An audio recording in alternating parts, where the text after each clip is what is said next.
She dressed carefully, attending to the details of her appearance as she hadn't done for months.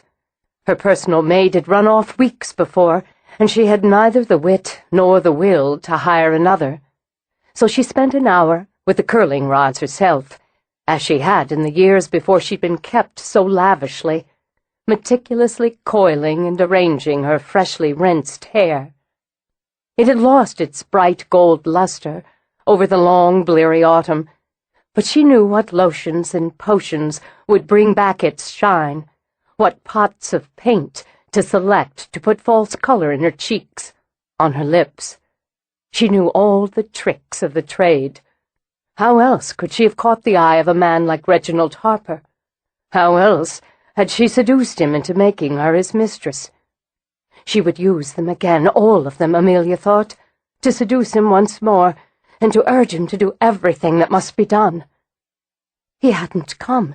In all this time, in all these months, he hadn't come to her. So she'd been forced to send notes to his businesses, begging him to come, only to be ignored. Ignored, after all she had done, all she had been, all she had lost. What choice had she had but to send more notes, and to his home, to the grand Harper House where his pale wife reigned, where a mistress could never walk? Hadn't she given him all he could ask, all he could want? She'd traded her body for the comfort of this house, the convenience of servants, for the baubles like the pearl drops she fixed on her ears now.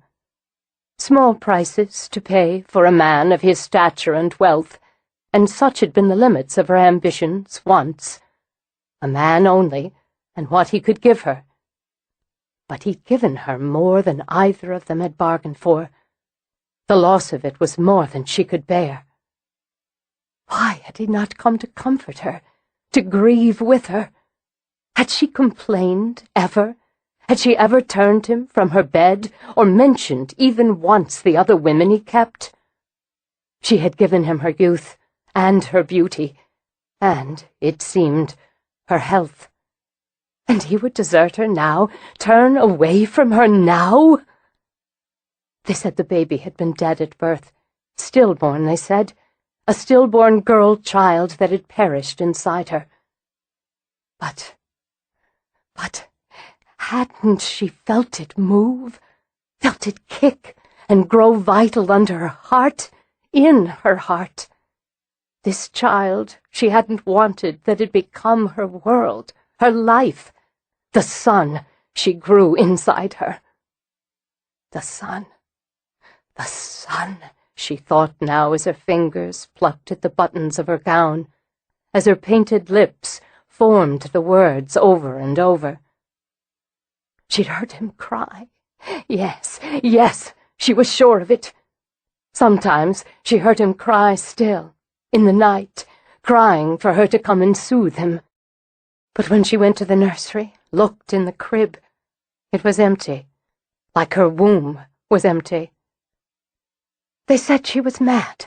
Oh, she heard what servants she had left whispering. She saw the way they looked at her. But she wasn't mad. Wasn't mad, she told herself as she paced the bedroom she'd once treated like a palace of sensuality. Now the linens were rarely changed, and the drapes always drawn tight to block out the city. And things went missing. Her servants were thieves. Oh, she knew they were thieves and scoundrels. And spies. They watched her, and they whispered. One night they would kill her in her bed. One night. She couldn't sleep for fear of it. Couldn't sleep for the cries of her son inside her head, calling her. But she'd gone to the voodoo queen, she reminded herself. Gone to her for protection and knowledge. She'd paid for both with the ruby bracelet Reginald had once given her, the stones shaped like bloody hearts against the icy glitter of diamonds. She'd paid for the gree-gree she kept under her pillow and in a silk bag over her heart. She'd paid, and dearly, for the raising spell, a spell that had failed. Because her child lived. This was the knowledge the voodoo queen had given her, and it was worth more than 10,000 rubies. Her child lived. He lived.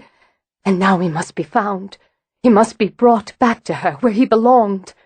Reginald must find him, must pay whatever needed to be paid. Careful, careful, she warned herself as she felt the scream beating at her throat. He would only believe her if she remained calm. He would only heed her if she were beautiful. Beauty seduced men. With beauty and charm, a woman could have whatever she wanted. She turned to the mirror and saw what she needed to see. Beauty, charm, grace. She didn't see that the red gown sagged at the breasts, bagged at the hips, and turned her pale skin a sallow yellow. The mirror reflected the tumbling tangle of curls, the over-bright eyes, and the harshly rouged cheeks. But her eyes, Amelia's eyes, saw what she had once been, young and beautiful, desirable and sly. So she went downstairs to wait for her lover, and under her breath she sang, "Lavender's blue, dilly dilly, lavender's green." In the parlor a fire was burning, and the gaslight was lit. So the servants would be careful too, she thought with a tight smile. They knew the master was expected, and the master held the purse strings. No matter. She would tell Reginald they needed to go, all of them, and be replaced. And she wanted a nursemaid hired for her son, for James, when he was returned to her. An Irish girl, she thought. They were cheerful around babies, she believed. She wanted a cheerful nursery for her James. Though she eyed the whiskey on the sideboard, she poured a small glass of wine instead, and settled down to wait. Her nerves began to fray as the hour grew late. She had a second glass of wine, then a third, and when she saw through the window his carriage pull up, she forgot to be careful and calm and flew to the door herself. "Reginald! Reginald!" Her grief and despair sprang out of her like snakes, hissing and coiling. She threw herself at him. "Control yourself, Amelia." His hands closed over her bony shoulders, nudged her back. "What will the neighbors say?" He shut the door quickly, then with one steely look had a hovering servant rushing forward to take his hat and walking stick. "I don't care. Why haven't you come sooner? I've needed you so. Did you get my letters? The servants lie. They didn't post them. I'm a prisoner here." "Don't be ridiculous." A momentary disgust flickered over his face as he evaded her next attempt at an embrace. "We agreed you'd never attempt to contact me at my home, Amelia." "You didn't come. I've been alone. I've been occupied. Come now. Sit. Compose yourself." Still she clung to his arm as he led her into the parlor. "Reginald, the baby, the baby." "Yes, yes." He disentangled himself, nudged her into a chair. "It's unfortunate," he said, as he moved to the sideboard to pour himself a whiskey. "The doctor said there was nothing to be done, and you needed rest and quiet. I've heard you've been unwell." "Lies! It's all a lie!" He turned to her, his gaze taking in her face, the ill-fitting gown. "I can see for myself you're not well, Amelia. I think perhaps some sea air. It would do you good." His smile was cool as he leaned back against the mantel. "How would you like an ocean crossing? I think it would be just the thing to calm your nerves and bring you back to health." "I want my child. He's all I need." "The child is gone." "No, no, no!" She sprang up to clutch at him again. "They stole him.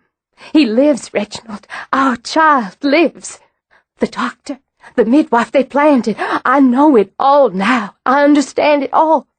You must go to the police, Reginald. They'll listen to you. You must pay whatever ransom they demand." "This is madness, Amelia." He pried her hand from his lapel, then brushed at the creases her fingers had caused in the material. "I'll certainly not go to the police." "Then I will. Tomorrow I'll go to the authorities." Even the cold smile faded until his face was hard as stone. "You will do nothing of the kind. You will have a cruise to Europe and $10,000 to assist you in settling in England. They will be my parting gifts to you." "Parting?" She groped for the arm of a chair, melted into it as her legs gave way. You would leave me now?" "There can be nothing more between us. I'll see to it that you're well set, and I believe you'll regain your health with the sea voyage. In London you're bound to find another protector." "How can I go to London when my son—" "You will go," he interrupted, then sipped his drink, "or I will give you nothing. You have no son. You have nothing but what I deem to give you. This house and everything in it, the clothes on your back, the jewels you wear, are mine. You'd be wise to remember how easily I can take it all away." "Take it away," she whispered, and something in his face, something in her fractured mind, gave her truth. "You want to get rid of me because, you know, it's you who've taken the baby." He finished his drink as he studied her, then set the empty glass on the mantel. "Do you think I'd allow a creature like you to raise my son?" "My son!" She sprang up again, hands curled like claws. The slap stopped her. In the 2 years he had been her protector, he had never raised a hand to her. "Listen to me now, and carefully. I will not have my son known as a bastard, one born of a whore. He will be raised at Harper House as my legitimate heir." "Your wife—" "Does what she is told, as will you, Amelia." "I'll go to the police." "And tell them what? The doctor and midwife who attended you will attest that you delivered a stillborn girl, while others will attest my wife delivered a healthy boy. Your reputation, Amelia, will not stand to mine or theirs. Your own servants will swear to it, and to the fact that you've been ill and behaving strangely." "How can you do this?" "I need a son. Do you think I selected you out of affection? You're young, healthy, or were. You were paid, and paid well for your services. You will be recompensed for this one." "You won't keep him from me. He's mine." "Nothing is yours but what I allow you. You would have rid yourself of him had you been given the opportunity. You'll come nowhere near him now or ever. You will make the crossing in 3 weeks. A deposit of $10,000 will be put in your account. Until that time, your bills will continue to come to me for payment. It's all you'll get." "I'll kill you!" she shouted when he started out of the parlor. At this, for the first time since he'd arrived, he looked amused. "You're pathetic. Whores generally are. Be assured of this. If you come near me or mine, Amelia, I will have you arrested and put in an asylum for the criminally insane." He gestured for the servant to bring his hat and stick. "You wouldn't find it to your taste." She screamed, tearing at her hair and her gown. She screamed until blood ran from her flesh, from her own nails. When her mind snapped, she walked up the stairs in her tattered gown, humming a lullaby. Chapter 1. Harper House, December 2004. Dawn, the awakening promise of it, was her favorite time to run. The running itself was just something that had to be done 3 days a week, like any other chore or responsibility. Rosalind Harper did what had to be done. She ran for her health, a woman who just had she could hardly say celebrated at this stage of her life. Her 45th birthday had to mind her health. She ran to keep strong as she desired and needed strength. And she ran for vanity. Her body would never again be what it had been at 20 or even 30, but by God, it would be the best body she could manage at 45. She had no husband, no lover, but she did have an image to uphold. She was a Harper, and Harpers had their pride. But Jesus, maintenance was a bitch. Wearing sweats against the dawn chill, she slipped out of her bedroom by the terrace door. The house was sleeping still. Her house that had been too empty was now occupied again, and rarely completely quiet any longer. There was David, her surrogate son, who kept her house in order, kept her entertained when she needed entertaining, and stayed out of her way when she needed solitude. No one knew her moods quite like David. And there was Stella and her 2 precious boys. It had been a good day, Roz thought, as she limbered up on the terrace, when she'd hired Stella Rothschild to manage her nursery. Of course, Stella would be moving before much longer, and taking those sweet boys with her. Still, once she was married to Logan, and wasn't that a fine match? They'd only be a few miles away. Haley would still be here, infusing the house with all that youth and energy. It had been another stroke of luck, and a vague and distant family connection that had Haley, then 6 months pregnant, landing on her doorstep. In Haley she had the daughter she'd secretly longed for, and the bonus of an honorary grandchild with the darling little Lily. She hadn't realized how lonely she'd been, Roz thought, until those girls had come along to fill the void. With 2 of her own 3 sons moved away, the house had become too big, too quiet, and a part of her dreaded the day when Harper, her firstborn, her rock, would leave the guest house a stone's throw from the main. But that was life. No one knew better than a gardener that life never stayed static. Cycles were necessary, for without them there was no bloom. She took the stairs down at an easy jog, enjoying the way the early mists shrouded her winter gardens. Look how pretty her lamb's ear was with its soft, silvery foliage covered in dew, and the birds had yet to bother the bright fruit on her red chokeberry. Walking to give her muscles time to warm, and to give herself the pleasure of the gardens, she skirted around the side of the house to the front. She increased to a jog on the way down the drive, a tall, willowy woman with a short, careless cap of black hair. Her eyes, a honeyed whiskey brown, scanned the grounds, the towering magnolias, the delicate dogwoods, the placement of ornamental shrubs, the flood of pansies she'd planted only weeks before, and the beds that would wait a bit longer to break into bloom. To her mind, there were no grounds in western Tennessee that could compete with Harper House, just as there was no house that could compare with its dignified elegance. Out of habit, she turned at the end of the drive, jogged in place to study it in the pearly mists.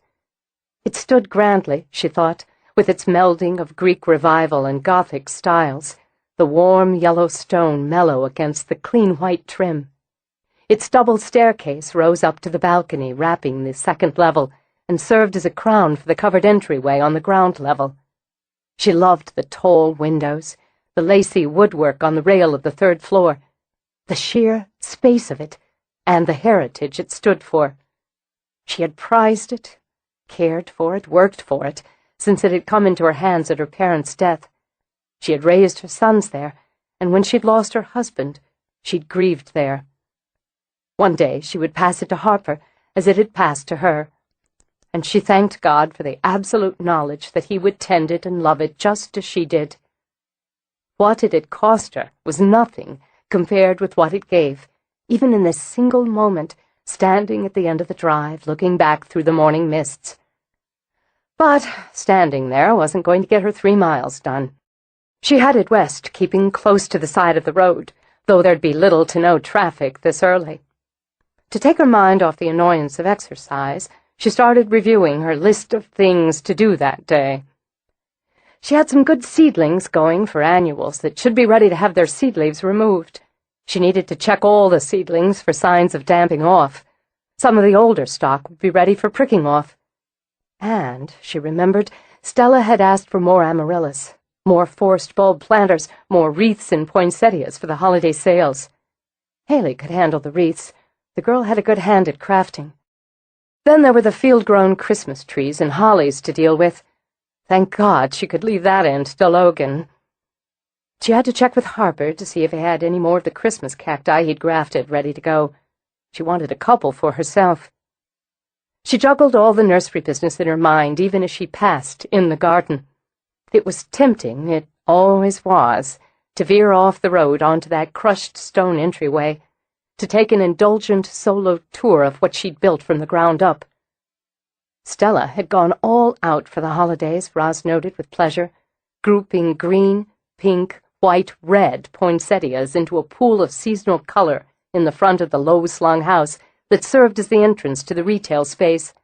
She'd hung yet another wreath on the door, tiny white lights around it, and the small white pine she'd had dug from the field stood decorated on the front porch. White-faced pansies, glossy hollies, hardy sage added more interest and would help bring up those holiday sales. Resisting temptation, Roz continued down the road. She had to carve out some time, if not today, then certainly later this week, to finish up her Christmas shopping, or at least put a bigger dent in it. There were holiday parties to attend, and the one she'd decided to give. It had been a while since she'd opened the house to entertain in a big way. The divorce, she admitted, was at least partially to blame for that. She'd hardly felt like hosting parties when she'd felt stupid and stung, and more than a bit mortified by her foolish and mercifully brief union to a liar and a cheat. But it was time to put that aside now, she reminded herself, just as she'd put him aside.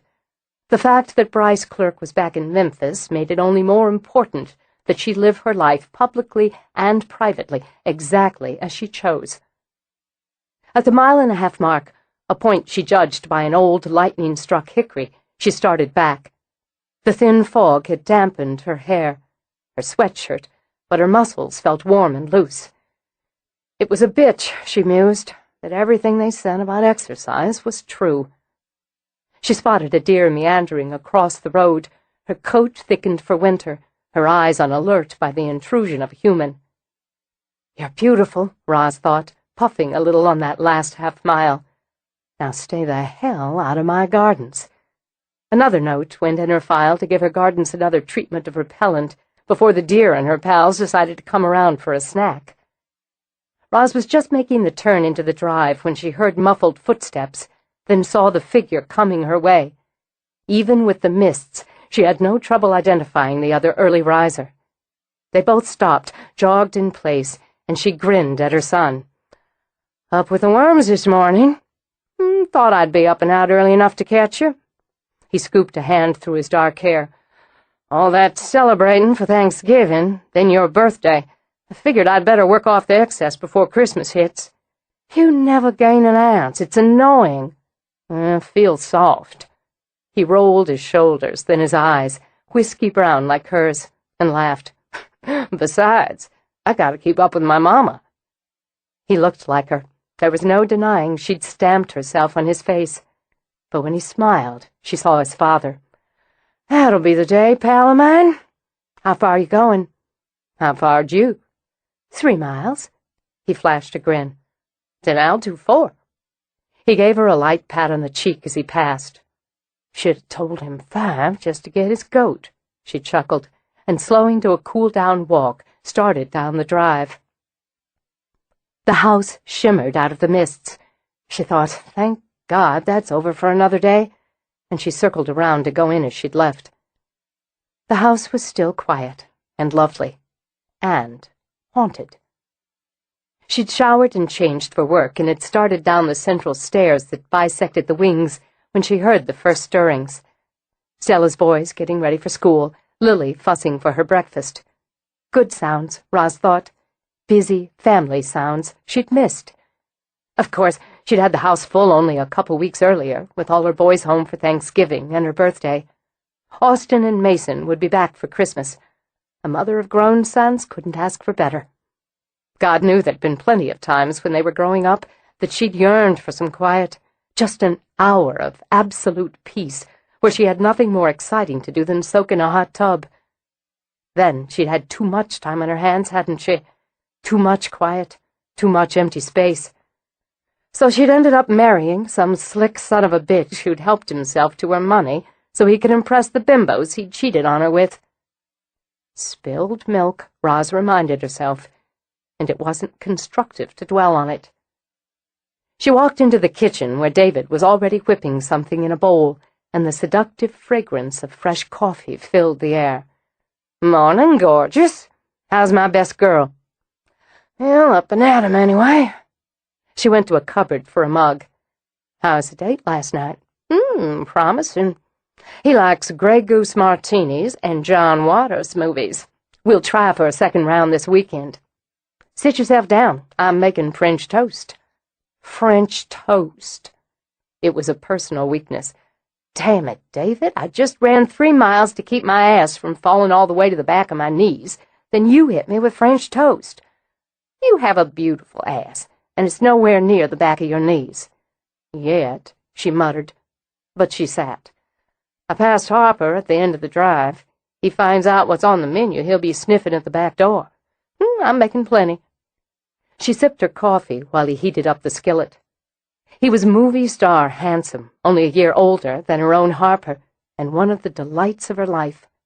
As a boy, he'd run tame in her house, and now he all but ran it. "David, I caught myself thinking about Bryce twice this morning. What do you think that means?"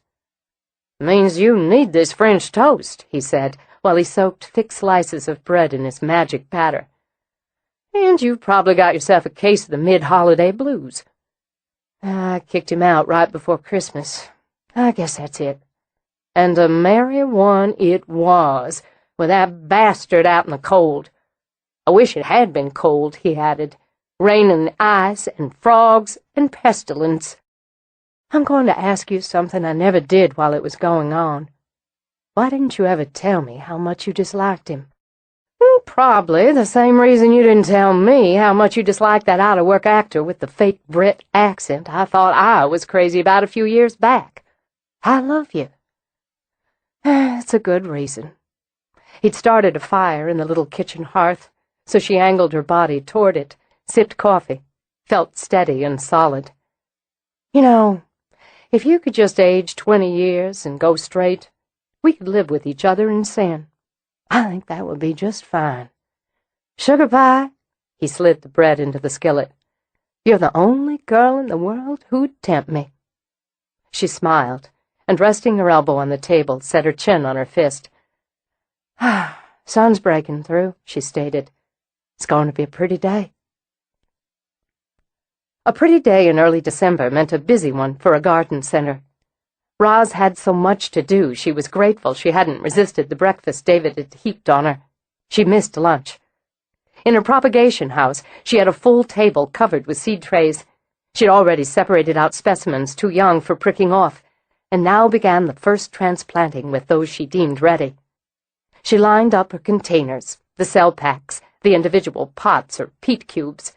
It was one of her favorite tasks, even more than sowing, this placing of a strong seedling in the home it would occupy until planting time. Until planting time, they were all hers. And this year, she was experimenting with her own potting soil. She'd been trying out recipes for more than 2 years now, and believed she'd found a winner, both for indoor and outdoor use. The outdoor recipe should serve very well for her greenhouse purposes. From the bag she'd carefully mixed, she filled her containers, testing the moisture, and approved. With care, she lifted out the young plants, holding them by their seed leaves. Transplanting, she made certain the soil line on the stem was at the same level it had been in the seed tray, then firmed the soil around the roots with experienced fingers. She filled pot after pot, labeling as she went, and humming absently to the Enya playing gently from the portable CD player she considered essential equipment in a greenhouse. Using a weak fertilizer solution, she watered them. Pleased with the progress, she moved through the back opening and into the perennial area. She checked the section. Plants recently started from cuttings, those started more than a year before that would be ready for sale in a few months. She watered and tended, then moved to stock plants to take more cuttings. She had a tray of anemones begun when Stella stepped in. "You've been busy." Stella, with her curling red hair bundled back in a tail, scanned the tables. "Really busy?" "I ain't optimistic. We had a banner season, and I'm expecting we'll have another, if nature doesn't screw around with us. I thought you might want to take a look at the new stock of wreaths. Haley's worked on them all morning. I think she outdid herself. I'll take a look before I leave. I let her go early. I hope that's all right. She's still getting used to having Lily with a sitter, even if the sitter is a customer and only a half-mile away." "That's fine." She moved on to the Catananchi. "You know, you don't have to check every little thing with me, Stella. You've been managing this ship for nearly a year now." Well, they were excuses to come back here. Roz paused, her knife suspended above the plant roots, primed for cutting. "Is there a problem?" "No. I've been wanting to ask, and I know this is your domain, but I wondered if, when things slow down a bit after the holidays, if I can spend some time with the propagation. I'm missing it." "All right." Stella's bright blue eyes twinkled when she laughed. "I can see you're worried I'll try to change your routine, organize everything my way. I promise I won't, and I won't get in your way. You try, I'll just boot you out." "Got that." "Meanwhile, I've been wanting to talk to you. I need you to find me a supplier for good, inexpensive soil bags. 1 pound, 5-pound tin, and 25 to start." "For?" Stella asked, as she pulled a notebook out of her back pocket. "I'm going to start making and selling my own potting soil. I've got mixes I like for indoor and outdoor use, and I want to private label it." "That's a great idea. Good profit in that, and customers will like having Rosalind Harper's gardening secrets." "There are some considerations, though. I thought of them. I'm not going to go hog wild right off. We'll keep it small." With soil on her hands still, she plucked a bottle of water from a shelf, then, absently wiping her hand on her shirt, twisted the cap. "I want the staff to learn how to bag, but the recipe's my secret. I'll give you and Harper the ingredients and the amounts, but it doesn't go out to the general staff. For right now, we'll set up the procedure in the main storage shed. It takes off, we'll build one for it. Government regulations, I've studied on that. We won't be using any pesticides, and I'm keeping the nutrient content below the regulatory levels." Noting Stella continued to scribble on her pad, Roz took a long drink. "I've applied for the license to manufacture and sell." You didn't mention it." "Don't get your feelings hurt." Roz set the bottle aside, dipped a cutting and rooting medium. "I wasn't sure I'd go on and do the thing, but I wanted the red tape out of the way. It's kind of a pet project of mine I've been playing with for a while now. But I've grown some specimens in these mixes, and so far I like what I see. I got some more going now, and if I keep liking it, we're going for it. So I want an idea how much the bags are going to run us, and the printing. I want classy. I thought you could fiddle around with some logos and such. You're good at that. In the Garden needs to be prominent. No question. And you know what I'd really like?" She paused for a minute, seeing it in her head. "I'd like brown bags, something that looks like burlap, old-fashioned, if you follow me. So we're saying, this is good old-fashioned dirt, southern soil. And I'm thinking I want cottage garden flowers on the bag, simple flowers.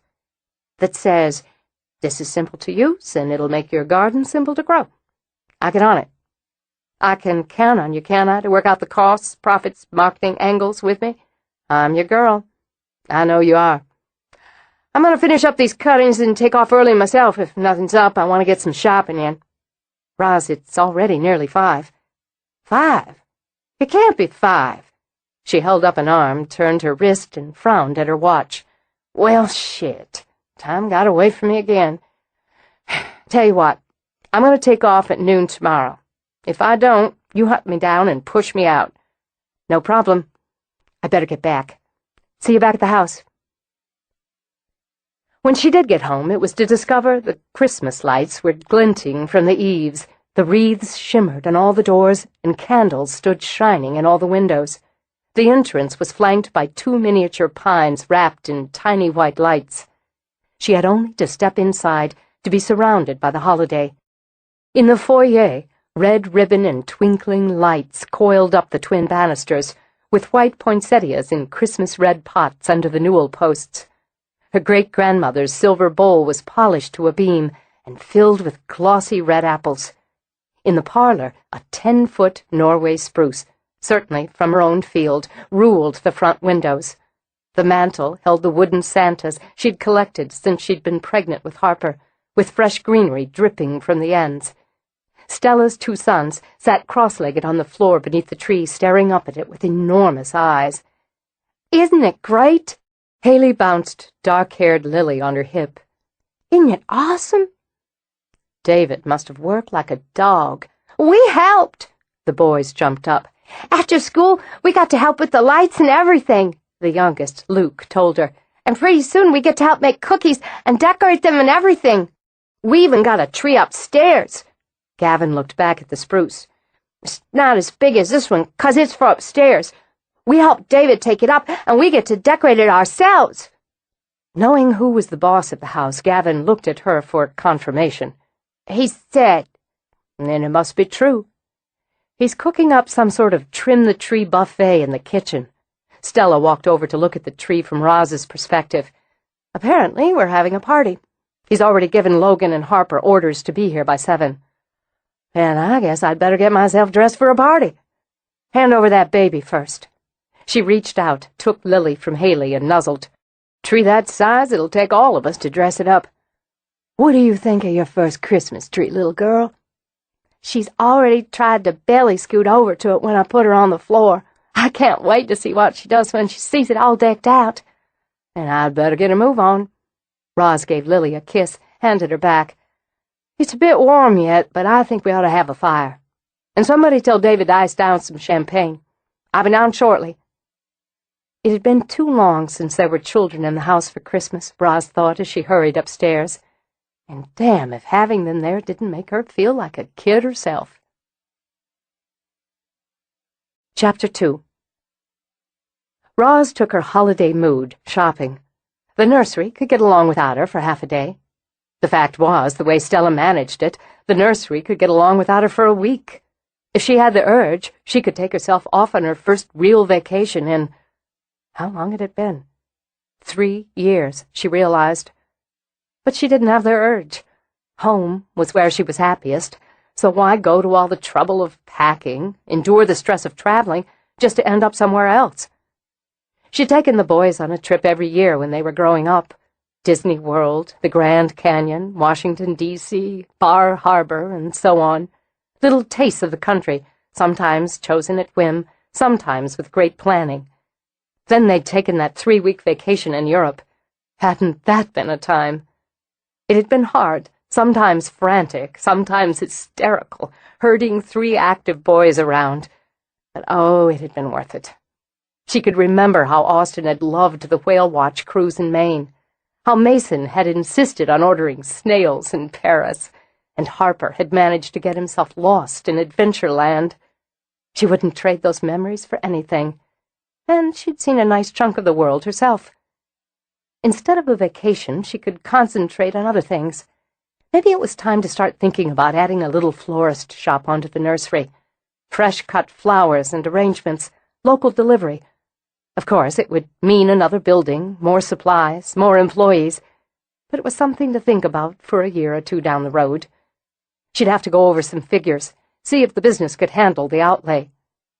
She'd sunk a great deal of her personal resources into the nursery to get it off the ground, but she'd been ready to gamble.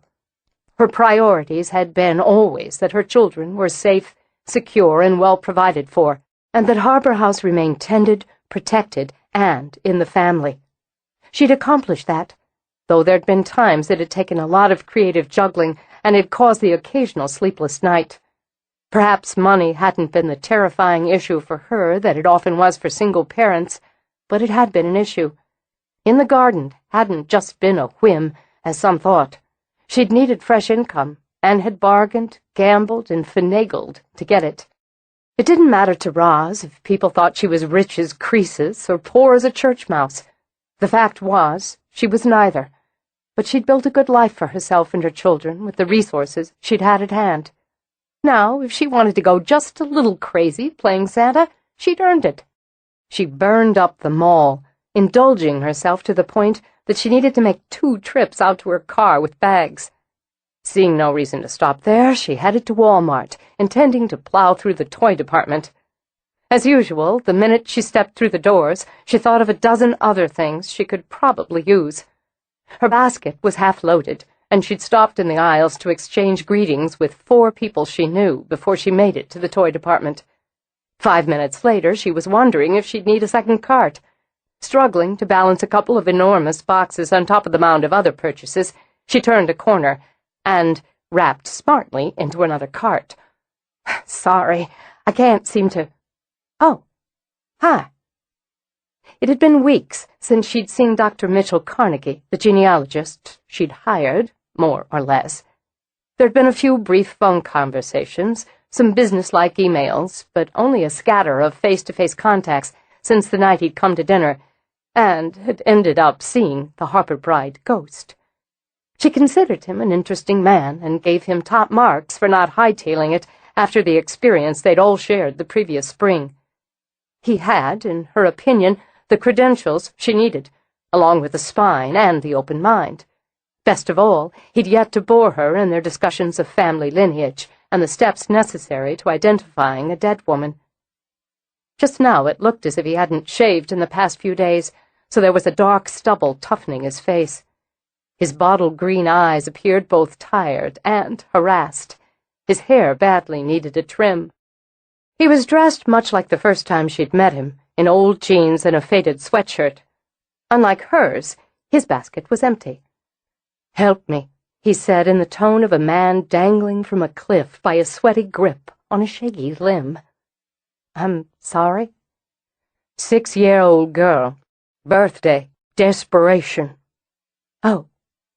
Deciding she liked that warm bourbon voice, even with panic sharpening it, Roz pursed her lips. "What's the connection?" "Niece. Sister's surprise late baby. She had the decency to have 2 boys before. I can handle boys." "Well, is she a girly girl?" He made a sound as if the limb had started to crack. All right." Roz waved a hand, and abandoning her own cart, turned down the aisle. "You could have saved yourself some stress by just asking her mother."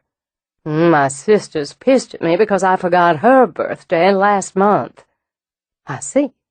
"Look, I forgot everything last month, including my own name a couple of times. I told you I was finishing some revisions on the book. I was on deadline. For God's sake, she's 43. 1, or possibly 2. Obviously at wit's end, he scrubbed his hands over his face. "Doesn't your breed stop having birthdays at 40? We may stop counting, Dr. Carnegie, but that doesn't mean we don't expect an appropriate gift on the occasion." "Loud and clear," he responded, watching her peruse the shelves. "And since you're back to calling me Dr. Carnegie, I'd hazard a guess you're on her side." "I sent flowers," he added in an aggrieved tone that had her lips twitching. "Okay, late, but I sent them. 2 dozen roses, but does she cut me a break?" He jammed his hands into his back pockets and scowled at Malibu Barbie. "I couldn't get back to Charlotte for Thanksgiving. Does that make me a demon from hell? It sounds like your sister loves you very much. She'll be planning my immediate demise if I don't get this gift today and have it FedExed tomorrow." She picked up a doll, set it down again. "Then I assume your niece's birthday is tomorrow, and you waited until the 11th hour to rush out and find something for her?"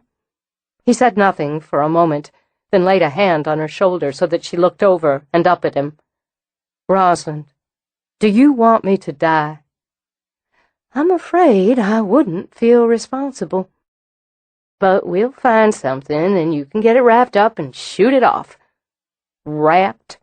God almighty, it has to be wrapped?" "Of course it has to be wrapped, and you have to buy a nice card, something pretty and age-appropriate." I like this." She tapped a huge box. "What is it?" "It's a house-building toy. See, it has all these modular pieces so you can design and redesign your own dollhouse, with furnishings. It comes with dolls and a little dog. Fun and educational. You hit on 2 levels. Great, good, wonderful. I owe you my life. Aren't you a little out of your milieu? She asked when he took the box off the shelf. You live right in the city, plenty of shops right there. That's the problem. Too many of them. And the malls, they're like a labyrinth of retail hell. I have mall fear. So I thought, hey, Walmart. At least everything's all under one roof. I can get the kid taken care of and get... what the hell was it? Laundry soap. Yeah, I need laundry soap and something else that I wrote down. He dug in his pocket, pulled out a PDA. Here. Well, I'll let you get to it then. Don't forget the wrapping paper, ribbon, a big bow, and a pretty card. Oh, hold on, hold on. With a stylus, he added the other items. Bow. You can just buy them ready-made and slap it on, right? That will do, yes. Good luck. No, wait. He shoved the PDA back in his pocket, shifted the box. His green eyes seemed calmer now and focused on her. I was going to get in touch with you anyway. Are you finished in here? Not quite. Good. Let me grab what I need, then I'll meet you at the checkout. I'll help you haul your load out to your car, then take you to lunch. It's nearly 4. A little late for lunch? Oh. He looked absently at his watch to confirm the time. I think time must warp in places like this so you could actually spend the rest of your natural life wandering aimlessly without realizing it.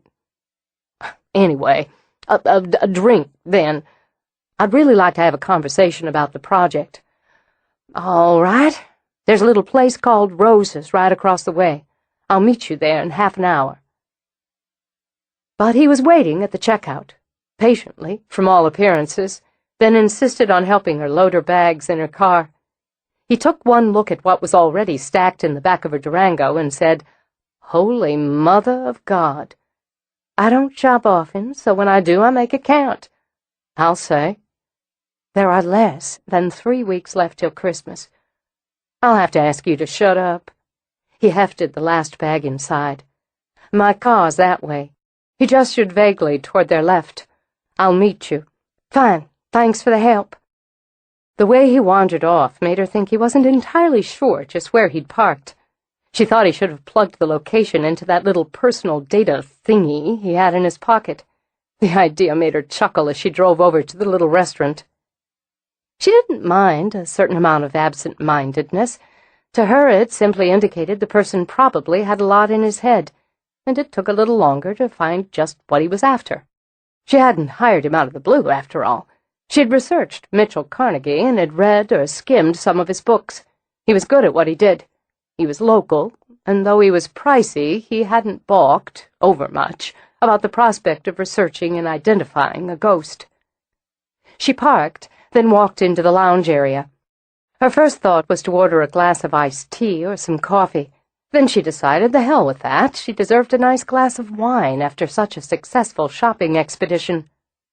While she waited for Mitch, she called the nursery on her cell phone to let them know she wouldn't be back in unless she was needed. Everything's fine here, Haley told her. You must be buying out the stores. I did. Then I happened to run into Dr. Carnegie at Walmart. Dr. Hardy? How come I never run into hunks at Walmart? Your day will come, I'm sure. In any case, we're going to have a drink here and discuss, I assume, our little project. Cool. You ought to spin it out over dinner, Roz. It's not a date. But she did pull out her lipstick and slide a little pale coral on her lips. It's an impromptu meeting. If anything comes up, you can give me a call. I should be heading home within the hour anyway. Don't worry about a thing. Hey, you've both got to eat sometime, somewhere, so why not? Here he comes now, so we'll get started. I'll fill everyone in later. Bye now. Mitch slipped into the booth across from her. This was handy, wasn't it? What would you like? She ordered a glass of wine, and he coffee, black. Then he flipped open the bar menu and added antipasto. You've got to need some sustenance after a shopping safari like that. How have you been? Very well, thanks. How about you? Good, now that the book's out of my hair. I never asked you what it was about. A history and study of Charles Pierre Baudelaire. He waited a beat, noted her questioning lift of brows. 19th century poet, wild man of Paris, druggy, very controversial, with a life full of drama. He was found guilty of blasphemy and obscenity, squandered his inheritance, translated Poe, wrote dark, intense poetry, and long after his death from a sexually transmitted disease is looked on by many to be the poet of modern civilization, and others as being one sick bastard. She smiled. "And which camp do you pitch your tent in?" He was brilliant and twisted, and believe me, you don't want to get me started, so I'll just say he was a fascinating and frustrating subject to write about. Are you happy with the work you did? I am. Happier yet, he said as their drinks were served, not to be living with Baudelaire day and night. It's like that, isn't it? Like living with a ghost. Nice segue. He toasted her with his coffee. Let me say, first, I appreciate your patience. I'd hoped to have this book wrapped weeks ago, but one thing led to another. You warned me at the start you wouldn't be available for some time. Hadn't expected it to be quite this much time, and I've given quite a bit of thought to your situation. Hard not to after that experience last spring. It was a more personal introduction to the Harper Bride than I'd planned. You've said she's been subdued, he decided, since then. Well, she still sings, to the boys and to Lily, but none of us has seen her since that night. And to be frank, it hasn't been patience so much as being swamped myself. Work, home, a wedding coming up, a new baby in the house. And after that night, it seemed like all of us needed a little break. I'd like to get started now, really started, if that works for you. I suppose it was fate that we ran into each other like this, because I've been thinking the same thing. What will you need? Everything you've got. Hard data, records, journals, letters, family stories. Nothing's too obscure. I appreciate the family photos you had copied for me. It just helps me immerse. You could say if I have photos and letters or diaries written in the hands of the people I'm researching. No problem. I'll be happy to load you up with more. Some of what I've managed so far, between bouts with Baudelaire, is what we'll call a straight job. Starting to chart the basic family tree, getting a feel for the people in the line. Those are the first steps. And at the end of the day, something I'll enjoy having. I wonder if there's a place I could work in your house. I'd do the bulk in my apartment, but it might be helpful if I had some space on site.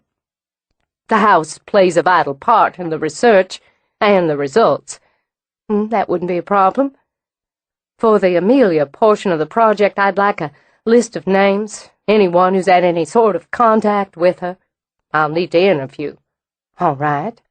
And the written permission we talked about before, for me to access family records, birth, marriage, death certificates, that sort of thing. You'll have it. And permission to use the research and what I pull out of it in a book. She nodded. I'd want manuscript approval. He smiled at her, charmingly. You won't get it. Well, really, I'll be happy to provide you with a copy, when and if, but you won't have approval. He picked up a short, thick breadstick from the wide glass on the table and offered it to her. What I find, I find. What I write. And if I write a book, sell it, you owe me nothing for the work. She leaned back, drew air deep. His casual good looks, that somewhat shaggy, peat moss-brown hair, the charming smile, the ancient high tops, all disguised a clever and stubborn man. It was a shame, she supposed. She respected stubborn, clever men. And if you don't? We go back to the original terms we discussed at our first meeting. The first 30 hours are gratis, and after that it's $50 an hour, plus expenses. We can have a contract drawn up, spelling it all out. I think that would be wise. When the appetizer was served, Roz declined a second glass of wine, absently selected an olive from the plate. Won't you need permission from anyone you interview as well if you decide to publish? I'll take care of that. I want to ask, why haven't you done this before? You've lived in that house your whole life and never dug down to identify a ghost who lives there with you. And, let me add, even after my experience, it's hard to believe that sentence just came out of my mouth. I don't know exactly. Maybe I was too busy or too used to her.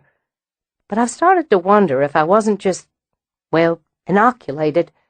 The family never bothered about her. I can give you all sorts of details on my ancestors, strange little family anecdotes, odd bits of history. But when it came to her, nobody seemed to know anything or care enough to find out, myself included. Now you do. Well, the more I thought about what I didn't know, the more, yes, I wanted to find out. And after I saw her again, for myself, that night last June, I need to find out. You saw her when you were a child, he prompted. Yes. She would come into my room, sing her lullaby. I was never afraid of her. Then, as happens with every child who grows up at Harper House, I stopped seeing her when I was about 12. But you saw her again. There was something in his eyes that made her think he was wishing for his notebook or a tape recorder. That intensity, the absolute focus that she found unexpectedly sexy. Yes. She came back when I was pregnant with each of my boys, but that was more of a sensation of her, as if she were close by, that she knew there was going to be another child in the house. There are other times, of course, but I imagine you want to talk about all that in a more formal setting. Not necessarily formal, but I'd like to tape the conversations we have about her. I'm going to start off with some basic groundwork. Amelia was the name Stella said she saw written on the window glass. I'll check your family records for anyone named Amelia. I've already done that. She lifted a shoulder. After all, if it was going to be that simple, I thought I might as well wrap it up. I found no one with that name. Birth, death, marriage, at least, not in any of the records I have. I'll do another search if it's all the same to you. Suit yourself. I expect you'll be thorough. Once I get started, Rosalind, I'm a bloodhound. You'll be good and sick of me by the end of this. And I'm a moody, difficult woman, Mitchell, so I'll say same goes. He grinned at her. I've forgotten just how beautiful you are. Really? Now he laughed. Her tone had been so blandly polite. It shows what a hold Baudelaire had on me. I don't usually forget something like that. Then again, he didn't have complimentary things to say about beauty. No? What did he say? With snow for flesh, with ice for heart, I sit on high, an unguessed sphinx, begrudging acts that alter forms. I never laugh, I never weep. What a sad man he must have been. Complicated, Mitch said, and inherently selfish. In any case, there's nothing I see about you. Obviously, you haven't talked with some of my suppliers. Or, she thought, her ex-husband. I'll see about having that contract drawn up and get you the written permissions you need. As far as workspace, I think the library would work best for you. Whenever you need it or want something, you can reach me at one of the numbers I've given you. I swear, we all have 100 numbers these days. Failing that, you can speak with Harper or David, with Stella or Haley for that matter. I'd like to set up something in the next few days. We'll be ready. I really should be getting home. I appreciate the drink. My pleasure. I owe you a lot more for helping me out with my niece. I think you're going to be a hero. He laid some bills on the table, then rose to take her hand before she could slide out of the booth on her own. Is anybody going to be home to help you haul in all that loot? I've hauled around more than that on my own, but yes, David will be there. He released her hand, but walked her out to the car. I'll be in touch soon, he said, when he opened the car door for her. I'll look forward to it. You'll have to let me know what you come up with for your sister for Christmas. Pain covered his face. Oh, hell, did you have to spoil it? Laughing, she shut the door, then rolled down the window. They have some gorgeous cashmere sweaters at Dillard's. Any brother who sprang for one of those for Christmas would completely erase a forgotten birthday. Is that guaranteed? Like a female rule of law? From a husband or lover, it better glitter. But from a brother, cashmere will do the trick. That's a promise. Dillard's. Dillard's, she repeated, and started the engine. Bye. Bye. She pulled out, and as she drove away, glanced in the rearview mirror to see him standing there, rocking on his heels with his hands in his pockets. Haley was right. He was hot. Once she got home, she pulled the first load out, carried it in the house, and directly up the stairs to her wing.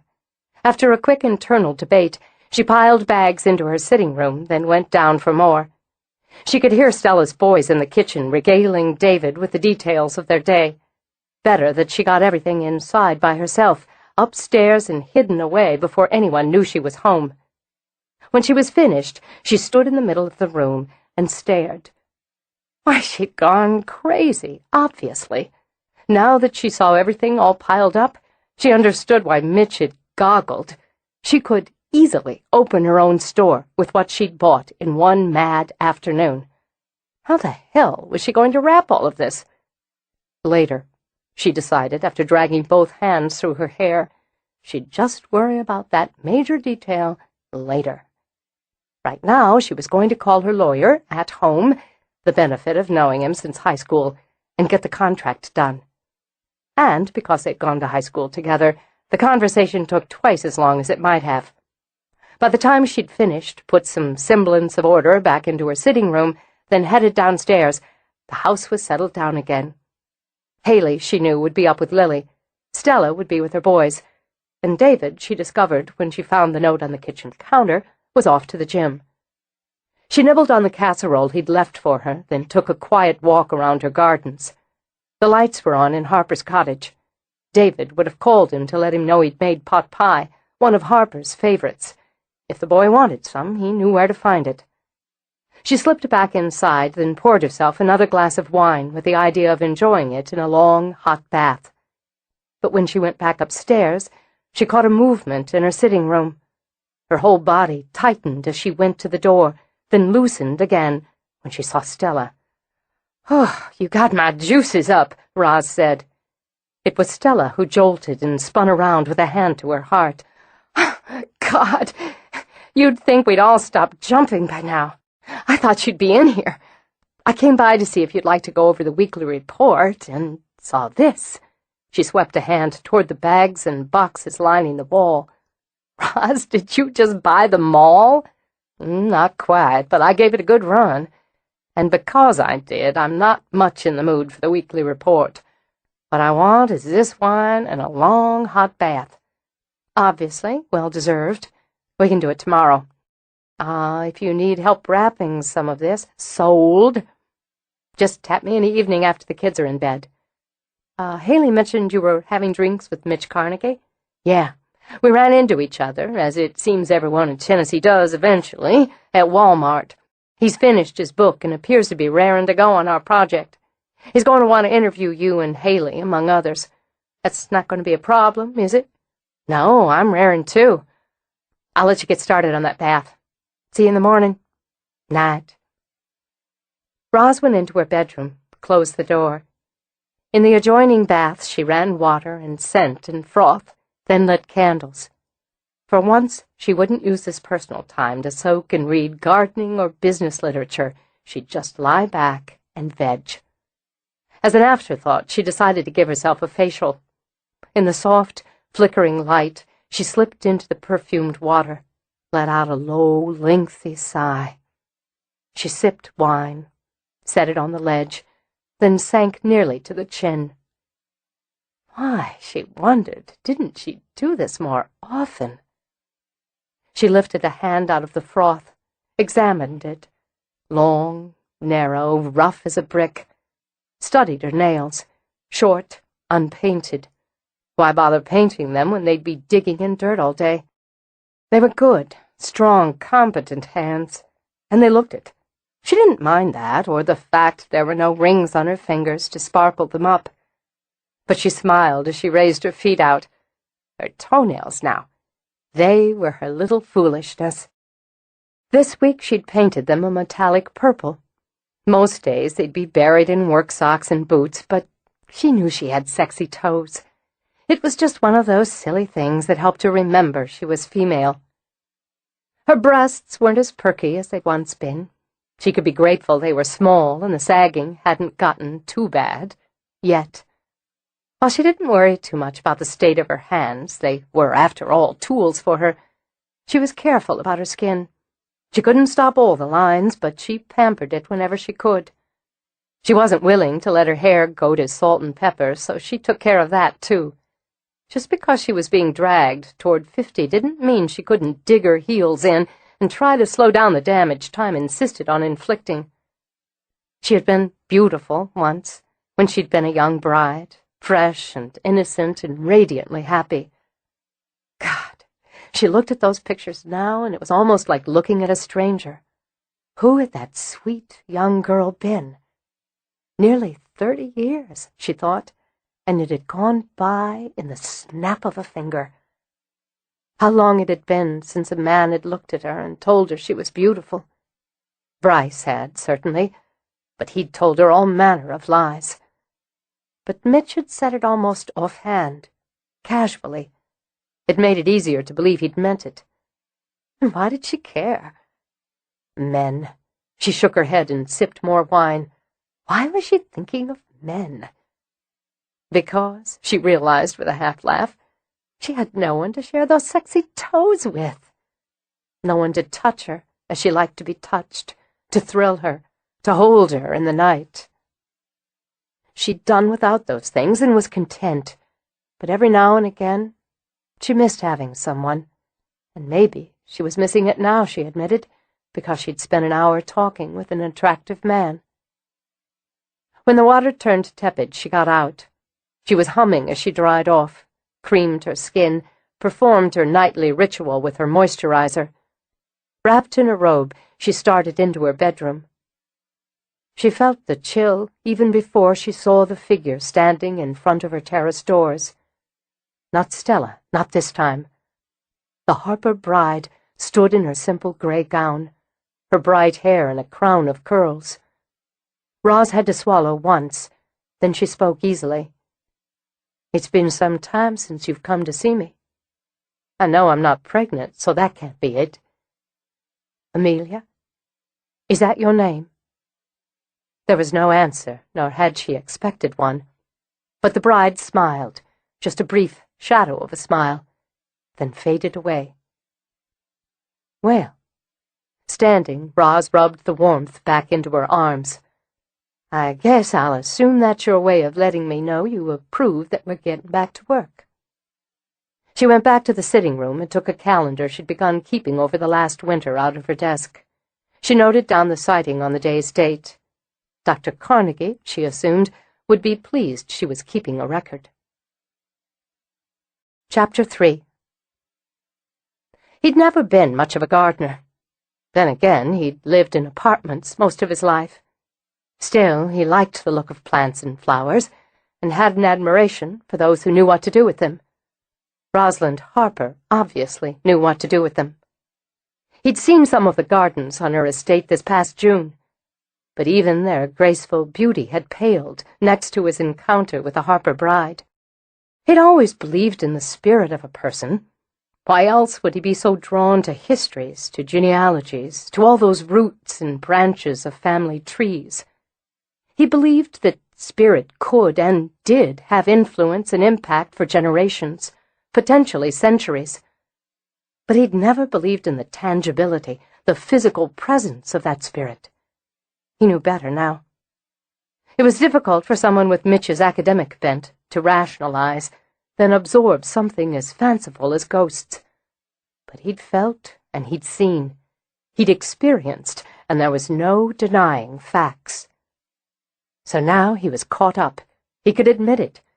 With his book finally put to bed, he could pour his energies and his time, his skills, into identifying the spirit that had, purportedly, walked the halls of Harper House for more than a century. A few legalities to get out of the way, then he could dive in. He turned into the parking area of In the Garden. Interesting, he thought. that a place that certainly had its prime in spring and summer could look so attractive, so welcoming, as December clicked away. The sky was heavy with clouds that would surely bring a cold, ugly rain before it was done. Still, there were things growing.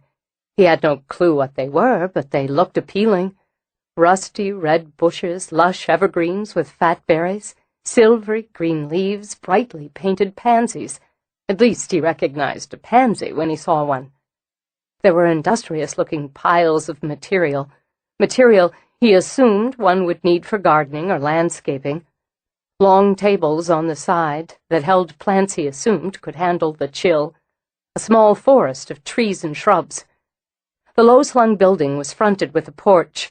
He saw poinsettias and a small, trim Christmas tree strung with lights. There were other cars in the lot. He watched a couple of men load a tree with a huge burlapped ball into the back of a truck, and a woman wheel out a red wagon loaded with poinsettias and shopping bags. He walked up the ramp, crossed the porch to go inside. There were a lot of wares, he noted, more than he'd expected. Pots, decorative garden stakes, tabletop trees already decorated, books, seeds, tools. Some were put together in gift baskets. Clever idea. Forgetting his intention of seeking Roz out immediately, he began to wander. When one of the staff asked if he needed help, he just smiled, shook his head, and continued to browse around. A lot went into putting a place like this together, Mitch mused as he studied shelves of soil additives, time-released fertilizer pellets, herbal pest repellents. Time, labor, know-how, and, he thought, courage. This was no hobby or little enterprise indulged in by a Southern aristocrat. This was serious business. Another layer to the woman, he supposed, and he hadn't begun to get to the center of her. Beautiful, enigmatic Rosalind Harper. What man wouldn't want the chance to peel off those layers and know who she really was? As it was, he owed his sister and niece a big, sloppy thanks for sending him scrambling out to shop. Running into Roz, seeing her with her shopping cart, having an hour alone with her, was the most intriguing personal time he'd had in months. Hardly a surprise. He was hoping for more, and that he'd made this trip to her garden center mainly to study yet another side of her. He wandered through wide glass doors and found an exotic mass of houseplants. There were tabletop and garden fountains as well, and baskets of ferny or viney things hanging from hooks or standing on pedestals. Through another set of doors was a kind of greenhouse with dozens of long wooden tables. Most were empty, but some held plants. The pansies he recognized, and others he didn't, though, he noted, they were labeled and billed to be winter hardy. He was debating whether to continue on or to go back and ask for Roz when her son Harper came in from the outside. "Hi, need some help?" As he walked toward Mitch, recognition crossed his face. "Oh, hey, Dr. Carnegie." "Mitch. Nice to see you again, Harper," he said as they shook hands. "You too. There was some game against Little Rock last week." "It was. Were you there?" "Missed first quarter, but the second half rocked. Josh ruled." Pride in his son beamed through him. "He had a good game. Missouri this week. I'll have to catch that one on ESPN. "Same here. You see your son. Tell him I said that three-pointer in the last 5 minutes was a thing of beauty." "I'll do that. You looking for something or someone?" "Someone. Your mother, actually." You have her eyes, he thought. Her mouth. Her coloring. "I was taking a little tour before I hunted her up." As he looked around, Mitch slipped his hands in his pockets. "This is a hell of a place you've got here." "Keeps us busy. I just left her in the propagation house. I'll take you back." "Appreciate it. I guess I didn't think this kind of business would have so much going on this late in the year." "Always something going on when you're dealing with gardening and landscaping." Mirroring Mitch's stance, Harper scanned the area. "Holiday stuff's big now, and we're working on getting plants ready for March." When they stepped outside, Mitch stopped, hooked his thumbs in his jacket pockets. Low, long greenhouses spread, separated into 2 areas by a wide space where more tables stood under a screened shelter. Even now he could see a field where someone worked a machine to dig up a pine, or a spruce, or a fir. How could you tell the difference? He caught a glimpse of a little pond and a small stream, then the woods that shielded the business from the main house, and the main house from the business. I've got to say, wow! I didn't expect anything this expansive. Mom doesn't do things halfway. We started a little smaller, added on 2 more greenhouses and an additional space in the retail area a couple years ago. More than a business, Mitch realized. This was a life. It must take an incredible amount of work. It does. You've got to love it. Do you? Yeah. That's my castle over there. Harper gestured. Grafting house. Mostly I deal with grafting and propagation, but I get pulled out for other things, like the Christmas tree end this time of year. In fact, I was grabbing tin before I head out to the field when I ran into you. As the rain began to fall, Harper nodded toward one of the greenhouses. That's the propagation area. Since we've got Stella, Mom spends most of her time in there. Then I can find her from here. Why don't you go on, catch what you've got left of your break? Better get right out in the field. As the rain fell, Harper pulled the bill of his cap lower on his head. Get those trees up before the rain scares the customers away. Just go ahead in. See you later. Harper set off at a jog and had made the turn toward the field when Haley rushed up to him from the opposite direction. Wait! Harper, wait a minute! He stopped, lifting the bill a bit to get a better look at her. She was wearing a short red denim jacket over jeans and one of the In the Garden caps Stella had ordered for employees. Jesus, Haley, get inside. This rain's going to cut loose big time any minute. Was that Dr. Carnegie? Yeah, he was looking for the boss. You took him to the propagation house? Her voice pitched up over the increasing drum of rain. Are you just stupid? What? He's looking for Mom. She's in the propagation house. I just left her there 5 minutes ago. So you just take him there. Just say, go right in. She made wild gestures with both hands. Without letting her know? Know what? That he's here, for God's sake. And now he's going in, and she's all dirty and sweaty with no makeup on and her grubbiest clothes. You couldn't stall him for 5 damn minutes to give her some warning? About what? She looks like she always does. What's the damn difference? If you don't know, you are stupid. And it's too late now. One of these days, Harper Ashby, you're going to have to use that single brain men pass around among 'em. What the hell? He grumbled, after she'd given him a punch on the arm and dashed inside again. Mitch ducked into the propagation house out of the rain. If he'd thought the houseplant section seemed exotic, it was nothing compared to this. The place seemed alive with plants in various stages of growth. The humid warmth was almost tropical, and with the rain pattering, it seemed he'd walked into some sort of fantasy cave.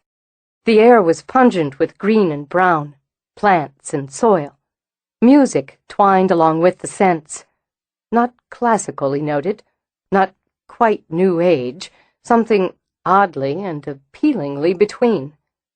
He saw tables and tools, buckets and bags, shallow black containers holding delicate growing things. And he saw Roz at the far end, on the side. Her back was to him as she worked. She had a gorgeous neck. It was an odd thought, and he admitted probably a foolish one. But again, facts were facts. She wore her hair short and straight, and to his mind the style showed off that long, lovely neck perfectly. Then again, all of her was rather long and lovely. Arms, legs, torso. At the moment, that intriguing body was camouflaged in baggy pants and a shapeless sweatshirt she'd pushed up at the sleeves. But he remembered very well that willowy figure.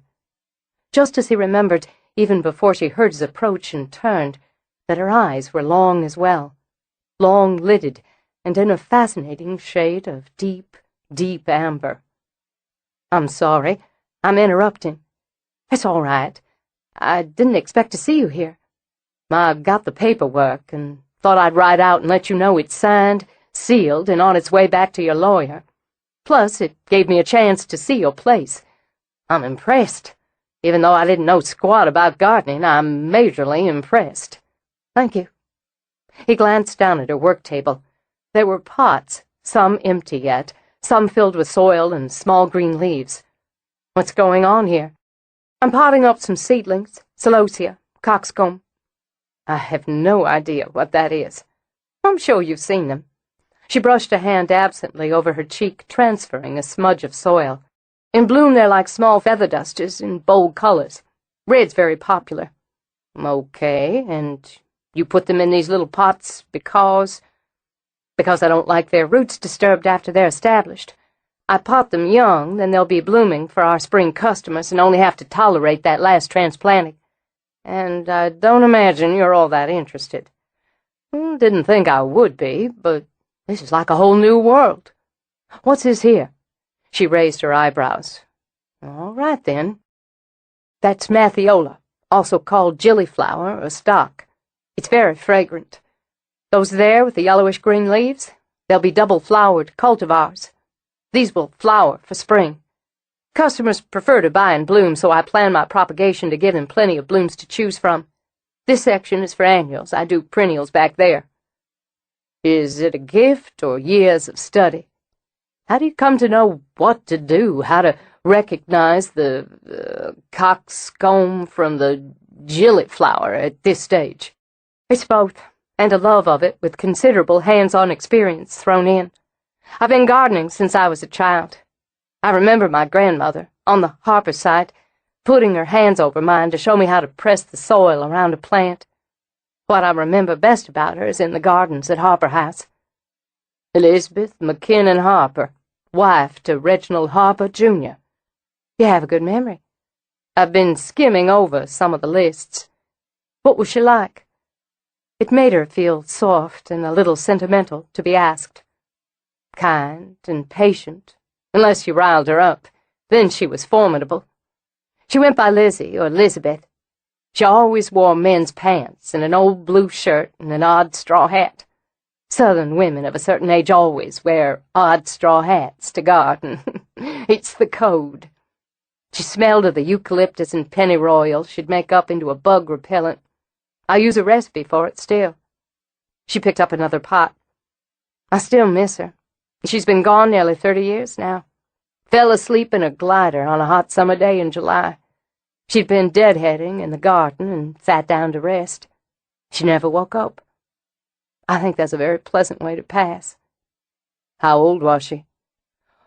Well, she claimed to be 76, but in fact, according to the records, she was 84. My daddy was a late baby for her, as I was for him. I broke that Harper family tradition by having my children young. Did she ever talk to you about the Harper Bride? She did. As she spoke, Roz continued with her potting. Of course, she was a McKinnon by birth and wasn't raised in the house, but she claimed to have seen the bride when she'd come to live there, when my great-grandfather passed.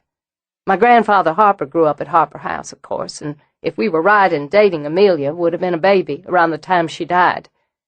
But he passed when I was about 8, and I don't recall him ever speaking of her. How about your parents or other relatives? Are we on the clock here, Doctor?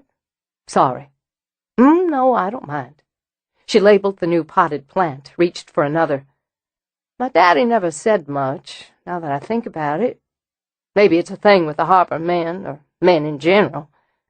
My mother was a dramatic sort of female, one who enjoyed the illusion of turmoil in her life. She claimed to have seen the bride often, and with great stress. But then Mama was always stressed about something. Did either she or your grandmother keep a journal, any sort of diary? Yes, both of them. Another fine old tradition I haven't followed. My grandmother moved into the guest house when my father married and brought his own bride home. After she died, he cleaned out her things. I recall asking him about her journals, but he said they were gone. I don't know what became of them. As for my mother's, I have hers. You're welcome to them, but I doubt you'll find anything pertinent. Just the same. Aunts, uncles, cousins, legions. My mother's sister, who married some British lord or earl, third marriage, a few years ago. She lives in Sussex, and we don't see each other often. She has children from her first 2 marriages, and they have children. My father was an only child, but his father had 4 sisters, older sisters, Reginald's daughters. Yeah, I've got their names on my list. I don't remember them at all. They each had children. Let's see, that would be my cousins Frank and Esther, both gone years now, and their children, of course. Lucerne, Bobby, and Miranda. Bobby was killed in World War II. Lucerne and Miranda are both gone now, too. But they all had children, and some of them have children now.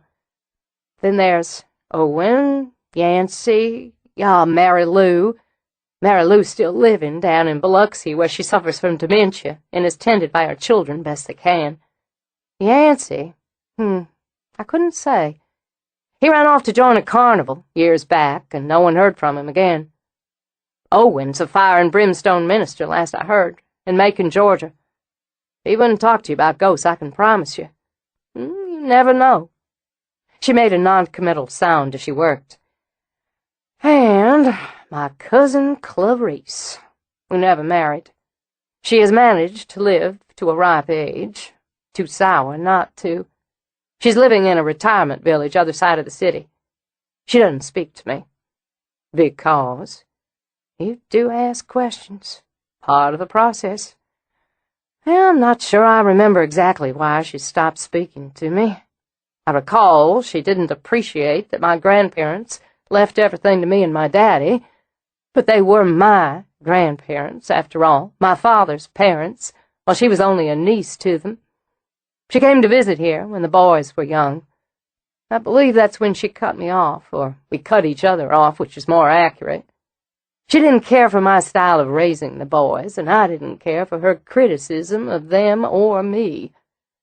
Before the family rift, do you recall if she ever talked to you about the bride? I don't know. Cousin Rissy's conversations mostly consisted of complaints or her own irritable observations, and I know damn well she pilfered things from the house, little bits and pieces. I can't say I'm sorry we're not on speaking terms. Will she talk to me? Thoughtfully, Roz turned to him, studied his face. She might, especially if she thinks I'd prefer she didn't. If you decide to go see the dried-up old bat, be sure you take her flowers and chocolate. You spring for Godiva, and she'll be very impressed with you. Then you turn on the charm. Be sure to call her Miss Harper until she says otherwise. She uses the family name and is very formal about everything. She'll ask about your people. If you happen to have any ancestors who fought in the war between the states, be sure to mention it. Any Yankees in your tree, disavow them. He had to laugh. I get the type. I have a great aunt who's on the same page. She reached under the work table to a cooler, took out 2 bottles of chilled water. You look hot. I'm so used to it, I don't notice. Working in all this humidity every day must be what gives your skin that English rose look. Absently, he reached out, flicked a finger over her cheek. When her brows shot up again, he eased back, just a step. Sorry, you had a little dirt. Something else I'm used to. So, he reminded himself to keep his hands otherwise occupied. I guess from what I saw the other day, you're ready for Christmas. Near enough. You? Not even close, though I owe you big, once again, for the gift from my sister. You went for the cashmere, then? Something the sales girl called a twin set, and she said no woman could have too many of them. Absolutely true. Okay, so I'm going to put some effort into the rest of it over the next few days. Get the tree out, fight with the lights. Get it out?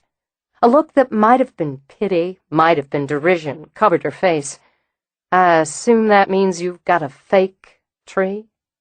His hands slid into his pockets. His smile spread slowly. It's simplest, apartment life. And from the state of that Diefenbachia, probably for the best. The state of the what? The plant you were slowly murdering? The one I took when I came to your place to meet you the first time? Oh, right. When she'd been wearing that lady suit, he thought, and those high heels that had made her legs look 10 feet long. How's it doing? It's just fine now, and don't think I'll be giving it back. Maybe I could just visit it sometime? It could be arranged. We're having a holiday party at the house a week from Saturday, 9 o'clock. You're welcome to come if you like, and bring a guest, of course. I'd like that. Would you mind if I went over to the house now, took a look at the library, got a ground floor started? No, that'll be fine. I'll just call David and let him know you're coming. Good. I'll go on then and get out of your way. I appreciate the time. I have plenty of it. He didn't see how. I'll call you later, then. You have a strong place here, Rosalind. Yes, I do. When he'd gone out, she set her tools aside to drink deeply from the water bottle. She wasn't a silly young girl who was flustered and giddy at the touch of a man's hand on her skin. But it had felt strange and oddly sweet, that careful brush of his fingers over her cheek, and that look in his eyes when he touched her. English Rose, she thought, and let out a half-laugh. Once, long ago, she might have appeared, that fragile and dewy. She turned and studied one of her healthy stock plants. She was much more like that now, sturdy and strong. And that, she thought as she got back to work, was just fine with her. Despite the steady rain, Mitch took a walk around the buildings and gained even more respect for Roz and what she'd built. And built almost single-handed, he thought. The Harper money may have given her a cushion, he decided, but it took more than funds to create all this. It took guts and vision and hard work. Had he actually made that lame, cliched comment about her skin? English Rose, he thought now, and shook his head, like she hadn't heard that one before. In any case, it wasn't even particularly apt. She was no delicate English Rose. More a black rose, he decided, long and slender and exotic, a little haughty, a lot sexy. He'd learned a lot about her life just from that conversation in her workspace, a lot about her. She'd lost someone she'd loved very much, her grandmother, at a tender age. She hadn't been very close with her parents, and had lost them as well. Her relatives were far-flung, and it didn't appear she had close relations with any of them. Other than her sons, she had no one. And after her husband's death, she'd had only herself to depend on, only herself to turn to while she raised 3 boys. But he'd detected no sense of pity, certainly no weakness in her. Independent, direct, strong. But there was humor there, and a good heart. Hadn't she helped him out when he'd been floundering over a toy for a little girl? And hadn't she been amused by his dilemma? Now that he'd begun to get a good sense of her, he only wanted to know more. What was the deal with the second husband and the divorce, for instance? None of his business, of course, but he could justify the curiosity. The more he knew, the more he knew. And it wouldn't be difficult to find out. People just loved to talk. All you had to do was ask the questions. On impulse, he detoured back into the center. There were a few customers debating over the poinsettias and some sort of cactus-looking plant that was loaded with pink blossoms. Mitch had barely raked a hand through his wet hair when Haley arrowed in his direction. "Dr. Carnegie, what a nice surprise." "Mitch. How are you, Haley? And the baby?" "We both couldn't be better." "But look at you, you're soaked. Can I get you a towel?" "No, I'm fine. I couldn't resist walking around, looking the place over." "Oh." She beamed at him, all innocence. "Were you looking for Roz?" "Found her. I'm about to head over to the house, get a sense of my workspace there, but I thought maybe I'd pick up one of those tabletop trees, the ones that are already decorated." "Aren't they sweet? Really nice for a small space, or an office." "A lot nicer than the old artificial one I fight to put together every year." "And they smell just like Christmas." She steered him over. "You see one you like?" This one's fine." "I just love all the little red bows and those tiny Santas. I'll get your box for it." "Thanks. What are those?"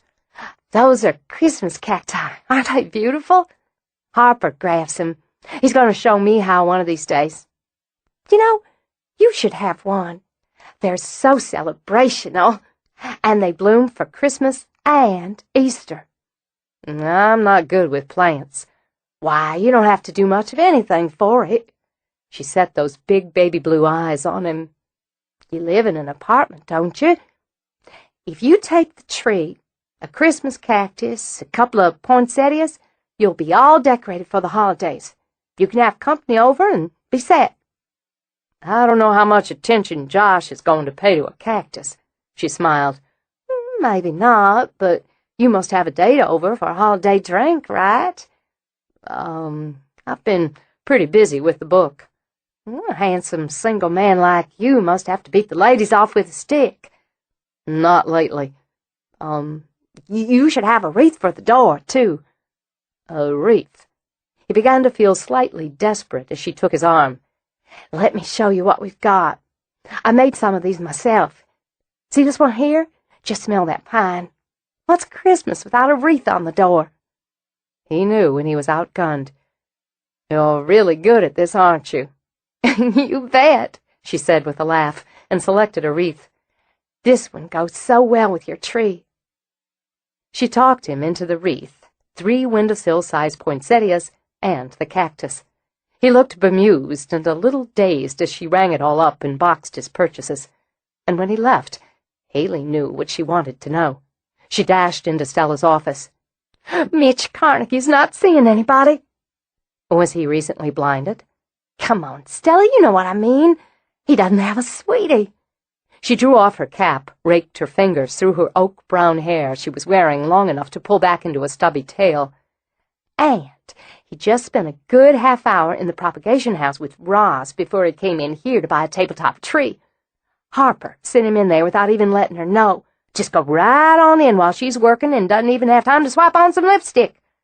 Just sent him in. What is Harper, stupid? Exactly what I asked him. Harper, that is. Anyway, then Mitch, came in all wet because he'd been walking around the place checking it out. He's going over to the house for a while now. Haley? Stella turned from her computer. What are you cooking? Just observing, that's all. He's not seeing anybody. She's not seeing anybody. She lifted her hands, pointing both index fingers, then wiggled them toward each other. Now they're going to be seeing a lot of each other. And besides being a hottie, he's so cute. I talked him into buying a wreath, 3 mini poinsettias, and a Christmas cactus, as well as the tree. Go, Haley. But see, he didn't know how to say no. That was the cute part. If Roz doesn't go for him, I might myself. Okay, no. She laughed at Stella's planned stare. He's old enough to be my daddy and blah, blah, blah. But he's just perfect for Roz. I'm telling you, I know this stuff. Wasn't I right about you and Logan? Stella sighed as she looked at the aquamarine he'd given her as an engagement ring. Well, I can't argue about that. And while I'm going to say firmly that observing's all we should do, I can't deny this may be a lot of fun to watch. Chapter 4. As a rule, when he was working, Mitch remembered to clean his apartment when he ran out of places to sit or coffee cups. Between projects, he was slightly better at shoveling out, or at least rearranging the debris. He hired cleaning services. In fact, he hired them routinely. They never lasted long, and the fault, he was willing to admit, was largely his. He'd forget which day he'd scheduled them, and invariably pick that day to run errands, do research, or meet his kid for a quick game of horse or one-on-one. There was probably something Freudian about that, but he didn't want to think too deeply about it. Or he'd remember, and the team would come in, goggle at the job facing them, and he'd never see them again. But a man had to, or at least should, make an effort for the holidays. He spent an entire day holing out, scrubbing down, and sweeping up, and was forced to admit that if he were being paid to do the job, he'd quit too. Still, it was nice to have some order back in his apartment, to actually be able to see the surface of tables, the cushions of chairs.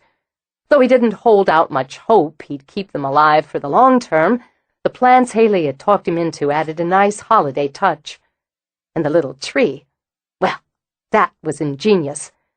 Now, instead of dragging the box out of storage, fighting with parts, cursing the tangle of lights only to discover half of them didn't work anyway, all he had to do was set the cheerful tree on the Hepplewhite stand by his living room window and plug the sucker in.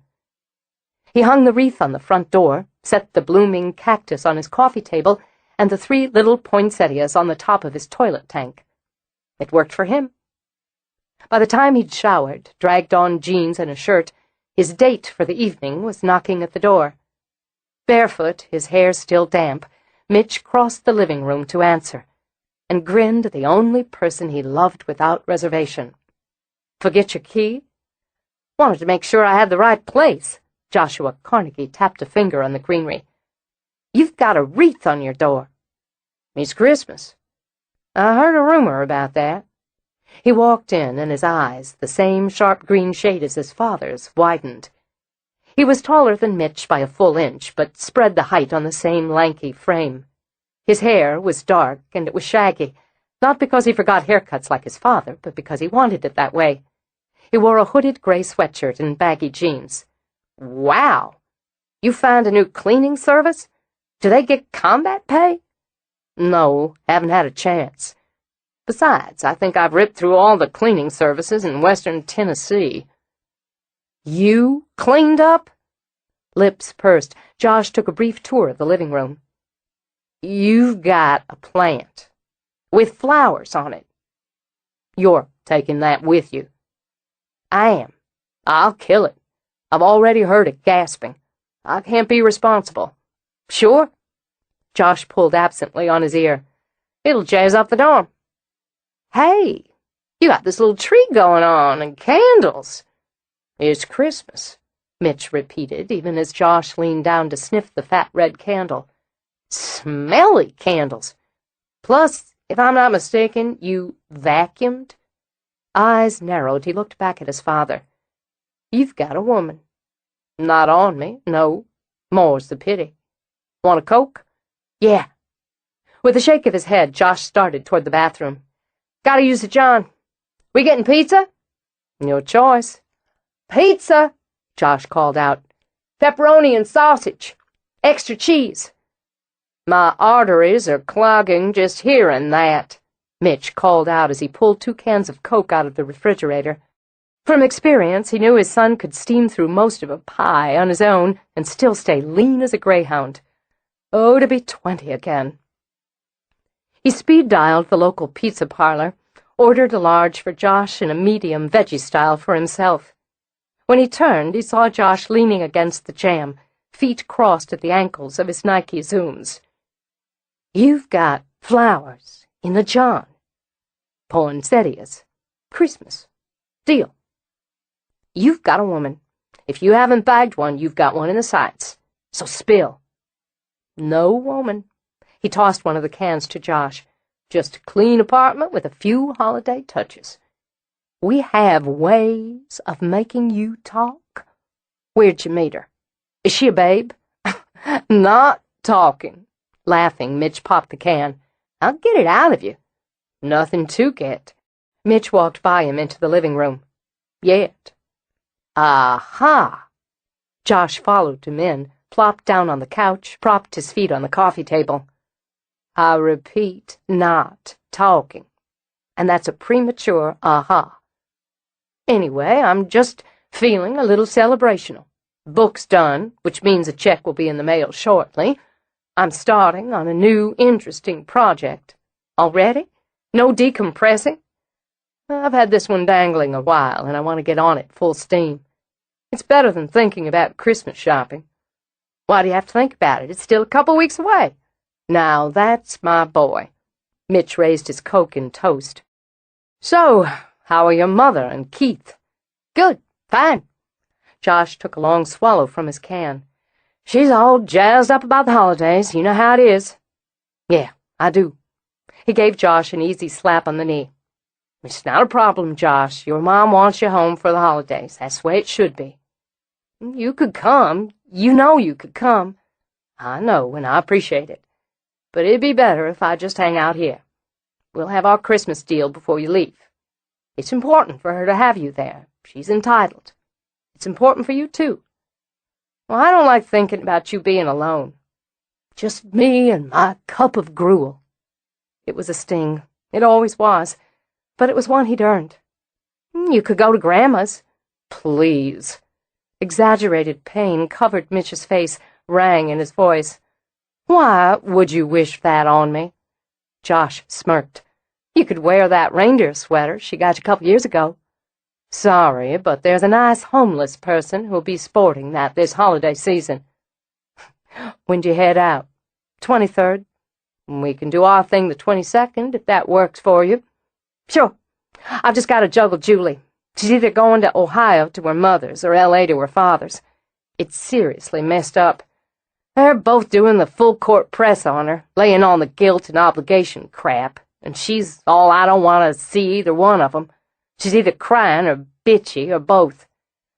We parents can certainly screw up our children. And you didn't. He took another drink, then turned the can around in his hands. I don't want to get all Maury Povich or whatever, but I wanted to say that you guys never made me the rope in your personal tug-of-war. I sort of been thinking about that, with all this shit Julie's going through.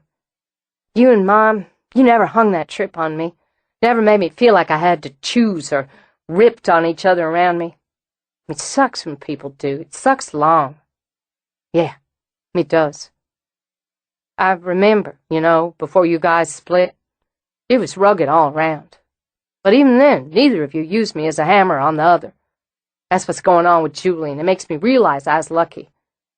So I just wanted to say, that's a good thing to hear. Well, now that we've had this hallmark moment, I'm getting another Coke. Pre-game show should be coming on.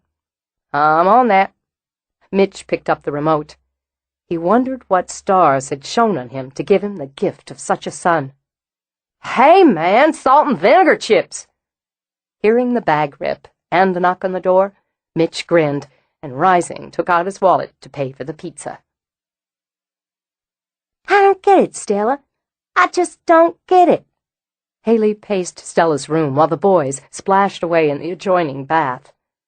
The sexy black shoes that will kill my feet, or the more elegant pumps? When Stella stood, one of each pair on either foot, Haley stopped pacing long enough to consider them. Sexy. I was afraid of that. Well, Stella took them both off, replaced the rejected pair in her closet. Her outfit for the evening was laid out on the bed.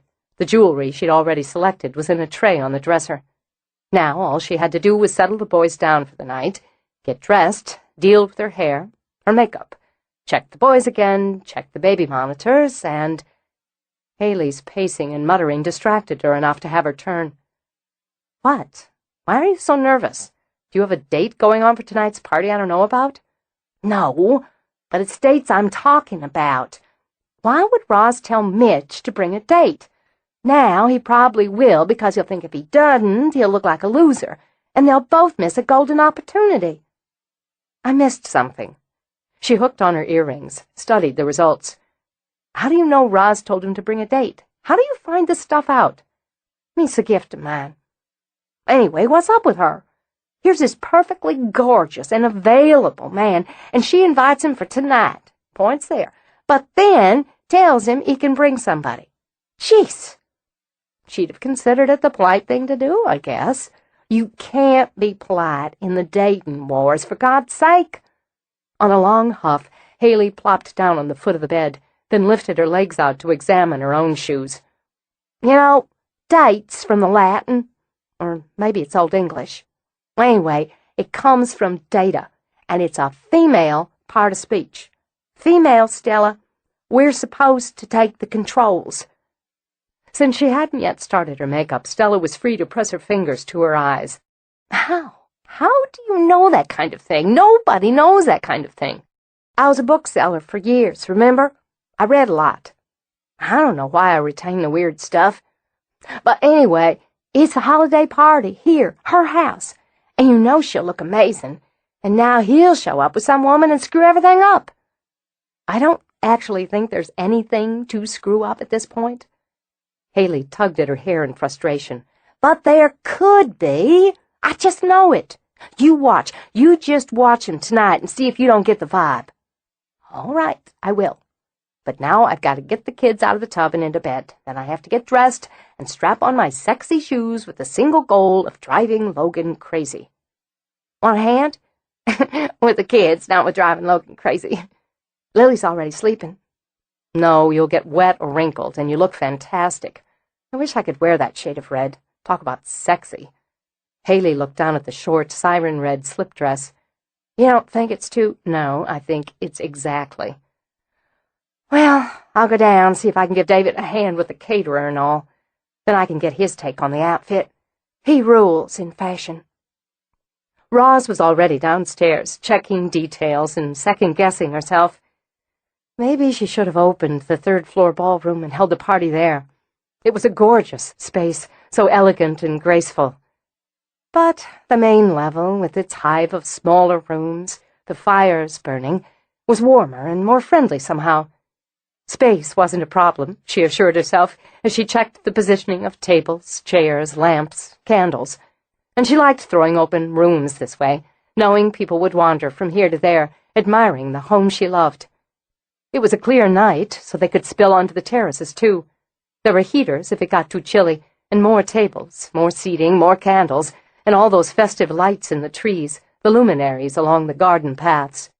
And you'd think, for heaven's sake, that it was the first party she'd given in her life. Been a while, though, since she'd held anything this expansive. Because of that, the attrition rate on her guest list had been very low. She was going to be packed. Avoiding the caterers and extra staff bustling around, she slipped outside. Yes, the lights were lovely, and fun, she decided, and she liked the poinsettia tree she'd created out of dozens of white plants. Harper House was designed for entertaining, she reminded herself. She'd been shirking her duty there, and denying herself, she supposed, the pleasure of socializing with people she enjoyed. She turned when she heard the door open. David stepped out, holding 2 flutes of champagne. "Hello, beautiful. Can I interest you in a glass of champagne?" "You can. Though I should be inside, helping with the madhouse." "Under control." He tapped his glass to hers. "Another 20 minutes, and it'll be perfect. And look at us. Aren't we gorgeous?" She laughed, slipped her hand into his. "You always are. And you, my treasure." Still holding her hand, he stepped back. "You just shimmer." She'd chosen a gown of dull silver in a long, narrow column with an off-the-shoulder neckline that would showcase her great-grandmother's rubies. She brushed her fingertips over the platinum necklace with its spectacular ruby drops. "I don't have many opportunities to wear the Harper rubies. They seem the night for them. And a treat they are for the eyes. Plus they do amazing things for your collarbone. But I was talking about you, my incandescent beauty. Why don't we run away to Belize?" Champagne and David, the perfect combination to make her feel bubbly and relaxed. "I thought it was going to be Rio." "Not until Carnival." "It's going to be a wonderful party, Roz. You just put all the other crap out of your mind." "You read me, don't you?" She shook her head, staring into the gardens as she sipped champagne. "Last time I threw one of these holiday bashes, I walked upstairs into the bedroom to change my bracelet because the clasp was loose, and what do I find but my husband nibbling on one of our guests instead of the canapes." She took a longer, deeper sip. "A singularly mortifying moment in my life." "Hell with that. You handled it, didn't you? I still don't know how you managed to step back out, leave them there, to get through the rest of the party and wait until everyone was gone before you pitched the son of a bitch out in his ear." His voice heated up on the rant, his fury for her lighting little fires. "You've got balls of steel, Roz, and I mean that in the best possible way." It was self-serving, not courageous or ballsy. She shrugged it off, or tried to. Causing a scene with a house full of guests would have only been more humiliating. "In your place, I'd have scratched both of them blind, then chased him out the door, brandishing one of your great, however many greats, granddaddies, muskets." She let out a little sigh, sipped again. That would have been satisfying, and damn if I don't wish I'd thought of the musket after the guests had gone. Well, we didn't let him spoil that evening, and we won't let him spoil this one. She polished off the champagne and turned to David with the determined look of a woman prepared for battle. Let's get the rest of these candles lit and put some music on. I'm ready for a party. Yes, it was good to open the house again, to have wine and music, good food, good friends. She listened to snippets of gossip, political debates, discussions on sports and the arts as she moved from group to group, from room to room. She hooked her arm through her old friend Will Dooley's, who was also Stella's father, and Roz's landscaper, Logan Kittredge's future father-in-law. You slipped by me. Just got here. He brushed his lips over her cheek. Jo kept changing her shoes. She just went upstairs with Haley, said she had to peek at the baby. I'll find her. Lose your fiancé, Logan? She's everywhere. He shrugged, sipped from his Pilsner. Woman can't rest until she's checked every detail personally. Nice party, Roz. Oh, you hate parties. Now Logan grinned, a quick grin that added charm to his rugged looks. Yeah, a lot of people. But the food's first-rate, the beer's cold, and my date's the most beautiful woman in the world. Tough to complain. Don't tell her daddy, but I plan to lure her out to the gardens later tonight. He winked at Will, then shifted his gaze. Your Dr. Carnegie just came in. Seems to be looking for you, or somebody. Oh? Roz glanced around, and those expressive eyebrows lifted. He'd worn a suit, stone gray, that flattered his lean build.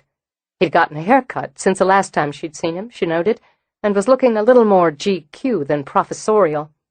She could admit, to herself at least, that it was a treat to study him either way. Still, he seemed slightly befuddled with the crowd, and shook his head when one of the efficient servers offered him a glass from a tray of champagne. "Excuse me just a minute," she said to Will and Logan. She started to wind her way through the room and broke her stride when his gaze skimmed over, then locked on her face. She felt a little bump under her heart and a quickening of pulse she found both baffling and embarrassing. He just hones in, she thought. Those eyes just zeroed right on in, so she felt, anyone would feel, that she was the only person in the room. A good trick in a space jammed with people and noise, and just a little disconcerting. But her expression was easy and friendly as she walked to him. "I'm so glad you could come." "When you throw a party, you mean it. I could see the lights from a mile away.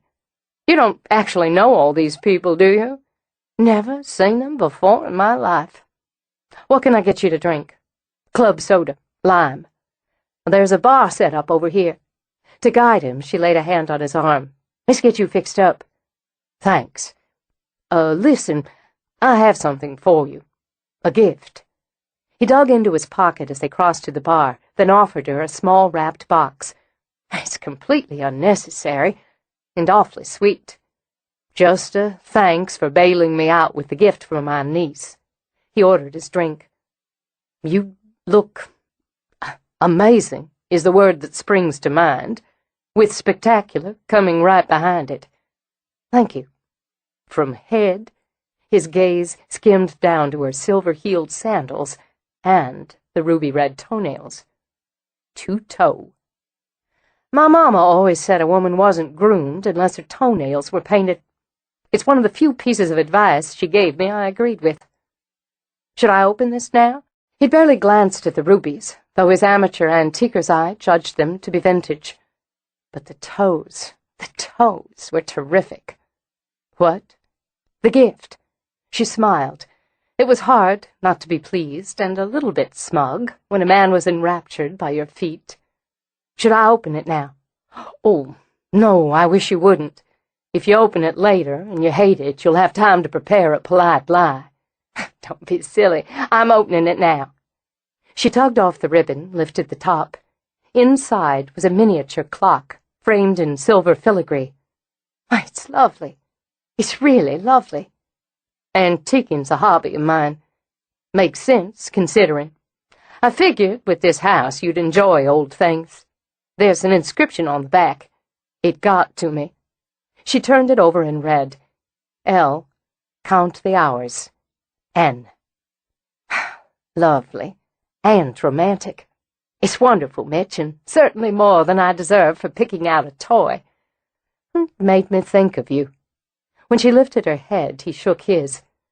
That put a cynical look in your eye, but fact's fact. I saw it, thought of you. Does that happen often? My thinking of you? No, thinking of someone and buying her a charming gift. From time to time. Not in some time, actually. Does it happen often on your end? She smiled a little. Not in some time. Thank you very much. I want to put this upstairs. Why don't I introduce you to... Oh, there's Stella. Nobody can steer you through a party better than our Stella. Mitch. Stella held out a hand for him. It's good to see you again. And you. You're blooming, he said. It must be love. I can confirm that. And how are your boys? They're great, thanks. Conked out upstairs. And... Oh... She broke off when she saw the little clock. Isn't that sweet? So romantic and female. Lovely, isn't it? Roz agreed. It was a gift for a very small favor. You wouldn't say small if you'd been on the receiving end of the phone call I got from my sister and my niece, Mitch told her. I'm not only officially forgiven, I'm currently enjoying favorite uncle status. Well, then obviously I deserve this. Stella, show Mitch around, will you? I just want to put this upstairs. Sure. And Stella noted the way Mitch's gaze followed Roz out of the room. One question before we make the rounds. Is she seeing anyone? No, she's not. He grinned as he took Stella's arm. How about that? Roz mingled her way to the foyer, then started upstairs. It reminded her that she'd walked up these stairs at another party, with the voices and the music and lights behind her, and she'd stepped into the end of a relationship. She wasn't naive. She knew very well Mitch was asking her if she was interested in beginning a relationship, and was laying some groundwork, so she would be. What was strange was that her answer wasn't a flat no. What was strange, Roz thought as she walked to her bedroom, was not knowing the answer. She slipped into the room to set the romantic little clock on her dresser. She couldn't stop the smile as she traced the frame. A very thoughtful gift, she thought, and, yes, her cynical side added that it was a very clever gift. Then again, a woman who'd been through 2 marriages was bound to have a healthy dose of cynicism.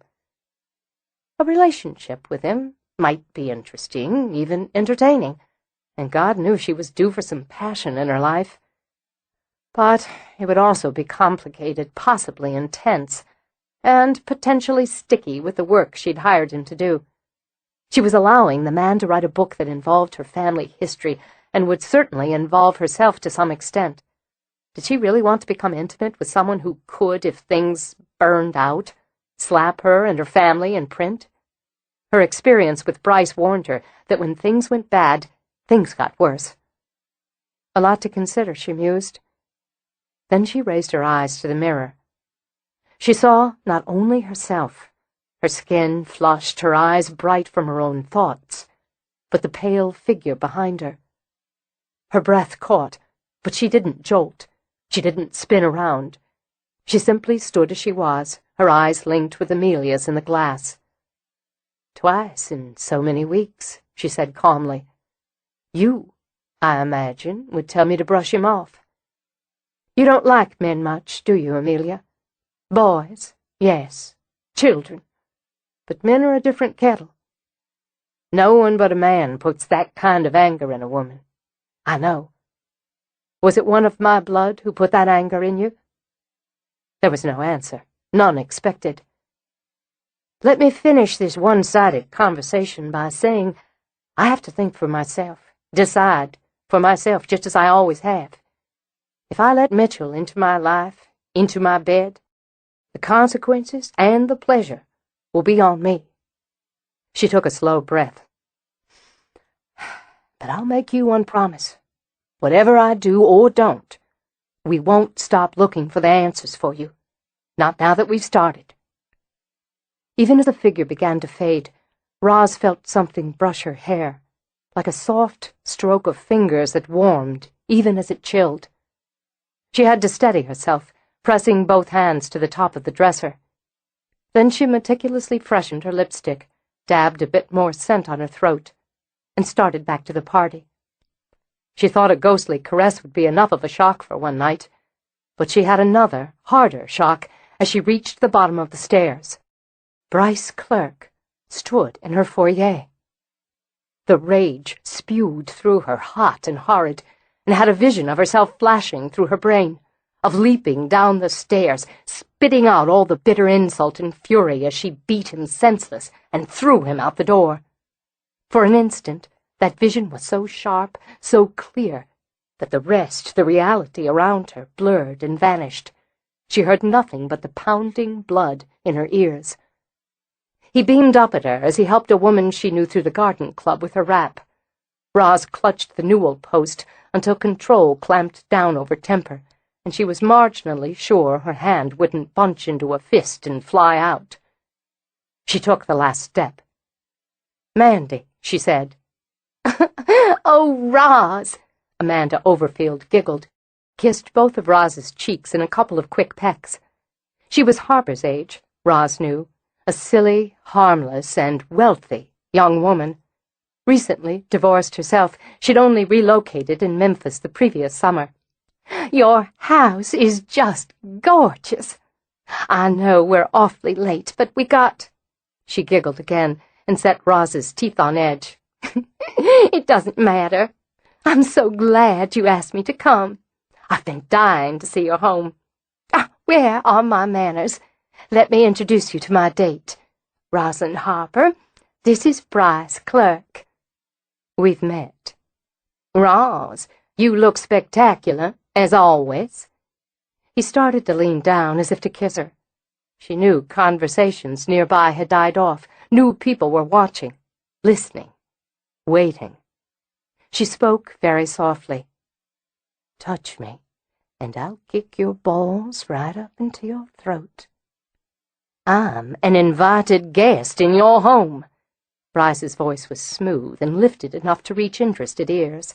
She watched him fix an expression of injured shock on his face. "Rudeness doesn't become you." "I don't understand." Hands clasped together, Mandy looked from one to the other. "I don't understand." "I'm sure you don't, Mandy. Why don't you and your escort come out front with me a moment?" She heard the vicious curse behind her, fought valiantly not to wince. She turned and again kept her voice low. "Harper, don't. Please." When she shifted her body to block his, Harper's gaze snapped from Bryce to his mother. "Once and for all, I'm going to take care of it. Let me take care of it." She rubbed a hand over his arm, felt his muscles quivering. "Please. Not alone. 2 minutes." She kissed his cheek, whispered in his ear. "He wants a scene. We won't give it to him. He gets nothing from us. 2 minutes, baby." She turned. "Mandy, let's get a little air, all right?" She took the woman by the arm. Bryce held his ground. "This is ungracious of you, Rosalind. You're embarrassing yourself and your guests. I'd hoped we could be civil, at least." "I suppose your hopes are dashed, then." She saw the change in his face as he looked over her shoulder. She followed his direction, noted that Mitch stood beside Harper now, and that Logan and David were both moving into the foyer. Their expressions were far less civil, she decided, than hers. "Who's the asshole?" Mitch's question was barely a mutter, but Roz heard it, just as she heard Harper's answer. "Bryce Clerk. The garbage she tossed out a few years ago." Roz drew Mandy outside. Bryce was an idiot, she thought, and he might have enjoyed an altercation, a public one with Harper. But he wouldn't take on several strong, angry men, even for the pleasure of embarrassing her in her own home. She was proven right as he walked stiffly out the door behind her. Roz shut it. "Mandy, this is my ex-husband. the one I found upstairs at a similar party, with his hands all over the naked breasts of a mutual acquaintance. That's a damn lie. There was nothing—" Her head whipped around. "You're free to tell Mandy your side of things when you're not standing on my doorstep. You are not welcome here. You will never be welcome here. If you come onto my property again, I will call the police and have you arrested for trespassing.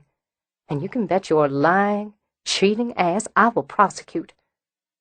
Now you have 1 minute, and 1 minute only, to get in your car and get off my land." She turned, smiled now into Mandy's shocked face. "Mandy, you're certainly welcome to come in, to stay. I'll arrange for you to be taken home later if you like." "I think I should... I guess I should go." "All right, then. I'll see you next month at the meeting. Merry Christmas." She stepped back, but didn't open the door. "I believe you're down to about 40 seconds now before I go inside and contact the police." "Everyone in there knows what you are now," Bryce shot out at her as he pulled Mandy toward his car. "I'm sure they do." She waited until he'd gunned the engine, until he'd sped off. Only then did she press a hand to her sick stomach and squeeze her eyes shut until she could bank back the trembling rage and embarrassment. She took 2 deep breaths, lifted her head high, then walked back into the house. She smiled, brilliantly, then held out a hand for Harper's. "Well," she said, giving his hand a squeeze as she scanned curious faces, "I could use a drink." Chapter 5. When the party was over and the guests on their way home, Roz couldn't settle. She knew better than to go up to her rooms, where she would just pace and rehash and twist herself up over this personal humiliation. Instead, she made herself a big mug of coffee and took it out on the patio to enjoy the cool and the solitude. With the heaters humming and the lights still twinkling, she sat down to sip, to enjoy, and maybe to brood just a little. Harper was angry with her, she knew. Angry because she'd held him off from physically ejecting Bryce from the house. He was still young enough, and bless his heart, he was a man on top of it, to believe that brute force could solve this particular problem. And he loved her enough to chain his temper down because she'd asked. At least, this time he'd managed to chain it down. The single other time Bryce had attempted to enter Harper House without invitation, she'd been too shocked to hold Harper off, or David, for that matter. Bryce had been thrown out on his cheating ass, and she was small enough to gain some satisfaction from the way her boy had hauled the man out. But what had it solved? Bryce had accomplished then just what he'd accomplished this round. He'd upset her. How long, she wondered, just how goddamn long was she supposed to pay for one stupid, reckless mistake? When she heard the door open behind her, Roz tensed up. She didn't want to rehash this nasty little business with David or Harper, didn't want a man to pat her head and tell her not to worry. She wanted to sit and brood alone. "I don't know about you, but I could use some chocolate." Surprised, Roz watched Stella set a tray on the table. "I thought you'd gone up to bed." "I always like to decompress a little after a big party." Then there was the matter of these chocolate truffles just sitting out there in the kitchen, calling my name. She'd brewed tea, Roz noted, and remembered Stella wasn't one for late-night coffee. And she'd arranged the leftover truffles on a pretty plate. Haley would be down too, but Lily woke up. She must be cutting a tooth because she's fussing. "Ah, it's beautiful out here. Middle of December, and it's just so beautiful. Not even much of a bite to the air yet." "Did you practice the small talk? Decide you'd open with the weather?"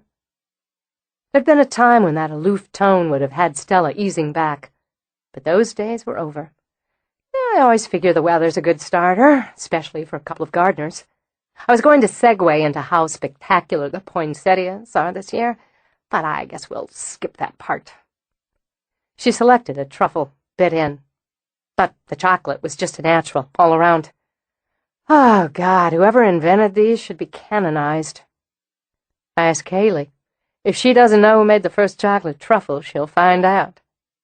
Since the chocolate was there, Roz couldn't come up with a good reason not to have one. "I've been here nearly a year now," Stella began. "Is this your way of leading up to asking for a raise?" "No, but good idea. I've worked for you for nearly a year, lived in the same house with you. The second part is certainly longer than I intended.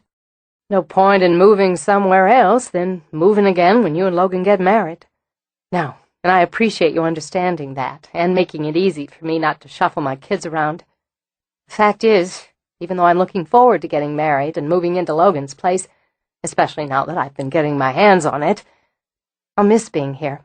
So will the boys. It's nice to hear. Even with everything that went on last spring, maybe in some ways because of it, I'm attached to this house. And to you. And it's nice to hear, too. You have a sweet heart to go with that orderly mind of yours, Stella. Thanks." She sat back in her chair, cupping her tea in both hands. Her flower-blue eyes were directly on Roz's. "Living with and working for you for nearly a year, I know your mind and heart, at least as much as I can. One of the things I know is that despite your generosity and your hospitality, you're a very private woman, and I know I'm stepping into that private area when I say I'm sorry about what happened tonight. I'm sorry, and I'm angry, and just a little bit stunned that some asshole would walk into your home uninvited and unwelcomed for the purpose of embarrassing you." When Roz said nothing, Stella took a long breath. "So, if you're in the mood to eat truffles and trash the son of a bitch, I'd be happy to listen. If you'd rather sit out here alone and let it fester, then I'll take my tea and half these chocolates upstairs." For a moment, Roz just sat, sipping her coffee. Then she thought, what the hell, and had another chocolate. "You know, having lived here all my life, I have a number of friends and a bevy, we could say, of acquaintances. But I haven't had what you might call close, important female friends. There's a reason for that." She lifted a finger, wagged it before Stella could speak. "The reason being my own preference, to an extent. And that having its roots in being widowed young. So many of my social circle in the female area became just a little wary. Here I was, young, attractive, fairly well off, and available, or so they assumed. In the other camp were those eager just innately to pair me up with a man, a friend, a brother, a cousin, whatever. I found both of those attitudes annoying. As a result, I got out of the habit of having close women friends. So I'm a little rusty. I consider you a friend, the best I have of the female persuasion. Since I feel the same about you, I wish you'd let me help you. Even if it's only to say really nasty things about that fucking Bryce clerk and bring you chocolate." "Why, Stella." Roz's voice was as creamy as the truffles. "I believe that's the first time in this entire year I've heard you say fuck." Stella flushed a little, the curse of redheads. "I reserve it for special occasions." "This is certainly that." Roz tipped her head back and studied the stars. "He didn't do it to embarrass me. That was just a side benefit." "Then why? Could he actually be stupid enough to think you'd have let him come in and party?" "Well, he may have thought my need to maintain image would have given him a pass. And if I had, just a little more grease to oil the gears of whatever money-making plots and plans he has going. If so, he couldn't know you very well to have underestimated you like that. He knows enough that he got exactly what he was after tonight. The young woman he had on his arm, she's very wealthy and very silly. Chances are she'll feel some sympathy, even some outrage, on his behalf over tonight. And she's more than silly, she's bone stupid. Maybe. But he's an accomplished liar and slick as a snake. I'm not silly or stupid, and I fell for it. Well, you loved him so. Oh, honey, I didn't love him. Thank God for that." She shuddered at the thought of it. "I enjoyed the intention, the flattery, and initially, at least, the romance and sex of it. Added to that, I had a raging case of empty nest, so I was ripe for plucking. My own fault that I went and married him instead of sleeping with him until I got bored or saw what was under that pretty exterior." "I don't know if that makes it worse or better," Stella said after a moment. Neither do I.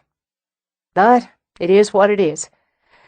In any case, he wanted to remind me he exists, that he can and does swim in the same social pond. He wanted, primarily, for me to be upset and to think about him. Mission accomplished. He has a need for attention, to have attention focused on him, for better or worse. The worst punishment I could give him is to ignore him, which I've done fairly successfully since he came back to Memphis. Tonight was a very clever way, of shoving himself in my face, in my own home, in front of my guests. I wish I'd gotten there quicker. I was nearly at the other end of the house when I heard the rumbles. But I don't see how anyone could get any sort of satisfaction out of being turned away in public, the way I heard you turned him away. You don't know Bryce. He'll dine off the incident for weeks. Center of attention, and he has a smooth way. Her short, unpainted nails tapped against her teacup. Before he's done, he'll be the underdog. All he'd done was try to mend fences, to come by to wish me well, it being the holidays and all. And what had I done but rebuffed him, and humiliated his date, and invited guest? She stopped a moment to suck back the fresh rage. People will say, my goodness, how cold and hard, how ungracious and rude of her. Then people are idiots. Yes, indeed they are. Which is why I rarely socialize with them, and why I've been so particular in my friends. And why I'm very grateful to have one who would sit out here with me at this time of night, eating chocolate truffles while I feel sorry for myself. She let out a long breath. And damned if I don't feel better. Let's go on up, get some sleep. We're going to have us a busy day tomorrow with the gossip sniffers slinking in along with the regular customers. Some would have called it burying herself in work. Roz called it doing what needed to be done and enjoying every minute of it. She loved winter chores, loved closing herself in for hours, even days in a greenhouse, and starting new life, nurturing it along. Her seedlings and cuttings, sprouts started by layering or leaf buds. She loved the smell of rooting compound and damp, and watching the stages of progress. There were pests and problems to guard against here, just as there were in life. When she caught signs of downy mildew or rusts, she snipped off the infected leaves, sprayed the plants. She checked air circulation, adjusted temperature. Any cuttings that showed signs of rot or virus were systematically removed and discarded. She would not allow infection here, any more than she allowed it in her life. It soothed her to work and to remember that. She had cut Bryce off, discarded him, rid her life of that infection. Maybe not quite soon enough. Maybe she hadn't been quite vigilant enough, so even now she was forced to guard and control. But she was strong, and the life she'd built was strong enough to withstand these small, annoying invasions. Thinking of that, she finished her list of tasks for the day, then sought out Harper. She slipped into his grafting house, knowing he wouldn't hear her right away, not with Beethoven soaring for the plants and whatever music he'd chosen for himself that day booming in his headset. She took a moment that made her feel tender, to watch him work. Old sweatshirt, older jeans, grubby boots. He'd been out in the field off and on that day, she realized. He'd gotten a haircut recently, so all that glossy black fell in a sleeker, more ordered style. She wondered how long that would last. If she knew her boy, and she did, he'd forget about that little grooming task for weeks, until he ended up grabbing a piece of raffia to tie his hair back while he worked. He was so competent, so creative here.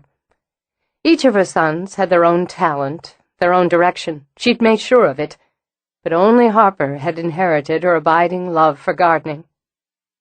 She moved down through the tables crowded with plants and tools and mediums to watch him skillfully graft a miniature rose. When he'd finished the specimen, reached for the can of Coke that was always nearby, she moved into his line of vision. She saw him focus on her as he sipped. "Nice job," she said. "You don't often do roses." "Experimenting with these. Thought we might be able to have a section for container-grown miniatures. Working on a climbing mini and some ground cover specimens. Want a Coke? No, thanks. He was so much her, she thought. How many times had she heard that polite, cool tone come out of her own mouth when she was irritated? I know you're upset with me, Harper. No point in me being upset. Point isn't, well, the point, is it? She wanted to stroke his shoulders, rub her cheek to his, but he'd stiffen just as she would if someone touched her before she was ready to be touched. You're angry with the way I handled things last night, with the way I wouldn't let you handle them. Your choice. He jerked a shoulder. And I'm not mad at you. I'm disappointed in you, that's all. If he'd taken his grafting knife and stabbed it into her heart, she'd have felt less pain, less shock. Harper, did you have to be so goddamn polite? Couldn't you have given him what he deserved right then and there instead of brushing me back and taking it outside? What good would... I don't give a shit about what good, Mama. The infamous Harper temper smoldered in his eyes. He deserved to have his clock cleaned right on the spot. You should have let me stand up for you. But it had to be your way, with me standing there doing nothing. So what is the damn point? She wanted to turn away, to take a moment to compose herself. But he deserved better. He deserved face-to-face. There's no one in this world who can hurt me the way you can. I'm not trying to hurt you. No, you're not. You wouldn't. That's how I know just how angry you are, and how I can see where it comes from. Maybe I was wrong. She lifted her hands to rub them over her face. I don't know. But it's the only way I know. I had to get him out of the house. I'm asking you to understand that I had to get him out of our house, quickly and before he'd smeared it all again. She dropped her hands, and her face was naked with regret. I brought him into our home, Harper. I did that. You didn't. That doesn't mean you're to blame, for Christ's sake, or that you have to handle something like that by yourself. If you can't depend on me to help you, to stand up for you, oh, God, Harper, here you are, sitting in here thinking I don't need you, when half the time I'm worried I need you too much for your own good. I don't know what I'd do without you. That's a God's truth. I don't want to fight with you over him. Now she pressed her fingers to her eyes. He's nothing but a bully. And I'm not a little boy you have to protect from bullies anymore, Mama. I'm a man, and it's my job now to protect you, whether you want it or not, and whether you damn well need it or not. She dropped her hands again, nearly managed to smile this time. I guess that's telling me. He comes to the door again. You won't stop me. She drew a breath, then framed his face with her hands. I know you're a man. It pains me sometimes, but I know you're a man with his own life, his own ways. I know you're a man, Harper, who'll stand beside me when I ask, even though you'd rather stand in front of me and fight the battle. Though she knew she wasn't quite forgiven, she pressed a kiss to his forehead. I'm going on home to work in the garden. Don't stay mad at me too long. Probably won't. There's some of that baked ham left over from the party. Plenty of side dishes, too, if you wanted to come by and forage for dinner. Might. All right, then. You know where to find me. With gardens as extensive as hers, there was always some chore to do. Since she wanted work, Roz hauled mulch, checked her compost, worked with the cuttings and seedlings she grew for her personal use in the small greenhouse at home. Then, grabbing gloves and her loppers, she headed out to finish up some end-of-the-year pruning. When Mitch found her, she was shoving small branches into a little chipper. It rattled hungrily as it chewed, with its dull red paint looking industrious. As she did, he thought, in her dirt-brown and battered jacket, the black cap, thick gloves, and scarred boots. There were shaded glasses hiding her eyes, and he wondered if she wore them against the beam of sunlight or as protection against flying wood chips. He knew she couldn't hear him over the noise of the chipper, so took a moment just to watch her, and let himself meld the sparkling woman in rubies with the busy gardener in faded jeans. Then there was the to-the-point woman in a business suit who'd first come to his apartment. Roz of the tropical greenhouse with a smudge of soil on her cheek. and the casual, friendly Roz who'd taken the time to help him select a child's toy. Lots of angles to her, he decided, and likely more than he'd already seen. Strangely enough, he was attracted to every one of them. With his thumbs hooked in his front pockets, he moved into her line of vision. She glanced up from under the brim of a ball cap, then switched off the machine. "You don't need to stop on my account," he told her. "It's the first time I've seen one of those things in action, except in Fargo. This one isn't quite up to disposing of a body, but it does the job for garden chores." She knew Fargo, he thought, ridiculously pleased. It was a sign they had some common ground. Uh-huh. He peered down where most of a branch had gone inside. "So you just shove stuff in there and chop, chop, chop." "More or less." "Then what do you do with what's left?" "Enough branches and leaves and such. Get yourself a nice bag of mulch." Handy. "Well, I didn't mean to interrupt, but David said you were out here. I thought I'd come by, get in a couple hours of research." "That's fine. I didn't figure you'd have much time to spare on it until after the holidays." "I've got time. I'm getting copies of official records, and I need to make some notes from your family Bible, that sort of thing. Get some order before I can dig down below the surface." He brushed a good-sized wood chip from her shoulder and wished she'd take off the sunglasses. Her eyes just killed him. "And I'd like to set up times for those interviews for after the holidays." "All right."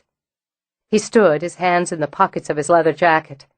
He was stalling, he knew, but she smelled so damn good. Just a hint of secret female under the woody scent. "Funny, I didn't think much went on in a garden this time of year." "Something goes on every time of year. And I'm holding you up. Listen, I wanted to see if you were all right." "I'm fine, just fine." "It'd be stupid for me to pretend I didn't hear murmurs about what was behind that scene last night, or what would have been a scene if you hadn't handled things so adroitly." "Adroitly's how I prefer handling things whenever possible." "And if you're going to get your back up when a conversation between us touches on the personal, it's going to be tough to research your family history." Because he was watching carefully, because he was learning to read her, he saw the annoyance flick over her face before she composed it. "Last night has nothing whatsoever to do with my family history." "I disagree. It involves you, and this thing going on in your house involves you." She might kick him out as adroitly as she had Bryce Clerk, but if so, it would be because he was honest and up front. "I'm going to pry, Roz. That's what you've hired me to do, and I won't always pry gently. If you want me to move forward with this, you'll have to get used to it." I fail to see what my regrettable and thankfully brief second marriage could have to do with the Harper Bride. He didn't have to see her eyes clearly to know they'd chilled. He heard it in her voice. Bride. Whether or not she was one, she's referred to as such through your family lore. When she manifested herself, he decided, last spring, in spades, you said she'd never bothered with you when you'd socialized with men, or when you'd married, as she had with Stella. Stella has small children. My children are grown. Doesn't make them less your children. Her shoulders relaxed. Then she bent to scoop up some smaller twigs and toss them in the mouth of the chipper. No, of course it doesn't. So we can theorize that she didn't feel threatened by Bryce. And what the hell kind of name is that anyway? Stupid. Or that she considered your maternal duties done and didn't care what you did regarding your sex life. Or that after a certain point, she stopped showing herself to whoever's living in the house. Well, it can't be 3, as I've seen her recently. Since May. Just a few days ago, and then again last night. Interesting. What were you doing? What was she doing? I should have my notebook. It was nothing. She was there, then she wasn't. I don't expect you to solve the puzzle of why she comes or to whom. I want you to find out who she was. One puzzle's connected to the other. I really want some time to talk to you, and this is obviously not it. maybe we can have dinner. Next evening you're free. It's not necessary for you to buy me dinner to get an interview. It might be enjoyable to buy you dinner. If you have strong objections to mixing business and pleasure, I'm going to be sorry to wait to ask you out until I'm finished with this project. I don't date anymore, Mitch. I gave it up. The word date always makes me feel like I'm back in college. Or worse, high school. He took a chance and reached out to slide her glasses down her nose, looked directly into her eyes. We could just say that I'm interested in spending time with you on a social level. That says date to me. But she smiled before she scooted the glasses back in place. Not that I don't appreciate it. Well, we'll settle for an interview for now. I'm going to be in and out the next couple of weeks, so you can let me know when you've got time to sit down for an extended period. Otherwise, you can call me at home and we'll set it up. That's fine. I'll go in, get some work done, let you get back to yours. When he started to walk away, she reached for the switch on the chipper. Roz, any time you change your mind about dinner, you just let me know. I'll be sure to do that. She switched on the machine, pushed the branch in. She worked until she lost the light, then stowed her tools before climbing the steps to the second-floor terrace and her outside door. She wanted an endless hot shower, soft clothes, then a cold glass of wine.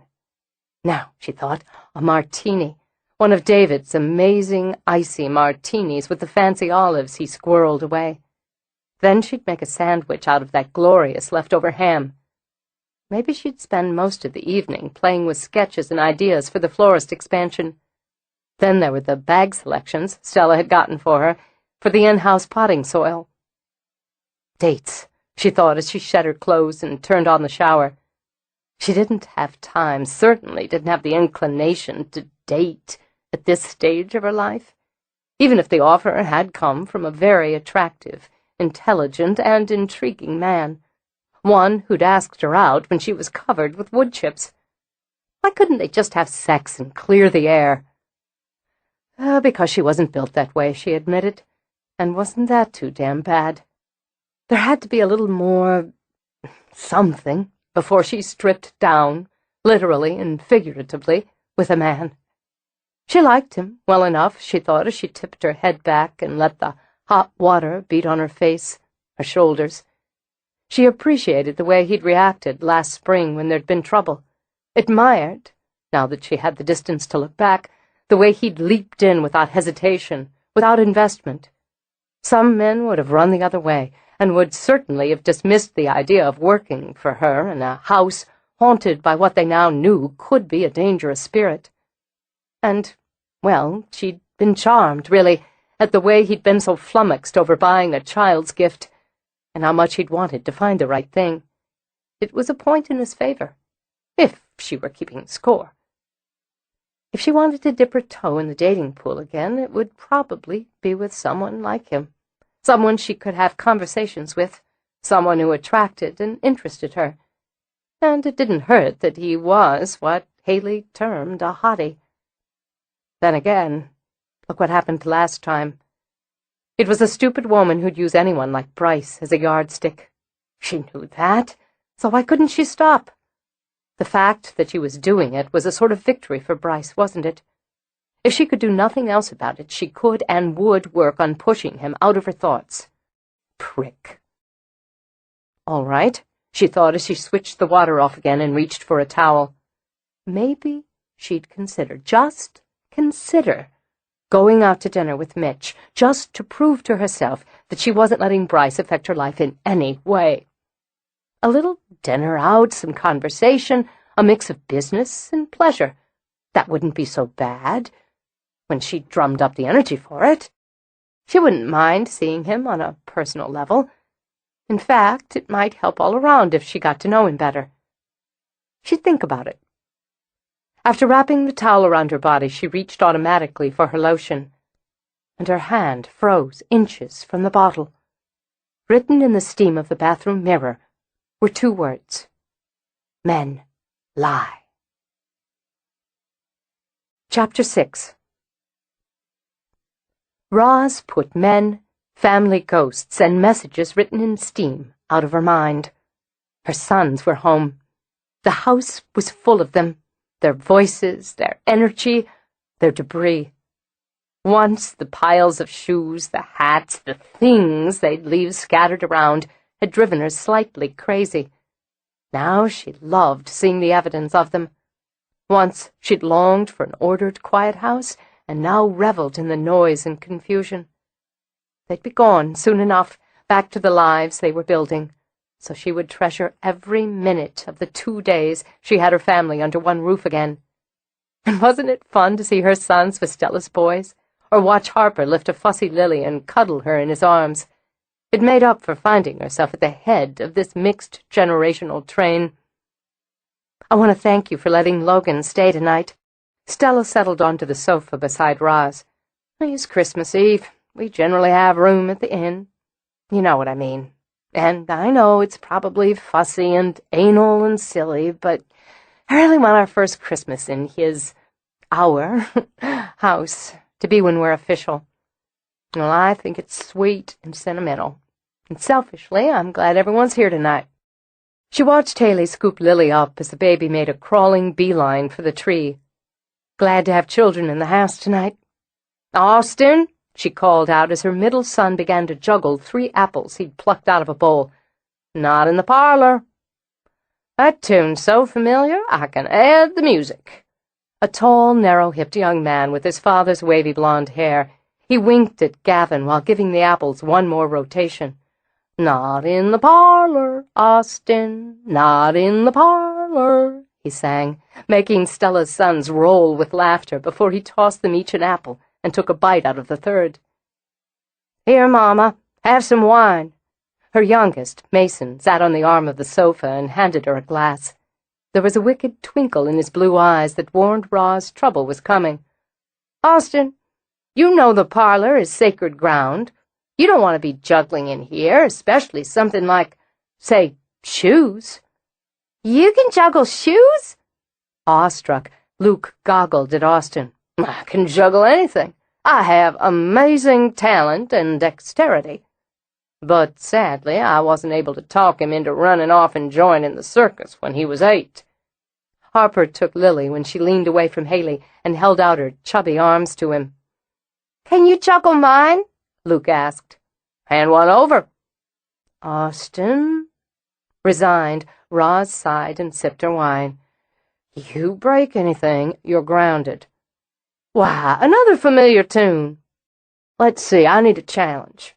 Logan, looks to me like that shoe's big enough to house a family of 4. Let's have it." "I'll give you my shoe, you get grounded, I get fired. Call me a coward, but I'll soon have 2 growing boys to feed." He reached down to poke Gavin in the ribs. "And they eat like pigs." "Oink!" Showing off, Gavin grabbed a cookie from a tray and stuffed it whole in his mouth. "Oink!" "Oh, go ahead, Logan." Roz waved a hand. "He won't be satisfied otherwise."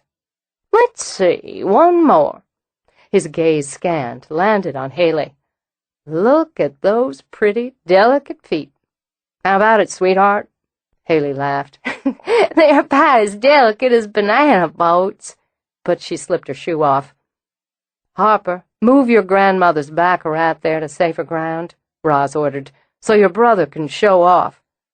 "I prefer the term perform." "I recall a performance that cost Mama a lamp," Harper commented as he moved heirlooms, "and got all 3 of us, and you too, David, if memory serves, KP duty." "In my salad days," Austin claimed. After giving the trio of varied footwear a few testing tosses, he began to juggle. "As you can see, I've sharpened my skills since that regrettable incident." "Fortunate to have a fallback career," Mason told him. "You can take that act down to Beale Street." The circling shoes had Lily giggling and bouncing on Harper's hip. For herself, Roz just held her breath until Austin took his bow. He tossed a shoe back to a delighted Luke. "Can you teach me?" "Me too," Gavin insisted. "She's going to say, 'Not in the parlor,'" Austin announced, even as Roz opened her mouth. We'll work in a lesson tomorrow, outside. Keep us all safe from Mama's wrath." "She's the boss of everybody," Luke told him solemnly. "No flies on you." "Well, since nobody's seen fit to throw money, I'll have to settle for a beer."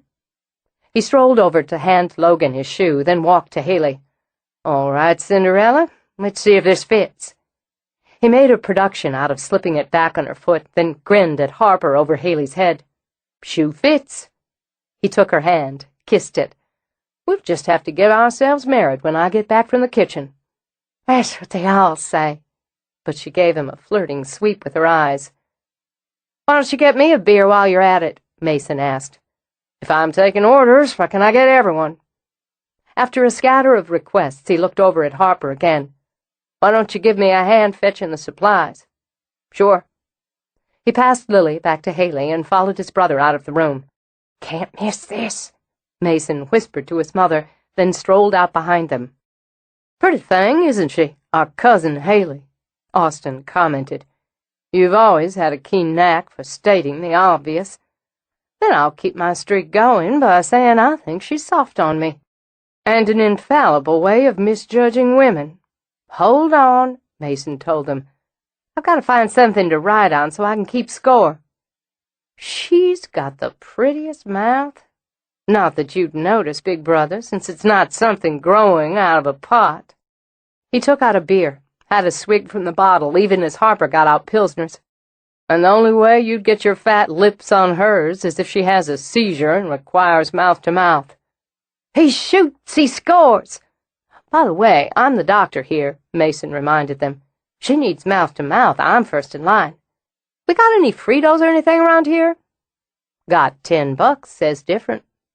In an old habit, Austin boosted himself up to sit on the counter. "Maybe you could babysit so I can see if our resident babe would like a little stroll around the gardens, seeing as I haven't heard you call dibs." "She's not the damn last piece of pie." With some heat, Harper grabbed the beer from his brother, took a long swallow. "What the hell's wrong with you talking about her that way? You ought to have a little more respect. If you can't come up with it on your own, you and I can take a little stroll outside so I can help you find it." With a grin, Austin jabbed a finger at Mason. "Told ya. Can I call him or can I call him?" "Yeah, he's hooked on her." "What kind of kitchen is it that doesn't have any Fritos?" "In the pantry, top shelf," Roz said from the doorway. "I'm surprised you'd think I'd forget your childish addiction to corn chips. Austin, have you finished messing with your brother's head for now?" "I was really just getting started." "You'll have to postpone that portion of your holiday entertainment." She glanced over, had to smile when she heard Mason's cheer as he located the bag of chips. "We have company, and it might be nice if we present the illusion that I raised 3 respectable and mature young men." "That's pretty well shattered since he's already juggled," Harper grumbled. "There's a point." She moved over to touch Harper's cheek, then Austin's, before she turned to Mason. "You may not be respectable and mature, but by God, the 3 of you sure are handsome. I could have done worse. Now get those drinks together, Harper, and take them out to our guests. Austin, get your butt off my counter. This is a house, not the neighborhood bar. Mason, put those chips into a bowl and stop dropping crumbs all over the floor." "Yes'm," they said in unison, and made her laugh. Christmas Day went by in a blur. She tried to imprint specific moments on her mind. Mason's sheer delight in the antique medical bag she'd found him. Harper and Austin squaring off over a foosball table. There was Lily's predictable fascination with boxes and wrapping rather than toys, and Haley's joy in showing off a new pair of earrings.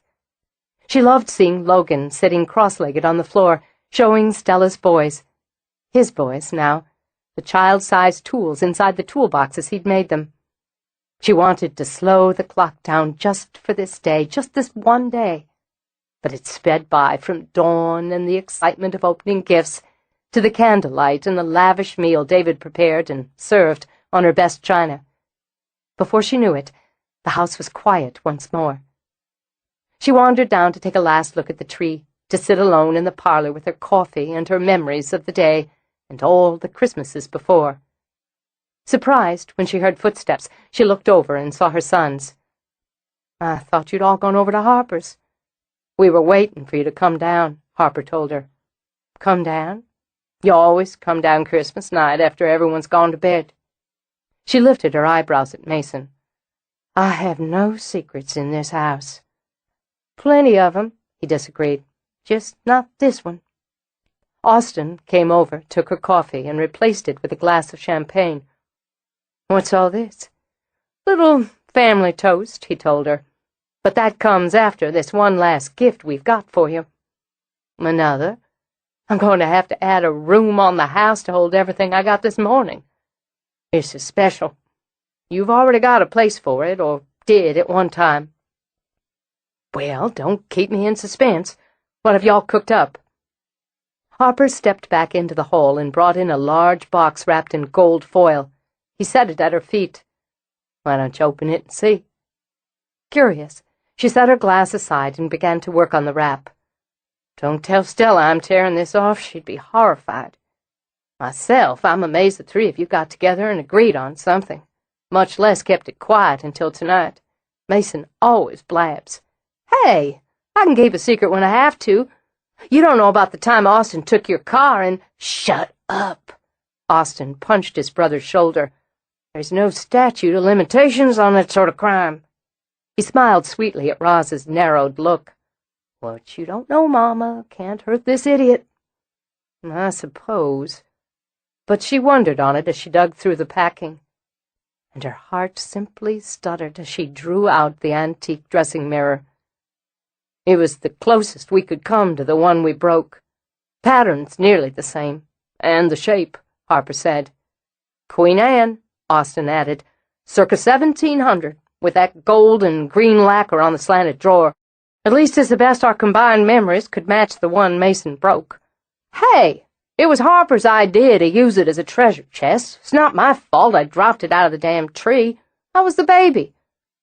Oh, God, I was so mad, I nearly skinned y'all alive." "We have painful recollection of that," Austin assured her. "It was from your daddy's family." Voice thick, throat aching, she traced her fingers over the lacquered wood. "He gave it to me on our wedding day." "We should have been skinned." Harper sat down beside her, rubbed her arm. "We know it's not the same, but no. Swamped with emotion, she turned her face to press it against his arm for a moment. "It's better that you remember this, think of this, do this." "It made you cry," Mason murmured, and bent to rub his cheek over her hair. "It's the first time I remember seeing you cry. None of us ever forgot it, Mama." She was struggling not to cry now as she embraced each one of her sons. "It's the most beautiful gift I've ever been given, and I'll treasure it more than anything I have. Every time I look at it, I'll think of the way you were then, the way you are now. I'm so proud of my boys. I always have been, even when I wanted to skin you."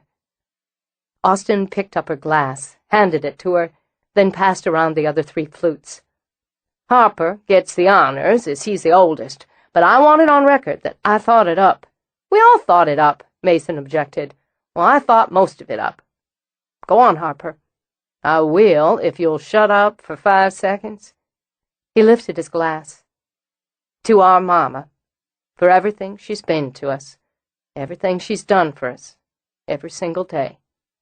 "Oh, that's done it." The tears welled into her throat, spilled out of her eyes. "It's done it for sure." "Go ahead and cry." Mason leaned over to kiss her damp cheek. "Makes a nice circle." Getting back to business as usual helped fill the little hole in her heart from kissing 2 of her sons goodbye. It would be a slow week. The holiday week was, routinely, so she took a page out of Stella's book and shouldered into organizing. She cleaned tools, scrubbed down work tables, helped with inventory, and finally settled on the final style of potting soil bag and the design. With some time to spare, she worked with Haley to pour a fresh supply of concrete planters and troughs. "I can't believe Christmas is over," Squatting, Haley turned the mold as Roz poured. All that anticipation and prep, and it's over in a snap. Last year, my first after my daddy died, well, it was just awful, and the holidays dragged and dragged. Grief tends to spend time out, and joy contracts it. I don't know why that is. I remember just wanting it all to be over, so I wouldn't keep hearing jingle bells every time I went to work, you know? Being pregnant and feeling alone, the house up for sale. I spent most of Christmas packing things up, figuring out what I was going to sell so I could leave Little Rock.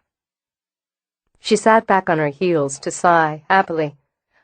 And here, just 1 year later, and everything was so bright and happy. I know Lily didn't know what was going on, but it was so much fun to watch her play with the toys, mostly the boxes. Nothing like a cardboard box to keep a baby entertained. It was special for me, for all of us to have her, to be able to share that first Christmas with her. With the mold full, Haley tidied the edges with a trowel. I know you love her, but, Roz, I just don't feel right about you staying home New Year's Eve to sit with her while I go out to a party. I prefer staying home New Year's Eve. Lily gives me the perfect excuse, and I'm looking forward to having her to myself. You must have been invited to half a dozen parties. More. Roz straightened, pressed the small of her back. I'm not interested. You go on out with David and celebrate with other young people. Wear your new earrings and dance. Lily and I will be just fine seeing the new year in together. David said he never could talk you into going to this party, even though it's been a tradition for years now. She picked up a bottle of water, drank casually. He said Harper would probably drop by. I imagine so. They have a number of mutual friends. Amused, she patted Haley's shoulder. Let's get this next one done and call it a day. She was tired when she got home, but in that satisfied way of knowing she'd crossed several chores off her list. When she noticed Mitch's car in her drive, she was surprised to find herself considering going up to change before seeking him out in the library. Which was, she reminded herself, both a waste of time and hardly her style. So she was wearing her work clothes when she walked into the library. Have everything you need? He looked up from the piles of books and papers on the library table, stared at her through the lenses of his horn-rimmed reading glasses. Huh? I just got in. I thought I'd see if there was anything else you need. A couple dozen years to organize all of this. A new pair of eyes. He lifted the pot on the desk with him. More coffee? I can help with the last, at least. She crossed over, mounted the steps to the second level. No, that's all right. My blood level's probably 90% caffeine at this point. What time is it? She noted the watch on his wrist, then looked at her own. 10 after 5. A.M. or P.M.? Been at it that long? Long enough to lose track, as usual. He rubbed the back of one shoulder, circled his neck. You have some fascinating relatives, Rosalind.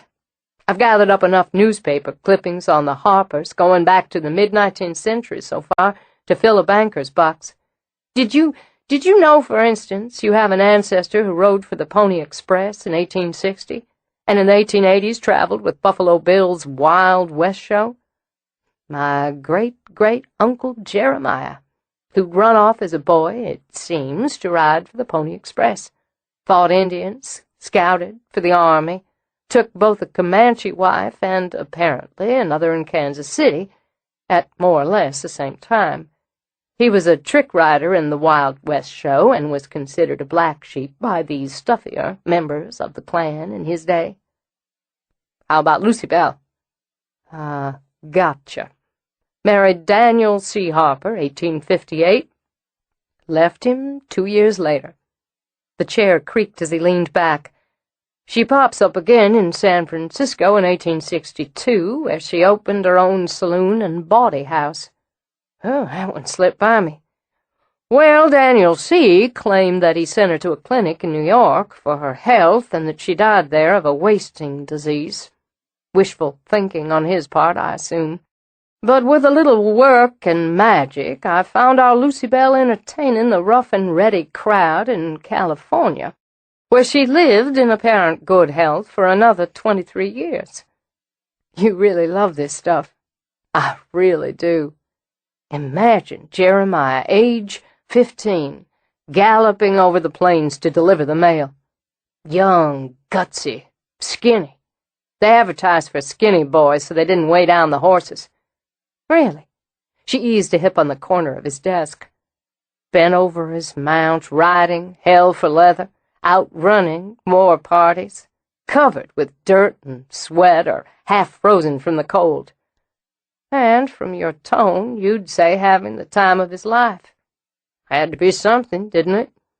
Then there's Lucy Bell, former Memphis society wife, in a red dress with a derringer in her garter. Aren't you the romantic one? Had to have a derringer in her garter while she's manning the bar or bilking miners at cards night after night. I wonder if their paths ever crossed. There you go, he said, pleased. That's how you get caught up in all this. It's possible, you know. Jeremiah might have swung through the doors of that saloon, had a whiskey at the bar, and enjoyed the other servings on the menu, all while the more staid of the family fanned themselves on the veranda and complained about the war. There's a lot of staid, a lot of black sheep here. There was money, and there was prestige. He pushed some papers around, came up with a copy of another clipping, and considerable charm. She studied the photo of herself on her engagement, a fresh and vibrant 17. I wasn't yet out of high school, green as grass and mule stubborn. Nobody could talk me out of marrying John Ashby the June after this picture was taken. God, don't I look ready for anything. I've got clippings of your parents in here. You don't look like either of them. No, I was always told I resembled my grandfather Harper.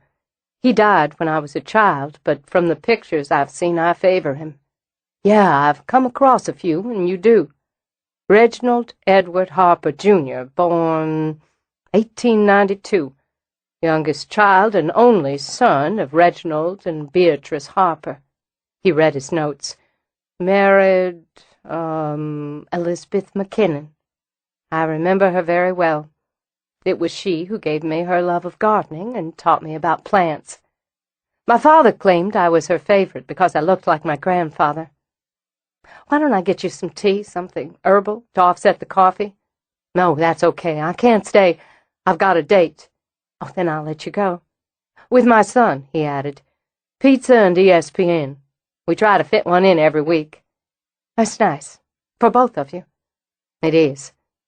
Listen, I've got some other things to deal with and some legwork I'd like to get in, but I'll be back on Thursday afternoon. Work through the evening, if that's all right with you. Thursday's New Year's Eve. Is it? As if baffled, he looked down at his watch. Oh, my days get turned around on me during holidays. I suppose you're having people over.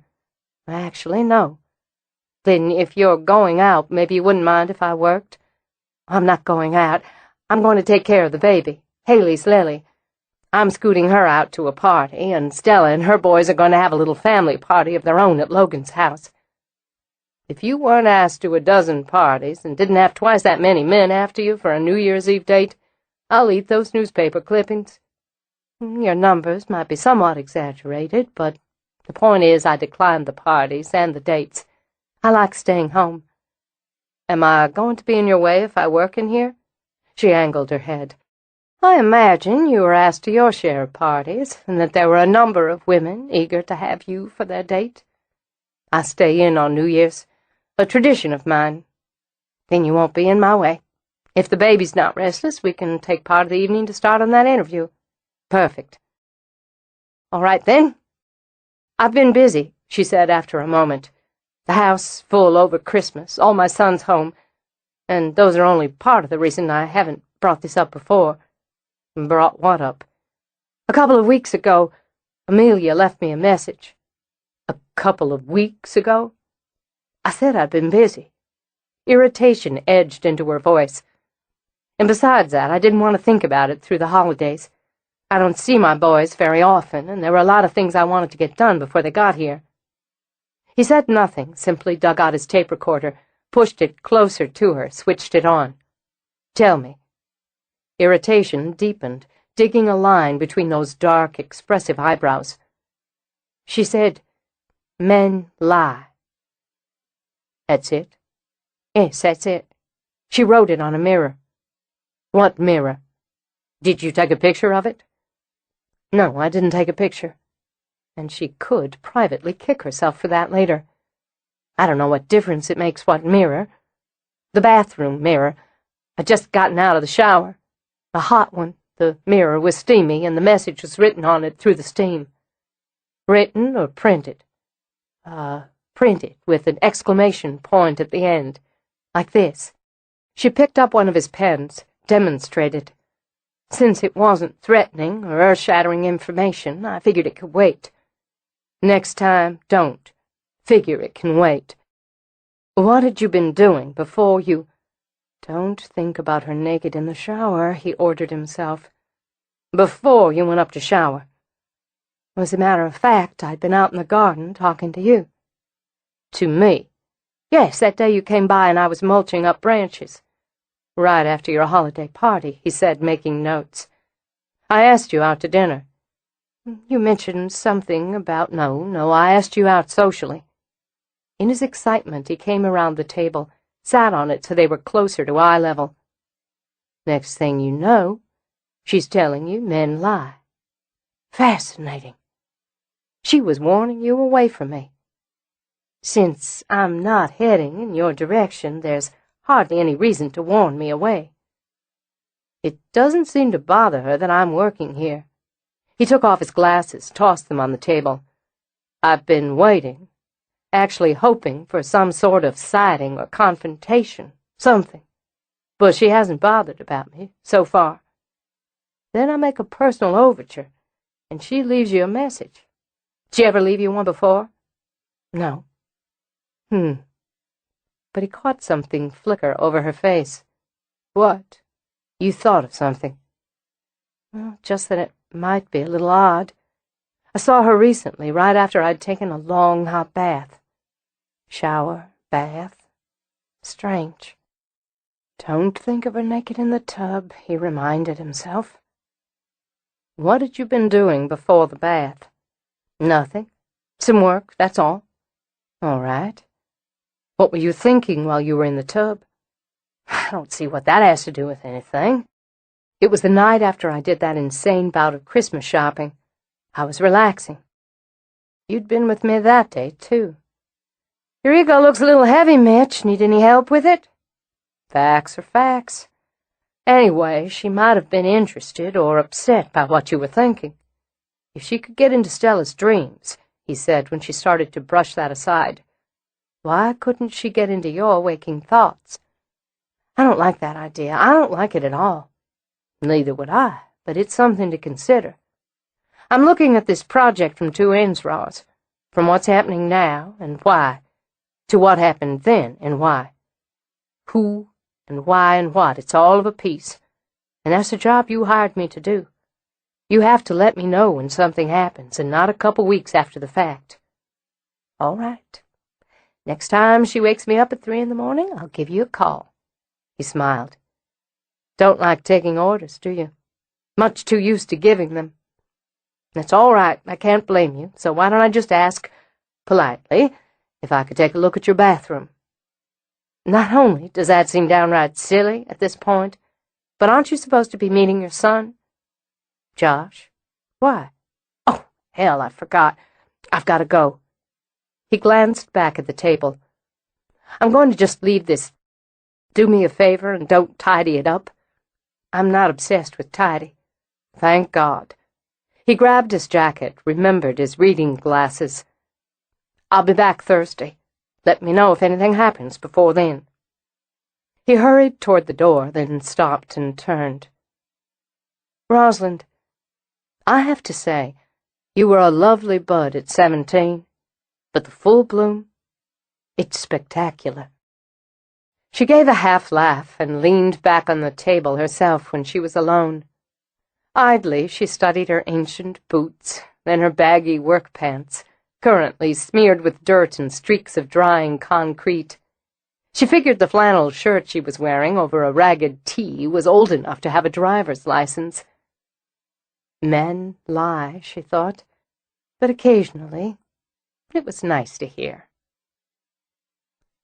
Chapter 7. With the nursery closing early for the holiday, Roz earmarked the time to deal with her own houseplants. She had several that needed repotting or dividing, and a few she wanted to propagate for gifts. With the weather crisp and clear outside, she settled into the humid warmth of her personal greenhouse. She worked with one of her favorites, an enormous African violet that had come from a plantlet her grandmother had given her more than 30 years before.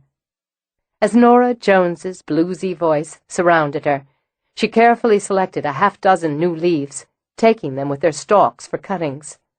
For now, she used a stock pot, sliding the stems in around the edges. In a month, they would have roots and other plantlets would form. Then she would plant them individually in the pale green pots she'd set aside. They'd be a gift for Stella, for her new house, her new life. It pleased her to be able to pass this sentimental piece of her heritage along to a woman who'd understand, to someone Roz had come to love. One day she'd do the same for her sons when they married, and give to them this living piece of her heritage. She would love the women they chose because they did. If she were lucky, she'd like the women they married. Daughters-in-law, she mused, and grandchildren. It didn't seem quite possible that those events weren't far around her next corner. Odder still that she was beginning to yearn for them, and that, she decided, had its roots in having Stella and Haley and the children in the house. Still, she could wait. She accepted change, but that didn't mean she was in a hurry for it. Right now, her life was in pretty good order. Her business was flourishing, and that was not only a personal triumph, it was an intense relief. She'd risked a great deal by starting in the garden, but it was a risk she'd had to take, for herself and for her heritage. Harper House, and she would never give it up, cost a great deal to maintain. She was well aware there were people who believed she had money to burn, but while she certainly wasn't at the point where she needed to pinch every penny, she was hardly rolling in it. She'd raised 3 children, clothed and fed them, educated them. Her legacy had allowed her to stay home with them rather than seek outside employment, and her own canniness with investments had added a cushion. But 3 college educations and medical school for Mason hadn't come cheap, and when the house demanded new plumbing, new paint, a new roof, she was obliged to see it got what it needed. Enough so that she'd discreetly sold some things over the years. Admittedly, paintings or jewelry she hadn't cared for, but it had still given her a little twinge of guilt to sell what had been given to her, sacrificing pieces to preserve the whole. There'd come a time when she'd been confident her sons' futures were seen to as best she could, and the house was secure. But money was needed nonetheless. It wasn't as if she hadn't considered finding a job, considered very briefly. Mitch was right, she didn't care to take orders, but she was, without question, very adept at giving them. Play to your strengths, after all, she thought with a glimmer of a smile. That's just what she'd done. It had been a choice between gathering her courage to start her own business or swallowing her pride to work for someone else. For Roz, it was no contest. She'd piled a great deal of her eggs into that single basket, and the first 2 years had been touch and go. But it had grown. She and Harper had made it grow. She'd taken a hit with the divorce. Stupid, stupid mistake. While Bryce had gotten very little out of the deal, and only what she'd permitted him to get, it had cost her dearly in pride and in money to shed herself of him. But they'd weathered it. Her sons, her home, her business were thriving, so she could think a little of changes, of expansions on both her business and personal fronts, just as she could enjoy the successful present. She moved from the African violets to her bromeliads, and by the time she'd finished dividing, decided Stella was going to get one of these, too. Pleased, she worked another hour, then shifted to check the spring bulbs she was forcing. She'd have narcissus blooming in another week.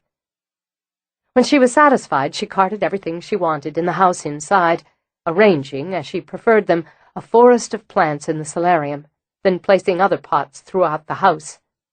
Last, she carried a trio of bulbs in forcing bottles to the kitchen. "And what have you brought me?" David asked. "David, I despair of teaching you anything about horticulture. They're very obviously tulips." She arranged them on the windowsill beside the banquette. "They'll bloom in a few weeks." "I despair of teaching you anything about the choices of stylish gardening wear. How long have you owned that shirt?" "I have no idea." "What are you doing in here?" She pulled open the refrigerator, took out the pitcher of cold tea that was always there. "Shouldn't you be starting your primping marathon for tonight's party?" "I'm making you up a nice platter of cold cuts and sides, as you refuse to come out and play with us tonight. And as I treated myself to a few hours at the day spa today while you were grubbing in dirt, my primping has already started." "You don't have to go to any troubles with platters, David. I can find the makings for a sandwich myself." "Nicer this way, especially when you have company." He chuckled. "The professor's in the library, and I put a couple of bottles of champagne into chill so the two of you could, let's say, pop a cork." "David." She gave him a light cuff on the side of the head before she poured the tea. "I'm not popping anything with anyone. I'm minding the baby."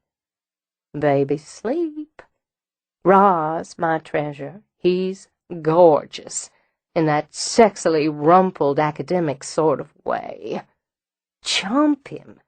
But for God's sake, change your clothes first. I set out your white cashmere sweater and those black pants I talked you into, the ones with lots of lycra, and those fabulous Jimmy Choos. I'm certainly not wearing white cashmere, skin-tight pants, which I'd never have bought if you hadn't hypnotized me or something, or a pair of 5-inch heels when I'm babysitting for a 7-month-old. It's not even a date. Don't you just love those horn rims? What is it about a man in horn-rimmed glasses?" She took an olive out of the bowl he'd filled. "You're certainly wound up tonight." He covered the bowls and the tray he'd prepared with plastic. There now. You're going to have yourself a nice New Year's Eve picnic with the horn-rimmed hunk." "David, why in the world do you think I need a man?" "My darling Roz, we all need a man." She did change, but brutally rejected David's choices in favor of a simple cotton shirt and jeans, her favored wool socks in lieu of shoes. Still, she had enough vanity to do her makeup. In the nursery, she listened patiently to all of Haley's nervous mother instructions, assured and reassured, swore an oath she would call if there was any sort of a problem, and finally nudged the girl out and on her way. She waited, watching from the window until she saw the car drive away. Then, grinning, she turned to where Lily gurgled in her bouncy chair. "I've got you all to myself now. Come on up here to Aunt Roz, 'cause I've just gotta eat you right up like a bowl of sugar." In the library, Mitch pretended to read, took sketchy notes, and listened to the baby monitor that stood on a table on the lower level. Every room had one, at least every room he'd been in, he thought. Since the experiences last spring, he thought that was a wise and basic precaution. But he wasn't thinking of safety or precautions now. He was simply charmed and amused, listening first to Haley's anxiety-filled departure, and now Roz's verbal love affair with the baby. He'd never heard that tone in her voice before, hadn't known it could soften like that, like fragrant wax under low heat. Nor had he expected her to dote as she so obviously doted on a child. She talked nonsense, cooed, laughed, made the silly noises adults habitually made around babies, and from the sounds of Lily's response made the baby as happy as the sitter. It was another angle to a woman he'd seen as formidable, confident, a little aloof, and oddly direct. All those facets had already combined into a woman he found smoothly sexy.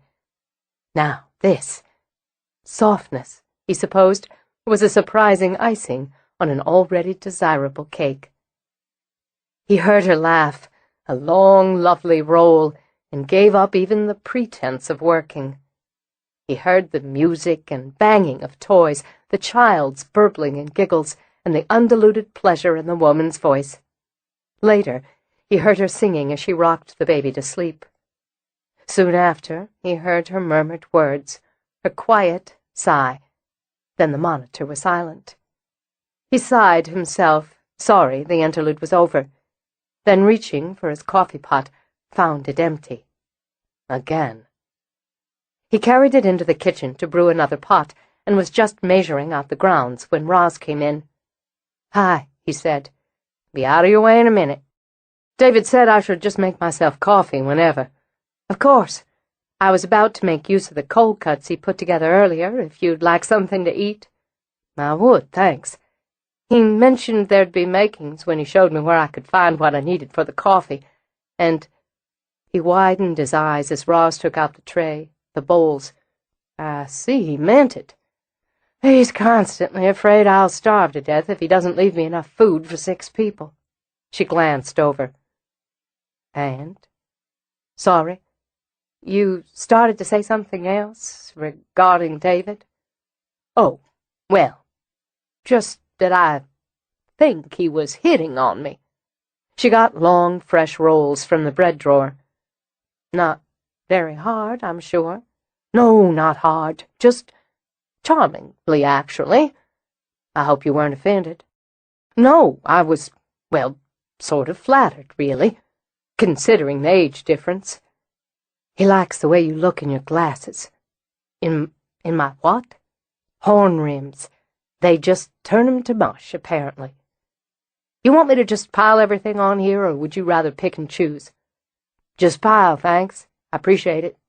It's no trouble, as I'm making some for myself as it is." She looked up sharply as a voice, Amelia's voice, began to sing through the monitor. "It's a jolt, isn't it?" Mitch said. "Every time. She doesn't go into Lily's room every night, not like she did with the boys. She favors boys. I suppose she knows Haley's out and wants to—" She trailed off, her fingers fumbling, as they rarely did, with the sandwiches, as she recalled the monitor in the library, and her own session with Lily. "I hadn't thought about the monitor where you were working, disturbing you." "Well, it didn't. You didn't, in the least." "Well, in any case, feel free to switch it off in there when you're working. God knows we have them everywhere. Haley went out and bought one that has video, too, for her room. Amazing, the sorts of things they have now to make life a bit easier for new mothers. You must have been a good one. It came through," he added, "when you were up there with her." "I was. Am. It's my most important job." But her interlude with Lily had been private, or so she'd thought. Just how many times had she sung the Hokey Pokey along with Elmo? Oh, best not to think about it. "Would you like to take this back in, eat while you work, or take a break and eat in here?" "In here, if it's all right with you." "That'll be fine." She hesitated, then opened the refrigerator again, took out the champagne. "Seeing as it's New Year's Eve, I'm going to open this. We can have something a little more festive than coffee with our poor boys." "Thanks, but I don't drink." "Can't." Oh. She felt abominably slow and stupid. Hadn't she noticed herself that he never took alcohol? Couldn't she have used her brain to put 2 and 2 together before embarrassing a guest? "Coffee it is, then." "Please." He stepped over to lay a hand on her arm before she replaced the bottle. "Open it. Enjoy it. It doesn't bother me when other people have a drink. In fact, it's important to me that they're comfortable, that you're comfortable. Here, let me do it." He took the bottle. "Don't worry, opening a bottle of champagne isn't backsliding." "I certainly didn't mean to make you uncomfortable. I should have realized." "Why? I'm not still wearing that sign that says recovering alcoholic around my neck, am I?" She smiled a little, walked to the display cabinet for a flute. "No." He released the cork, a quick, celebrational pop. I started drinking when I was about 15, sneaking a beer now and then, the way boys often do. Nothing major. I did love an ice-cold beer. He set both their plates on the table, then poured his coffee while she arranged the rest of the simple meal. Went through the drinking insanity in college, but again plenty do the same. Never missed a class because of it. Never caused me any trouble, really. My grades stayed up, enough I graduated with honors, top 5% of my class. I loved college nearly as much as I did an ice-cold beer. Am I going to bore you with this? No, she said, her eyes on his. You're not. All right. He took his first bite of the sandwich, nodded. Miss Harper, you make a hell of a po' boy. I do. So I went to grad school, got my master's, taught, got married, worked on my doctorate, had myself a gorgeous baby boy. And I drank. I was an amiable drunk, if you know what I mean.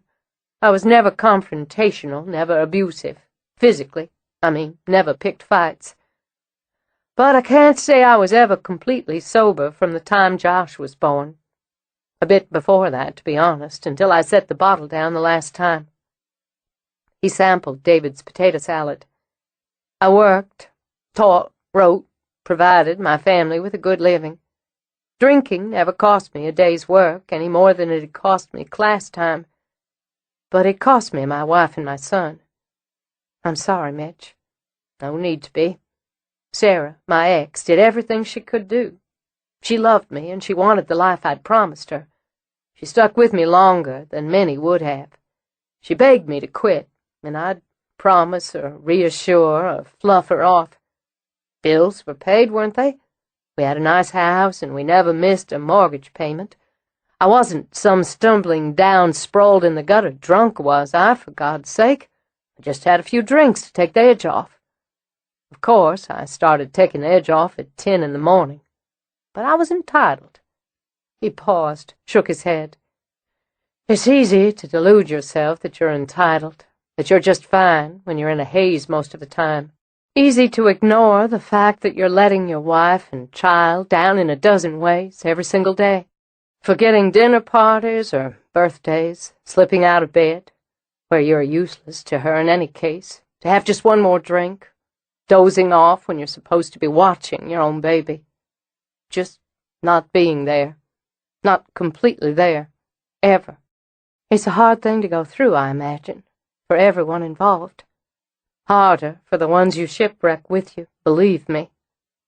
I wouldn't go to counseling with her, refused to attend meetings, to talk to anyone about what she saw as my problem. Even when she told me she was leaving me, when she packed her things and Josh's things and walked out, I barely noticed they were gone. That was tremendously brave of her. Yes, it was. His gaze sharpened on Roz's face. Yes, it was. And I suppose a woman like you would understand just how brave it was. It took me another full year to hit the bottom, to look around at my life and see nothing, to realize I'd lost what was most precious, and that it was too late to ever get it back. I went to meetings. That takes courage, too. My first meeting, he took another bite of his sandwich, scared to death. I sat in the back of the room in the basement of this tiny church and shook like a child. A lot of courage. I was sober for 3 months, 10 days, and 5 hours when I reached for a bottle again. Fought my way out of that, and sobriety lasted 11 months, 2 days, and 15 hours. She wouldn't come back to me, you see. She'd met someone else, and she couldn't trust me. I used that as an excuse to drink, and I drank the next few months away until I crawled back out of the hole. He lifted his coffee. That was 14 years ago next March. March 5th. Sarah forgave me. In addition to being brave, she's a generous woman, one who deserved better than what she got from me. Josh forgave me, and in the past 14 years, I've been a good father, the best I know how to be. I think it takes a brave man and a strong one to face his demons and beat them back, and keep facing them every single day. And a generous one, a smart one who shoulders the blame rather than passing it on, even partially, to others. Not drinking doesn't make me a hero, Roz. It just makes me sober. Now, if I could just kick the coffee habit. That makes two of us. Well, now that I've talked your ear off, I'm going to ask you to return the favor and give that first interview when we've finished eating. All right. Am I going to be talking for the recorder? Primarily, yeah, though I'll take some notes. Then maybe we could do that in the parlor where it's a little more comfortable. Sounds like a plan. She checked on Lily first and took the first phone call from Haley. While Mitch gathered whatever he needed from the library, she pulled the tray of fresh fruit. David never missed a trick, and the brie and cheddar, the crackers he'd stocked. Even as she wheeled it toward the parlor, Mitch came up behind her. Let me get that. No, I've got it. But you could light the fire. A fire'd be nice. It's cold tonight, but thank God clear. I'd hate to worry about my chicks navigating slick roads on their way home to roost later. I thought the same thing about my own earlier. Never ends, does it? No. She set out the food, the coffee, then sat on the couch, instinctively propped her feet on the table. She stared at her own feet, surprised. It was a habit, she knew, but one she didn't indulge in when she had guests. She glanced at Mitch's back as he crouched to light kindling. She supposed it meant she was comfortable with him, and that was fine. Better than labeling him a guest, as she'd be trusting him with her family. You're right. It's nice to have a fire. He came back, set up his recorder, his notebook, then settled on the other end of the couch, shifting his body toward hers. I'd like to start off with you telling me about the first time you remember seeing Amelia. Straight to business, she thought. I don't know that I remember a first time, not specifically. I'd have been young, very. I remember her voice, the singing, and a kind of comforting presence. I thought, to the best of my memory, that is, that it was my mother. But my mother wasn't one to look in at night, and I never remember her singing to me. It wasn't her way. I remember her, Amelia, being there a few times when I was sick. A cold, a fever. It's more that she was there and expected to be in a way than a jolting first time. Who told you about her? My father, my grandmother. My grandmother more, I suppose. The family would talk about her casually in vague terms.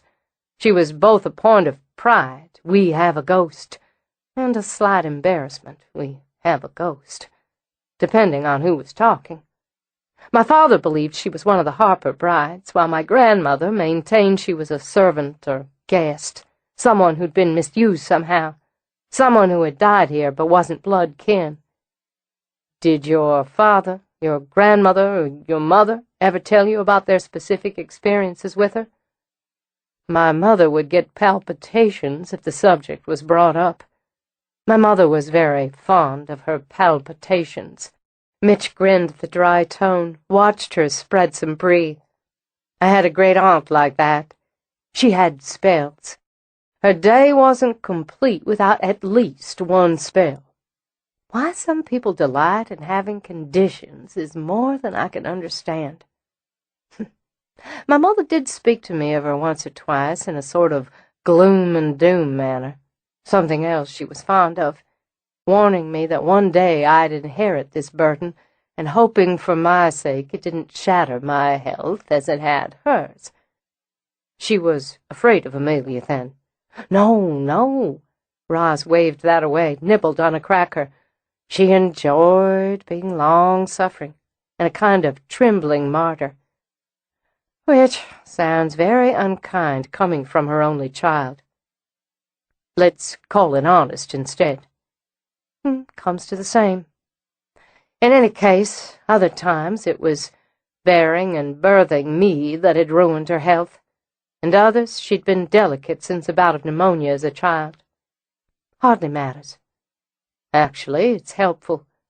Bits and pieces, personal observations, and memories are helpful, a start toward the big picture. What about your father? My father was generally amused by the idea of a ghost and had fond memories of her from his own childhood. but then he'd be annoyed or embarrassed if she made an appearance and frightened a guest. My father was fiercely hospitable, and mortified on a deep personal level if a guest in his home was inconvenienced. "What sort of memories did he have?" Mitch asked. "The same you've heard before. It hardly varies. Her singing to him, visiting him in his room, a maternal presence until he was about 12. No disturbances? Not that he told me. But my grandmother said he sometimes had nightmares as a boy, just 1 or 2 a year, where he claimed to see a woman in white with her eyes bulging, and he could hear her screaming in his head. Sometimes she was in his room, sometimes she was outside, and so was he, in the dream." Dreams would be another common thread then. Have you had any? No, not what? Well, I always thought it was nerves. In the weeks before John and I were married, I had dreams of storms, black skies, and thunder, cold winds. A hole in the garden like a grave, with dead flowers inside it. She shivered once. Horrible. But they stopped after I was married. I dismissed them. And since? No, never. My grandmother saw her more than anyone, at least more than anyone would admit to. In the house, in the garden, in my father's room when he was a boy. She never told me anything frightening, but maybe she wouldn't have. Of all my family that I recall, she was the most sympathetic toward Amelia. But to be honest, it wasn't the primary topic of conversation in the house. It was simply accepted or ignored. Let's talk about that blood kin, then. He pulled his glasses out of his shirt pocket to read his notes. The, farthest back you know personally of sightings starts with your grandmother, Elizabeth McKinnon Harper. Well, that's not completely accurate. She told me my grandfather, her husband, had seen the bride when he was a child. Well, that's her telling you what she'd been told, not what she claimed to have seen and experienced herself. But speaking to that, can you recall being told of any experiences that happened in the generation previous to your grandparents?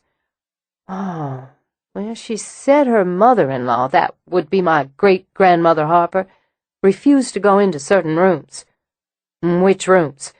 Oh, Lord, let me think. The nursery, which was on the 3rd floor in those days, the master bedroom. She moved herself out of it at some point, I'm assuming. The kitchen, and she wouldn't set foot in the carriage house.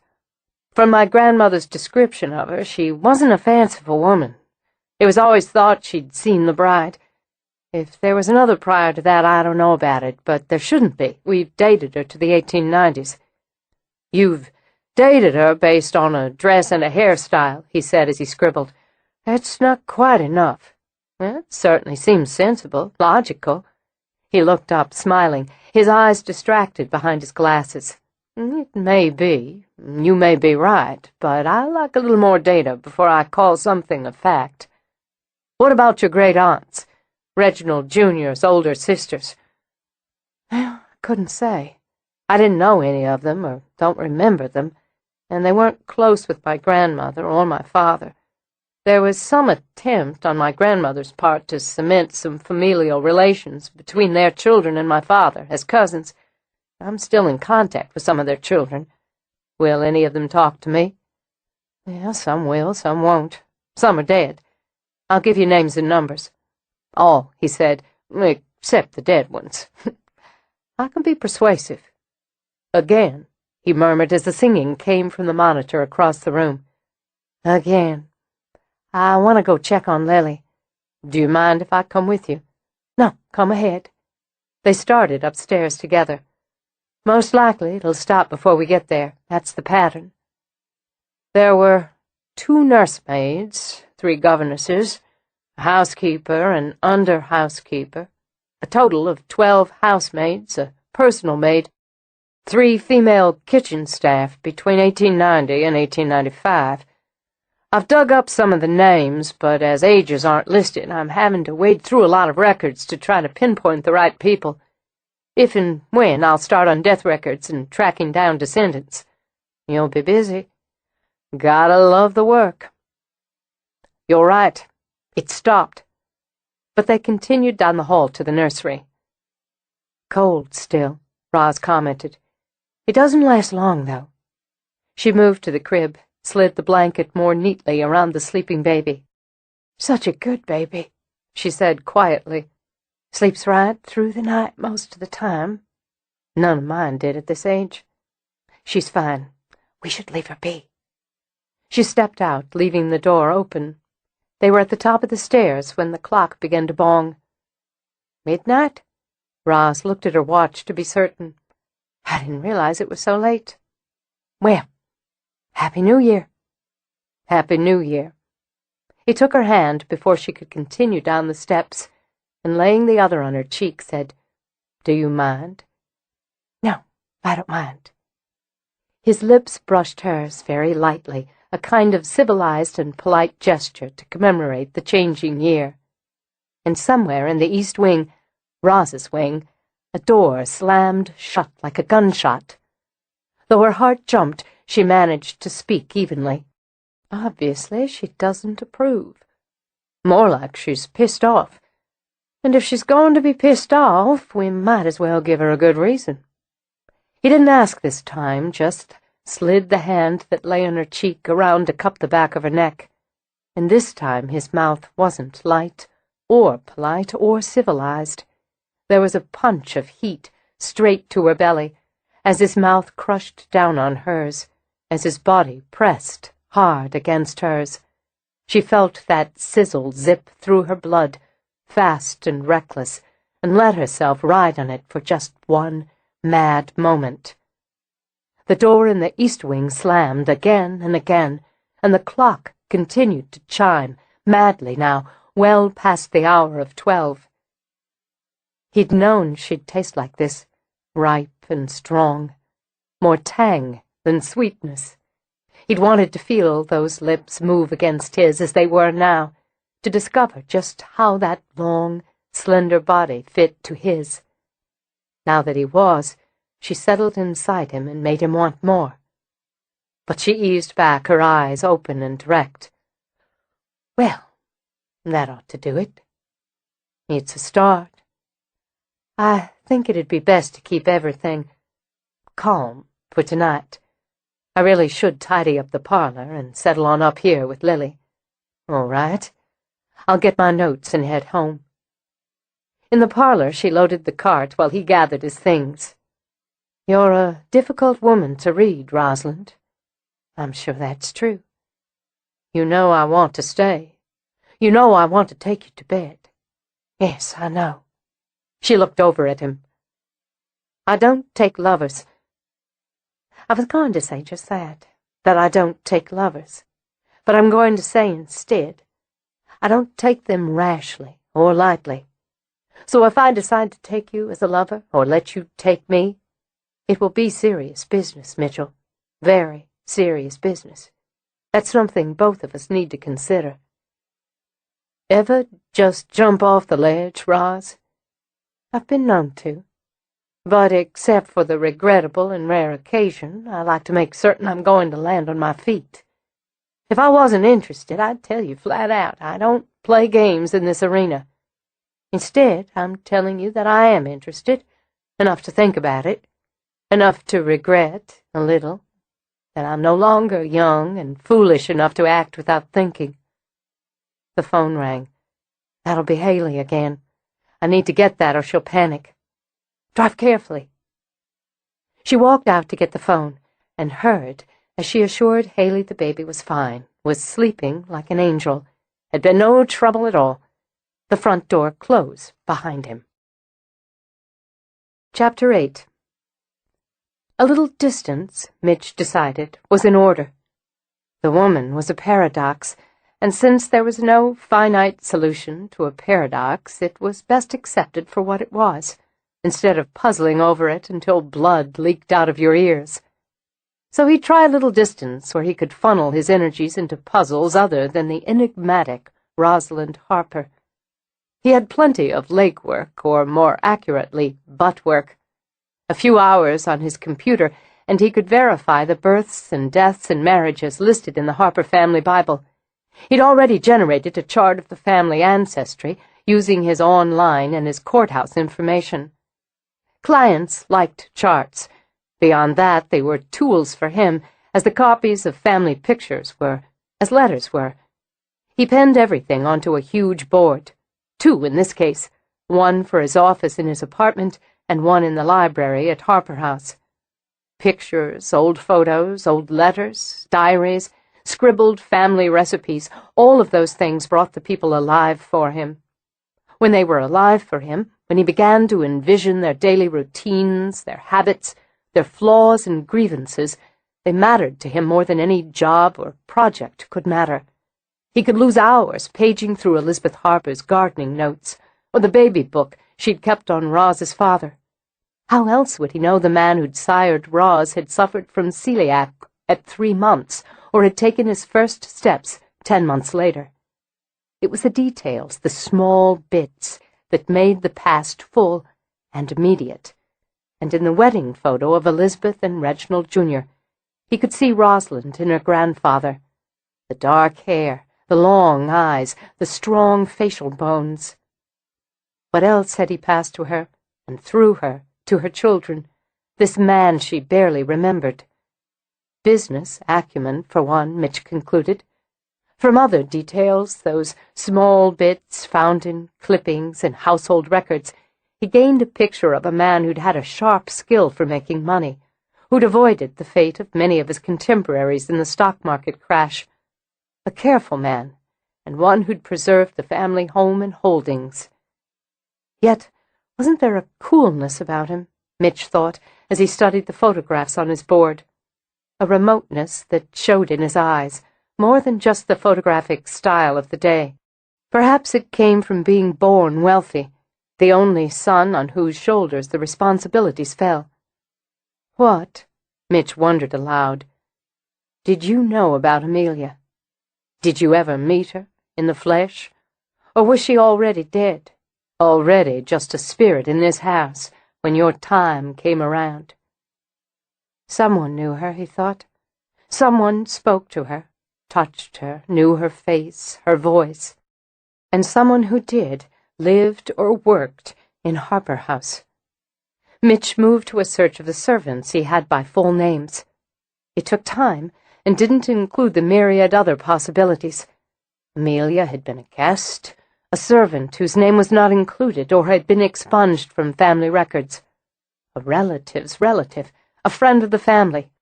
He could speculate, of course, that if a guest, a friend, a distant relation had died in the house, the information would have trickled down and her identity would be known.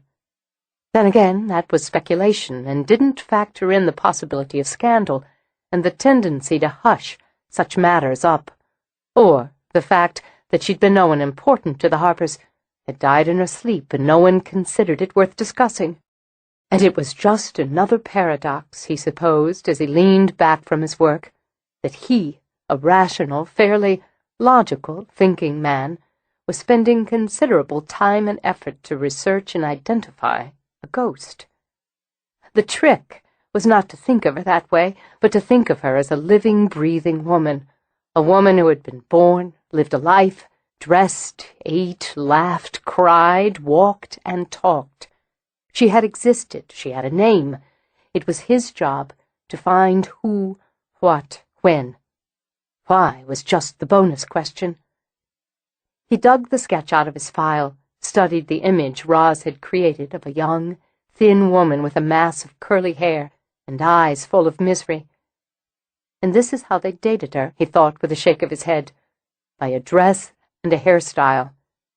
Not that it wasn't a good sketch. He'd only seen Amelia once, and she hadn't looked calm and sad like this, but wild and mad. The dress could have been 10, even 20 years old, or brand new. The hairstyle a personal choice or a fashion statement. It was impossible to pinpoint age or era on such, well, sketchy information. And yet, from his research so far, he tended to think they were close to the mark. The talk of dreams, the bits of information, the lore itself appeared to have its root during Reginald Harper's reign. Reginald Harper, he thought, kicking back in his chair to stare at the ceiling.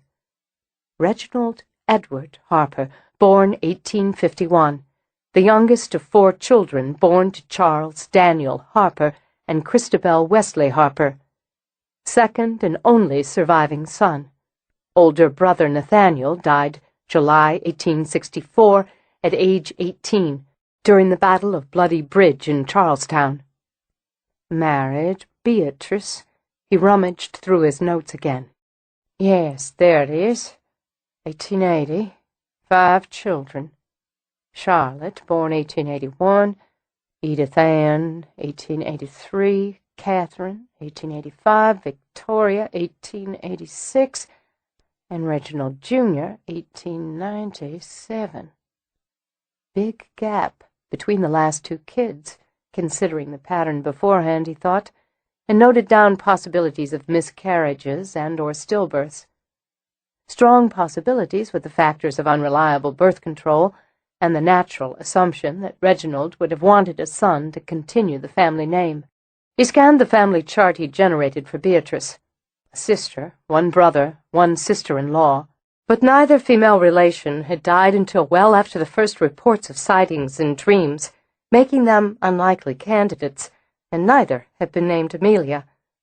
Of course, he hadn't found a servant by that name either, not yet. But for now he circled back to Reginald Harper, head of the house during the most likely era. Just who were you, Harper?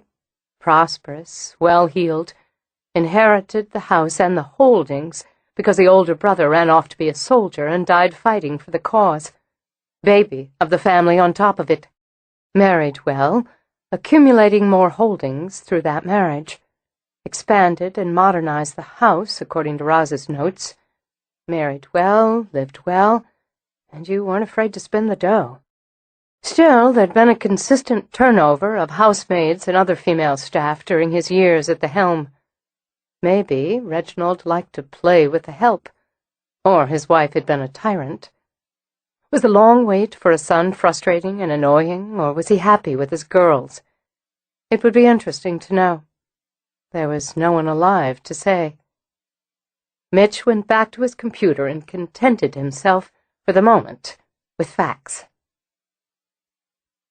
Since she had so many houseplants from the division of her own, Roz rotated some into store stock, and at Stella's suggestion worked with her to use more in creating some dish gardens. She enjoyed working with Stella, and that was rare. Primarily, when she was potting or propagating, Roz preferred only the company of her plants and her music. Feels good to get my hands in the dirt," Stella commented as she selected a snake plant for her arrangement. "I figured you'd be getting plenty of that soon enough, dealing with your new gardens. Can't wait. I know I'm driving Logan crazy, changing and redefining and tweaking the plan." She blew a straight curl out of her face and slid her gaze over to Roz. Then again, plan isn't exactly the word for what he was doing with the landscape. It was more of a concept, which you're refining. I think if I show him one more sketch, he might make me eat it. This coleus is gorgeous. Focusing on the gardens helps keep down the nerves over the wedding. Stella paused, hands in dirt. Bullseye. Who'd think I'd be nervous? It's not the first time around for me, and we're keeping it small, simple. I've had months to plan, which hasn't made him all that happy either. But we had to at least get the living room and the boys' room painted and furnished. You wouldn't believe some of the gorgeous pieces his mother gave him that he's had stuffed in a storage garage. This Dracena should work here. Nerves are expected, I'd think. A bride's still a bride, first time around or not. Were you nervous the second time? I know it turned out awful, but no, I wasn't. Her tone was flat. Not bitter, just empty.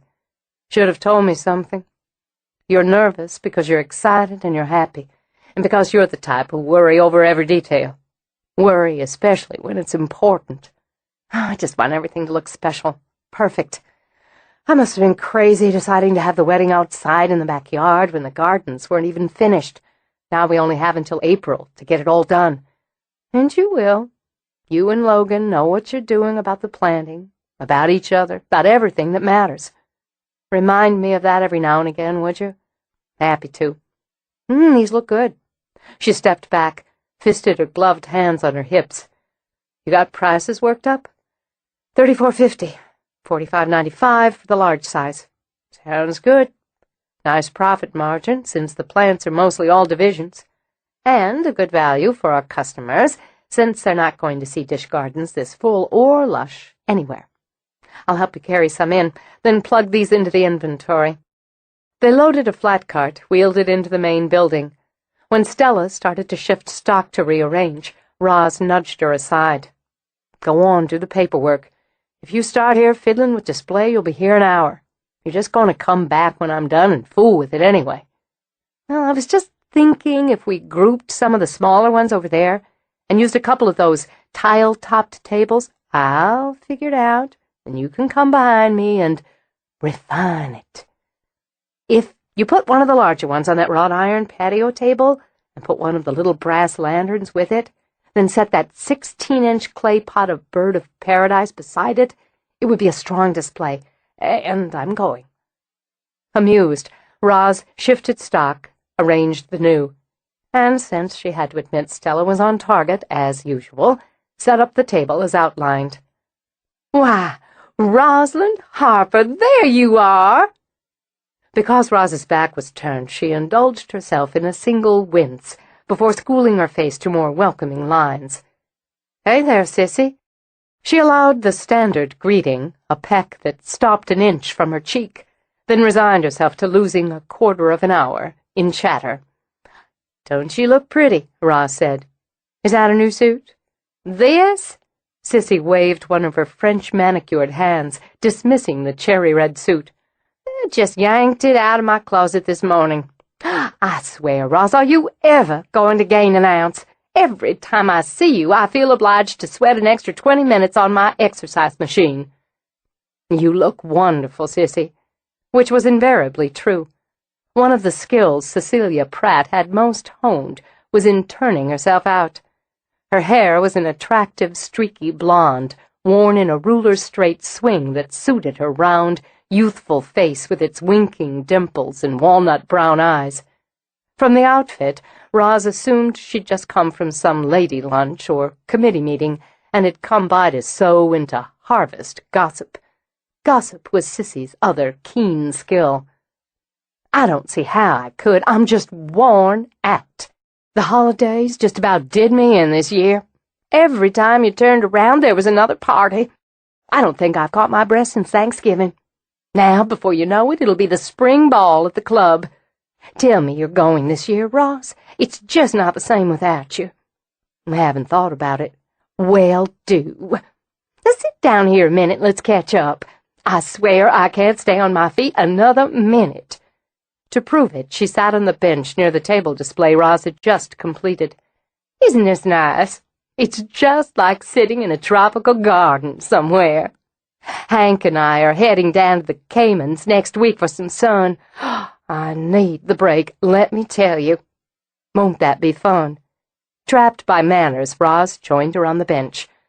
You ought to take yourself a nice tropical vacation, honey. Sissy patted Roz's hand. Sun, blue water, handsome, half-naked men. Just the ticket. You know, I worry that you just chain yourself to this place. But you've got that girl from up north managing things now. How's she working out for you, by the way? Her name's Stella, sissy, and she's worked for me for a year now. That should be a good indication it's working out just fine for both of us. Oh, it's good. You should take advantage of that and get away for a while. There's no place I want to go. Well, I'm going to bring you some brochures. That's what I'm going to do. I don't know if I could get through the next day if I didn't know we'd be sitting on a beach sipping Mai Tai soon. You were smart to skip most of the parties, though I was sorry I didn't see you New Year's Eve at Jane and Quill's. Lovely gathering, really, though it didn't come near the one you put on. Flowers were on the skimpy side, and the food wasn't much more than mediocre. Not that I'd say so to Jan. Did you know she was going in for liposuction next week? No, I didn't. Well, it's one of those ill-kept secrets. Sissy edged closer, her dimples doing a conspirator's wink. "But, and theirs is what I hear. I just this minute came from lunch with her, and she says how she's going to be spending a week at a spa in Florida, when everybody knows she's going for the vacuum, then holing up in her house till she can get around again. And bless her heart, since you could set a table for a family of 4 on the shelf of her ass, I'd say it'll be more than a week before she's walking straight again." Despite herself, Roz laughed. "For God's sake, Sissy, her ass looks normal enough to me. Not compared to the new administrative assistant Quill said to have his eye on. 28 years old, and you could set that table quite a bit higher on that one, as long as you don't mind eating off silicone." "I hope that's not true about Quill. I've always thought he and Jan were good together. Some men just lose all sense around a big pair of tits, no matter if God or man made 'em. Which brings me around to what I really came by to tell you. I'm just not quite sure how. I'm sure you'll find a way. It's just that I feel I must. I'm obliged. How long have we been friends, Rosalind?" "I couldn't say. Since knowing someone since high school didn't make you friends," she thought. "At our age, it's best not to count the years in any case. But since we've known each other longer than either of us cares to admit to, I feel like I have to let you know what's going around. But first, I want to say, since I haven't had a minute to talk to you since the incident, that I've never been so shocked or so dumbfounded as I was when that horrible Bryce clerk walked into your house just like it had a right to the night of your party. It's all right, Sissy. He walked right back out again. And a good thing, too, as I don't know if I could have held myself back. I just don't know. I couldn't believe that, Mandy. Of course, that girl hasn't got the sense God gave a retarded flea, but that's no excuse for not taking the time to find out who the man was before she came traipsing into your home on his arm." She waved a hand. "I just can't speak of it." "Then we won't. I really have to get back to work. But I haven't told you. My tongue just runs away from me when I'm upset. He was there, with that ridiculous, brainless girl again. He was there, Roz, at Jan and Quill's, big as life, like he didn't have a care in the world, drinking champagne and dancing, smoking cigars out on the veranda, talking about his consulting company. Just turned my stomach." She held a hand to it, as if even now it threatened to revolt. "I know Jan said you'd sent your regrets, but I lived in horror that you'd change your mind and walk in any minute. I wasn't the only one, either."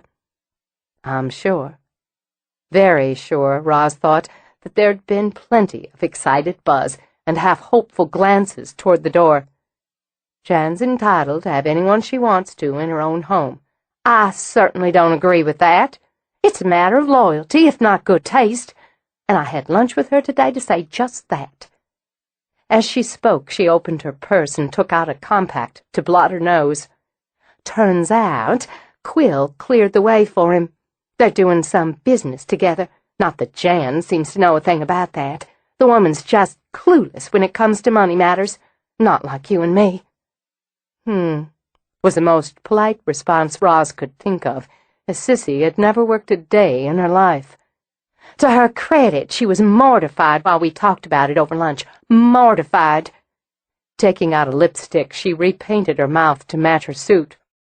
"But there are some, and I admit I heard some of this at the party as well as here and there.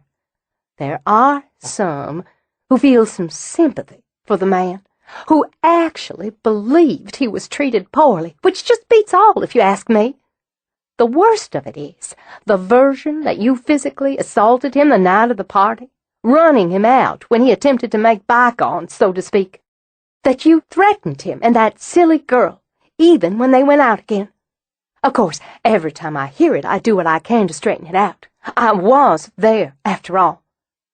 Roz recognized the avid tone. Give me some fuel for this fire. And that she wouldn't do, no matter how angry, how vilified she felt. People will say or think what they want to say or think. There's no point in me worrying about it. Well, some are saying and thinking that you didn't come to Jan's or other get-togethers because you knew he would be there, and sporting a woman nearly half your age. I'm surprised anyone would spend so much time concerned with speculating on how I might react to someone who is no longer a part of my reality. If you see Jan, be sure to tell her not to worry about it on my account. Roz rose. It was good to see you. I've just got to get back to work here. I want you to know I'll be thinking about you. Sissy got to her feet, gave Roz another air peck. We've got to have lunch sometime soon. My treat. You and Hank have a good time in the Caymans. We will. I'm going to send you those brochures, she called over her shoulder as she walked out. You do that, Roz muttered. She walked out the opposite way, furious with herself for being hurt and insulted. She knew better, knew it wasn't worth it, but still the score to her pride ached. She started to turn into the propagation house, but veered off. In this mood, she'd do more harm than good. Instead, she skirted around, headed into the woods that separated her private and personal domains, and took the long way home. She didn't want to see anyone, speak to anyone. But there was David out in the yard, playing with Stella's boys and their dog. The dog spotted her first, and with a few welcoming yips, raced over to jump and scrabble at her knees. Not now, Parker. She bent to scratch his ears. Not a good time now. We're hunting buried treasure. Luke ran over. He wore a silly black beard hooked over his ears and hiding half his freckled face. We have a map and everything. Treasure? Uh-huh. Blackbeard the pirate, and Gavin's Long John Silver. David's Captain Morgan. He says Captain Morgan can put a shine on a bad day. But I don't get it.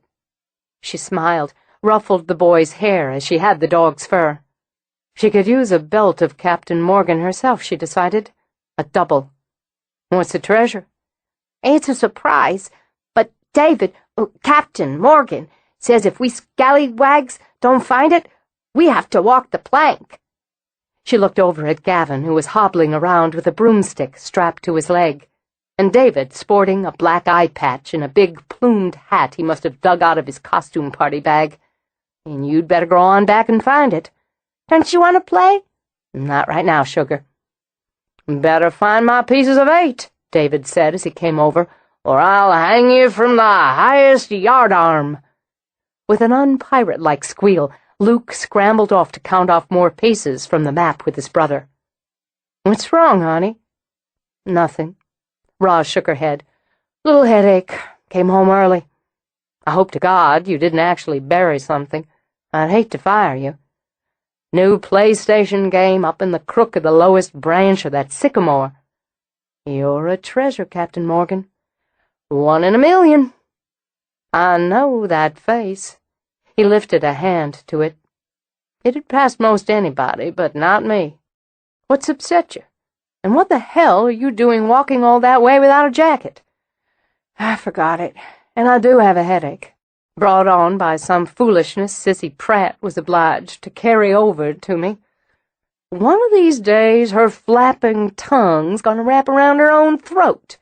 He flipped up his eye patch. And when she's in the funeral home, I'm going in and dressing her in an outdated, off-the-rack outfit from Walmart. Polyester. It brought on a half-smile. That's cruel. Come on inside. I'm going to fix us a batch of my infamous martinis. You can tell me all about it, then we'll trash the bitch. As entertaining as that sounds, I think what I need is a couple of aspirin and a 20-minute nap. And we both know you can't disappoint those boys. Go on now, Captain, she kissed his cheek. Shiver some timbers. She went inside, directly upstairs. She took the self-prescribed aspirin and stretched out on her bed. How long, she wondered, how long was the albatross of that joke of a marriage going to lay across her neck? How many times would it flap right up and slap her in the face? so much for her superstitious hope that by letting the $15,000 she'd discovered he'd nipped out of her account slide, she would have paid the debt, balanced the scales of the mistake. Well, the money was gone, and no use regretting that foolish decision. The marriage had happened, and no point punishing herself for it. Sooner or later he'd slip again, screw the wrong woman, bilk the wrong man, and he'd slither out of Memphis, out of her circle. Eventually, people would find something in someone else to talk about. They always did. Imagine him being able to convince anyone that she'd attacked him, and in her own home. Then again, he did play the injured party well, and was the most accomplished liar she'd ever known. She could not and would not defend herself on any level. Doing so would just feed the beast. She would do what she had always done, remove herself physically and emotionally from the storm of talk. She'd indulge in this brief sulk. She wasn't perfect, after all. Then she'd get back to her life and live it as she'd always done, exactly as she chose. She closed her eyes. She didn't expect to sleep, but she drifted a bit in that half-state she often found more soothing. And while she drifted, she sat on the bench in her own shade garden, basking in the late spring breeze, breathing in the perfumes it had floating on the air. She could see the main house and the colorful pots she'd planted and set herself on the terraces, and the carriage house with its dance of lilies waiting to open wide. She smelled the roses that climbed up the arbor in a strong stream of golden sun, the white roses she'd planted herself as a private tribute to John. She rarely went to his grave, but often to the arbor. She looked over beyond the rose garden, the cutting garden, the paths that gently wound through the flowers and shrubs and trees to the spot where Bryce had wanted to dig a swimming pool. They'd argued over that, and had a blistering fight when she'd headed off the contractor he'd hired despite her. The contractor had been told, she recalled in no uncertain terms, that if he so much as dipped a blade into her ground, she'd call the police to scrape up what she left of him. With Bryce, she'd been even less patient, while reminding him the house and grounds were hers, the decisions made involving them hers. He'd stormed out, hadn't he, after she'd scolded him, only to slink back a few hours later, sheepish, apologetic, and with a tiny bouquet of wild violets. Her mistake in accepting the apology and the flowers. Alone is better. She shivered in the shade. Maybe it is, maybe it isn't. You did this alone, all of this. You made a mistake once, and look what it cost you, still costs you. Don't make another. I won't make another. Whatever I do, it won't be a mistake. Alone is better. The voice was more insistent now, and the cold deeper. I'm alone. For an instant, only an instant, Roz thought she saw a woman in a muddy white dress, lying in an open grave. And for that instant, only that instant, she smelled the decay of death under the roses. Then the woman's eyes opened, stared into hers with a kind of mad hunger. Chapter 9. Roz came into the house out of a nasty, sleeting rain. She peeled out of her jacket, then sat on the bench in the foyer to drag off her boots. David strolled out, sat beside her, and handed her the cup of coffee he'd brought out of the kitchen. Dr. Delish is in the library. Yes, I saw his car. She drank coffee, holding the cup in both hands to warm them. Harper's with him. He snagged our boy for an interview. We had ours over lattes and applesauce cake earlier. Applesauce cake. I saved you a big slice. I know your weaknesses. They're saying we might get some snow out of this. So I heard. Stella and the boys are at Logan's. She's going to fix dinner over there, and the boys are hoping the snow comes through and they can stay the night. That's nice. I need a shower, a hot one. He took the cup she passed back to him. I thought you might want to ask our handsome professor to stay to dinner. I'm making some hearty chicken and dumplings to ward off the cold. Sounds good. The chicken. And Mitch is certainly welcome to stay if he likes and doesn't have other plans. He doesn't, David said confidently. I've already asked. She chuckled at his broad grin. Just who are you matching him up with, David? You or me? Well, being the utterly unselfish person I am, and seeing as the doctor is unfortunately and absolutely straight, I'm going with you. Just a pitiful romantic, aren't you? She started up and only rolled her eyes when he called out, Put something sexy on! In the library, Harper nursed his after-work beer. It didn't seem to him that he could tell Mitch much more than he already knew, but he'd answered the questions, filled in little gaps in the stories both his mother and David had already related. I've got David's rundown of the night you saw her outside, in the gardens, when you were boys. The night we were camping out, David, my brothers, and me. Harper nodded in acknowledgement. Some night. According to David, you saw her first, woke him. Saw, heard, felt. Harper shrugged. Hard to pin it down, but yeah, I woke him up. Couldn't say what time it was, late. We'd stayed up eating ourselves half sick and spooking ourselves out with scary stories. Then I heard her, I guess. Don't know how exactly. I knew it was her. It wasn't like the other times. What was different? Well, she wasn't singing. She was more moaning, I guess, or making these unintelligible sounds. More like what you'd expect from a ghost on a hot moonlit night when you're a kid. So I looked out, and there she was. Only not like before, either. Brave boy, Mitch thought, to look out instead of pulling the sleeping bag over his head. What was it like? She was in this white nightgown sort of thing, the way she was last spring when she was upstairs. Her hair was down, tangled and dirty, and I could see the moonlight going through her, right through. Jesus. He took a deeper sip of beer. So I got David up, and Austin and Mason woke up too. I wanted Austin to stay back with Mason, but there was no chance of that, so we all set out to follow her. Mitch could imagine it very well. A pack of young boys, moonlight and lightning bugs and heavy summer heat, and a ghostly figure trailing through the gardens. She walked right over Mama's evening primrose, straight through the hollyhocks, through them. I was too wound up to be scared. She kept making this noise, a kind of humming or keening, I guess you could say. I think there were words mixed in there somewhere, but I couldn't make them out. She was going toward the carriage house. Well, it seemed to me she was heading toward the carriage house anyway. And she turned and she looked back. And her face. What? Like last spring again, he said, and let out a little breath. She looked insane. Horror movie insane. Wild and crazy. She was smiling, but it was horrible. And for a minute, when she looked at me and I looked back, it was so cold I saw my own breath. Then she turned, kept walking, and I started after her. Started after her? An insane ghost? You had to be scared.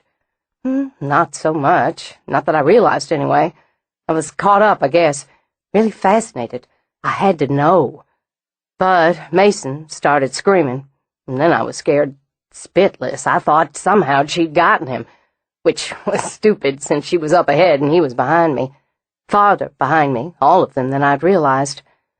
So I went running back, and there was Mason on the ground with his foot bleeding, and Austin's running back to the tent for a T-shirt or something to wrap it, 'cause we're not wearing anything but our jockeys. David and I were trying to carry him back when Mama came running out like the wrath of God. He laughed then, eyes twinkling at Mitch. You should have seen her. She's wearing these little cotton shorts and some skinny little T-shirt. Her hair was longer back then, and it's flying as she came hauling ass. And I see, the others didn't, but I see, she's got my granddaddy's pistol. I tell you what, if it had been some ghost after us or anything else, she'd have run it off. But when she saw what was what, more or less, she shoved the pistol in the waistband of those little shorts around the back. She picked Mason up, told us all to get some clothes on, and we all piled into the car to take Mason into the ER for stitches. You never said you'd seen the gun. Roz stepped into the library. I didn't think you wanted the others to know. She walked right to him, bent down and kissed the top of his head. Didn't want you to know either. You always saw too much. She turned her cheek, left it on top of Harper's head as she looked at Mitch. Am I interrupting? No, you could sit down if you have a minute. I've gotten this story from 2 sources now, and wouldn't mind having your version. Well, I can't add much. Boys wanted to sleep out. God knows why. It was hot as hell and buggy with it. But boys do like to pitch a tent. As I wanted to be able to keep an eye on things and hear them, I closed off my room and did without the air conditioning so I could have my doors open to the outside. We were right in the yard, Harper objected. How much trouble could we get in? Plenty, and as events proved just that, it was wise of me to sweat through the night. Once they settled down, I drifted off to sleep myself. It was Mason screaming that woke me. I grabbed my daddy's pistol, which in those days I kept on the top shelf of my bedroom closet, got the bullets out of my jewelry box, and loaded it on the run. When I got there, Harper and David were carting Mason, and his little foot was bleeding. I had to tell them to hush as they were all talking at once. Took the baby in, cleaned up his foot, saw it was going to need stitches. I got the story on the way to the hospital. Mitch nodded, then looked up from his notes. When did you go to the carriage house? She smiled. First light. It took me that long to get back. Settled them all down. You'd take the gun? I did, in case what they'd seen was more corporeal than they'd thought. I was old enough to go with you, Harper objected. You shouldn't have gone out there alone. She cocked her head at him. I believe I was in charge. In any case, there was nothing to see, and I can't tell you if I felt anything, genuinely, or if I was still so worked up I thought I did. What did you think? That it was cold, and it shouldn't have been, and I felt... It sounds melodramatic, but I felt death all around me. I went through the place top to bottom, and there was nothing there. When was the place converted? Oh, She closed her eyes to think. Well, around the turn of the 20th century. Reginald Harper was known for wanting the latest things, and automobiles were one of them. He housed his car in the carriage house for a time. Then he used the stables for them, and the carriage house became a kind of storage house, with the gardener living on the 2nd floor. But it would have been later, more like the 20s, I think, before it was done up as a guest cottage by my grandfather. So it's unlikely she would have stayed there, or visited the gardener there, as those dates are after the first sightings. What would have been kept in there while it was an actual carriage house? Buggies, some tack, I suppose, tools. An odd place for her to go. I always wondered if she died there, Harper commented, and figured she'd let me know once I moved in. Mitch's attention sharpened on him. Have you had any experiences there? Nope. She doesn't have much to do with guys once they pass a certain age. Hey, it's snowing. He popped up to go to the window. Maybe it'll stick. You need me any more? He asked Mitch. Not right now. Thanks for the time. No problem. Later. Roz shook her head as he walked out. He'll head right outside, try to scrape up enough for a snowball so he can throw it at David. Some things never change. Speaking of David, he's making chicken and dumplings if you'd like to stay. Wait for the snow to peter out again. It's a foolish man who turns down chicken and dumplings. I've made some progress, if elimination is progress, the last week or so. I'm running out of candidates, those who are documented in any case, for Amelia. She wandered to his workboard, studied the photos, the charts, the notes. And when you run out of candidates who are documented, I start looking outside the box. Off topic, how do you feel about basketball? In what way? In the going to a game sort of way. I scored an extra ticket to my son's game tomorrow night. They're playing Ole Miss. I was hoping I could talk you into going with me. To a basketball game. Casual, lots of other people, a specific form of entertainment. He smiled at her, easily, when she turned back. Seemed like a good place to start, and you might be more inclined toward that sort of socializing than a quiet dinner for two. But if you prefer the latter, I find my calendar free the night after next. A basketball game might be interesting. Lily sat on the baccara in Roz's bedroom, banging the buttons of a toy phone with a plastic dog. Lily's mother had her head in the closet. Just try the eyeshadow, Roz. Haley's voice was muffled as she pawed through clothing. I knew it was the wrong color for me when I bought it, but I just couldn't stop myself. It'll look awesome on you, won't it, Stella? It will. I've got enough makeup of my own for 3 women, Roz objected, and tried to concentrate on using it. She wasn't entirely sure how her personal space had come to be invaded by females. She just wasn't used to females. Oh, my God! You have to wear these! Haley pulled out the pants David had talked Roz into buying, and which, to date, had never been on her body again. I certainly don't. Roz, are you kidding? She waved them at Stella. Look at these. Stella did. I couldn't get my hips in those with a crowbar. Sure you could. They stretch, Haley demonstrated. Besides, your hips are perfect, seeing as you have breasts. But these are too long for you. You know that sweater I got for Christmas, the red Angora David gave me? It'd be fabulous with these pants. Then you take them, Roz suggested. No, you're wearing them. Watch the baby a minute, okay? I'll run and get the sweater. I'm not wearing your sweater. I've plenty of my own. And for heaven's sake, this is just a basketball game. No reason not to go looking like the complete babe you are. I'm wearing jeans. Deflated, Haley dropped onto the bed beside Stella. She's a hard case. Here, I'll use your eyeshadow. We'll consider it a compromise. Can I pick out your earrings? Roz shifted her gaze in the mirror until her eyes met Haley's. Will you stop nagging the skin off my back? Deal. Haley leaped up, and when Lily reached toward her, scooped the baby on the fly. Settling Lily on her hip, she began to go through Roz's everyday jewelry box one-handed. What top are you wearing? I don't know, some sweater or other. The green cashmere, Stella told her. The dark green mock turtle and that great black leather coat, the knee-length.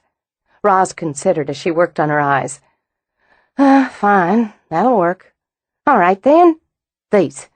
Haley held up silver spiral dangles. Shoes? She asked, turning to Stella.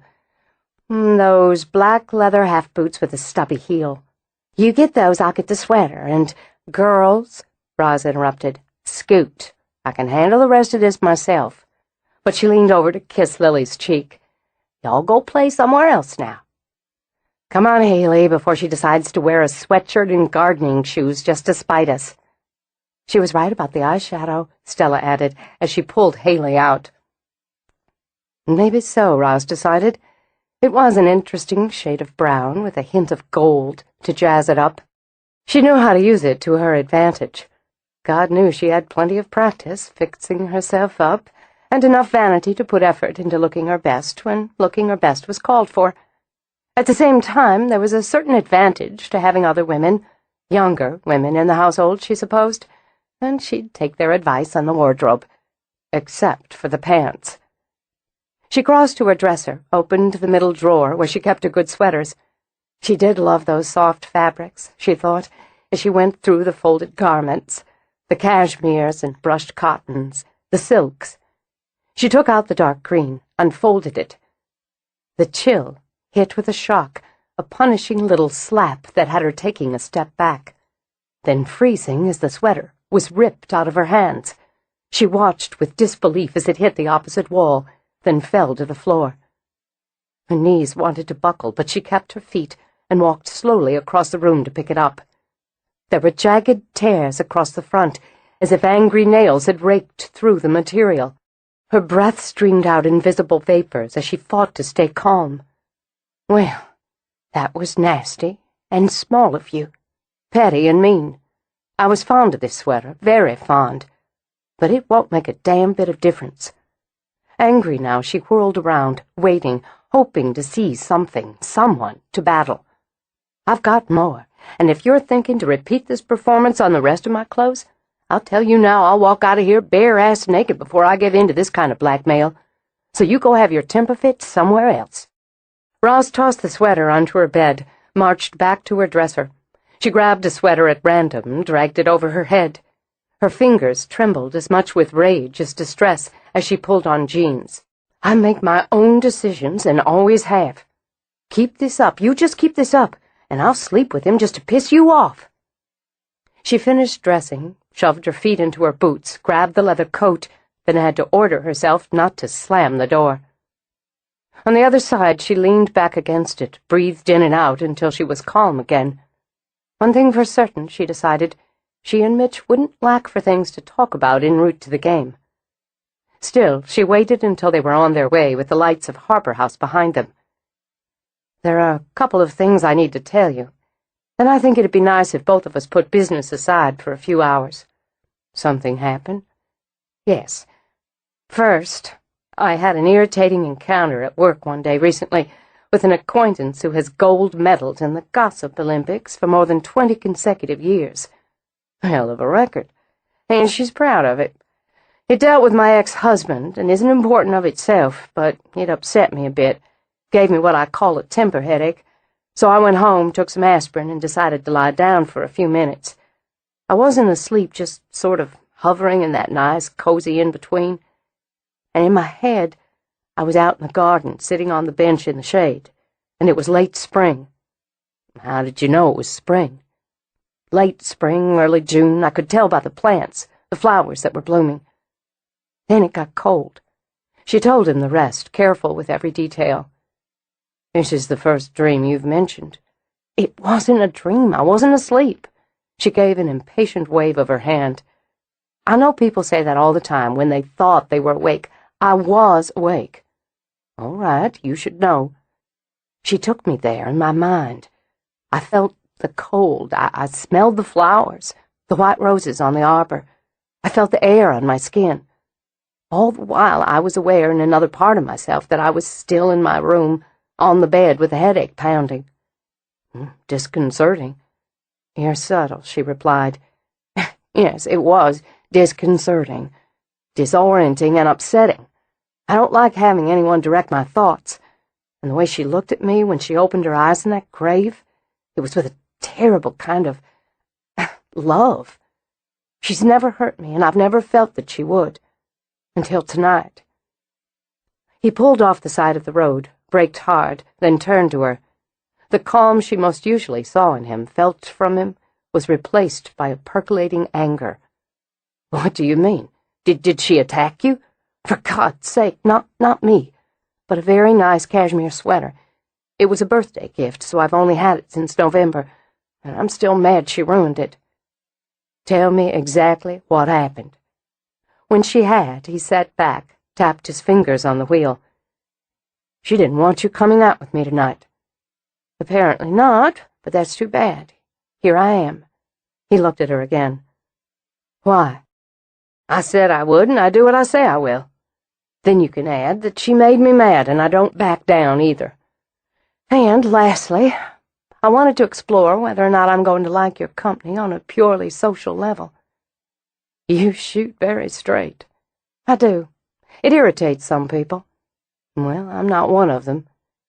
"Sorry about the sweater." "So am I." "We could speculate." "We could," Roz interrupted, "but I'd just as soon not right now. She didn't stop the evening, so I don't see why she should drive it either. Why don't we talk about something else until it's time to get down to business again?" "Sure. What would you like to talk about?" "I could start by wondering out loud how long you intend to sit here beside the road, and how late that's going to make us to your son's game." "Oh, right." He pulled onto the road again. "How about if I start this conversation off by telling you I've got a new cleaning lady?" "Is that so?" "She's a friend of a friend of a friend, sort of. She's into feng shui, so she's rearranging everything in the place. Career areas and health areas, I don't know, and making me lists for things I have to buy, like a money frog for my prosperity corner or something. And these Chinese coins. And she says I have to have a green plant. I think it's for the health area, I'm not sure, and I'm too afraid of her to ask. So I was wondering if I could possibly have that plant back you took from my place last spring. The one you were murdering? Well, I didn't know I was murdering it. I didn't even know it was there. But now neglect is still neglect. Hard ass. How about I sign an oath to take better care of it? The fact is, she'll be the one taking care of it, at least every other week, and you could have visitation rights. Well, I'll think about it.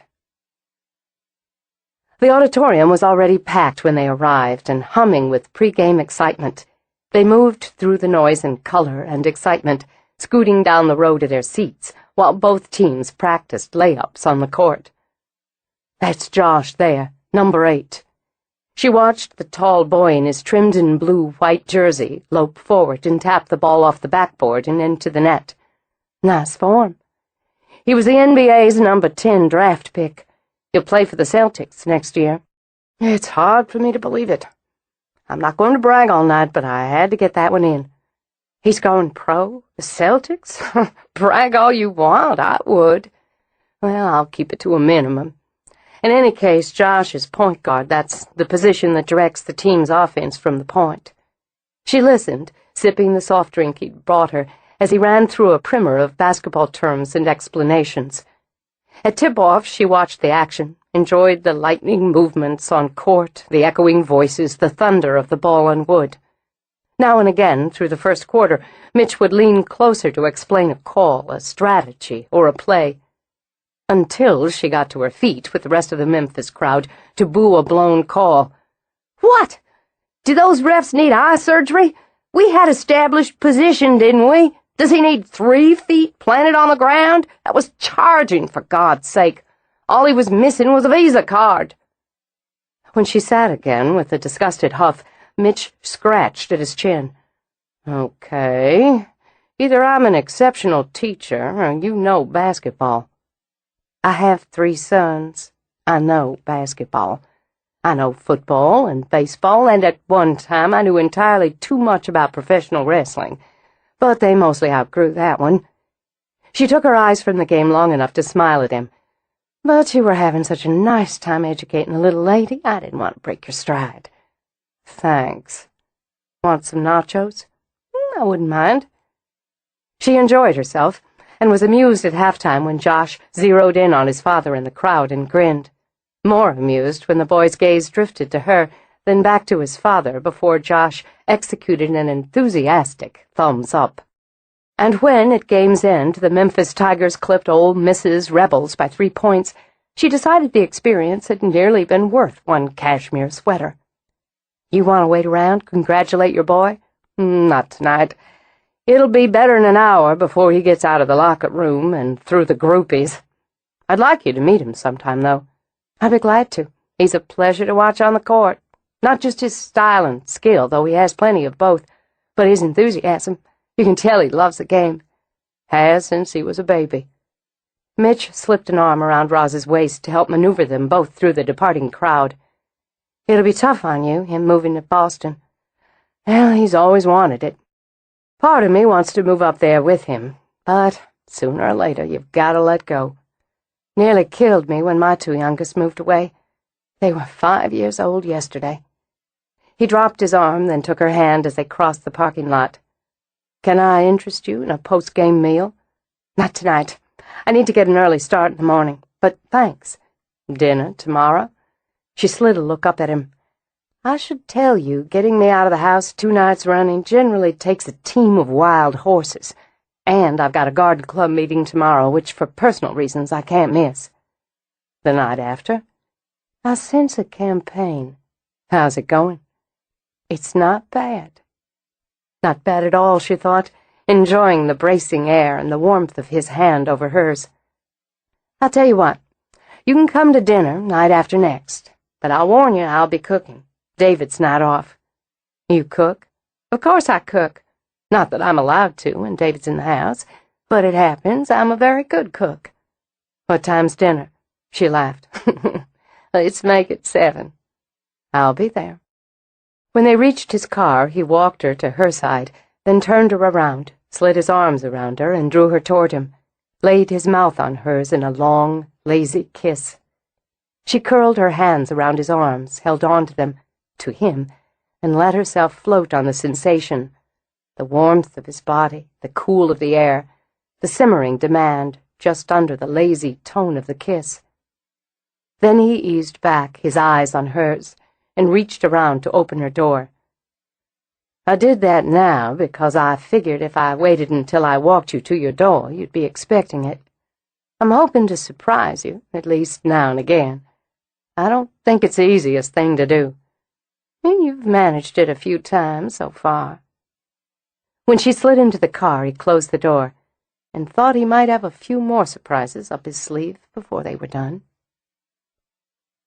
Chapter 10. Harper could and did spend hours a day in the grafting house without being bored or missing the company of others. The plants he worked with were an endless fascination and satisfaction to him. Whether he was creating another standard or experimenting with a hybrid, he was doing the work he loved. He enjoyed the outdoor work as well, the grafting and propagation he performed with the field stock. He'd already selected the trees he intended to graft, and would need to spend part of the week collecting his scions and pruning the maiden trees he'd grafted the year before. His mother left those sort of decisions up to him. The what, the how, the when. It was, he knew, a strong level of trust and confidence from her to step back and let him run that end of the show. Then again, she'd taught him not only the basics of the work, but had instilled in him a love for what grew. They'd spent countless hours together in garden and greenhouse when he was growing up. She'd taught his brothers as well, but their interests had veered off where his had centered. In Harper House, in the gardens, in the work. His college years, his studies there, had only cemented for him what would be his life's work. His responsibility to them, the house, the gardens, the work, and the woman who taught him, was absolute. He considered it a bonus round that love and obligation so neatly united for him. Tchaikovsky played for the plants while, through his headset, his choice of classic was bare-naked ladies. He checked his pots, making notations on his various clipboards. He was especially pleased with the dahlias he'd grafted the previous spring at Logan's request. In a couple of weeks, he'd bring the overwintered tubers into growth, and in spring take cuttings. In the garden should be able to offer a nice supply of Stella's dream, the bold, deeply blue dahlia he'd created. Interesting, the way things worked, he thought. Through Logan and tidy Stella falling in love, and Logan showing his sentimental side over the blue dahlia Stella had dreamed of. Dreamed of, Harper thought, because of the Harper Bride.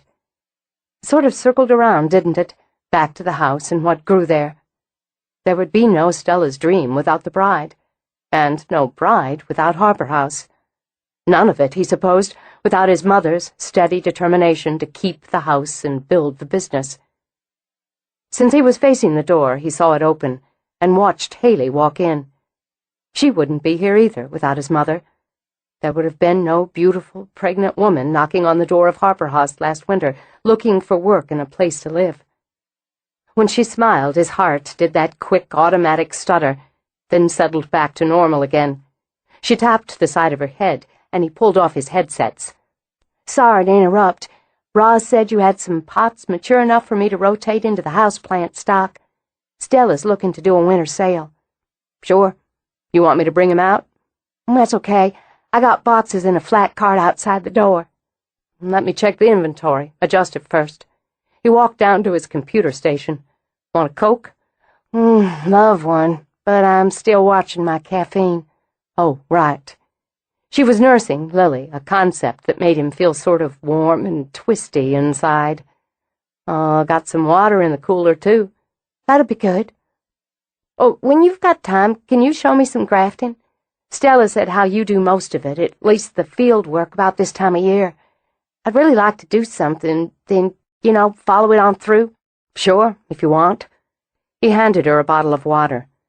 "You can try your hand on a willow. It was the first graft my mother showed me how to do, and they're the best to practice on." "Oh, that'd be great. I thought one day when I get a place for me and Lily, I could plant something I'd made myself." He sat, ordered himself to concentrate on his inventory program. The scent of her, somehow essential, female, fit so perfectly with the smell of earth and growth. "You've got plenty of room at the house." "More than," she laughed, tried to read over his shoulder. "Been there a year, and still can't get used to all the space. I love living there, I do, and it's wonderful for Lily to have so many people around. Oh, nobody could be more amazing than your mama. She's the most awesome person I know. But sooner or later, I need to plant Lily and me somewhere of our own. You know, Mama loves having you there, or she'd have nudged you along by now. Boy, that's the truth. She really knows how to structure things, doesn't she? Sets him up to suit her. Oh, I don't mean that exactly the way it sounds. It's just that she's strong and smart and doesn't seem to be afraid of anything or anyone. I admire that so much. You seem to have plenty of guts and brains of your own." "Guts, maybe. But I've started to realize a lot of that came from not knowing any better." Idly, she picked up a scrap of raffia, twisted it around her finger. "When I look back, I don't know how I worked up to setting out 6 months pregnant. Not now that I have Lily and realize, well, everything. I'm going to owe Roz for the rest of my life. She wouldn't want that. Well, that's one thing she's not going to have any choice about. My baby's got a good, loving home, and I've got a job that I swear I like more every day. We've got friends and family. We'd have done all right, I've made sure of it, but we wouldn't be where we are now, Lily and I, without Roz. Funny, I was thinking how most everything, the house, this place, even Logan and Stella, whined around to my mother. Maybe even the bride." "Why the bride?" "Well, if Mama had sold the place, and there had to be times it would have been easier to do that, maybe the bride wouldn't still be there. Maybe it takes a Harper being in the house. I don't know." He shrugged, got up to select the plants he'd checked off his inventory. "It was just something I wondered about." "Could be right.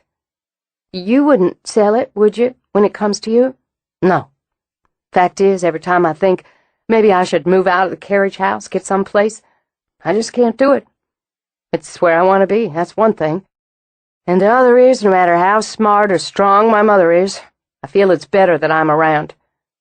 I think she'd be sad and a little lonely if you and Lily went somewhere else, especially since Stella and the boys will be moving into Logan's in a couple months." "Maybe.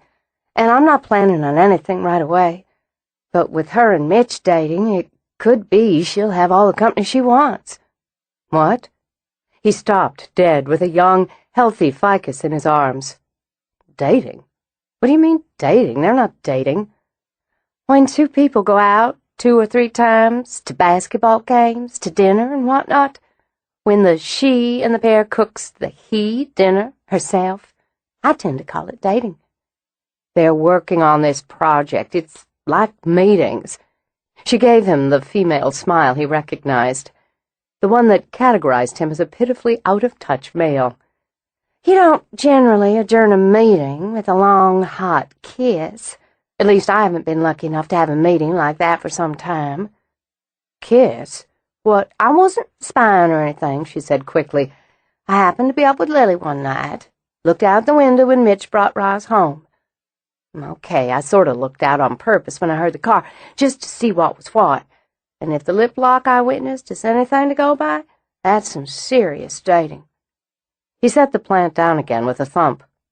"Well, for Christ's sake." She blinked.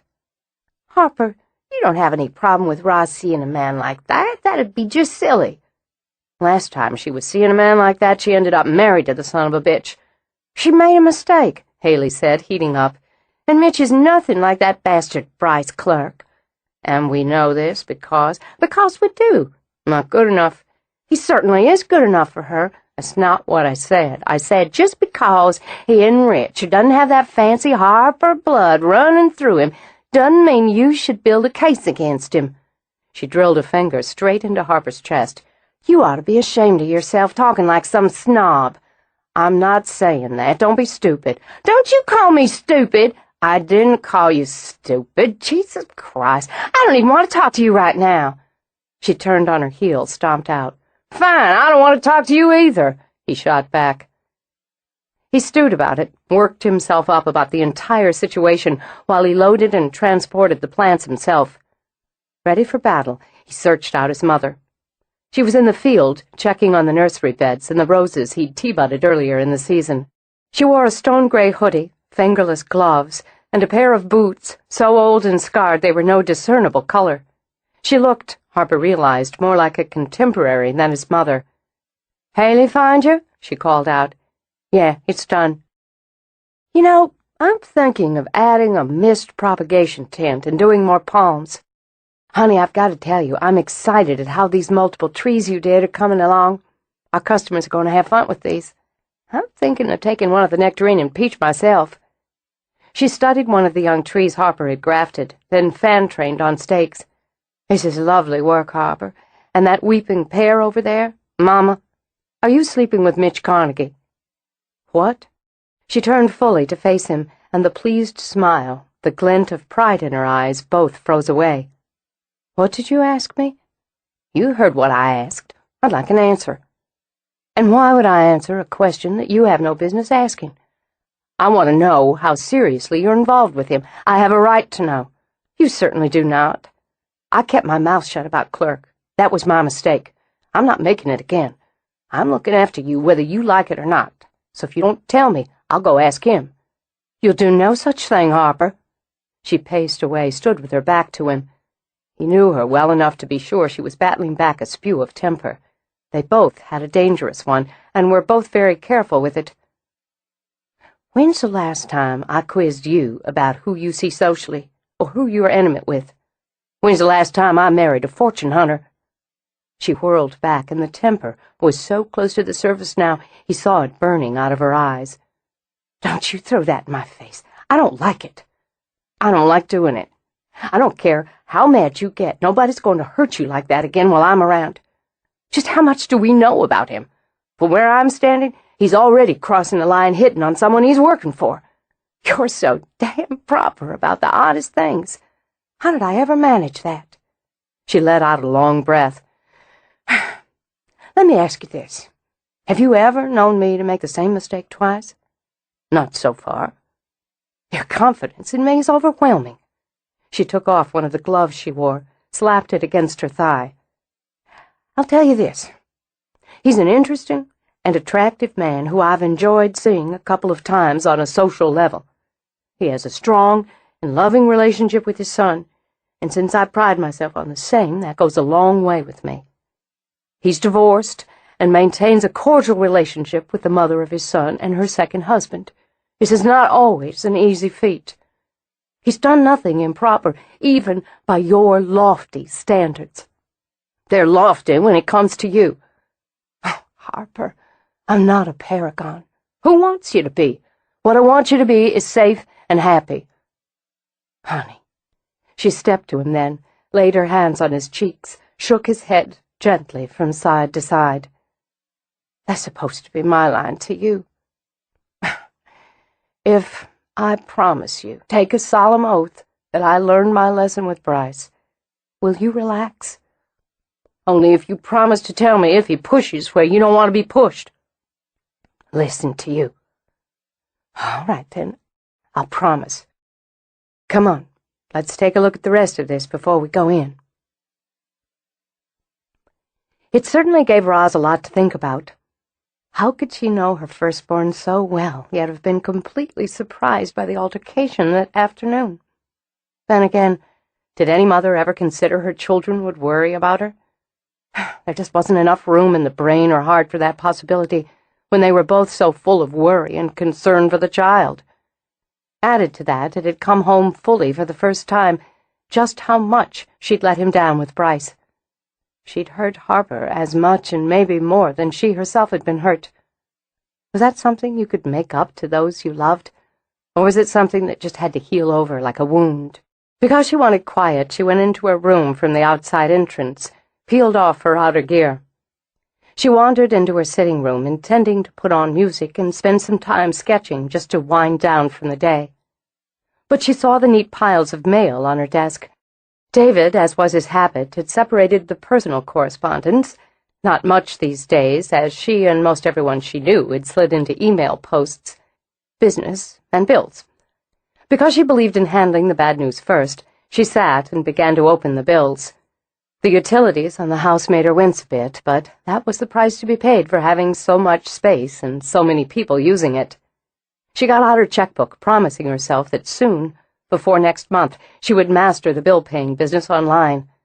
Of course, she promised the same every month, but this time she meant it. She'd have Stella show her the ropes first chance. She paid the electric, the gas, the phone, a credit card bill, then frowned at another envelope from another credit card company. She nearly tossed it, assuming it was a solicitation, then opened it, just to check. Her eyes widened as she looked at the charges, the total. Over $8,000. $8,000.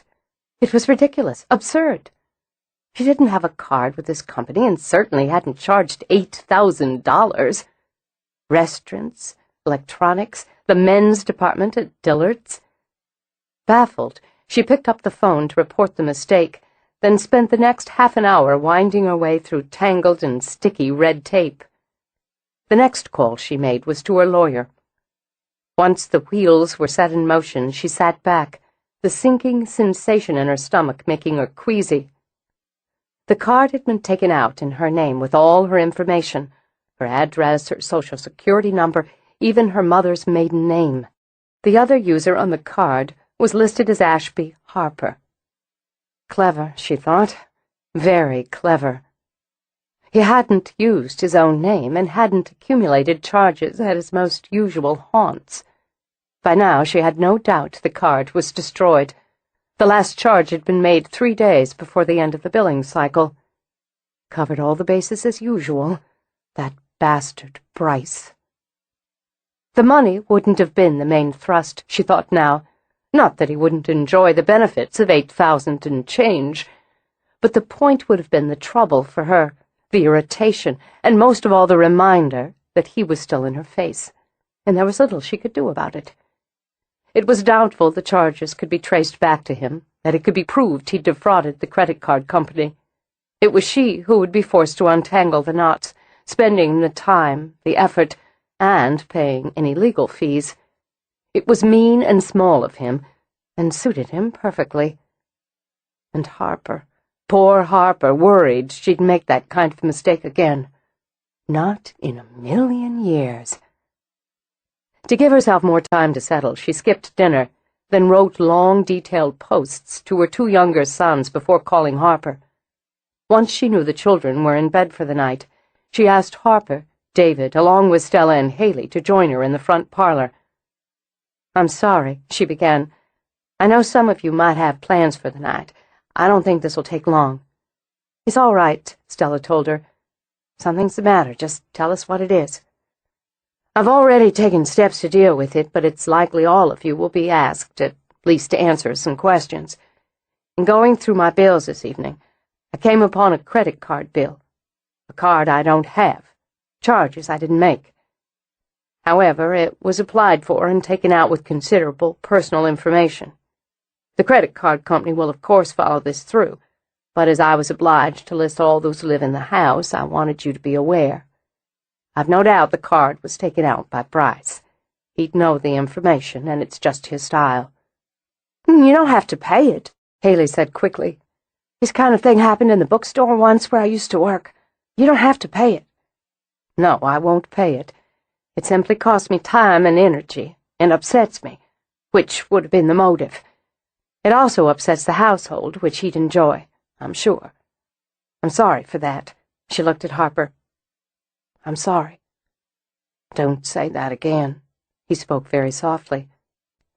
"I don't want to hear you say you're sorry again, Mama." "What about the police?" "They may very well be involved, but I'm going to tell you what my lawyer told me. While the credit card company will follow through, it'll be very difficult to prove he's the one who used the card. He didn't use his name, and he didn't charge so much at any given time or place to raise an eyebrow. No one's going to remember he breezed into Dillard's and bought some shirts or a pair of shoes. This is the sort of thing he knows how to do quite well." She had to get up, to move, so rose to add a log to the fire. The best we can do is step back from it as much as we can and let it play out. Sooner or later, and I believe this, he'll do one of three things. He'll get bored with it, he'll find someone else to harass, or he'll go just a little too far and hang himself. "I vote for door number 3, David put in. "Your mouth, God's ear," Roz assured him, and made herself sit again. "I've written both Austin and Mason because I want them and all of you to be on guard. He may very well choose to amuse himself by doing this same sort of thing to one or more of you." At the thought of it, the tension in her shoulders increased until her muscles felt like iron rods under her skin. "And Stella, you and I should be particularly vigilant regarding any charges to the business. Don't worry, he won't get by us, Roz. I'm so sorry you have to deal with this. Anything I can do, anything any of us can do, I'll let you know, I promise." "All right," Roz got to her feet. "That's all, then. I'm going to go on up, get to some work I've put off." "You haven't had any dinner," David reminded her. "Why don't I bring you something?" Not now. I'll get something later." David stayed on his feet, watching her walk out. "Son of a bitch," he muttered when she was out of earshot. "Smarmy, sleazy, last-season Ferragamo-wearing son of a bitch. Why don't you and I go pay him a visit?" Harper stayed in his chair. His voice was still soft, as it had been, but now it had an edge to it, a predatory edge. "That's a damn good idea." Haley sprang up, fists clenched at her sides. "Let's all go pay him a call right now." "Stand down, Zena." David patted her shoulder. "While there's little more I can think of that would be more entertaining than breaking a few of his calves, it's not the answer." "I hear 4 when you add 2 and 2, Harper said. "I say it's the right answer." "David's right," Stella pointed out. "It would upset and embarrass Roz more than she's already upset and embarrassed." "And we won't tell her." Haley threw out her arms. "We can't just sit here." "I'm not," Harper said. "You are." "Just a damn minute. Hold on." Like a referee, David stepped between them. "Think, Harper, past your temper. We go take a few very deserved hits at Clerk. His bruises'll heal soon enough, and he'll have the satisfaction of knowing he got to her, that he upset her. That's the last thing she wants, and you and I know that.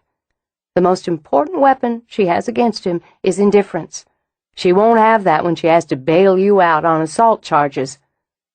I'll tell you what else." Stella continued to sit, her hands gripped tight in her lap.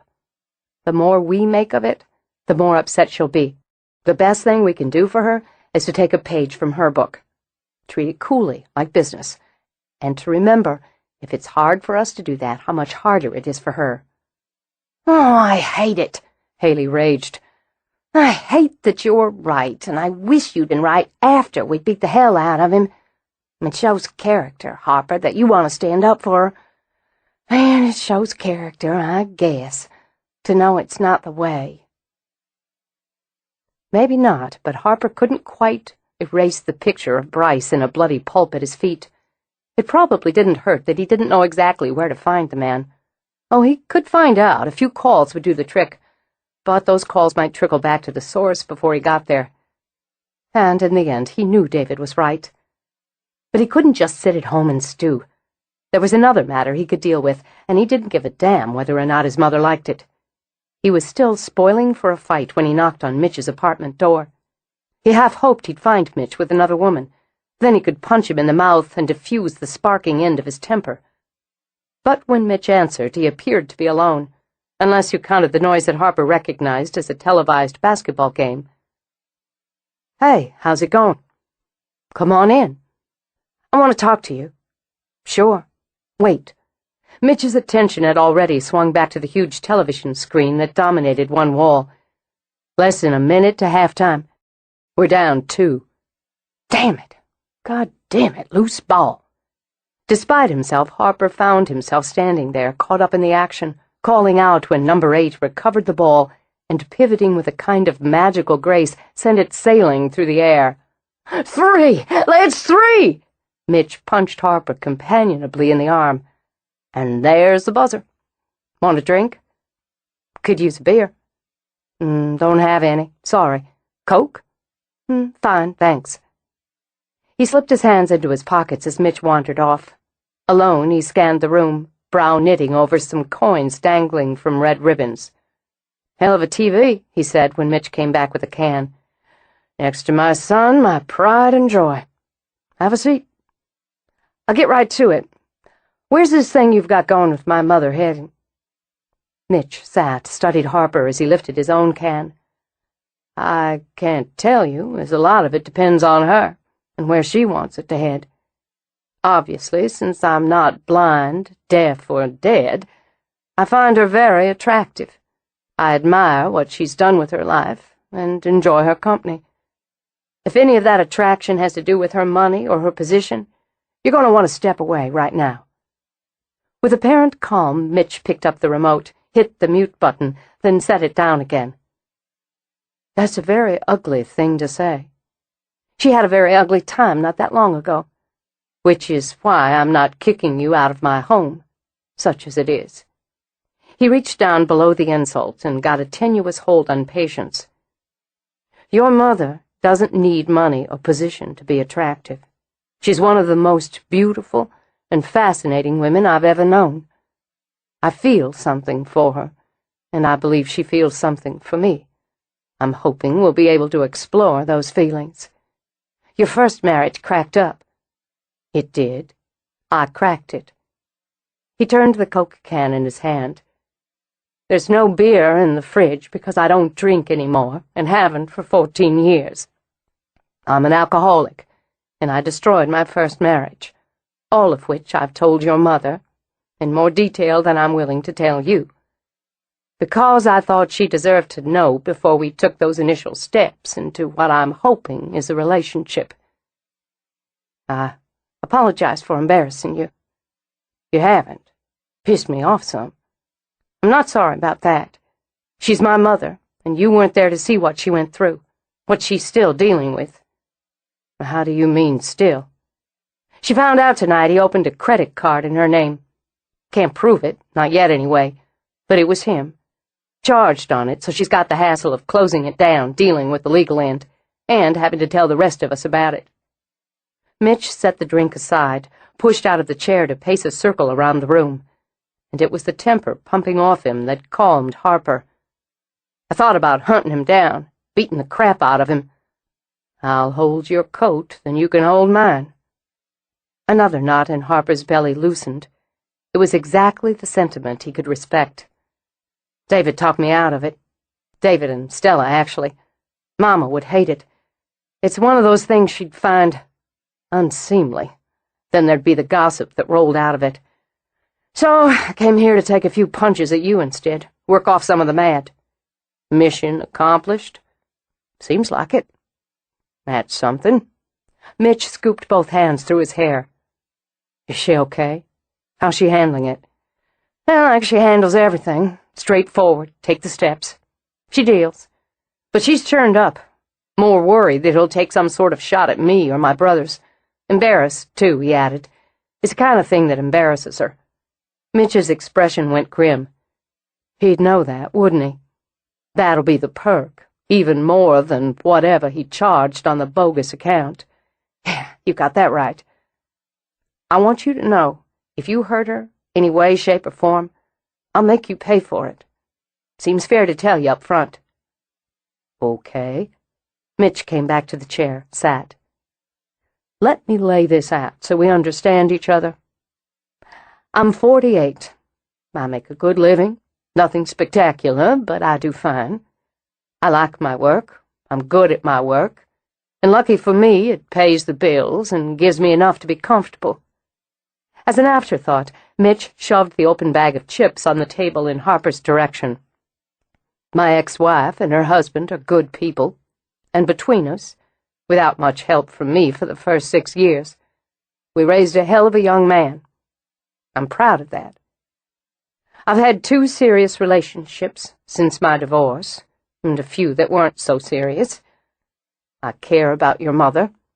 I respect what she's accomplished, and I have no intention of causing her any sort of harm or unhappiness. If I do, I have a feeling she'll pay me back for it before you can get off the mark." He paused, took a drink. Is there anything else you want to know? Just one thing right now. Harper picked up the bag, dug in. Can I hang out and watch the rest of the game? Chapter 11.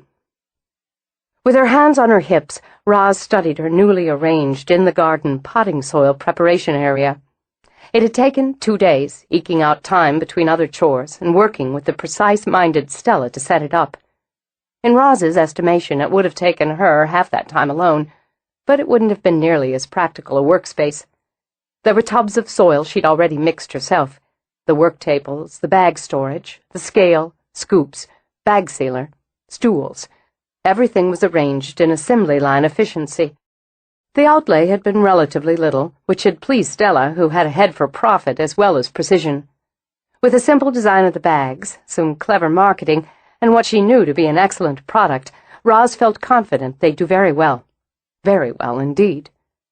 Her mood was very bright when she turned to greet Harper as he came through the door of the workshed. What do you think of our new enterprise? She held out her arms. With a laugh, she picked up a 5-pound bag she'd already filled and sealed and tossed it over to him. Good look, he said, turning the bag over. No frills. He says this is serious dirt. Looks like something you'd see in a high-end garden boutique. Exactly, and we'll keep the price down initially to get it moving. I'm having the bags overfilled by a couple ounces to give me a safety zone. I thought we'd put Ruby on the job for a start anyway. Maybe see if Steve wants to take some part-time work. It won't be that labor-intensive or take that much time. It's smart business, Mama. He laid the bag down. You've got a knack for it. I like to think so. We still mad at each other? No, but we might be after I finished telling you I went into Memphis to see Mitch Carnegie. Her face went blank. Her voice turned cool. Why would you do that, Harper? 1, I was pissed off. 2, David and Stella talked me out of hunting up Clerk and beating his face in. 3rd, I wanted to hear for myself what Mitch had to say about what's going on between you. I understand 1 perfectly. I appreciate 2 on several levels. But I fail to comprehend why you would assume to interrogate a man I'm seeing. It's unpardonably rude and interfering. I don't run around snooping on the women you choose to see. It wasn't snooping. And I've never chosen to see a woman who stole from me, or set out to interfere with my life or smear my reputation. You're young yet. Ice dripped from the words. Do you think I'm the only woman foolish enough to get tangled up with an asshole? No, I don't. But I don't much care about other women. You're my only mother. That doesn't give you the right to. I love you. Don't use that weapon on me. I can't help it. It's all I've got. She pressed her fingers to the center of her forehead, rubbed hard. It would help if you added a little trust and respect to that love, Harper. I've got all the trust and respect in the world for you, Mama. It's the men I'm not so sure about. But if it helps any, I worked up plenty of trust and respect for Mitch last night. He might almost be worthy enough to court my Mama. He's not courting me, for God's sake. Where do you get this sort of... We went to a college basketball game. We had dinner. Well, I think he's stuck on you. She stared, and this time lifted both hands to the sides of her head. My head is reeling. He walked to her, slid his arms around her, and drew her in. I couldn't stand to see you get hurt again. Bryce only hurt my pride. That's a mortal wound for us Harpers. And he did more than that. I don't think Mitch will do the same, at least not deliberately. So, you approve? He grinned when she tipped her head up to look at him. That's a trick question, and my Mama didn't raise any fools. I say yes, and you'll rip my butt reminding me you don't need my approval. So I'm just going to say I like him. I like him a lot. You're a slippery one, Harper Ashby. Tell you what. She patted his back, eased away. You can give me a hand in here for a while. I want to do up 20 bags of each weight category. I thought you wanted Ruby to do that. Changed my mind. Doing some uncomplicated and monotonous work ought to give you some time to reflect on the error of your ways. Talk about slippery. The day you can outwit me, my baby, is the day I see about moving myself into a home. Let's get started. After work, she went straight home and directly upstairs to clean up. Wary now, she checked the mail on her desk, looked through the bills. She couldn't say she was relieved when she found nothing. It was like waiting for the next shoe to drop. There had been a similar sort of harassment right after the divorce, then a nice period of peace, when she assumed he'd had some other woman on the string and was too involved to waste his time poking sticks at an ex-wife. She'd handled it then. She'd handle it now. As she was dressing, the phone rang. When it hit the third ring, she assumed David was otherwise occupied and answered herself. Good evening. Is Rosalind Harper available? This is she. Miss Harper, this is Derek from the Carrington Gallery in New York. We're just following up to let you know the Vergano will be shipped to you tomorrow. I don't think that's a good idea, Derek, is it? I didn't order anything from your gallery.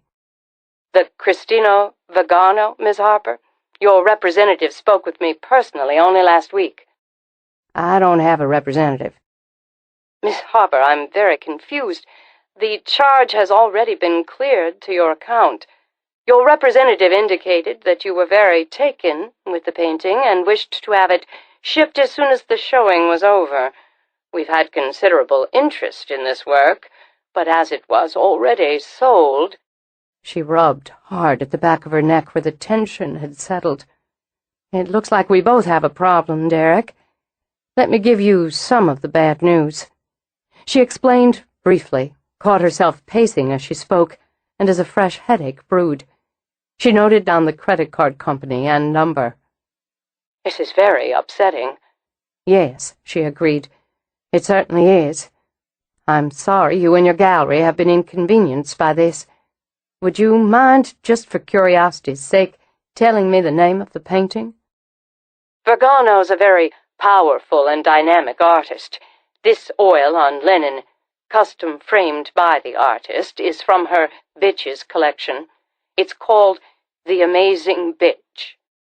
Of course it is, Roz replied. She went through the routine, calling the credit card company and her lawyer, then writing to both to document the incident with letters. She took aspirin before going down to the kitchen and pouring herself a large glass of wine. David's note sat propped on the counter. Hot date. An exceptional lasagnas on warm in the oven. Haley and the baby went over to Logan's with Stella and the boys. They're having a little painting party. More than enough lasagna for two. Dr. Studley's in the library. Just warm up the bread, toss the salad in the fridge, and you're set. Buon appetito. David. P.S. Appropriate CDs already loaded in the player. Now please go up and put on those Jimmy Choos. Well, she noted David had set the kitchen nook with festive plates, fat candles, a bottle of San Pellegrino, pale green glasses, and had explained why a bottle of good Italian red was breathing on the counter. Lasagna's fine, she said aloud, but I'm not putting on those shoes to eat it. Content and comfortable in the thick gray socks she habitually wore around the house, she walked to the library. He was sitting at the table, wearing his glasses and a Memphis Tigers sweatshirt.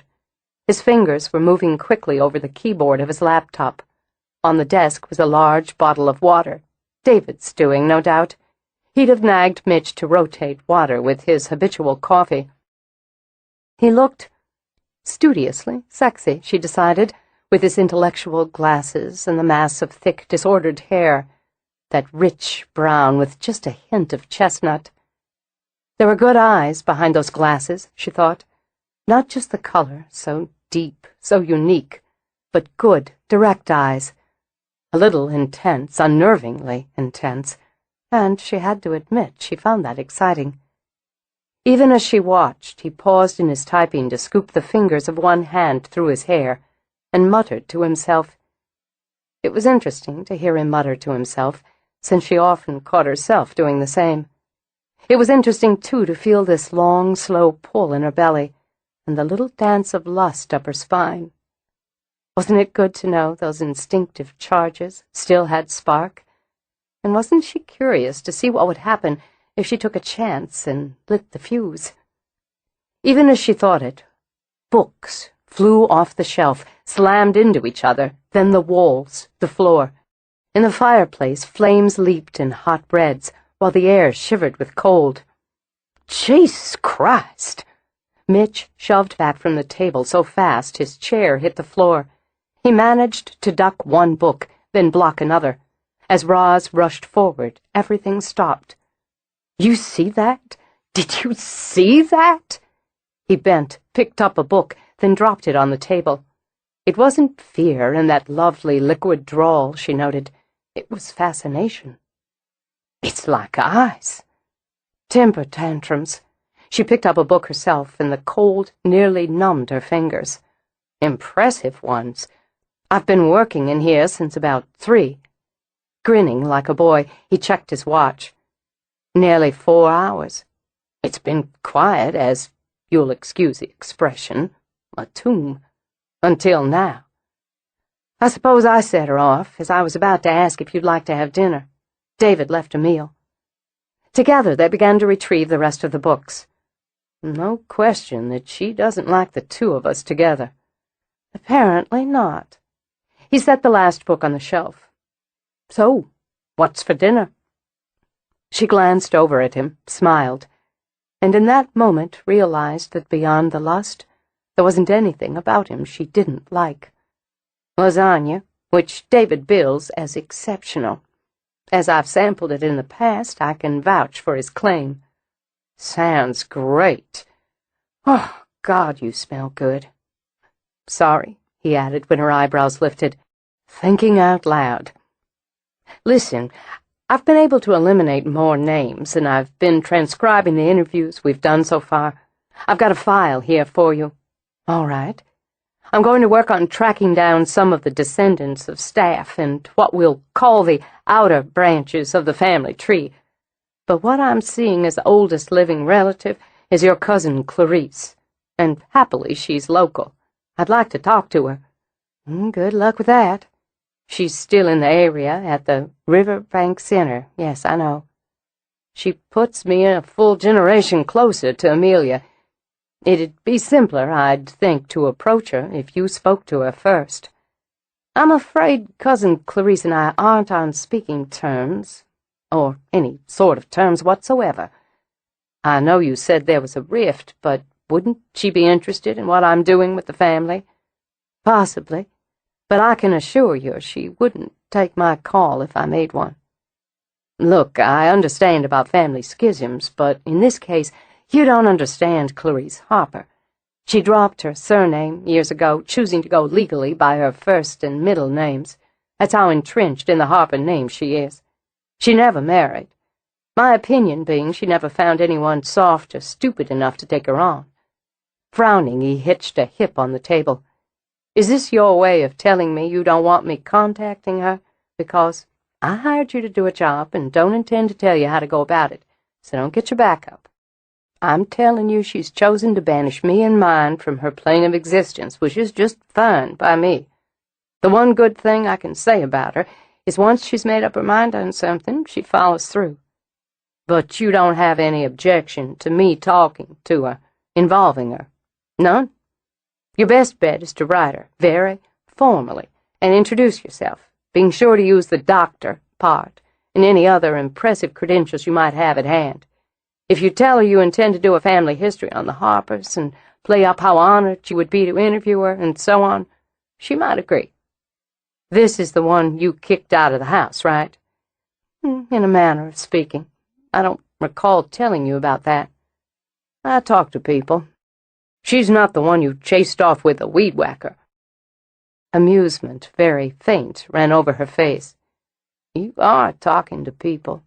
Part of the job." "I suppose." "No, I didn't chase her with a weed whacker. That was the gardener's. And it wasn't a weed whacker, come to that. It was a fan rake, which was unlikely to do any serious damage. If I hadn't been so mad and thinking more clearly, I'd have grabbed the loppers those idiots had used on my mimosa trees. At least with those I could have given them a good jab in the ass as they skedaddled." "Loppers? Would those be—" He made wide, scissoring motions with both arms. "Yes, that's right." "Ouch." "Back to your cousin. Why'd you give her the boot?" "Because when I invited her, to my lasting regret, to a family barbecue here years ago, she called my sons disreputable brats and stated, she without chick or child, that if I were a proper mother I'd have taken a switch to them regularly. She then called Harper a born liar, as he was entertaining some of his young cousins with stories about the bride, and told him to shut his mouth. He angled his head. And still she lives." Temper had brought a flush to her cheeks, but his comment had a small smile curving her lips. She was on shaky ground already, as she constantly criticized my parenting, my housekeeping, my lifestyle, and occasionally my morals. But nobody stands on my ground and attacks my children. While I did consider murder, knowing my quarry, I was certain banishment from Harper House was a more painful punishment. As I believe I said before, you're a hard-ass. I like that. Good thing, 'cause that's not going to change at this late date. In any case, on her way out the door, she cursed my name and said it was a black day when Harper House came into my grasping, incompetent hands. She sounds delightful. I'll write her tomorrow. Just don't mention you're working for me. It wouldn't be hard for her to find out. True enough, but the less you mention me, the better. Anything else on your mind? Other than wondering how you manage to work all day and still look amazing? No, nothing that springs anyway. She waited another moment, nodded. You're not going to mention it. What would it be? The visit my son paid to you last night? Oh. Because she was watching his face, she caught the flicker of surprise that moved over it before he picked up the glasses he'd taken off and began to polish them with his sweatshirt. He told you? Yes. He was angry, so he acted rashly. Like grabbing a fan rake instead of loppers. Her laugh snuck out. Very like. We have, both of us, horrible tempers, which is why we both make a concerted effort not to lose them. It doesn't always work. I'd like to apologize for his behavior. I can't accept. There was distress, something he rarely saw from her, in her eyes. Mitch, I know he overstepped, but he's young, and you misunderstand. I can't accept an apology when there's no need for one. From either of you. He was looking out for you. I don't need or want looking out for. Maybe not, but that's not going to stop someone who loves you from trying. We discussed, came to understand each other, and that's all there was to it. And you're not going to elaborate on that? It was between him and me. You men do have your codes of honor. You weren't going to tell me about this latest harassment? For an instant, she thought of the phone call from New York, then tucked it away again. Nothing to tell. I'm dealing with it. What's happened since last night? You're good, so I must have caught you off guard. What else happened? Just a minor irritation, one I've already handled. It's not important. More accurately, I won't let it be important. If I do, it makes me the victim, and he wins. I won't be his victim. That's one thing I never allowed myself to be, and I won't start now. Telling me, venting some of the stress, doesn't make you a victim either.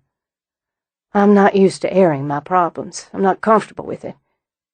But I appreciate the offer. He took her hand, held it. Consider it a standing one. For my next offer, Chicago's coming to the Orpheum next week. Come with me. Have a late supper with me after. I might. Are you courting me, Mitchell? His thumb grazed back and forth over her hand. I like to think I'm romancing you, Rosalind. That's a pretty word. Romancing. You've been careful not to pressure me into taking that romancing into intimacy. If I pressured you, it wouldn't be romance or intimacy. Besides the fact, I imagined the door would hit me in the ass as you shoved me out of it. Humor danced over her face. That's astute. I think you're a clever man. I know I'm a besotted one. Another pretty word. I'll have to be careful with them. They're the sort of thing you'd distrust. Yes, a clever man. Well, she had a choice, and she made it. Come upstairs. For the second time that night, she watched surprise run over his face. Then he lifted her hand to his lips. Would this be serious business? It would. Very serious business. Then I'd love to. She led him out of the room and down the hall. The house emptied out on me tonight, so it's just the two of us. Well, 3. She looked up at him as they walked up the stairs. Will that bother you? The fact that she may be watching? He took a little breath. Guess we'll find out. Did you...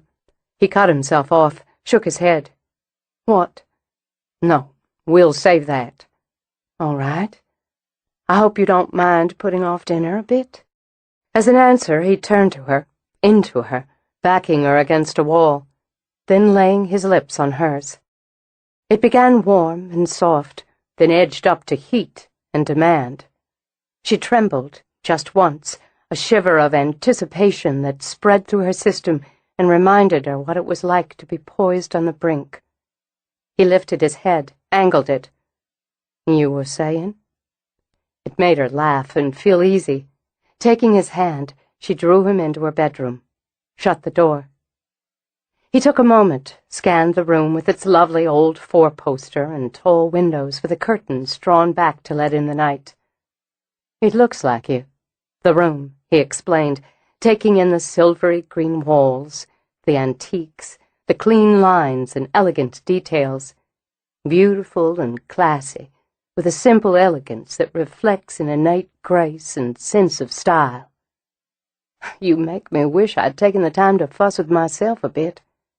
He looked at her then, the casual sweater, the comfortable trousers. You are exactly right. Well, right or not, I'm what I am. I think a fire would be nice.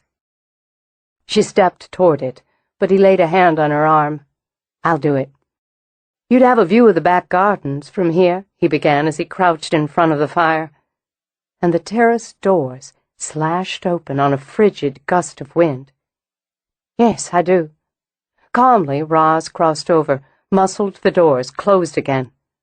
Some mornings, when there's time, I like to take coffee out on the terrace. He set the kindling to blaze, and his tone was as matter-of-fact as hers. I can't think of many better ways to start the day. She stepped to the bed to turn down the duvet. Or end it. I often have a last glass of wine or cup of coffee out there before I go to bed. It helps smooth out any rough edges left over from the day. She reached over, turned out the lamp. Why not leave it on? She shook her head. The firelight's enough, the first time. It's more flattering, and I'm vain enough to prefer that. She stood where she was, waited for him to come to her. As he laid his hands on her shoulders, the bedroom door slammed open and closed. I expect we might have more of that to contend with, she said. I don't care. His hands slid up to her face. I don't care, he repeated, and took her mouth with his. She felt her pulse jump. What a glorious jolt. The sort that woke the whole system at once, brought it to quivering life. In answer, she lifted her arms to link them around his neck, changed the angle of the kiss to deepen it. Clocks began to chime insanely. In defiance, as much as need, she pressed her body to his. I want you to touch me, she murmured against his mouth. I want to be touched by you. Your hands on me. He eased her back on the bed, sank in with her. The weight of him made her sigh, the weight of a man and what it meant. Then he touched, and she moaned. He felt the heat from her. He'd known it was there under that fascinating and cool veneer. Her skin was like velvet, warmed velvet, over her sides, her torso, the lovely curve of her breasts. Slim, but not delicate, her body was tough and disciplined. Like her mind, he thought, and just as appealing. She tasted of ripe, forbidden fruit and smelled of midnight gardens. Her hands slid under his shirt, up his back. Hard, strong hands, an arousing contrast to the wan, slim body, the satiny skin. She drew his shirt over his head, reared up enough to set her teeth on his bare shoulder, and the shock of it speared straight to his loins. The terrace door flew open once more, and the wind burst through to slap over him. He simply reached down, hauled the duvet up, and burrowed under it with her. She laughed and found his mouth in the blanketing dark. Tasting her, feasting on her, he tugged her sweater up and off. "Tell me if you're too cold." "No, I couldn't be." She was burning up from the inside out and only wanted more of his hands, his mouth. She arched to him, demanding, exulting when those hands, that mouth, claimed her breast. The thrill of it stabbed through her, the bliss of giving her body, of having it used. They rolled together, tugging each other free of clothes, sliding together naked as flesh began to slick from heat and passion. The blankets fell away so firelight flickered over them, and if in some dim corner of her brain she heard someone weeping, she could feel only that steady rise of excitement. She could see only him, in the glow of the fire, rising over her. She lifted to meet him, opened to take him, and sighed when he slipped inside her. He watched her now as she watched him, gazes and bodies locked. Then the movement, slow, intensely focused, as her breath came short and ragged, as dark, deep pleasure flooded her, swept her away. He watched her crest, the arch of her throat, the blur of her eyes, felt her fly over as she squeezed around him. He fought to hold on another moment, just another moment, while she quaked under him, while her breath hitched, then released on a long, low moan, and her body went soft and limp in surrender. He kissed her then, one last, desperate kiss, before he plunged and emptied. The doors were closed as they should be. The fire cracked and simmered, and the house was quiet, settled, and warm. She was cocooned with him in the center of the bed, allowing herself to enjoy the bliss and the glow. With very little effort, she could have drifted straight off to sleep. "Looks like she gave up," Mitch commented. "Yes, for now, anyway." "You were right about the fire. It's nice. Very nice." Then he rolled so that she was under him again, and he could look down at her face. "Being with you," he began, then shook his head, touched his lips to hers. "Being with you." "Yes." Smiling, she stroked her fingers through his hair. "It's very nice, too. I haven't wanted to be with anyone in a very long time. You know, you've got good arms for a scholar." She gave his biceps a squeeze. "I like good arms. I don't like to think I'm shallow, but I have to say it's a pleasure being naked with a man who keeps in shape." "I'll change that to a woman and say the same. The first time I met you, I stood and watched you walk away. You've got one excellent ass, Miss Harper." "It happens I do." With a laugh, she gave his a light slap. "We'd better get dressed. Go on down before everyone starts coming home." "In a minute." "It was your eyes that hooked me. Hooked right through me." "My eyes?" "Oh, yeah. I thought maybe it was because they're the color of good-aged whiskey, and I did love a good whiskey. But that's not it.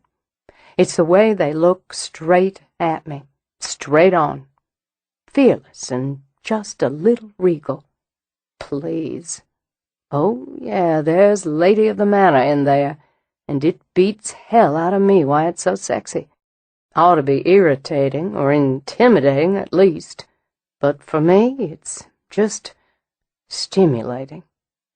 If that's the case, I'm going to have to start wearing dark glasses so I don't get you heated up at inappropriate times. Won't matter a damn. He gave her a light kiss, then shifted, took her hand. This mattered. This was important. There isn't anyone else. Her heart trembled a little, made her feel young and just a little foolish. Yes, this mattered. This was important. There isn't anyone else. Serious business, he said, and drew her hand to his lips. I'm going to start wanting you again, real soon. She squeezed his hand. Well, we'll have to see what we can do about that. Chapter 12. Roz followed the scent of coffee and the noise into the kitchen. The dreary, gray rain had canceled her morning run, so she channeled the energy into 3 miles on her treadmill. It was an alternative that usually bored her senseless, but today she'd found herself singing along with commercial jingles during the Today Show breaks. In the kitchen, the baby was banging away on her high-chair tray with the enthusiasm of a heavy metal drummer, and Stella's boys were whining over their cereal. Yes, Stella announced with a snap of motherly frustration in her voice, you both have to wear your raincoats because I'm mean and bossy and I want you to be miserable. We hate the raincoats, Gavin informed her. Really? That's not what you said when you begged me to buy them. That was before. Perhaps in sympathy, perhaps for the fun of it, Lily stopped banging her teething rattle and threw it, along with her mangled zwieback. The eagle-eyed Parker fielded the zwieback before it hit the floor, and the rattle landed with a solid plop in Luke's bowl of Captain Crunch. Milk fumed up and over the rim of the bowl, causing Lily to scream in delight. In a chain reaction, Parker let out a spate of ear-piercing barks and did canine flips, while Gavin doubled over in hysterics. Stella was quick, but for once Luke was quicker and had the rattle out of the bowl and tossed, dripping, into his brother's lap. Oh, for God's sake! Stella grabbed a napkin with one hand and held up the other to block Gavin's retaliation. Don't even think about it. I'm sorry. Haley scooped up the bowl, more napkins, as the boys shoved at each other.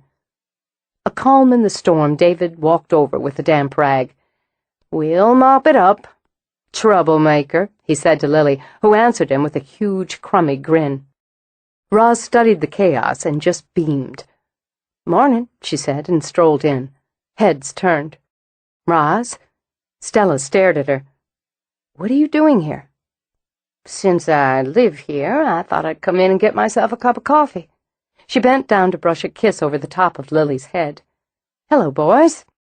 That baby's got pretty good aim, doesn't she? Two-pointed it right in the goal. The idea was so intriguing they stopped fighting. Do it again, Lily. Luke tugged on his mother's sleeve. Give it back to her, Mom, so she can do it again.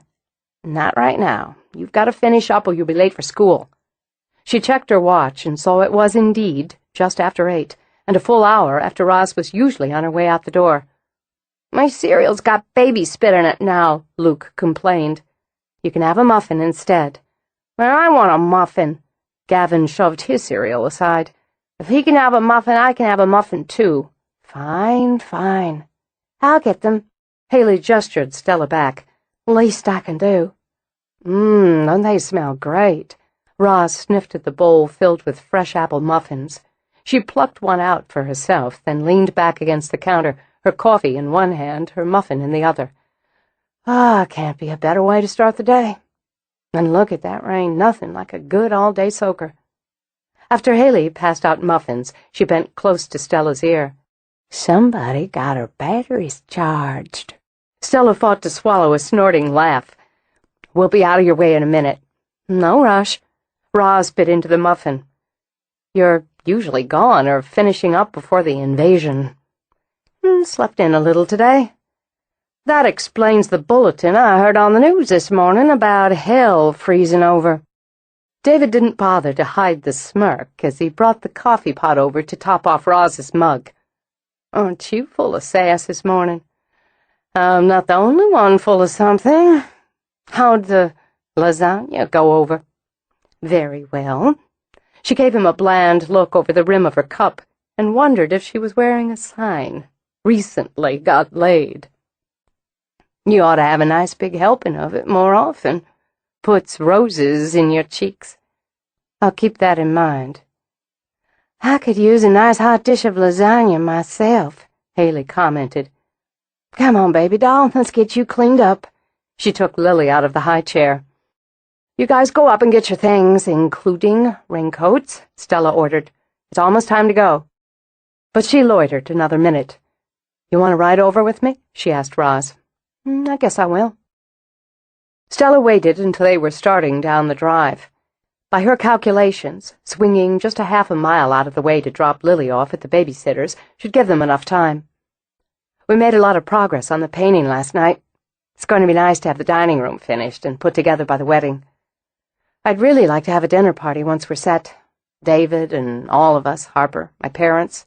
Oh, and Mitch, of course. That'd be nice. He's around so much. Mitch, I mean, these days. He feels like part of the household. At Roz's non-committal, Stella glanced in the rearview mirror to see Haley rolling her eyes and giving get-to-it hand signals. So, did you and Mitch work on the project last night? Or take advantage of the quiet house and just relax?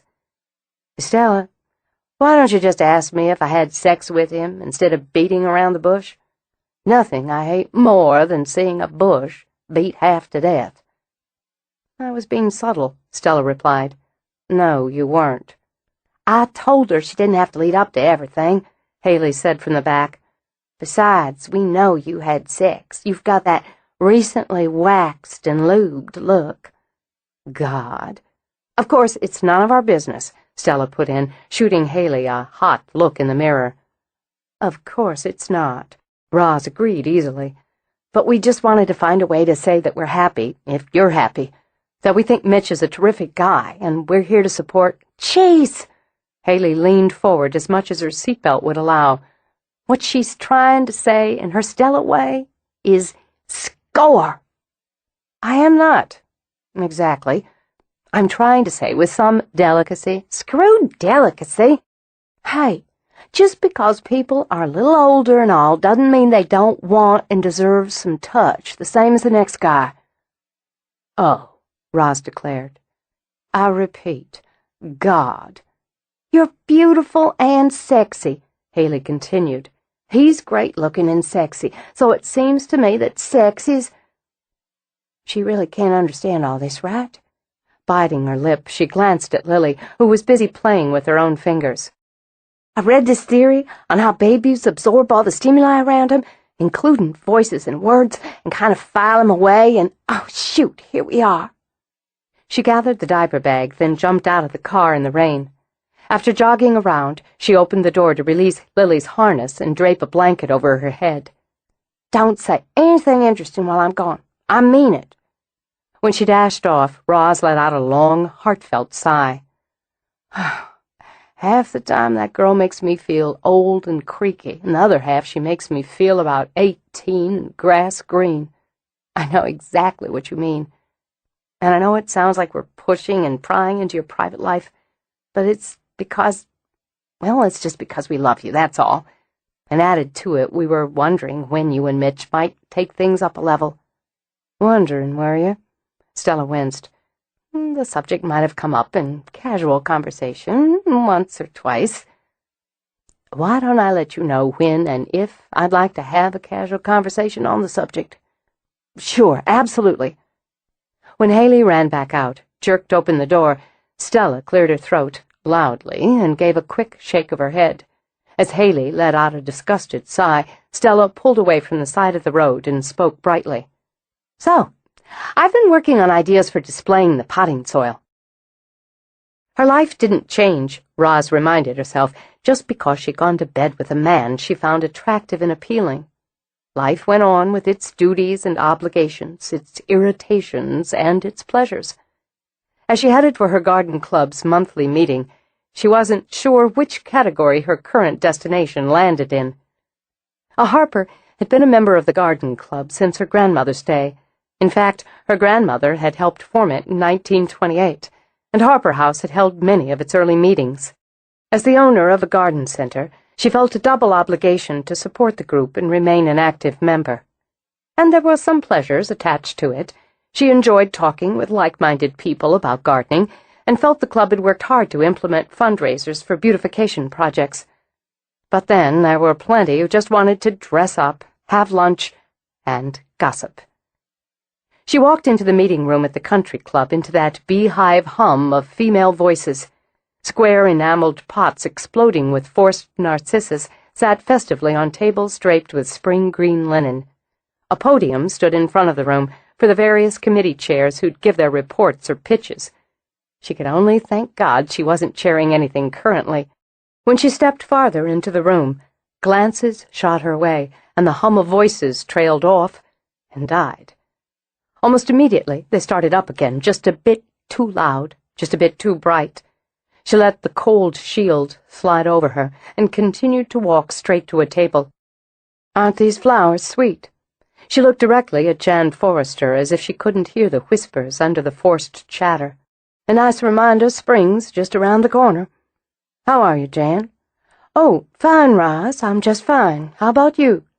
"Couldn't be better. How's Quill doing?" She flushed, deep and rosy. "Oh, you know Quill." "I certainly do. You just give him my best, won't you?" It was pride that had her walking the gauntlet, mingling with the crowd, speaking with more than a dozen people before she moved to the pots of coffee and tea.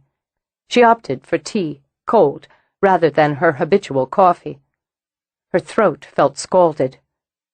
"Roz, honey, don't you look fabulous?" Sissy sidled up, smelling of obsession and smiling like a hungry cat. "I swear nobody wears clothes like you do. What color would you call that suit?" Roz glanced down at the trim jacket and pants.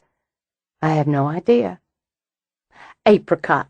That's just what it looks like, a nice, ripe apricot." "That little turnip-head Mandy's been flapping her foolish tongue as fast as she can," she said under her breath. "You and me need to have ourselves a tete-a-tete." "That's all right, I've got the picture. Excuse me." She walked deliberately to Mandy and had the small pleasure of watching the woman's cheeks go white, even as she stopped speaking in mid-sentence. "Mandy, how are you? I haven't seen you since before Christmas. You didn't make last month's meeting." "I was busy." Roz took a slow sip of tea. "Life is a circus, isn't it?" "You've been busy yourself." Mandy jerked up her chin. "If there's not one thing that needs doing, there's a half-dozen." "Maybe if you spent more time tending to your own business, you wouldn't have so much left over to make harassing phone calls or tell vicious lies." All pretense of other conversation stopped, as if a switch had been thrown. "You don't know me very well," Roz said in the same conversational tone, "or you'd know that I don't make any phone call that isn't necessary. I don't care to spend much time on the phone. And I don't lie. I just don't see the point in it when the truth usually serves best." Mandy folded her arms, cocked a hip in an aggressive stance. "Everybody knows what you've been up to, but they're too afraid of you to say it to your face." "But you're not. Good for you. So you go right ahead and say what's on your mind. Or if you'd feel more comfortable, we can have this conversation in private." "You'd like that, wouldn't you?" "No, not any more than I like having it in public." "Just because your family's gone back in Shelby County since God doesn't give you the right to lord it over everybody. My family's just as important as yours, and I've got as much money and prestige." "Money and prestige don't buy good manners. You aren't showing any at the moment." "You have a nerve, talking to me about manners when you're doing everything you can to ruin Bryce's reputation and mine." "Bryce's reputation is of his own making. And as for yours, honey, you haven't even been on my radar screen. You seemed like a likable enough girl. I've got nothing against you." "You've been telling people I was a cheap tramp, using my daddy's money to try to buy some class." "And where'd you hear such a thing? Bryce, I imagine?" "Not only him."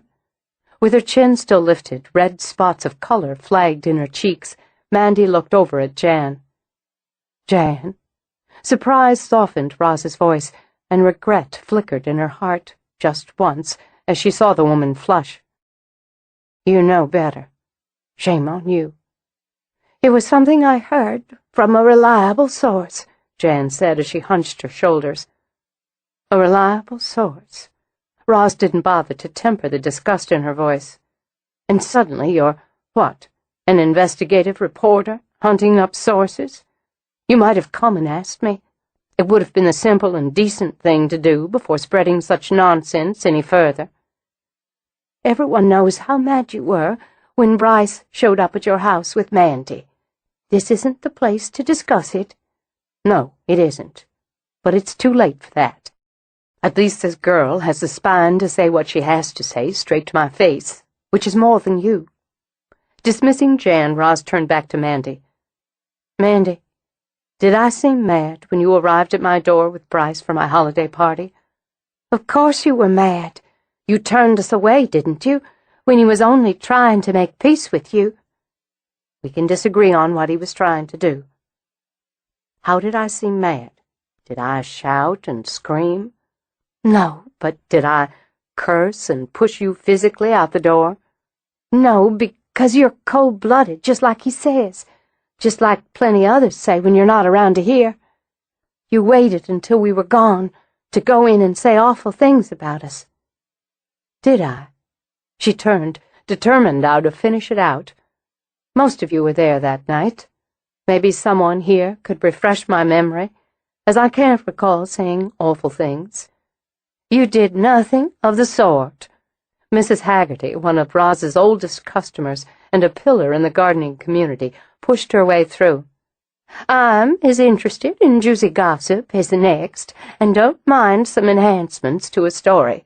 But these are outright lies. Rosalind comported herself with absolute propriety under extremely difficult circumstances.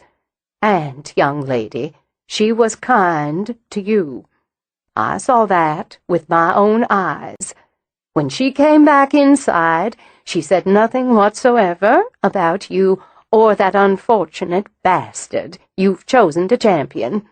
If there's anyone here who can say different than that, let's hear it." "She didn't say a word against you," Sissy put in and gave a wicked smile. "Even when I did." "He said you'd try to turn people against me." "Why would I do that?" Roz said wearily now. "But you'll have to believe what you have to believe. Personally, I'm not interested in speaking of this or to you any longer." "I have as much right to be here as you." "You certainly do." To end it, Roz turned away, walked to a table across the room, and sat down to finish her tea. 10 humming seconds of silence followed, until Mandy burst into tears and ran from the room. A few women hustled after her, after shooting glances at Roz. "Lord," Roz said when Mrs. Haggerty sat down beside her. "She is young, isn't she?" "Young's no excuse for being flat-out stupid. Rude on top of it." She looked up with a nod as Sissy moved to join them. "Surprised at you?" "At me? Why?" "For speaking straight for a refreshing change." Sissy shrugged, sat. "I like ugly scenes, and I won't deny it. Sure does spice up a dull day. But I don't like Bryce Clerk, and sometimes speaking straight makes things more interesting anyway. Only thing better would have been seeing Roz give that bobble-headed fool Mandy a good smack. Not your style, though," she said to Roz. Then she touched a hand to Roz gently. "You want to leave? I'll go with you." "No, but thanks. I'll stick it out." She got through the meeting. It was a matter of grit and of duty. When she got home, she changed, then slipped out the back to go in the gardens, to sit on her bench in the cool and study the little signs of coming spring. Her bulbs were spearing up, the daffodils and hyacinths that would burst into bloom before too long. The crocus were already in flower. They came so soon, she thought, left so early. She could see the tight buds on her azaleas and the faint haze on the forsythia. While she sat, the control she'd locked into place wavered, so she was allowed, finally, to shake inside. With rage, with insult, with temper, with hurt. She gave herself the gift of swimming in the sea of all those dark emotions while she sat, alone in the quiet. While she sat, the fury peaked, then ebbed, until she could breathe clear again. She'd done the right thing, she decided, faced it down, though she'd hated doing so in public. Still, it was always better to face a fight than it was to run from it. Had he thought she would, she wondered? Had he thought she'd break apart in public, run off in humiliation to lick her wounds? She imagined he did. Bryce had never understood her. John had, she thought, studying the arbor where his roses would ramble and bloom for her from spring into the summer and well into fall. He had understood her, and he'd loved her, or at least he'd understood and loved the girl she'd been. Would he love the woman she'd become? An odd thought, she decided, tipping her head back, closing her eyes. She might not be the woman she was, if he'd lived. He'd have left you. They all do. He'd have lied and cheated and broken you, taken whores while you sat and waited. They all do. I should know. No, not John, she thought, squeezing her eyes tighter as that voice hissed in her head. You're better off he died than if he'd lived long enough to ruin you. Like the other, like the one you take to your bed now. How pitiful you are, Roz whispered, to try to smear the memory and the honor of a good man. Roz. The hand on her shoulder made her jump. Sorry, Mitch told her. Talking in your sleep? No. Didn't he feel the cold, or was it only inside her? Inside her along with a quivering belly. I wasn't sleeping, only thinking. How did you know I was out here? David said he saw you through the window, heading out this way, over an hour ago. It's a little chilly to sit out so long. He took her hand, rubbed it between his as he sat beside her. Your hands are cold. They're all right. But you're not. You look sad. She considered a moment, then reminded herself there were things that couldn't be personal. He was working for her. I guess. I am a little sad. She was talking to me, in my head.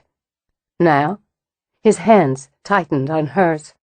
You interrupted our conversation, though it was the same old, men are deceivers sort of thing on her side. He scanned the gardens. I doubt Shakespeare could have created a more determined ghost than your Amelia. I was hoping you'd come by the library, for several reasons. This is one. He turned her face toward his, pressed his mouth to hers. Something's wrong, he stated. Something more. How could he see her so well? How could he see what she was able to hide from most? No, just a mood. But she drew her hand from his. Some female histrionics earlier. Men are so much less inclined to drama, aren't they? Why don't you tell me about it? It's not worth the breath. He started to speak again. She could feel him check the instinct to press. Instead, he tapped his shoulder. Put your head here? What? Right here. To ensure she did, he wrapped an arm around her waist, drew her close to his side. How about it? She left it there, smiled a little. It's not bad. And the world didn't spin on its axis because you leaned on someone else for a minute? No, it didn't. Thanks. You're welcome. Anyway, other reasons I was hoping you'd come in while I was working. I wanted to tell you I've sent a letter to your cousin, Clarice Harper. If I don't hear back from her in a week, I'll do a follow-up. And I have several detailed family trees for you. The Harpers, your mother's family, your first husband's. I actually found an Amelia Ashby. No, leave that head right where it is, he said, tightening his grip when she started to sit up straight. She's not connected, as far as I can see, as she lived and died in Louisiana and is too contemporary. I spent some time tracking her back to see if I could find a link to your Amelia, a namesake sort of thing, but it's not happening. I have some email correspondence from the great-granddaughter of the housekeeper who worked in Harper House from 1887 to 1912. She's a lawyer in Chicago and is finding the family history interesting enough to put out feelers of her own. She could be a good source, at least on that one branch. His hand stroked gently up and down her arm, relaxing her. You've been busy. Most of that's just standard, but I've been thinking about the less ordinary portions of our project. When we made love, what portion of the project does that come under? He laughed at her dry tone and rubbed his cheek over her hair. I put that in the extreme personal column and am hoping to fill a lot of pages in that file. But I've got a point. She manifested. That would be the right word, right? Can't think of a better. She blew open doors, slammed them shut, set the clocks off, and so on. Without question, showed her feelings about what was going on between us, and has since we started that personal file. And so, I'm not the first man you've been personal with in that house. No, you're not. But you haven't mentioned her having similar tantrums over you and John Ashby, or you and Bryce Clerk, or anyone you might have had a relationship with otherwise. Because it never happened before. Okay. He got up, walking back and forth as he talked. You lived in the house when you and John Ashby were dating, when you became engaged. Yes, of course. It's my home. And you lived here, primarily, after you were married, exclusively after your parents died. She could see him working something out in his head. No, she corrected, it's already worked out. He was just going through the steps of it for her benefit. We stayed here often. My mother wasn't well, and my father couldn't cope with her half the time. When he died, we lived here in an informal sort of way. When she died, we moved permanently into the house. And during all that time, Amelia never objected to him, to John. No. I stopped seeing her when I turned, 11, I'd say, and didn't see her again until after I was married. We hadn't been married long, but were already trying to have children. I thought I might be pregnant, and I couldn't sleep. I went outside, sat in the garden, and I saw her. I saw her, and I knew I was carrying a child. I saw her at the onset of every pregnancy. Saw her, heard her, of course, when the boys were little. Did your husband ever see her? No, she frowned. No, he didn't. Heard her, but never saw her. I saw her the night he died. You never told me that. I haven't told you each and every time She trailed off, shook her head. No, I'm sorry, I didn't tell you. I've never discussed it with anyone. It's very personal, and it's painful still. I don't know what it's like to love and lose someone the way you loved and lost your John. I know it must seem like prying, and it is. But it's all of a piece, Roz. I have to know to do the job. I have to know this sort of thing. I didn't think you would when I hired you, that you'd have to know personal things. Wait. She lifted a hand before he could speak. I understand better now. How you work, I think, how you try to see things, people. The board in the library, the pictures on it so you can see who they were, all the little details you accumulate. It's more than I bargained for. I think I mean that in a good way. I need to be immersed. Like you were with a brilliant and twisted poet, she said with a nod. I also believe you have to know, and that I'm able to tell you these things because of what we're becoming to each other. Conversely, that may be why it's hard for me to tell you. It's not easy for me to feel close to someone, to a man, to trust, and to want. Do you want it easy? She shook her head. How do you know me so well already? No, I don't want it easy. I suspect easy. I'm having a time with you inside myself, Mitchell. That's a compliment. Same goes. She studied him, standing there, vital and alive, with the arbor and its sleeping roses behind him. With warmth and sun, the roses would wake. But John, her John, was gone. John was coming home from his office in Memphis, coming home late from a meeting. The roads were slick. It had been raining, and the roads were slick, and there was fog. Her heart gave a little hitch, as it did always when she remembered. There was an accident. Someone driving too fast crossed the center line. I was up, waiting up, and dealing with the boys. Harper had a nightmare, and both Mason and Austin had colds. I just settled him down and was going to bed, irritated a little that John wasn't home yet. And there she was, standing there in my room. She gave a half laugh, brushed a hand over her face. It gave me a hell of a jolt, thinking, oh, hell, am I pregnant? Because believe me, I wasn't in the mood for it right at the moment after dealing with 3 restless, unhappy children. But something in her eyes didn't look right. Too bright, and I want to say, too mean. It scared me a little. Then the police came, and, well, I wasn't thinking about her anymore. Her voice had remained steady throughout, but her eyes, her long, lovely eyes, mirrored the grief. It's a hard, hard thing. I can't even imagine it. Your life stops right there, just stops. And when it starts up again, it's different. It's never what it was before that moment. Never. He didn't touch her, not to comfort, not to support. What was in her heart for this moment, in this winter garden, belonged to someone else. You had no one. No mother, no father, no sister, no brother. I had my sons, I had this house, I had myself. She looked away, and he could see her draw herself back, close that door to the past.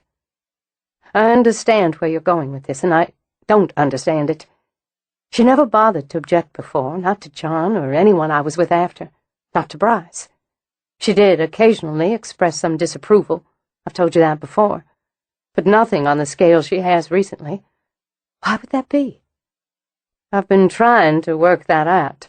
I have a couple of theories. Let's go inside first. The light's going, and you're going to be chilled straight through. Not much meat on you. That wasn't a complaint, he added when she narrowed her eyes. Deliberately she bumped up the southern in her voice. I come from a line of women with delicate builds. Nothing delicate about you, he corrected, and took her hand as they walked toward the house. What you are is a long, wild rose.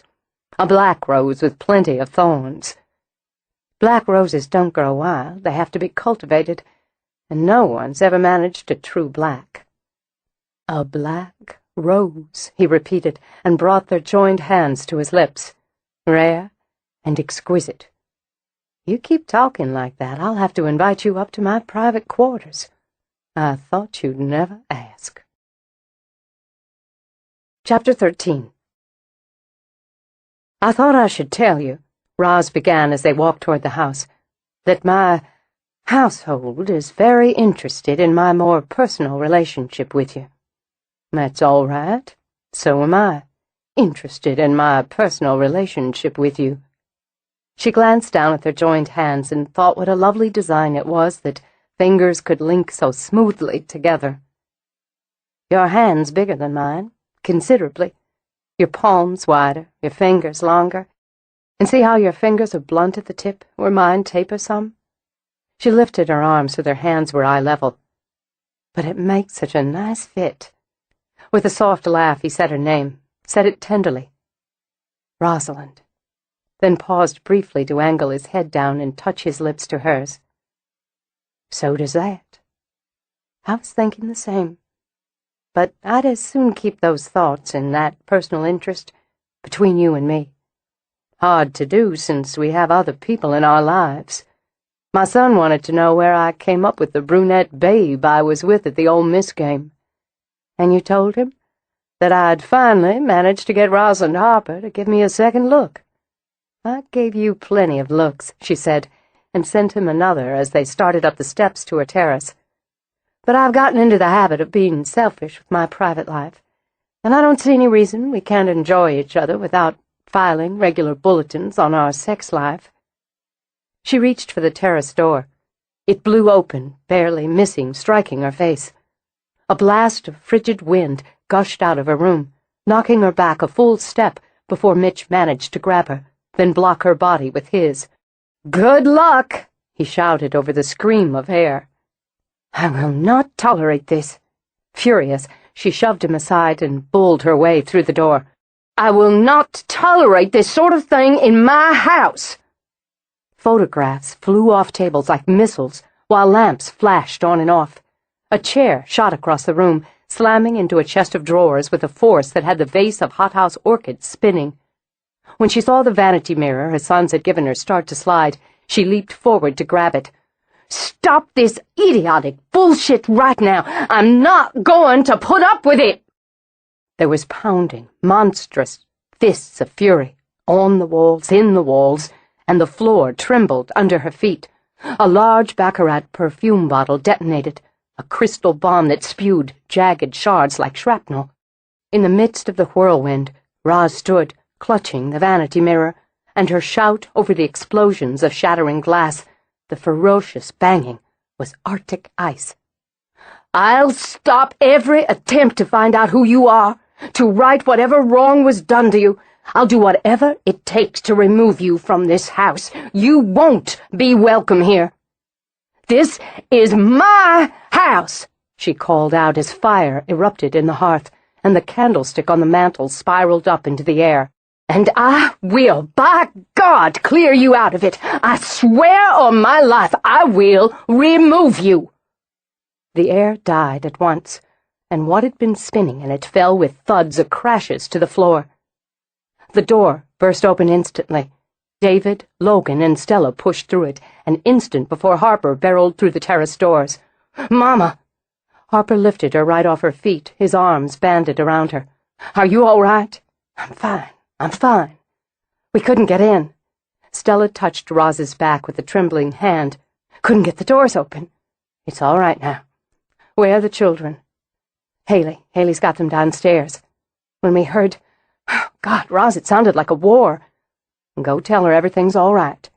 She pressed her cheek to Harper's before she pulled back. "Go on now." "What happened here?" David demanded. "Roz, what the hell happened?"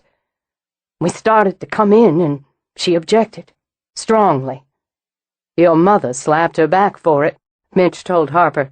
"Let her know who runs this house." "You're bleeding," Harper said dully. "Oh, my God." Roz shoved the vanity mirror into Harper's hands and moved quickly to Mitch to touch the cut on his cheek. "Some flying glass, nothing major. Got some nicks on your hands, too." She lowered her own before they could shake.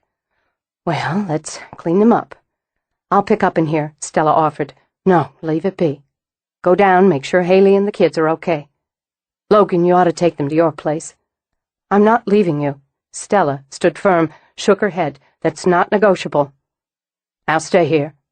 Logan draped an arm around Stella's shoulders. "If that's all right with you." "That's fine." Letting out a breath, she took the mirror back from Harper. She'd have gotten more than a tongue-lashing if she'd broken this. She set it back in place, then turned to give Harper's hand a squeeze. "It's all right, baby, I promise. If she does anything to hurt you, I'm finding a way to get her out." "Like mother, like son," she smiled at him.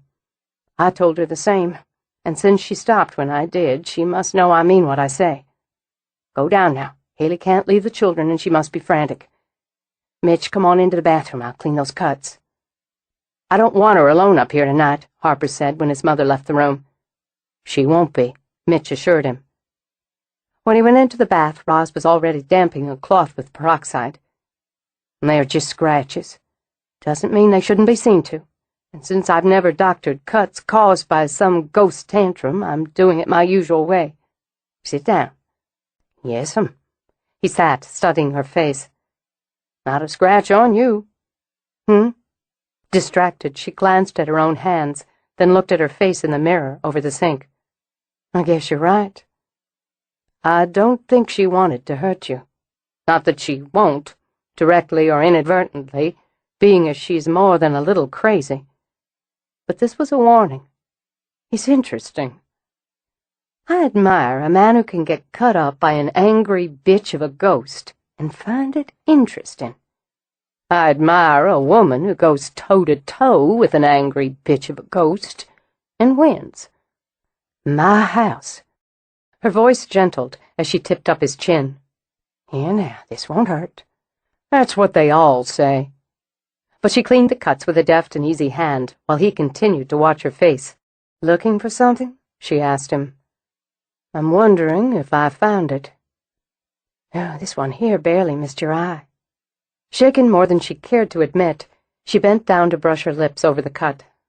There, she stepped back. You'll live. Thanks. He took both her hands, those sharp green eyes on hers. I have some theories, and I'm anxious to hear them, but I want to clean up that mess in there first, then I want a glass of wine, a very big glass of wine. I'll give you a hand. No, I'd rather do it myself. In fact, I think I need to. You make it hard, always asking me to take a step back. I guess I do. She brushed a hand through his hair. Maybe it'll help if I tell you it comforts me to know you're confident enough in yourself to take that step back when I need you to. Maybe that's something else that makes this a good fit. I think so. I'd appreciate it if you'd go down with others, give me a half hour to put things back to rights. It'll settle me down a little. Okay. He got to his feet. I'm staying the night. I'll take a page from Stella's book and tell you that part's not negotiable. But you can use a half hour to decide if I'm staying in there with you or in a guest room. He left her, frowning after him. He found everyone in the kitchen. Like family, he thought, gathered together in the hub of the house with something simmering on the stove, a baby crawling on the floor, and 2 young boys pulling on jackets while their little dog jumped with excitement. Every eye shifted to him, and after a beat of silence, Stella began speaking brightly to her sons. Go ahead and let him run, but stay out of the flower beds. We're going to eat soon. There was a lot of scrambling, barking, a scream of laughter from Lily. Then dog and boys were gone with a slam of the back door. Stella's hand slipped into Logan's. How is she? Steady, as usual. She wanted a half an hour. Mitch looked at Harper.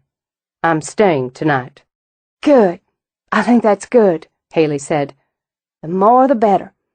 It gets so you're used to having a ghost in the house, but it's different when she starts throwing things at you. You, specifically, from the look of it, Logan put in. Noticed that. Mitch rubbed absently at his cut cheek. Interesting, isn't it? There was a lot of rage up in that room, but nothing tangible was directed at Rosalind. I'd say there was deliberate care not to do her physical harm. If there hadn't been, she'd be out. Harper scooped up Lily when she tried to climb up his leg. And I'm not talking about my mother. No, Mitch nodded, and Roz expressed just about the same sentiment. And she's alone up there, David chimed in, then glanced up from his work at the stove. Because she means it. And we're all down here, leaving her be because she runs this show. Logan leaned back against the counter. That may be, but after this, she'll have to get used to giving up the wheel from time to time. Is that coffee fresh? Mitch asked, with a nod toward the pot. Upstairs, Roz picked up the pieces of the personal treasures she'd kept in her bedroom. Little mementos, little memories, shattered now. Willful destruction, she thought. That was the worst of it. The waste of the precious through selfish temper. Like some spoiled child, she mumbled as she worked to put order back to her space. I didn't tolerate that behavior from my own children, and I won't tolerate it from you, whoever the hell you are. She straightened furniture, then moved to the bed to remake it. You'd best just keep that in mind, Amelia. You best just remember who's mistress of Harper House. She felt better, amazingly better, taking action, putting her room to rights, saying her piece, even if it was to an empty room. Steadier, she stepped into the bath. Her hair, short as it was, stood up in spikes from the wind that had blown through her bedroom. Not, Roz decided, a good look for her. She brushed it into order, then idly freshened her makeup, and thought about Mitch. Fascinating man. She couldn't remember the last man who'd fascinated her. It was interesting and telling that he'd stated he was staying the night. No polite request, just a flat statement. Then left it to her where he would sleep. Yes, it was a fascinating man who could be both dominating and obliging in the same sentence. And she wanted him. It felt wonderful to want, to need, to have this good, healthy lust bubbling inside her. Certainly she was beyond the stage where she had to deny herself a lover, and smart enough now to recognize when that lover was a man she could respect. Maybe trust. Trust was just a little tougher than respect, and a whole lot tougher than lust. So they'd start with what they had, she decided, and see where it went. When she came out, she heard music. Memphis blues played low from her sitting room. Her frown was back as she stepped over to the doorway. Dinner for two was set on her gate-legged table. Slices of David's roast chicken, snowy mashed potatoes, spears of asparagus, golden biscuits. How the boy managed to put together her favorite comfort foods was beyond her, but that was her David. And there was Mitch, standing in the candlelight, pouring her a glass of wine. She felt a lurch, heart and belly, like a blow. Sucker punch, she thought dully, that was both rude and shocking. More than lust, when lust was all she wanted. But Moore was standing there with cuts on his hands and face, whether she wanted it or not. Then he looked over and smiled at her. Well, damn it, was all she could think. We thought you'd like a quiet meal, he said, a little calm in the storm. And since I wanted to talk to you, I didn't give your frontline soldiers any argument. Soldiers, that's an interesting term. Apt enough. Harper would pick up the sword in a heartbeat for you, and I imagine your other sons are the same. I like to think I can fight my own battles, which is only more reason they'd stand for you. Then there's David. He stepped over and held out the wine. Your fourth son, I'd say, and everything but blood. He adores you. It's mutual. Then there's Logan. Though I'm not sure he'd appreciate the imagery, I see him as a knight to your queen. She took a sip of wine. I'm not sure I like the imagery either. But there it is. He picked up his water glass, toasted her. You're no more just his employer than you are to Stella or Haley. And those kids, you're an intimate and vital part of their lives now. When I went downstairs, walked into the kitchen, what I saw was a family. You're the core of that family. You made that family. She stared at him, then let out a huff of breath. Well, I don't know just what to say to that. You should be proud. Those are good people in your kitchen. By the way, does Harper know he's in love with Haley? This time when she stared, she lowered herself into a chair. You're more intuitive and more observant than I gave you credit for. And I gave you credit for quite a bit. No, I don't think he knows, at least not completely, which may explain why she's completely oblivious to what he feels for her. She knows he loves Lily. I suppose that's all she sees at the moment. How do you feel about it? I want Harper to be happy and to have what he wants most in life. We should eat before this gets cold.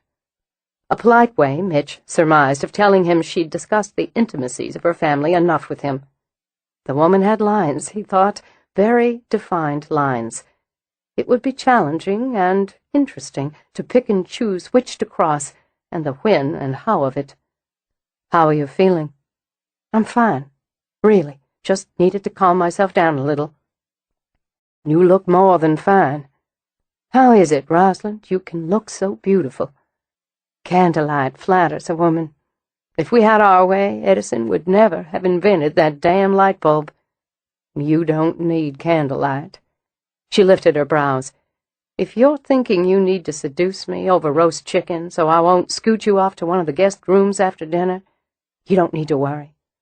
I want you in my bed.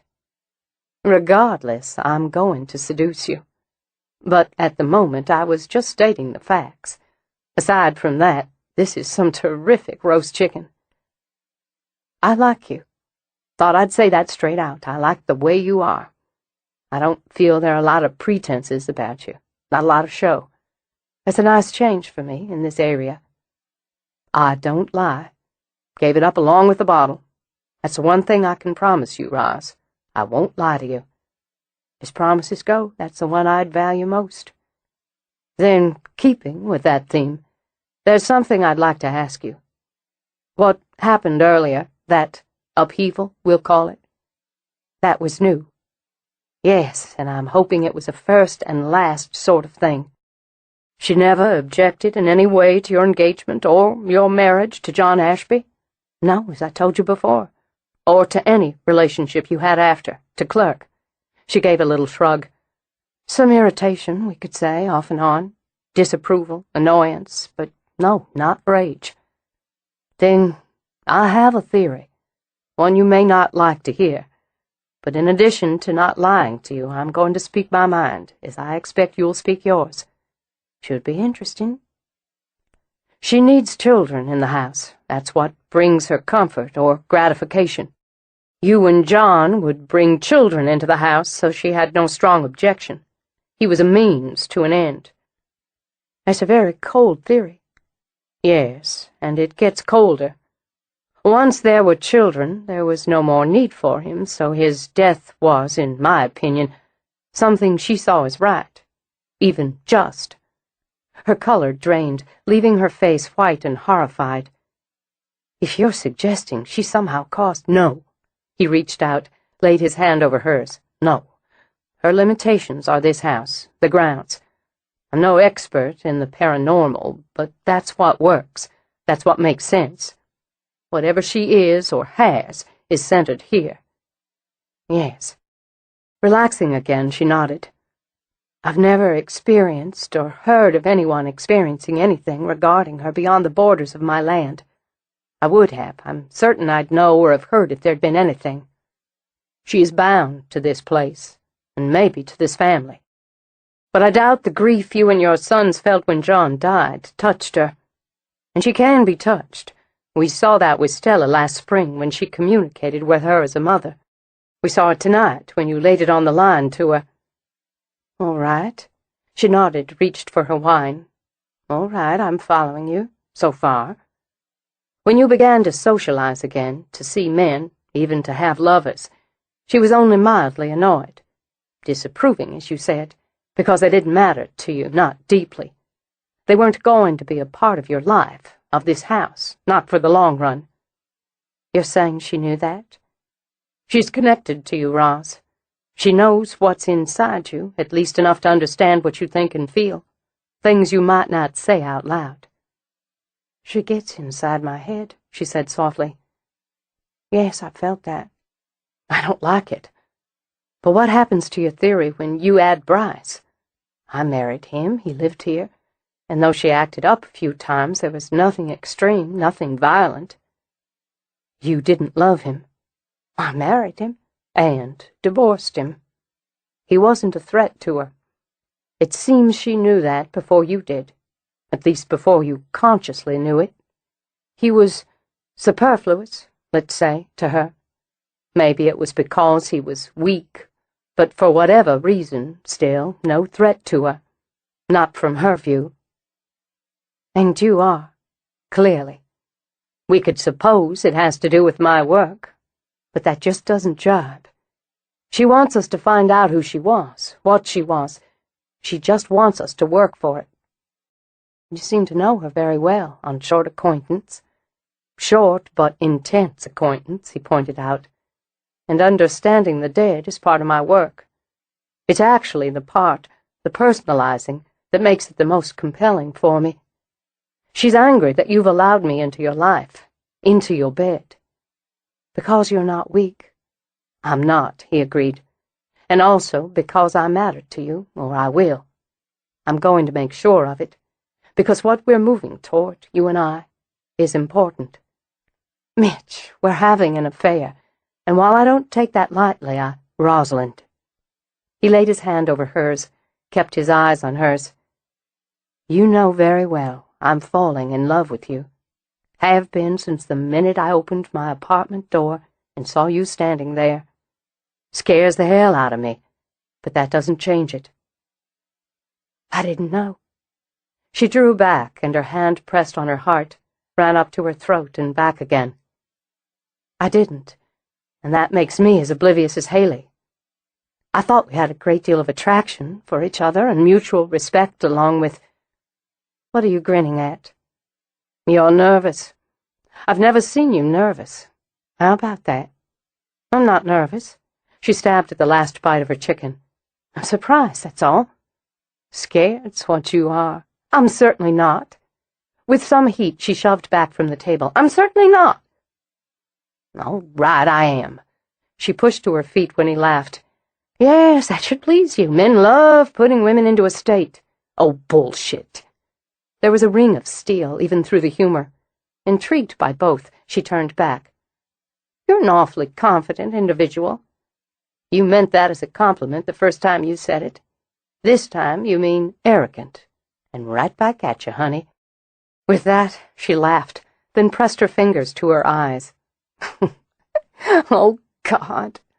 God, Mitchell, I don't know if I've got it in me for another important relationship. There's so much damn work. Love should be so consuming, so demanding. I just don't know that I've got the stamina, or the heart, or the generosity. I have no doubt you've got plenty of all three, but we'll take it as it goes and see. He rose. Can't say I mind making you a little nervous, he said as he walked to her. Nothing much shakes you, at least not so it shows. You have no idea. Oh, I think I do. He slipped his arms around her, led her smoothly into a dance, swaying to the throb of the music. One of the sexiest things about you is your unshakable capability. I'm capable. She tipped her head up. I want my accountant to be capable, but I sure as hell don't want to sleep with him. I find it devastatingly sexy. Is this the seduction part of the evening? Just getting started. Do you mind? He thought her capable, she realized, and found that appealing. And he made her feel soft and cherished. You asked me that the first time you kissed me. I didn't mind then either. I love that you're beautiful. Shallow of me, but there you go. A man's entitled to some flaws. Amused, she trailed a finger up the back of his neck. Perfection's boring. But God, don't tell Stella I said so. Then I'll never bore you. He touched his lips to hers, lightly, once, twice, then slowly, slowly sank into the kiss. It spilled through her, the warmth and the life, the thrill and the power. She moved with him, that sensuous dance, that sensuous kiss, and let herself glide, like a woman glides over a path strewn with fragrant petals, through moonbeams, and into love. She heard a door shut quietly, and opened her eyes to see that he'd circled her into the bedroom. You're a clever dancer, Dr. Carnegie, then laughed when he spun her out and back. Very clever. He kissed her again, spinning until her back was pressed to the door, until the kiss took on a bite. Then he ran his hands down her arms, stepped back. Light the candles, he said. I'll light the fire. Shaken right down to the soles of her feet, she leaned against the door. Her heart felt swollen and tender, and its beat was a throbbing ache in her breast. When she moved carefully, like a woman sliding through the fog of a dream, and she saw her own fingers tremble as she set flame to candle wick. I want you. Her voice was steady enough, and she was grateful. And the want is stronger and different than any I felt before. Maybe it's because I don't question it. Not tonight, anyway. All right. She turned as he did, so they faced each other across the room. We'll leave it that I want you very much, that it presses on me, not entirely comfortably. In the gilded light he crossed to her, took both her hands. Let me show you how I feel. He lifted her hands, turning them palms up to press his lips to one, then the other. Then he cupped her face, stroking his thumbs over her cheeks as his fingers slid back into her hair. Let me take you, he said, as his mouth cruised over hers. Tonight, just let me take you. He asked for surrender, and surrender was a great deal to ask.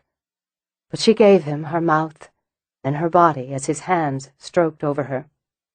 And they were dancing again, circling and swaying, as the dreamy pleasure he offered slipped into her like rich, red wine. He slid her shirt aside and was murmuring in her ear, about her skin, her scent, and the dance was like floating. She was giving him what he'd asked, surrender. Though it was slow, inch by inch, he could feel it, that gorgeous yielding of self. He undressed her as they danced, taking almost painful care, almost painful pleasure in removing each barrier that blocked his hands from her flesh. It was incredibly erotic, dancing in the firelight, the candlelight, her naked body pressed to his while he was still fully clothed. To see that long, lean line of her in the mirror, the way the light played over her skin, to feel that skin shiver under his hands, to feel her pulses jump under his mouth. When he slipped his hand between her thighs, he felt her body jerk, heard her breath catch. She was hot, already hot and wet, and her nails dug into his shoulders as he began to play her, lazily. Little, tortuous strokes that had her breath going short and harsh, and his own blood pumping. Her body plunged, then melted against his when she came.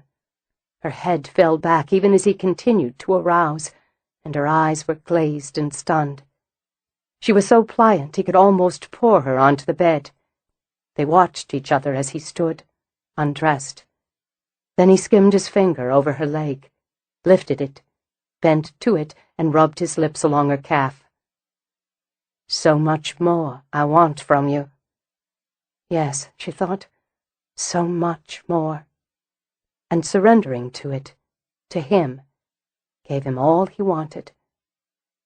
His mouth found her, shot her up again breathlessly, until she had to grip the spread or fly apart.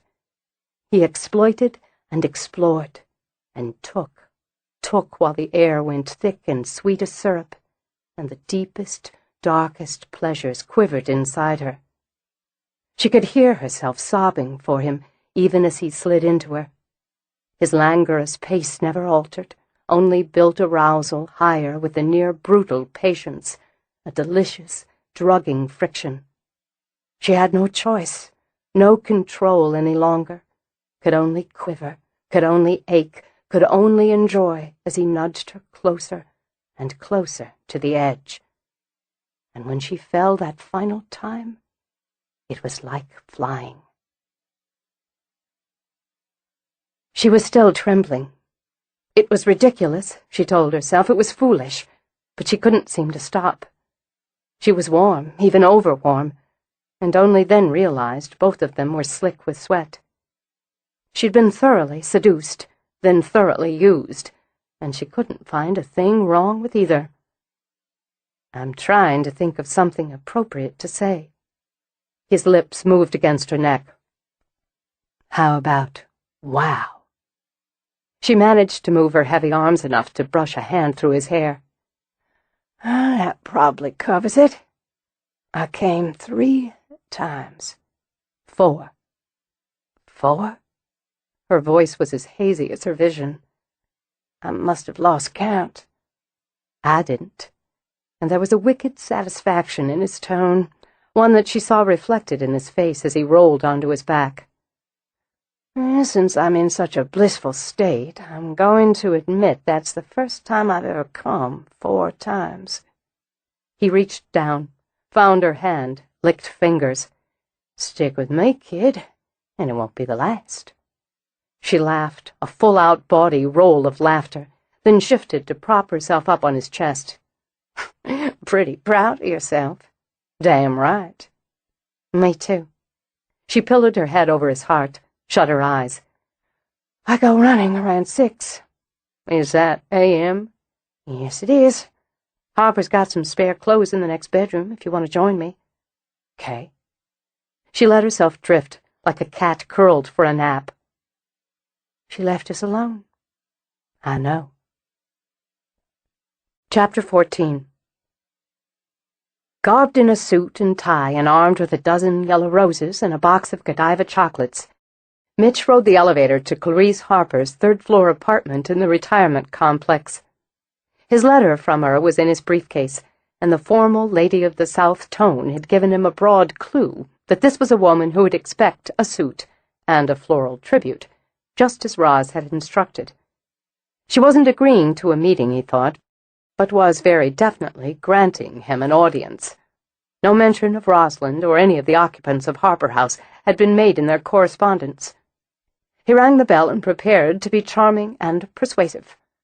The woman who answered was young, hardly more than 20, dressed in a simple and conservative black skirt, white blouse, and low-heeled practical shoes. Her brown hair was worn in what he supposed women still called a bun, a style that did nothing to flatter her young, thin face. Mitch's first impression was of a quiet, well-behaved puppy who would fetch the slippers without leaving a single tooth mark on the leather. "Dr. Carnegie, please come in. Miss Harper is expecting you." Her voice suited the rest of her, quiet and well-bred. "Thank you." He stepped inside, directly into the living room furnished with a hodgepodge of antiques. His collector's eye spotted a George III secretaire chest and a Louis XVI display cabinet among the various styles and eras. The side chairs were probably Italian, the settee Victorian, and all looked miserably uncomfortable. There was a great deal of statuary, heavy on the shepherdess and cat and swan themes, and vases decorated within an inch of their lives. All the china and porcelain and crystal sat on stiffly starched doilies or runners. The walls were painted a candy pink, and the tweed beige wall-to-wall was buried under several floral area rugs. The air smelled like the inside of a cedar chest that had been bathed in lavender water. Everything gleamed. He imagined if an errant mote of dust dared invade such grandeur, the quiet puppy would chase it down and banish it instantly. "Please sit down. I'll inform Miss Harper that you're here." "Thank you, Miss Paulson. Jane Paulson." "Paulson." He flipped through the family tree in his mental files. A relative, then, on Miss Harper's father's side. The faintest hint of color bloomed in her cheeks. "Yes, I'm Miss Harper's great-niece. Excuse me." Poor baby, he thought when she slipped away. He maneuvered through the furniture and condemned himself to one of the side chairs. Moments later, he heard the click and step, and the woman herself appeared. Though she was rail-thin, he wouldn't have said frail, despite her age. More, he thought at first glance, a form that was tough and whittled down to the basics. She wore a dress of rich purple and leaned on an ebony cane with an ivory handle. Her hair was a pristine white helmet, and her face, as thin as her body, was a map of wrinkles under a dusting of powder and rouge. Her mouth, thin as a blade, was poppy red. There were pearls at her ears and her throat, and her fingers were studded with rings, glinting as fiercely as brass knuckles. The puppy trailed in her wake. Knowing his role, Mitch got to his feet, even managed a slight bow. "Miss Harper, it's an honor to meet you." He took the hand she extended, brought it to within an inch of his lips. "I'm very grateful you were able to find the time to see me." He offered the roses, the chocolates, small tokens of my appreciation. She gave a nod which might have been approval. "Thank you. Jane, put these lovely roses in the Minton. Please be seated, Dr. Carnegie. I was very intrigued by your letter," she continued as she took her seat on the settee and propped her cane on the arm. "You're not from the Memphis area originally?" "No, ma'am. Charlotte, where my parents and my sister still live. My son attends the university here, and I relocated in order to be close to him." "Divorced from his mama, aren't you?" She'd done her research, Mitch thought. Well, that was fine. So had he. "Yes, I am. I don't approve of divorce. Marriage isn't a flight of fancy." "It certainly isn't. I confess my marital difficulties were primarily on my shoulders." He kept his eyes level with her piercing ones. I'm an alcoholic, and though in recovery now for many years, I caused my former wife a great deal of distress and unhappiness during our marriage. I'm pleased to say she's remarried to a good man, and we have a cordial relationship. Clarice pursed her bright red lips, nodded. I respect a man who takes responsibility for his failings. If a man can't hold his drink, he shouldn't drink. That's all there is to it. Old bat, he thought. I'm proof of that. She continued to sit, and despite nearly 8 full decades of wear and tear, her back was straight as a spear. You teach? I have done. At the moment, I'm fully occupied with my research and writing of family histories and biographies. Our ancestry is our foundation. Certainly. Her gaze shifted when Jane came in with the flowers. No, not there, she snapped. There. And be careful. See to the refreshments now. Our guest can't be expected to sit here without being offered basic hospitality. She turned her attention back to Mitch. You're interested in the Harper family? Very much. Then you're aware that the Harpers are not only my foundation, but a vital part of the foundation of Shelby County, and indeed the state of Tennessee. I am very keenly aware, and hope to do justice to their contributions, which is why I've come to you for your help, for your memories, and in the hope that you'll come to trust me with any letters or books, any written documentation that will help me to write a thorough and detailed account of the Harper family history.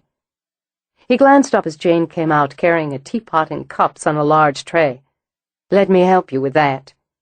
As he crossed to her, he saw the woman's eyes shoot over to her aunt.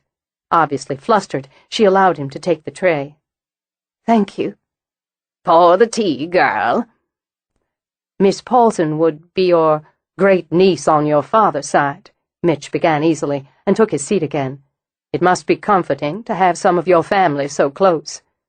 Clarice angled her head regally. Duty to family is paramount. I would assume, then, you've done considerable research to date. I have, if you'll permit me. He opened his briefcase and took out the folder he'd prepared for her. I thought you might enjoy having this, the genealogy, a family tree, I've done. She accepted the folder, wagged her fingers in the air. On command, Jane produced a pair of reading glasses on a gold chain. While she looked over the papers, Mitch did his best to swallow down the weak herbal tea. How much do you charge?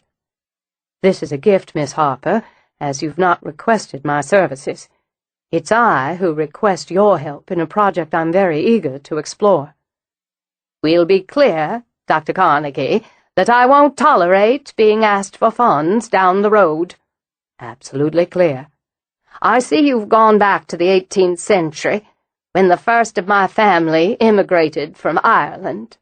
Do you intend to go back further? I do, though my plan is to focus more on the family here, in Tennessee, what they built after they came to America.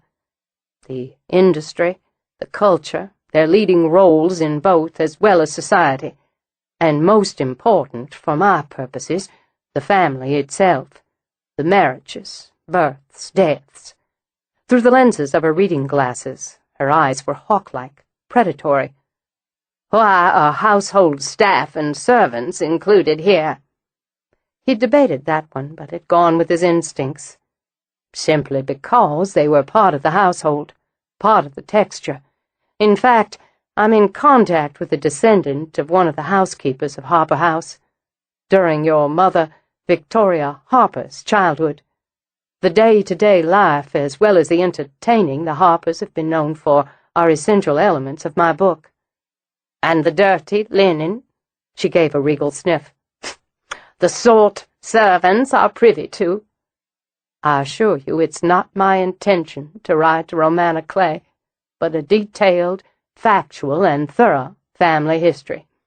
A family such as yours, Miss Harper, he said, gesturing toward the file, certainly has had its triumphs and tragedies, its virtues and its scandals. I can't and won't exclude any that my research uncovers, but I believe your family's history and its legacy certainly stands above any of its very human failings. And failings and scandal add spice. Spice sells. I won't argue with that, but certainly with your input the book would have a stronger weight on the plus side, we could say. We could. She set the folder aside, sipped her tea. By now you've certainly been in contact with Rosalind Harper. Yes, and she's cooperating. Miss Harper has been very helpful. I've spent some time in Harper House. It's simply stunning. A tribute to what your family built since coming to Shelby County, and a tribute to charm and grace as well as continuity. It was my great-great-grandfather who built Harper House, and his son who preserved it during the War of Northern Aggression. My grandfather who expanded and modernized the house while preserving its history and its traditions. He waited a moment for her to continue, to speak of her uncle's contribution to the estate, but when she stopped there he only nodded. Harper House is a testament to your family and a treasure of Shelby County. It is the oldest home of its kind, consistently lived in by one family in this country. The fact is, there is nothing to compare with it, to my mind, in Tennessee or anywhere else. It is only a pity my cousin was unable to produce a son in order to carry the family name. Miss Harper uses the family name, and runs a flower shop on the property. She dismissed this with another sniff and a flick of her ring-spangled fingers. One hopes that her eldest son, when he inherits, will have more sense and dignity, though I see no indication of it. Your family has always been involved in commerce, in industry, in business. Not at home. I may decide to give you my cooperation, Dr. Carnegie, as my cousin Rosalind is hardly the best source for our family history. You may deduce we are not on terms. I'm sorry to hear that. It could hardly be otherwise. I'm told that even now she has outsiders, and one of them, a Yankee, living in Harper House. Mitch waited a beat, saw that he was expected to verify. I believe there are house guests, and one is also a distant relation, through Miss Harper's first husband, with a baby out of wedlock. Those brightly painted lips folded thin. Disgraceful. A delicate situation, but one that happens very often in any family history. As it happens, one of the legends I've heard regarding the house, the family, deals with a ghost, that of a young woman who may have found herself in this same delicate situation. Balderdash. He nearly blinked. He didn't believe he'd ever heard anyone use that term in actual conversation. Ghosts. I would think a man with your education would be more sensible. Like scandal, Miss Harper, ghosts add spice, and the legend of the Harper Bride is common in the area. Certainly it has to be mentioned in any detailed family history. It would be more surprising if a house as old and rich in history as Harper House didn't have some whisper of hauntings. You must have grown up hearing the story. I know the story, and even as a child had more sense than to believe such nonsense. Some find such things romantic. I do not. If you're skilled or experienced at your work, you'll certainly find that there was no Harper Bride who died in that house as a young woman, which this ghost is reputed to be. Not since the story began buzzing about, which would have been in my grandfather's time, from all accounts. Your own papers here, she said as she tapped the folder, debunk any such foolishness. My grandmother lived to a ripe age, as did my mother. My aunts were not young women when they passed. My great-grandmother, and all of her children who survived their first 5 years, lived well past their 40s. I've heard theories that this ghost is a more distant relation, even a guest or a servant. Each nonsensical. He fixed a pleasant smile on his face and nodded as if in agreement. Still, it adds to the lore. So none of your family, to your knowledge, actually saw this legendary bride? Certainly not. Pity. It would have made an interesting chapter in the history. I'd hoped to find someone who'd have a story to tell or had written of it in a journal or diary. But as to journals or diaries in a more earthbound sense, I'm hoping to add some to my research, to use them to personalize this family history. Do you have any that your mother or father or other ancestors kept? Your grandmothers, perhaps? Your own mothers? Aunts? Cousins? No. Out of the corner of his eye, he saw Jane open her mouth as if to speak, then quickly close it again. I hope you'll allow me to interview you in more depth about specifics and whatever anecdotes you'd care to share, and that you'd be willing to share any photographs, perhaps copy them at my expense, for inclusion in the book. I'll consider it very seriously and contact you when I've made my decision. Thank you. I very much appreciate the time you've given me. He got to his feet, offered his hand. Your family is of great interest to me, and it's been a pleasure to speak with you. Goodbye, Dr. Carnegie. Jane, show the man out. At the door, he offered his hand to Jane, smiled straight into her eyes. It was nice to meet you, Miss Paulson. He walked to the elevator, then rocked back and forth on his heels as he waited for the doors to open. The old woman had something she didn't want to share, and the quiet little puppy knew it. Roz strolled home through her woods in the best of all possible moods. It was nearly time for the major spring opening.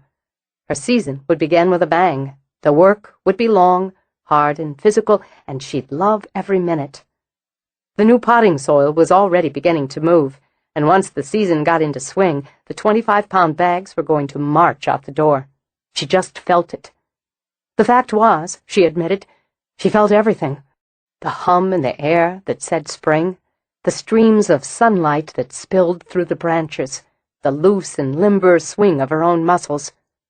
Hardly a wonder they were loose and limber after last night, she thought. 4 orgasms, for God's sake. And Mitch was a man of his word. Stick with me, he'd said, and it won't be the last time. He'd proven just that in the middle of the night. She'd had sex twice in one night, and that was certainly worth a red letter on her calendar. With John, they'd been young and hadn't been able to get enough of each other. Even after the children had come, the sexual aspect of their marriage had been vital. Then it had been a long, long time before she'd allowed another man to touch her. And to be honest, none ever had. Not really. Not beyond the physical. Bryce hadn't.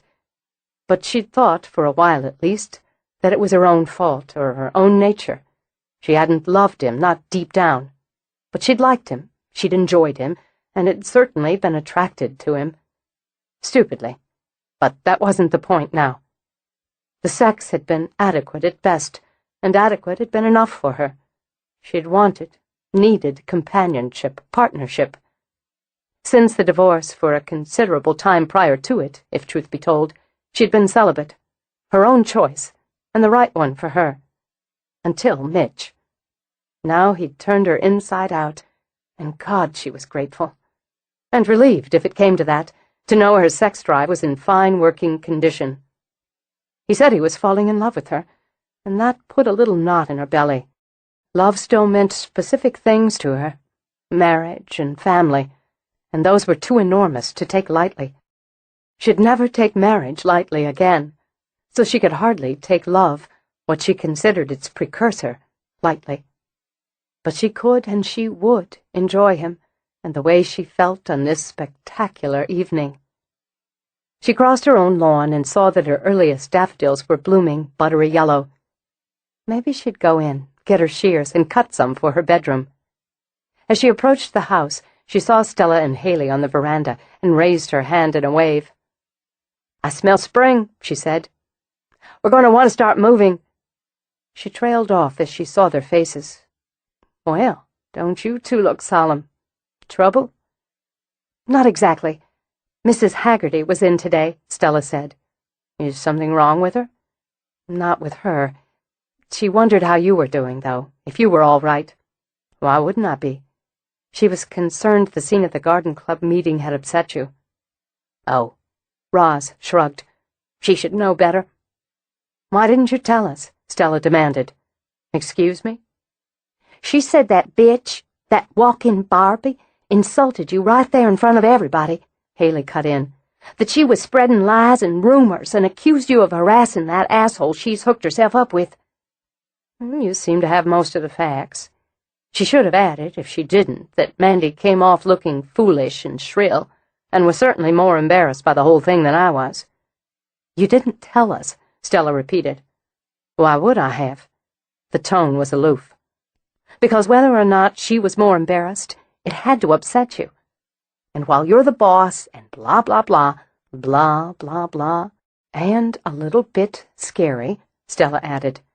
"A little?" "The fear factor has diminished considerably over the past year." "I'm not afraid of you," Haley said, then hunched her shoulders when Roz turned cool eyes to hers. "Very much. Despite us being your employees, we're friends, or we thought we were. Oh, for God's sake. Girls are so much more complicated than boys." On a long sigh, Roz plopped down on the porch swing. "Oh, of course we're friends." "Well, if we're friends, especially girlfriends," Haley continued, and sat beside Roz on the swing, "you're supposed to tell us when some skinny-assed bitch rags on you. How else are we going to know we hate her guts? How else are we going to know how to think up nasty things to say about her? Like, here's one.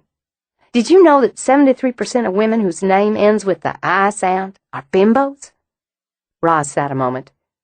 "Is that one of your factoids, or did you just make it up?" "Okay, I made that one up. But I bet it's true if they dot the I with a little heart. After the age of 12. And I just bet she does. So, bimbo."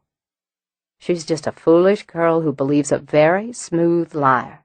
"I stand by bimbo." "She had no right to say those things, to your face or behind your back." Stella sat on Roz's other side. "No, she didn't, and she came out the worse for it. And all right, it did upset me at the time. I don't like my personal business aired in public forums." "We're not a forum," Haley stated firmly, "or the public." Saying nothing for a moment, Roz laid a hand on each of their thighs and gave them a little rub. "As I said, females are more complicated than men, and even being female, I probably understand men better. I certainly didn't mean to hurt your feelings by keeping something like this to myself. Well, we just want you to know we're here for you, for the good stuff and the bad stuff." Haley's words touched her. "Then you should know I've long since put Mandy out of my mind, as I do with unimportant people, and I'm in much too good a mood to think about her now. When a woman, especially a woman within spitting distance of 50, has herself a lover who performs excellently twice in one night, so well, in fact, that she needs the fingers on both hands to count the number of orgasms experienced, the last thing on her mind is some silly girl with no manners." She gave each of their thighs another pat, then rose. "There, that's some good stuff," she said, and strolled into the house. "Wow," Haley said after she managed to close the mouth that had fallen open. "I mean, mega wow. How many times do you think he got her off? At least 6, right?"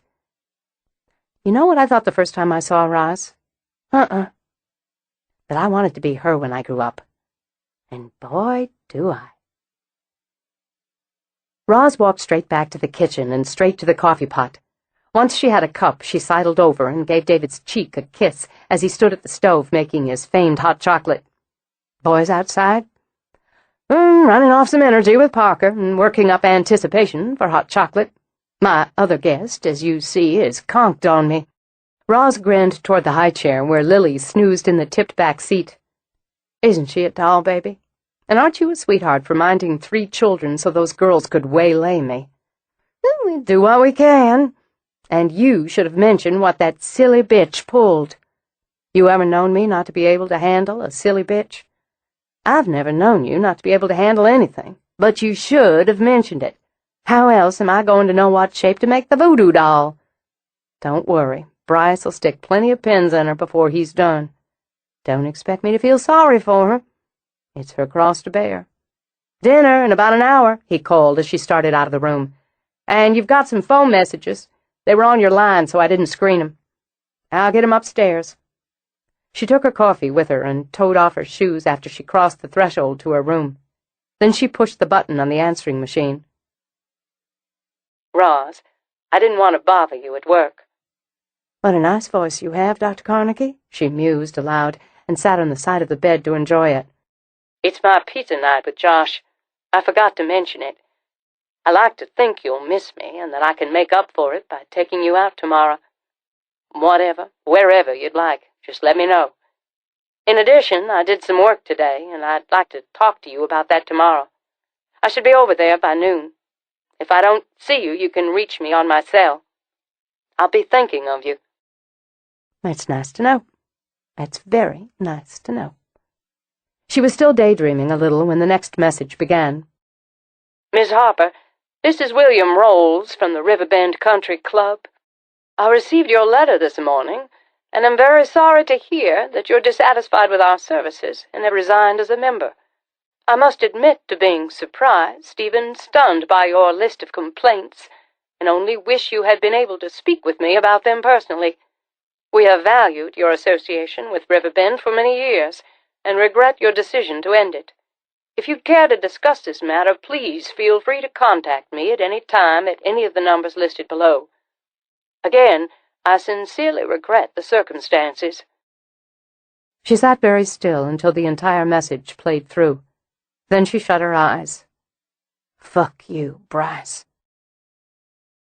Within an hour, she had not only spoken with William Rolls, had assured him she wasn't dissatisfied, had no complaints, and had not written any letter, but she had a faxed copy of the letter in question in her hand, and a head of steam that threatened to blow like a geyser. She was dragging her shoes back on when Haley popped in, the baby on her hip. David says dinner's... Whoa, what's wrong? What's wrong? You want to know what's wrong? I'll tell you what's wrong. She snatched the letter up from where she'd tossed it on the bed. Here's what's wrong. That miserable, snake-spined son of a bitch has tried my patience once too often. The admittance of individuals of lower-class backgrounds and mixed ethnicity, Haley read, holding the paper out of Lily's reach. Staff members of dubious character, demeaning intimacy between staff and members, substandard service. Her eyes were huge as she shifted them back up to Roz's face. You didn't write this. Of course I didn't. And I'm going to take that letter, find Bryce's clerk, and stuff it down his lying throat. No. Haley jumped to block the door, her move so fast it had Lily laughing and bouncing in anticipation of another ride. No. What do you mean, no? I'm done taking this. Finished. And he's going to know it when I'm done with him. You can't. You're too mad to go anywhere. The fact was, she'd never seen Roz this angry, and Stella's term of a little bit scary was currently bumped up too many levels to count. And I don't know much about this sort of thing, but I bet a month's pay this is just what he's hoping for. You need to sit down. I need to kick his balls blue. Well, yeah, that'd be great, except he's probably expecting it, and he's probably got something worked out so you'll get arrested or something for assault. He's playing you, Roz. You think I don't know that? She threw her arms out as she spun around, looking for something to kick, to hurl, to punch. You think I don't know what that bastard's doing? I'm not going to stand here and take it anymore. The shout, the fury in it, had Lily's face crumpling, her little mouth trembling an instant before the wail. God, now I'm scaring babies. I'm sorry. Here, let me have her. Lily continued to sob as Roz took her out of Haley's arms and cuddled her in her own. There, sweetheart. I'm not mad at you. I'm not mad at your mama. I'm so sorry, baby girl. She crooned and nuzzled while Lily clung to her. I'm mad at this no-account, slimy-assed, cock-sucking son of a bitch who's doing whatever he can to complicate my life. You said cock-sucking. Haley whispered, awed. "Sorry. She doesn't know what I'm saying, so it won't hurt her."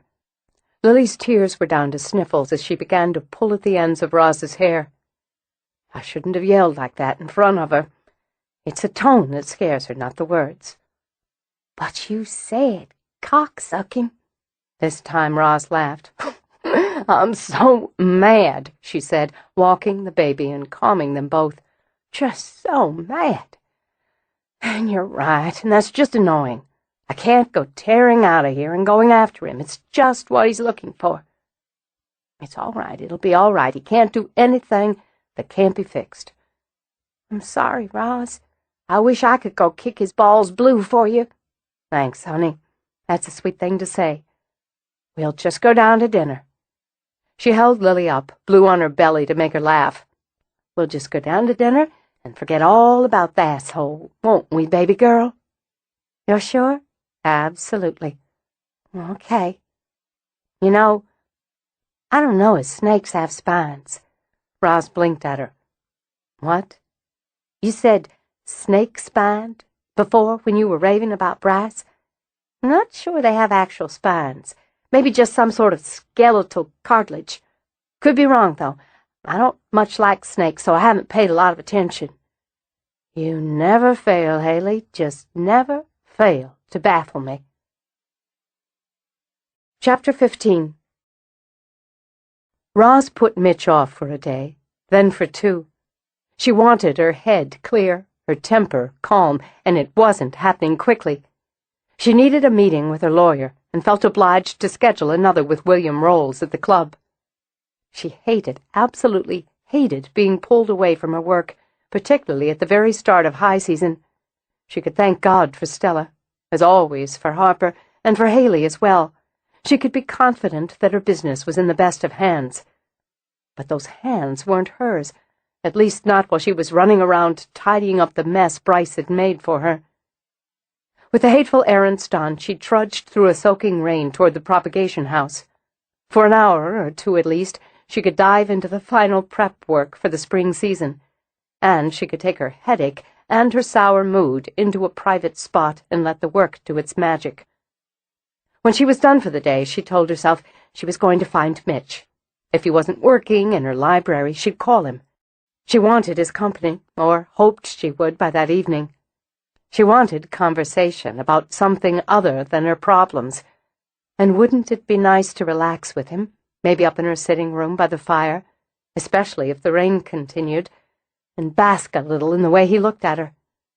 A woman could get very used to having a man look at her as if she were beautiful and desirable and the only one who mattered.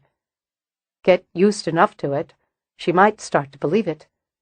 She'd like to believe it, Roz realized, but a difference it made, being drawn to a man you felt you could trust. She opened the door to the propagation house and stepped into her own bedroom. The fire was simmering low, the only light in the room, and it tossed flickers of gold, hints of red into the shadows. She heard them first, the quick breath, the low laughter, the rustling of clothing.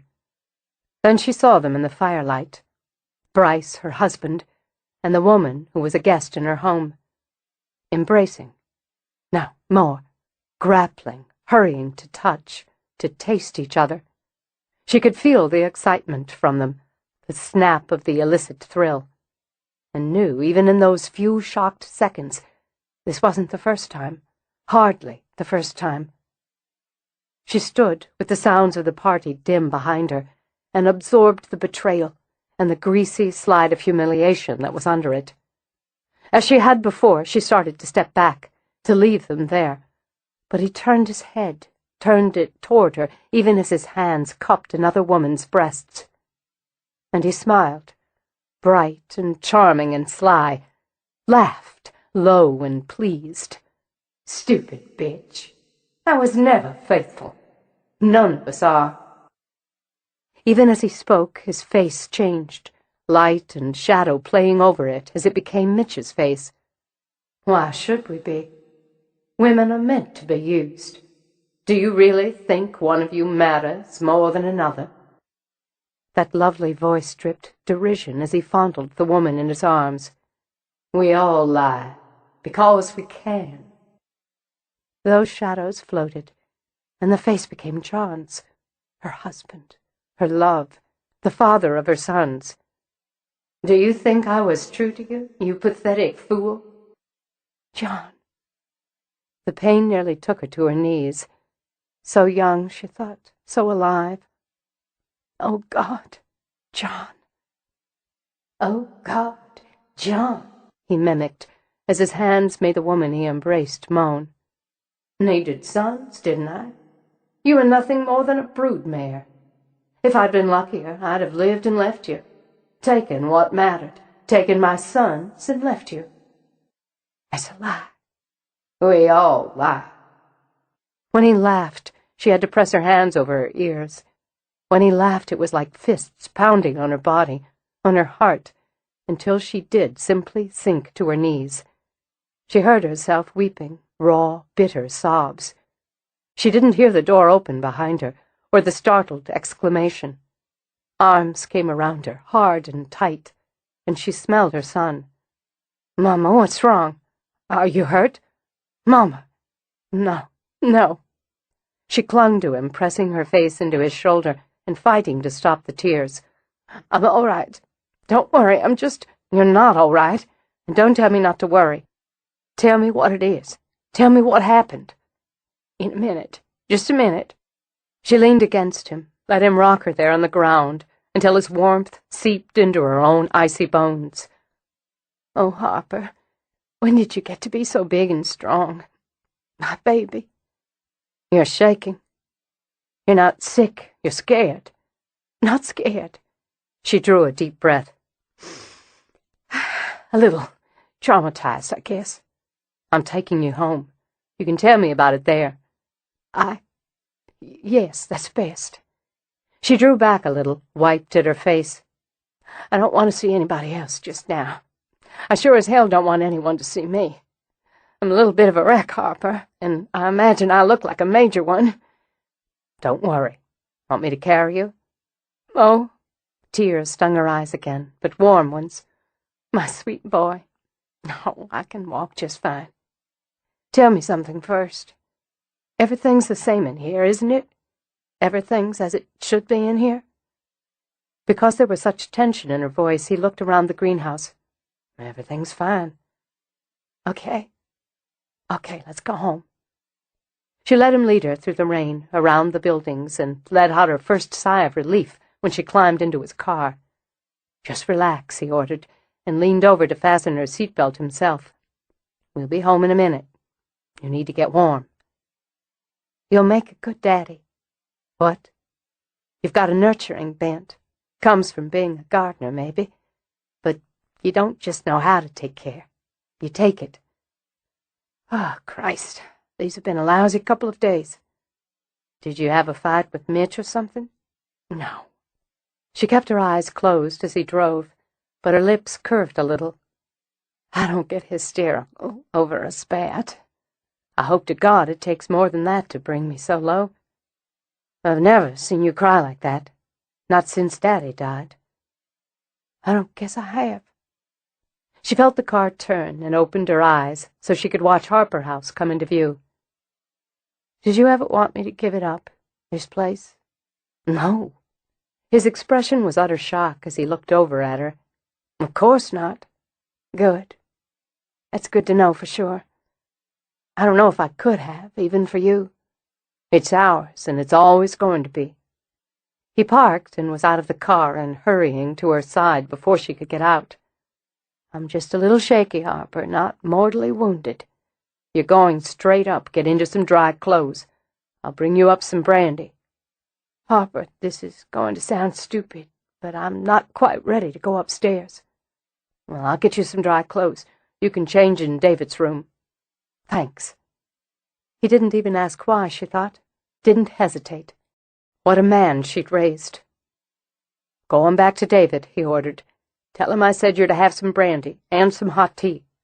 "Yes, sir." Before she could move toward the stairs, Mitch came out of the library and started down the hall. "I thought I heard the door. I've been keeping an ear." He trailed off as he got closer, then lengthened his stride to reach her. "What is it? Are you sick? Hurt?" "No. Do I look sick? You look pale as a sheet, and you've been crying. What is it?" He looked over her head into Harper's eyes. "What happened?" "She doesn't really want to see anyone right now," Harper began. "It's all right." She squeezed Harper's hand.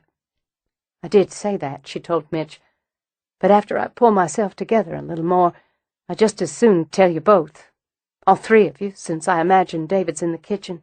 At once." "She needs dry clothes," Harper stated. "If you'd take her back to David, get some brandy into her, I'll go fetch her some." For heaven's sake, this is what comes from being the little woman in a house full of big, strapping males. I don't have to be taken anywhere, and I can get brandy into myself. "She's coming back," Harper nodded at Mitch. "You'll take care of her. I'll just be a minute." "I've worried him now," Roz stated as Harper bounded up the steps. "I hate worrying him." "Well, you're worrying me, too." "I suppose it can't be helped. I wouldn't mind that brandy, though." The minute they stepped into the kitchen, David rushed forward, concern tightening his face. Roz simply threw up a hand. "I'm not hurt, I'm not sick, and there's no need to fuss. What I want is a shot of brandy and the dry clothes Harper's bringing down. Mind if I change in your room?" "No. Sit down." As he strode to a cabinet, he whipped the dish rag tucked into the waistband of his jeans and used it to brush flour from his hands. "Who made her cry?" Because the question was more of an accusation, tossed straight at Mitch, Mitch held up his hands for peace. "I've been here, remember? Harper just brought her in like this." "I must point out I'm sitting right here, and as I am, I can speak for myself." "Thanks, baby." She lifted the snifter of brandy and took a quick, deep swallow. "Always hated this stuff, but it shoots straight to the spot." She managed to smile as Harper came in with a sweatshirt, jeans, and thick socks. "My hero. Just give me a couple of minutes, and I'll try to explain what happened." Harper waited until she'd gone into David's quarters, and the doors were closed. "I found her sitting on the floor of the propagation house, crying. Just sobbing. She hardly ever cries. Gets a little wet when something makes her really happy or sentimental. But when she's sad or hurt, she doesn't let you see it." "What's been going on the past few days?" Mitch demanded, and saw David and Harper exchange a look. "I knew there was something. She's been avoiding me." "It's best if she tells you herself. David, she ought to have some tea, don't you think?" "I'll put it on. Get that box of Nirvana caramels out of the fridge. Some chocolate'll make her feel better. Mitch, why don't you light the fire there? I didn't bother with it today." When Roz stepped back in, David was brewing tea, Harper was setting out fancy chocolates, and Mitch was babying a fire in the kitchen hearth. "Makes me wonder why I haven't had some sort of jag long before this, if I get 3 good-looking men bustling around ready to wait on me. Before we sit down, Mitch, I should have told you before, I think you'll want your tape recorder." "I'll get it." It gave her a little more time, calming herself toward cool by the time they all sat together. She told them, was able to relay it matter-of-factly now. Though her hands went cold again, she simply warmed them on her teacup and finished describing her experience in the greenhouse. "I always had a soft spot for the bride," David began, "but now I think she's just a stone bitch." "Hard to argue." Roz picked up a piece of chocolate. "But it seems to me that she believes all this sincerely. Men are liars and cheats and no-good bastards. She wants me to believe it so I'm not used and hurt again." "Mama." Harper stared hard into his own tea. "Do you believe Daddy wasn't faithful to you?" "I don't believe anything of the kind. More than that, honey, I know he was faithful, without a single doubt." "She made you see him that way." "She made me see him," Roz repeated. "And it broke my heart, to see him just as he'd been, so young and vibrant and real, just out of my reach. Out of my reach when everything I felt for him came alive inside me again, just as vibrant and real. I knew it was a lie even as it happened, and the cruel things she put into his mouth were never his. He was never cruel. She used your experience with Bryce, a painful incident, Mitch began, and transferred that experience to the man who came before him, John. The man who came after him, me. She'd rather hurt you, is compelled to hurt you, to save you from becoming involved with me. A bit late for that. Is it? Do you think I'm so weak-minded, so spineless, that I'd let her tricks influence me? I think you're strong-minded, perilously close to a fault. I'm just not sure how much you disagree with her. I see. Well. I think I've told y'all what I can. I'm going to go on up, do some paperwork. Harper, it'd set my mind at ease if you'd go back to the nursery. Just make sure everything's under control. David, the tea was just right, thanks. She rose, strode out of the room without a second glance. Well, pissing her off brought the color back in her cheeks, David commented. Then she'll probably have a permanent healthy blush by the time I'm done. Excuse me. Brave man, David stated as Mitch marched out. Or brick stupid, Harper said. Either way, I think he's in love with her. If he's stupid, she'll chew him up and spit him out, regardless. If he's brave, he might just make the cut. I hope he does. Roz had just reached her bedroom when Mitch caught up and walked right in behind her. She turned around, slow and deliberate. I don't believe I invited you in. I don't believe I asked for an invitation. Just as slow, just as deliberate, he closed the door, and, to her shock, locked it. You're going to want to unlock that and step out again.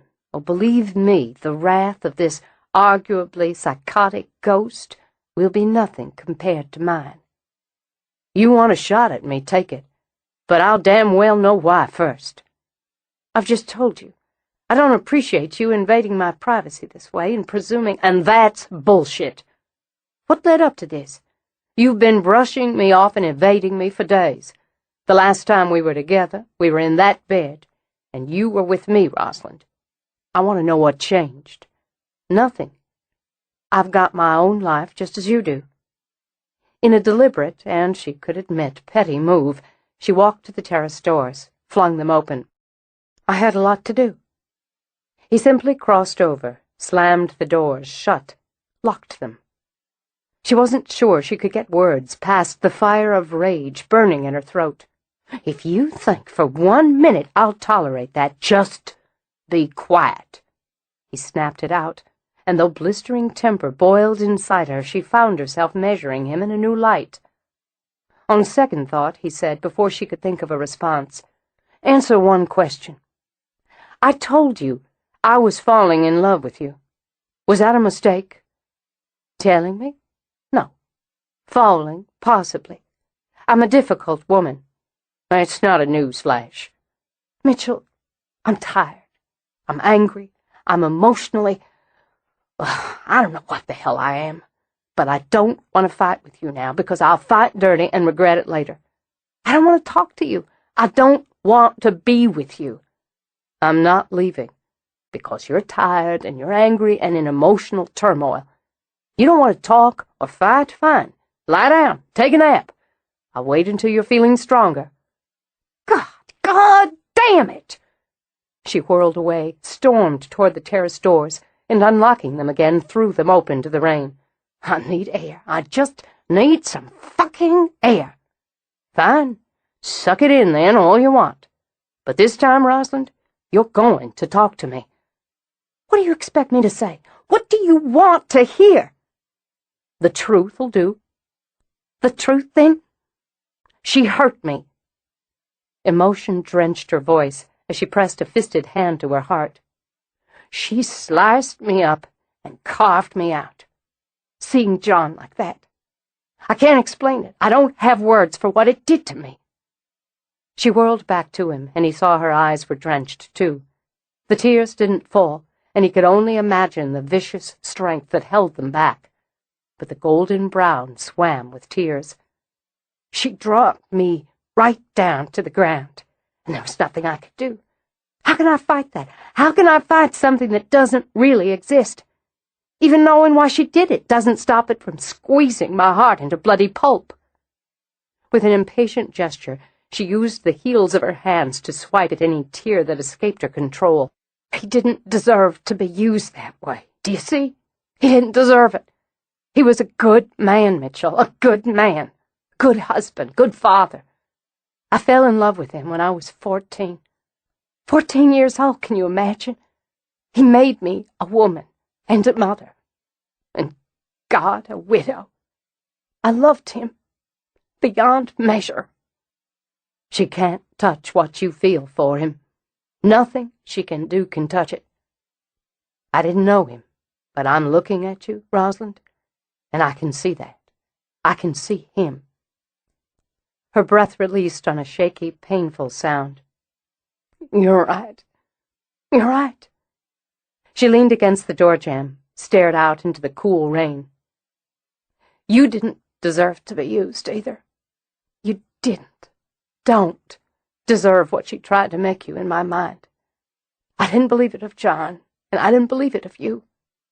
But it hurt. Nonetheless, it hurt. She took another breath, a stronger one. I don't equate you with Bryce. I hope you know that. I'd rather know what you feel instead of what you don't. Why haven't you wanted to see me, Roz? Nothing to do with you, and everything to do with me. Oh, don't you hate when people say that? Enough that I'm having a hard time not grabbing you and shaking out the rest of it. You're not the only one with a healthy share of wrath. No, I believe I caught the leading edge of it just now. One of the things I like about you is you have a strong sense of control. Oh, I have such a vile temper, you've no idea. So I know all about control. Aren't we just two mature individuals? Oh, you're still mad at me. She let out a half laugh, then tried to give him what he'd asked for. The truth. The last night I spent with you? She turned now, facing him fully with the open doors at her back. It was beautiful, and meant so much in so many ways. The next day I thought of you, and when I came home from work I was going to call you. There was a message from you on my machine. Roz, I have a standing date with Josh, my son. I know, it wasn't that. God, don't start worrying. I'm one of those needy females who craves a man's attention every minute of every day. It was the message after yours that set me off. It was about my membership at the country club, how I'd canceled it and sent in some letter full of complaints and rude comments and so on, which of course I hadn't done. Clerk, undoubtedly. Easy enough to straighten out, really? No, she shook her head. Truth. It was irritating and embarrassing to straighten out. But either way, it set me off. I was halfway out the bedroom door, blood in my eye, heading out to hunt him down like a sick dog, when Haley and the baby got in my way. She stopped me, for which I'm grateful. I don't know what I might have done with my temper up like that. I bet it would have been worth the price of a ticket. I'd probably have landed in jail for assault at the very least. I was raging so much I scared that baby, made her cry, and said a particularly foul word in front of her that dealt with Bryce's sexual activities, should he have same with members of his own gender. Seeing Lily's not quite a year old, I don't imagine it made much of an impression. Regardless, I was nearly out of my mind with temper, and I got it under control, but it was simmering in there for a while. I wanted to cool down, all the way down, and I had to go meet with my lawyer, make a courtesy call at the club, smooth everybody else's feathers. Next time it might occur to you that I'd like a chance to smooth yours. I'm mean when I'm mad. Bet you are. She sank into a chair. Roz, you should go to the police with this. I did. One more embarrassment. And you don't need to tell me I've nothing to be embarrassed about. I feel it, so there it is. Nothing much I can do, of course, but I've documented all the things I know about. If and when it can be proved he's behind this, it's fraud, and it may be considered stalking. If I can burn his ass, Mitch, you can bet the bank I'll do just that. He came over, crouched in front of her. I'd like to help you, light the match. She laid a hand on his cheek. I wasn't brushing you off. I was thinking of you, of finding you and seeing if you'd spend the evening with me, right before I walked into that nasty little waking nightmare. Coincidentally, I've been thinking of you and wondering if you'd spend the evening with me. Do you want to get out of the house for a few hours? I don't. I really don't. Then we'll stay in. I'd like to ask you for something. Ask. There's a big, splashy affair coming up at the club. Formal dinner dance, the annual spring one. David was going to escort me. Even with what's happening with us, I'd planned to stick to that because I didn't like the idea of the talk and gossip that'll start if I was to show up with you. But screw that. I'd like you to go with me. Formal, as in tux? I'm afraid so. I can manage it. We're all right, you and me? We really seem to be, don't we? You want to take a rest now? No, I don't. Content, she leaned forward to kiss both of his cheeks. What I want is a long hot bath, and I'd really like some company in the tub. That's a hell of an invitation. He got to his feet, drew her to hers. Accepted. It may just be the perfect venue to tell you about my recent visit with Clarice Harper. Cousin Rissy? This I have to hear. It felt lovely. It felt decadent and exactly perfect to soak in a bubble bath in the deep old tub, with her back resting against Mitch's chest. Not even the end of the workday, and here she was having a sexy bath with a man, music, and candles. Clarice gets meaner and leaner every blessed year, Roz commented. I swear, if she ever dies, because I'm not sure she'll agree to that eventuality, they won't even need a coffin. They'll just crack her in two like a twig and have done with it. I could tell she holds you in the same high regard. She despises me for many reasons, but the main is that I have this house and she doesn't. I'd say that's high on the list. She's lying when she says she never saw or felt Amelia. I heard my grandmother talk about it. Clarice's memory is convenient and to suit herself. She doesn't tolerate any nonsense, you see, and ghosts fall into that category. She said balderdash. Letting her head fall back, Roz laughed herself breathless. Oh, she would. I can just hear it. Well, she can balderdash all she likes, but she's lying, and I know damn well she should have letters, maybe even journals, quite a number of photographs. There were things she took from the house when my father died. She'll deny it, but I know she helped herself here and there. We had one of our famous set twos when I caught her taking a pair of candlesticks from the parlor while my daddy was still being waked. Oh, vicious old badger. I don't imagine she walked out with them. Not that time, anyway.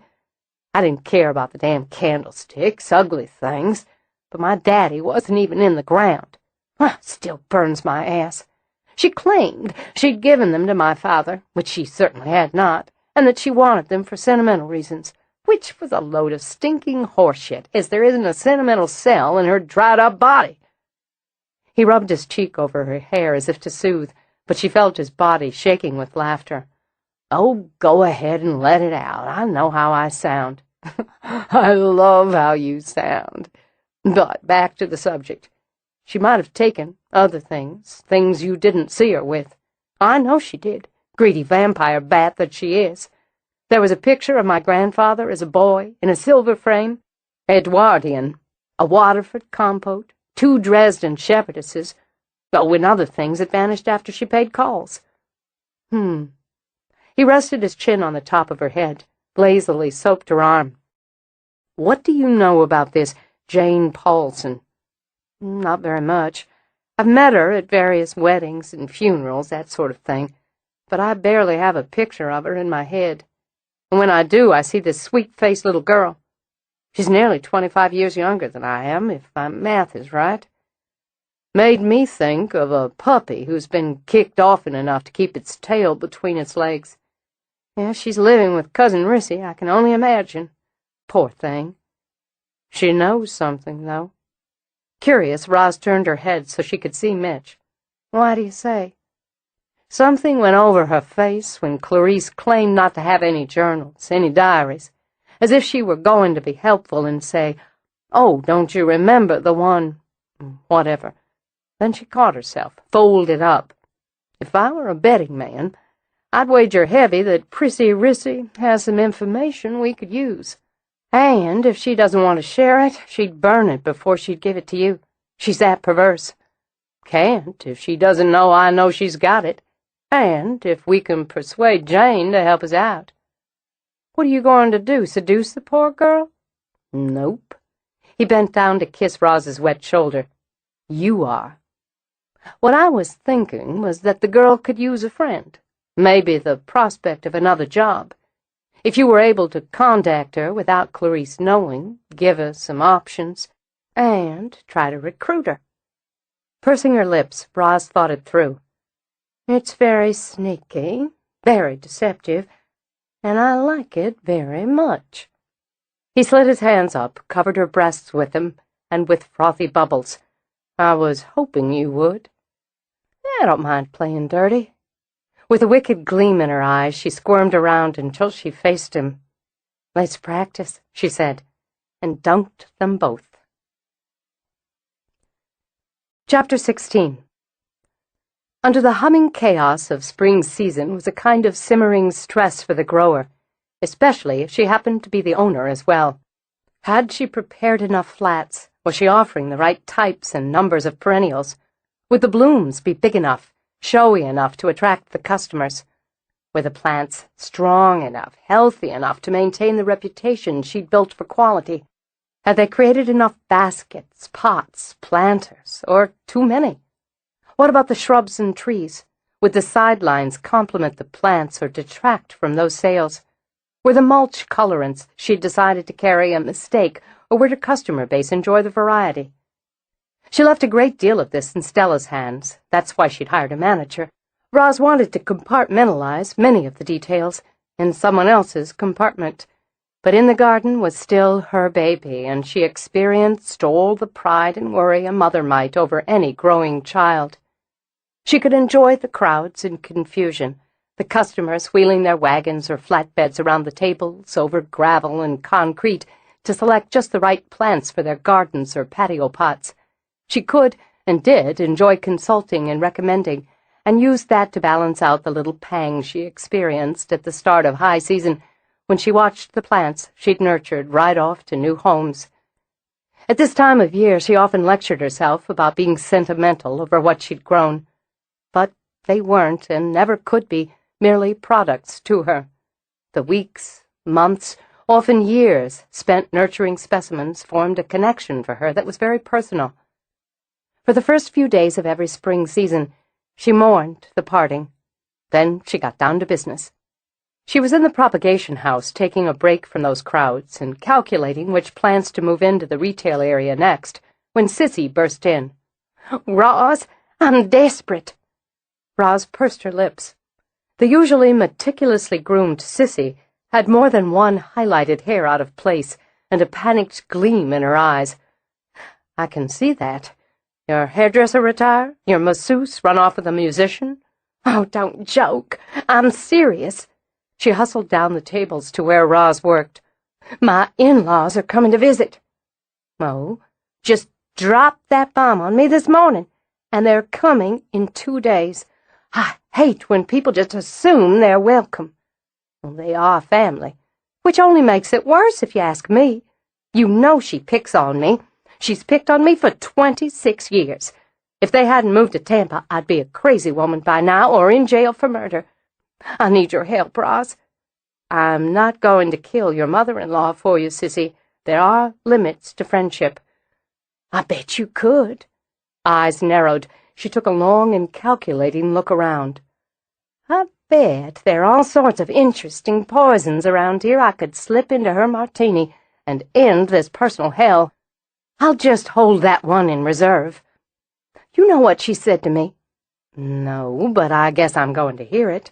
"She said she supposed I hadn't replaced the carpet in the dining room yet, and how she'd just love to go out while she's here and find just the right thing. Not to worry about the time it took her. She had plenty now that she and Don have retired. And how I'd find that out for myself soon, since I'm reaching that age. I'm reaching that age? Can you imagine? Seeing as you and I are about the same age, I might find some poison around here. Oh, and that's not the half of it.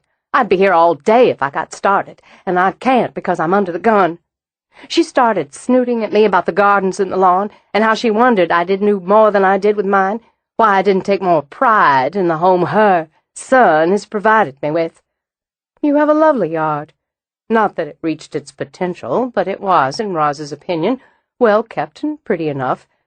She just pushed my buttons, like she always does, and I just blurted out how I'd been slaving away and put in new beds and whatnot.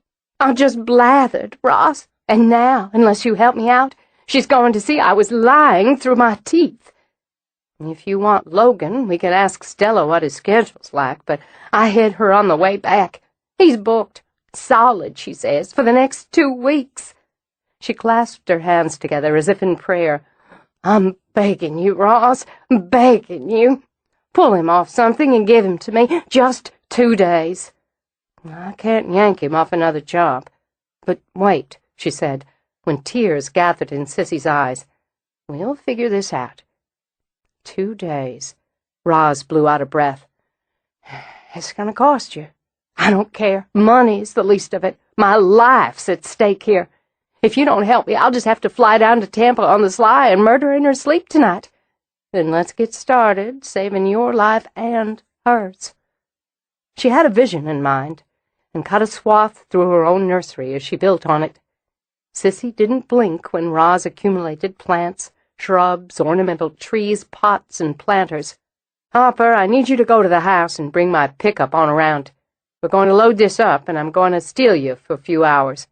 Stella, you tell Logan to come on by here when he finishes for the day. He's going to be putting in some overtime.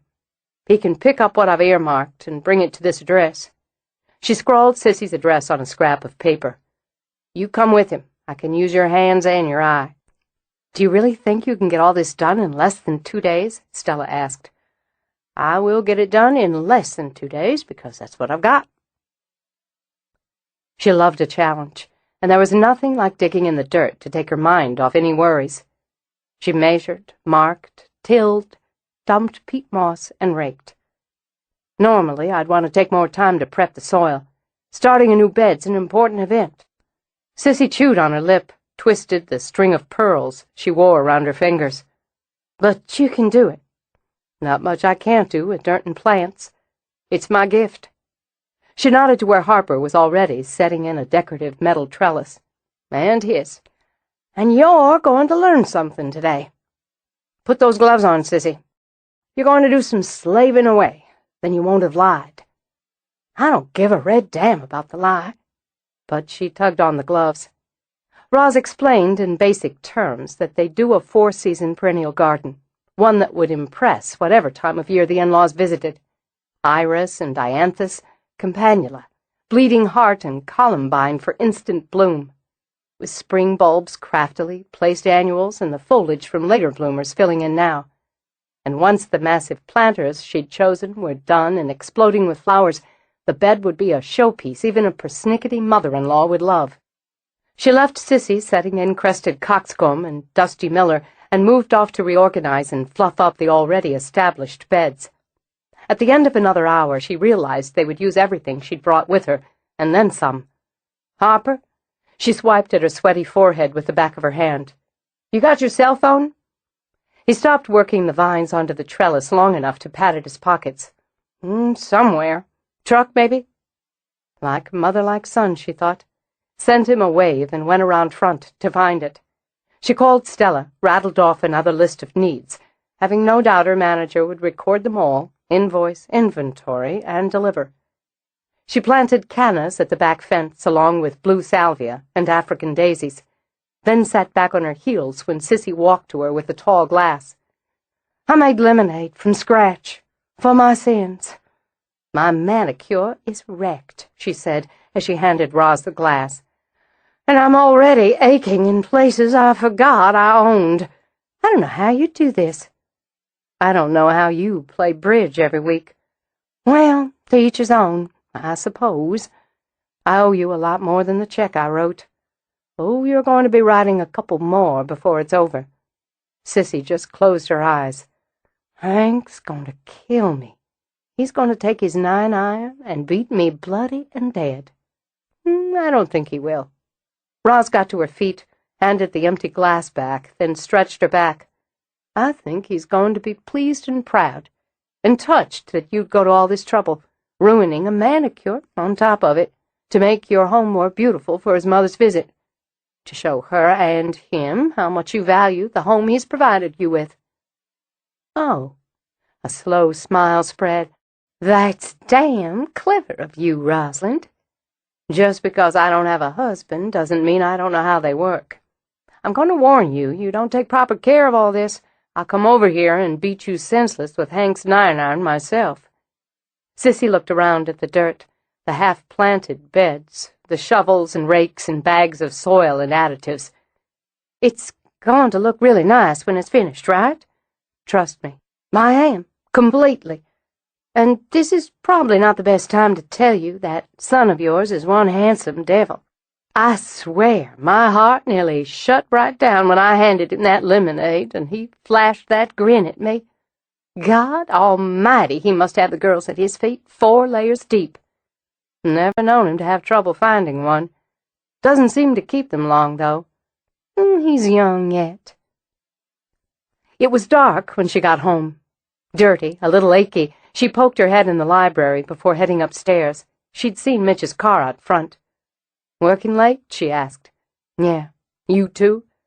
"I had an amazing day. Time of my life.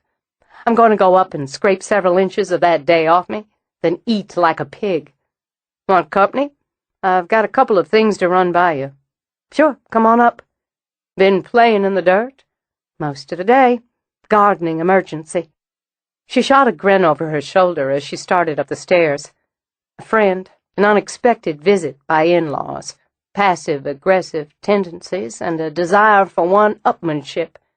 This resulted in a hell of a profit for my business and a terrific day for me. She walked straight into her bathroom, stripped off her shirt. Been a long time since I got seriously involved in the design and landscaping end of things. I'd nearly forgotten how much I love to get my hands into somebody's dirt and create something. She undressed while she talked in a practical sort of way, dumping her clothes in the hamper, leaning in to start the shower and test the water temperature, while he stood in the doorway, listening.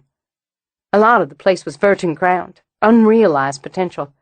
I should feel guilty for charging her when it was such a good time for me, but I don't.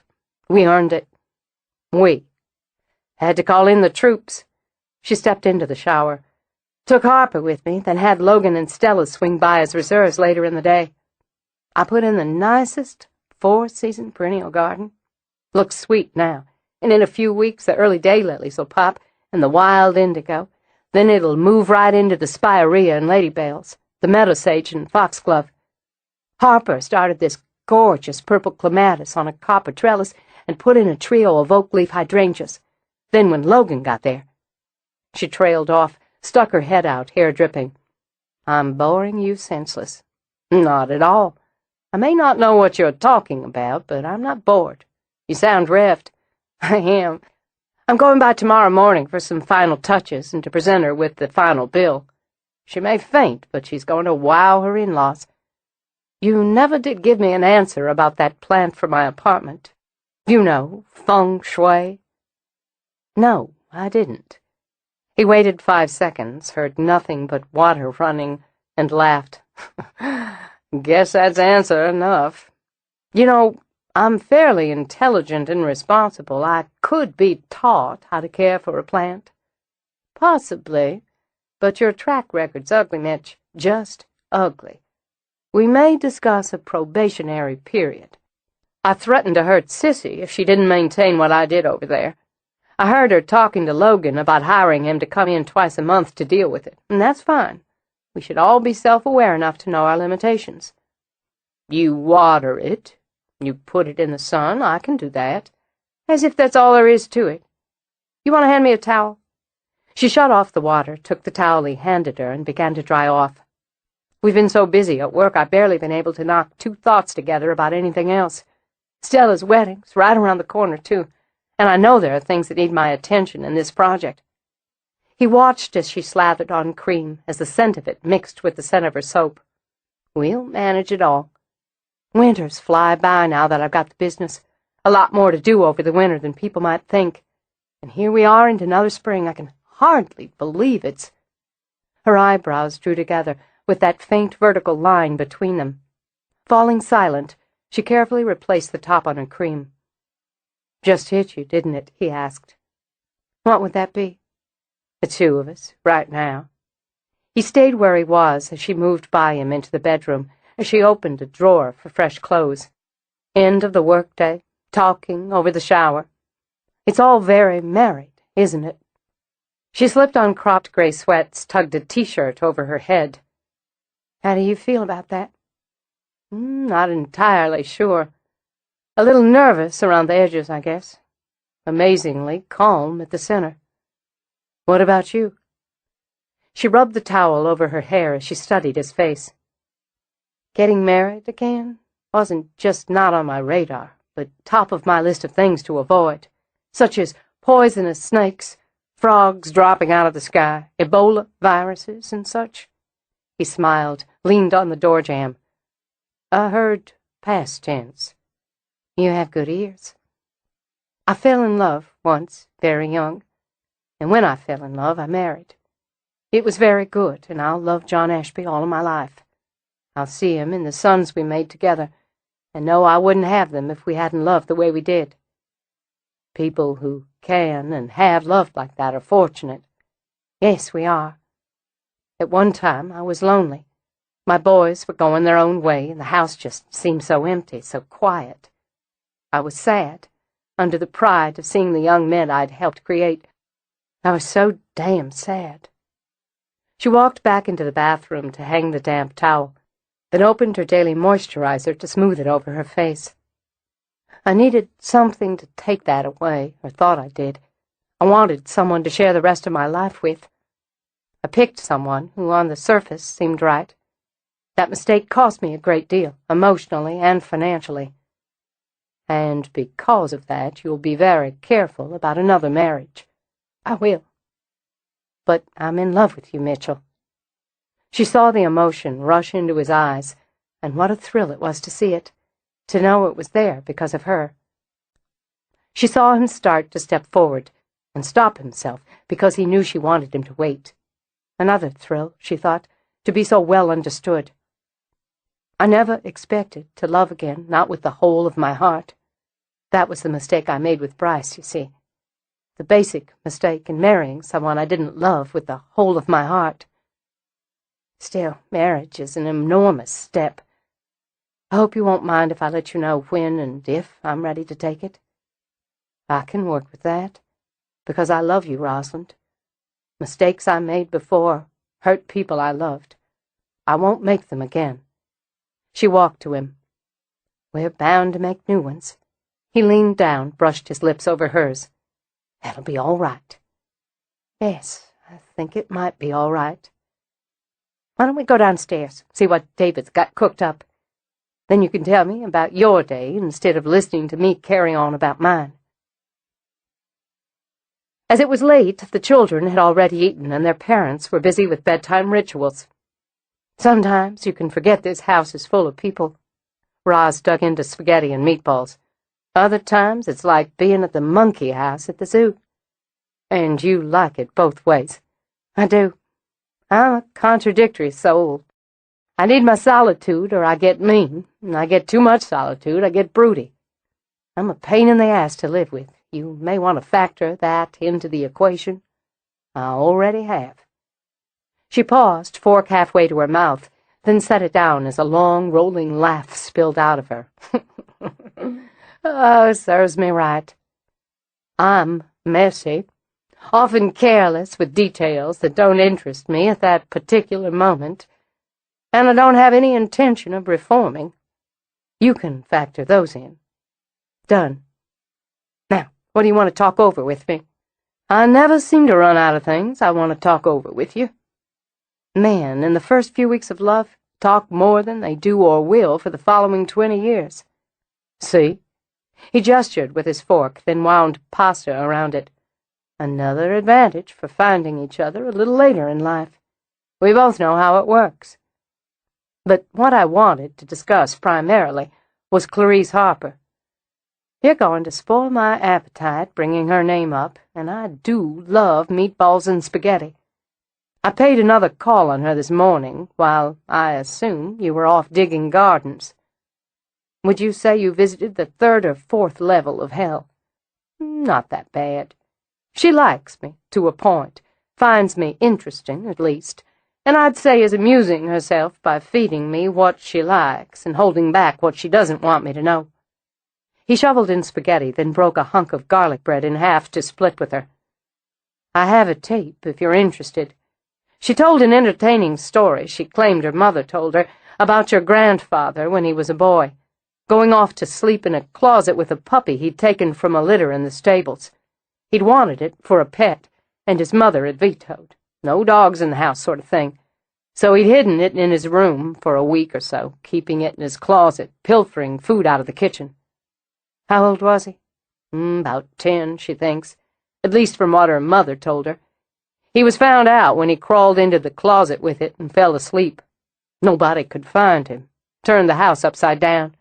Then one of the servants heard this whimpering and found the 2 of them in the back of his bedroom closet." "Did he get to keep the dog?" "He did.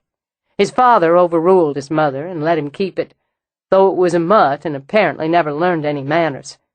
He had it nearly 18 years, so she remembers it herself vaguely.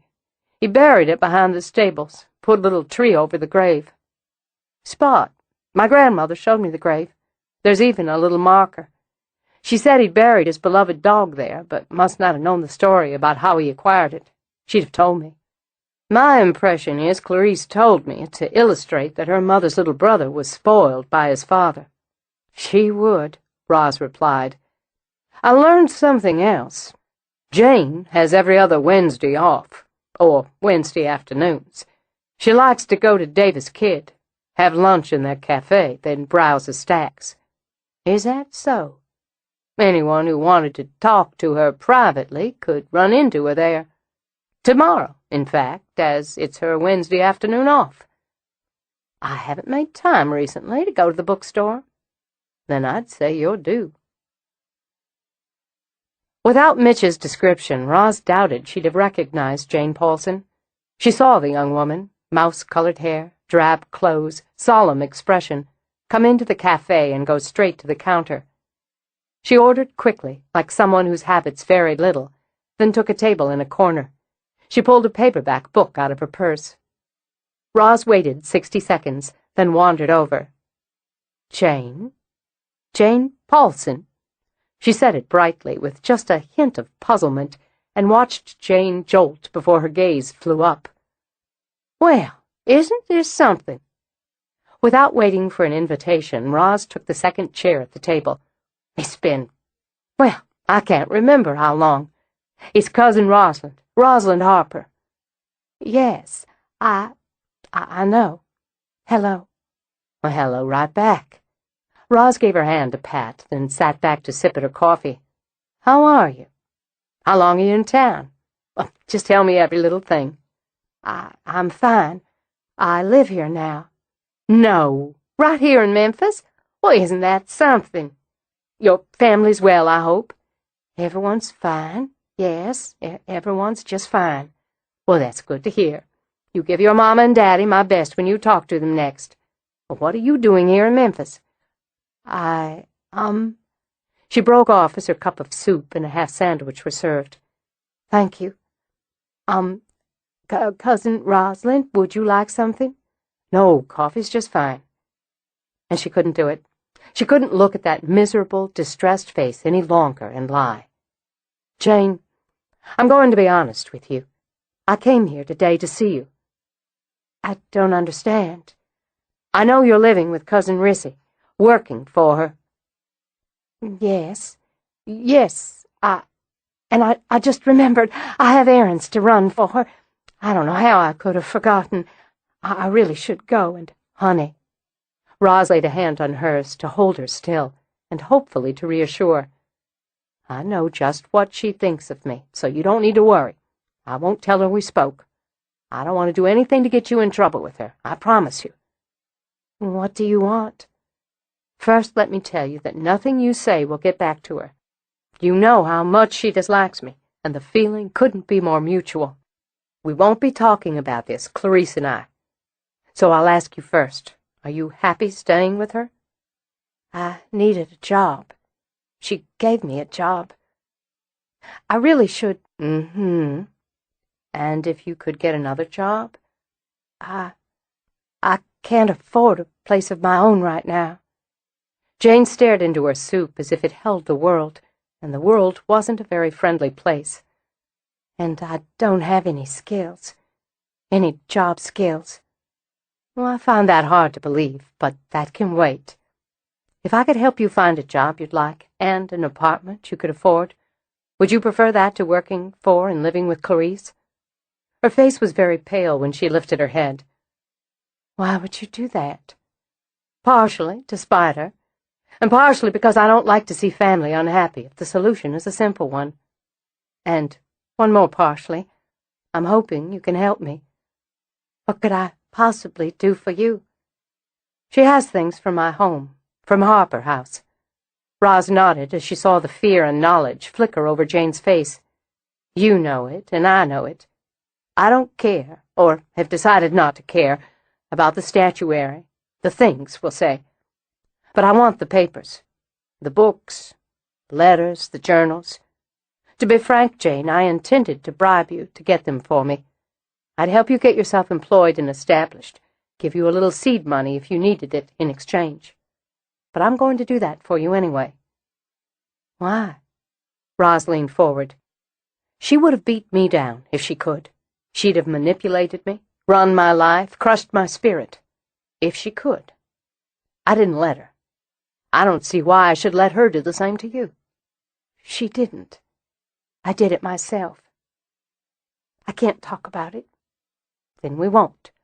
I'm not going to browbeat you." She could, Roz knew all too easily, and that's why she couldn't. "What I'm going to do is give you my numbers. Here's my home number, and my cell phone number, and my work number. You put these somewhere she won't find them.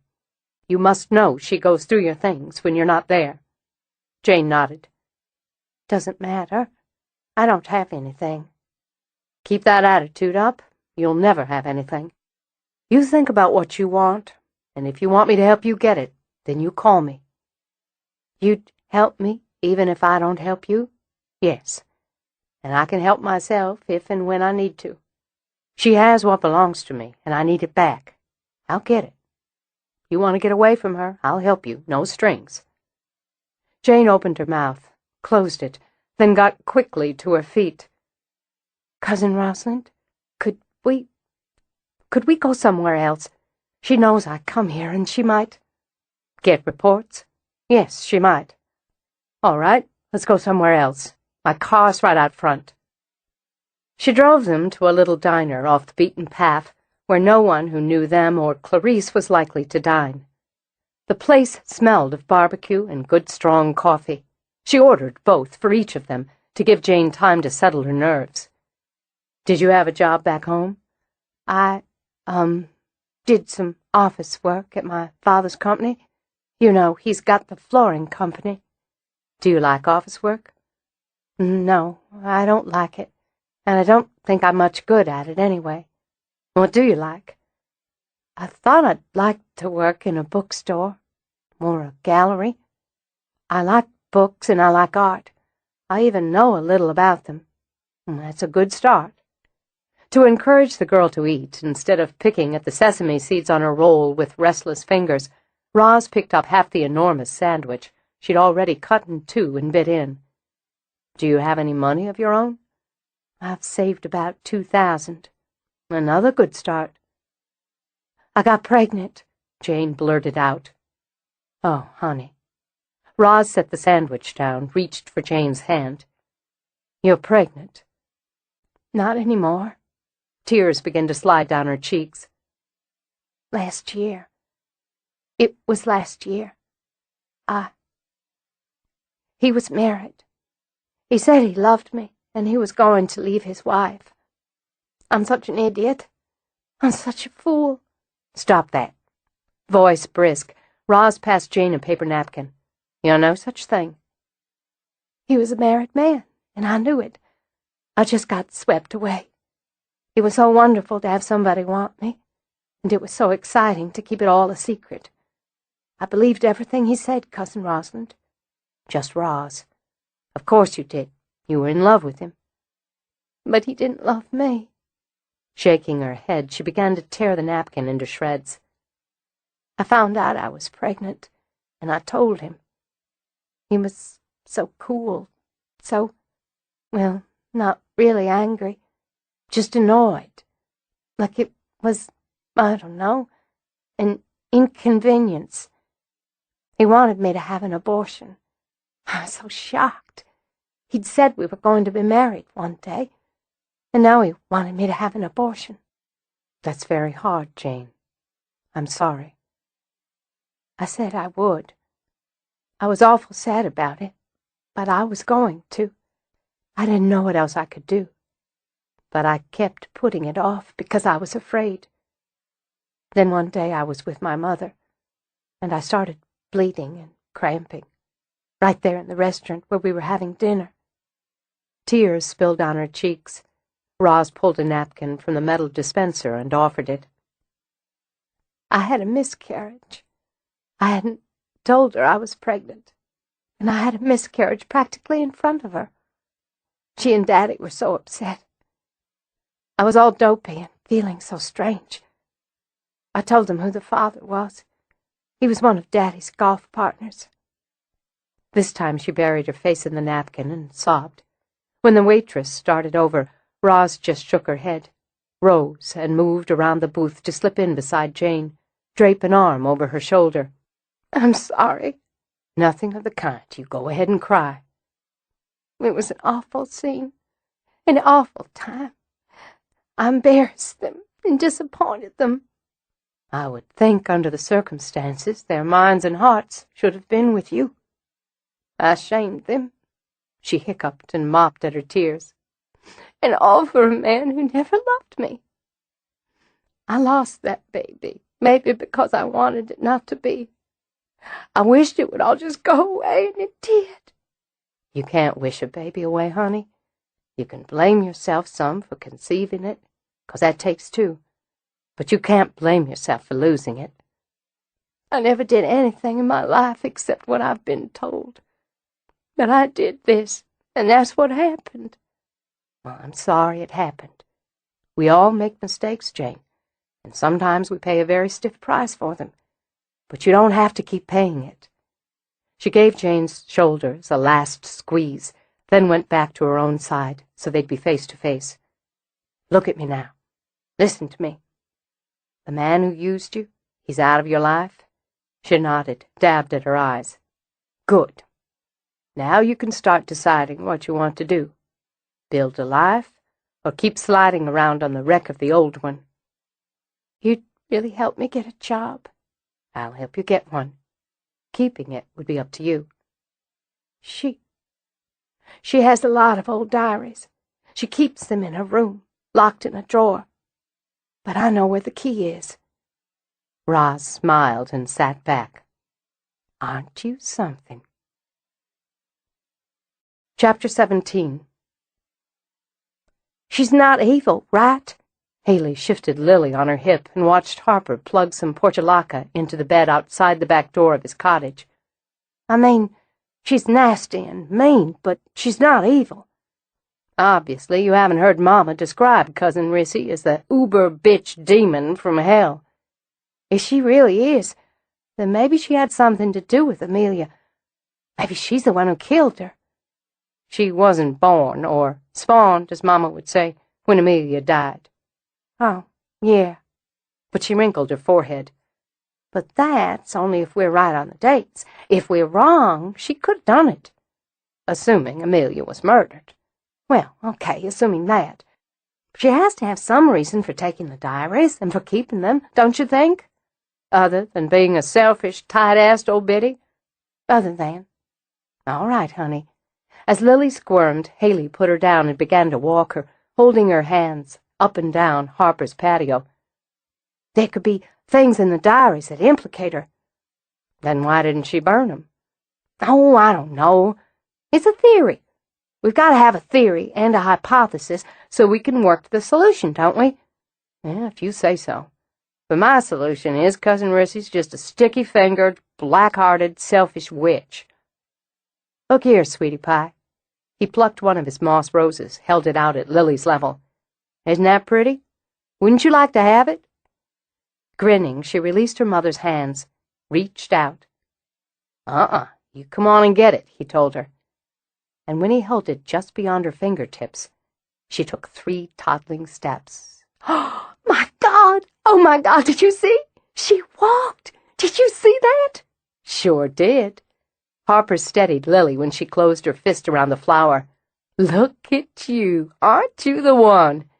She took her first steps. Haley sniffled, knuckled a tear away. She walked right to you. Always uneasy with tears, Harper looked up. Sorry. I should have had you hold out the flower. No, that's not it. She took her first steps, Harper, my little girl. I saw her take her first steps. Oh, we have to show everybody. She did a quick dance, then scooped Lily up, making the baby laugh as she turned circles. We've got to show everybody how smart you are. Then she stopped, sighed. Leaning down, she brushed her lips over Harper's cheek. She walked right to you, she repeated, then hurried toward the main house with the baby on her hip. Roz loved having coffee on the patio with the awakening garden spread out around her. She could hear Stella's boys playing with the dog, and the sounds turned back her memory clock to when those shouts would have been from her own sons.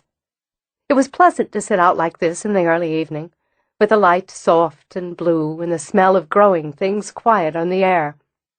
Pleasant, too, since she was in the mood to have company. She drank her coffee while Logan and Stella, David and Mitch talked around her. She'd wanted Harper there, too, and Haley, but Harper wasn't answering his phone, not a rare occurrence, and she hadn't been able to find Haley or the baby. She said he was so happy with the way everything looked. He took her out so she could buy new patio furniture. Stella drained her glass of iced tea. I've rarely seen a more satisfied customer, or a landscape design done and executed so quickly. Logan better keep his eye on you, Roz. Knew the yard and the woman, and both well enough to be sure Sissy would love the changes, and hire Logan to keep it looking good. I'd hate to be that unhappy and intimidated by my mother-in-law. Stella smiled at Logan. I'm getting a jewel. She feels the same, which is going to make my life a hell of a lot easier. He tipped his beer toward Stella. Your days are numbered, Red. 2 weeks and counting. There's still so much to do. Every time I think I've got it all under control, something else pops into my head. Planning a small, simple wedding's full of complications. You say I do, then you eat cake, Logan said, and earned a bland stare from his future bride. Jolene's been an enormous help, she went on. So have Logan's mother and sister by long distance. And I just don't know what I'd do without you, David. Throw me the bouquet, and we're even. Speaking of your stepmama, Roz put in, I spoke with Jolene today. You did? If there's anyone who knows everybody in Shelby County, that's Jolene Dooley.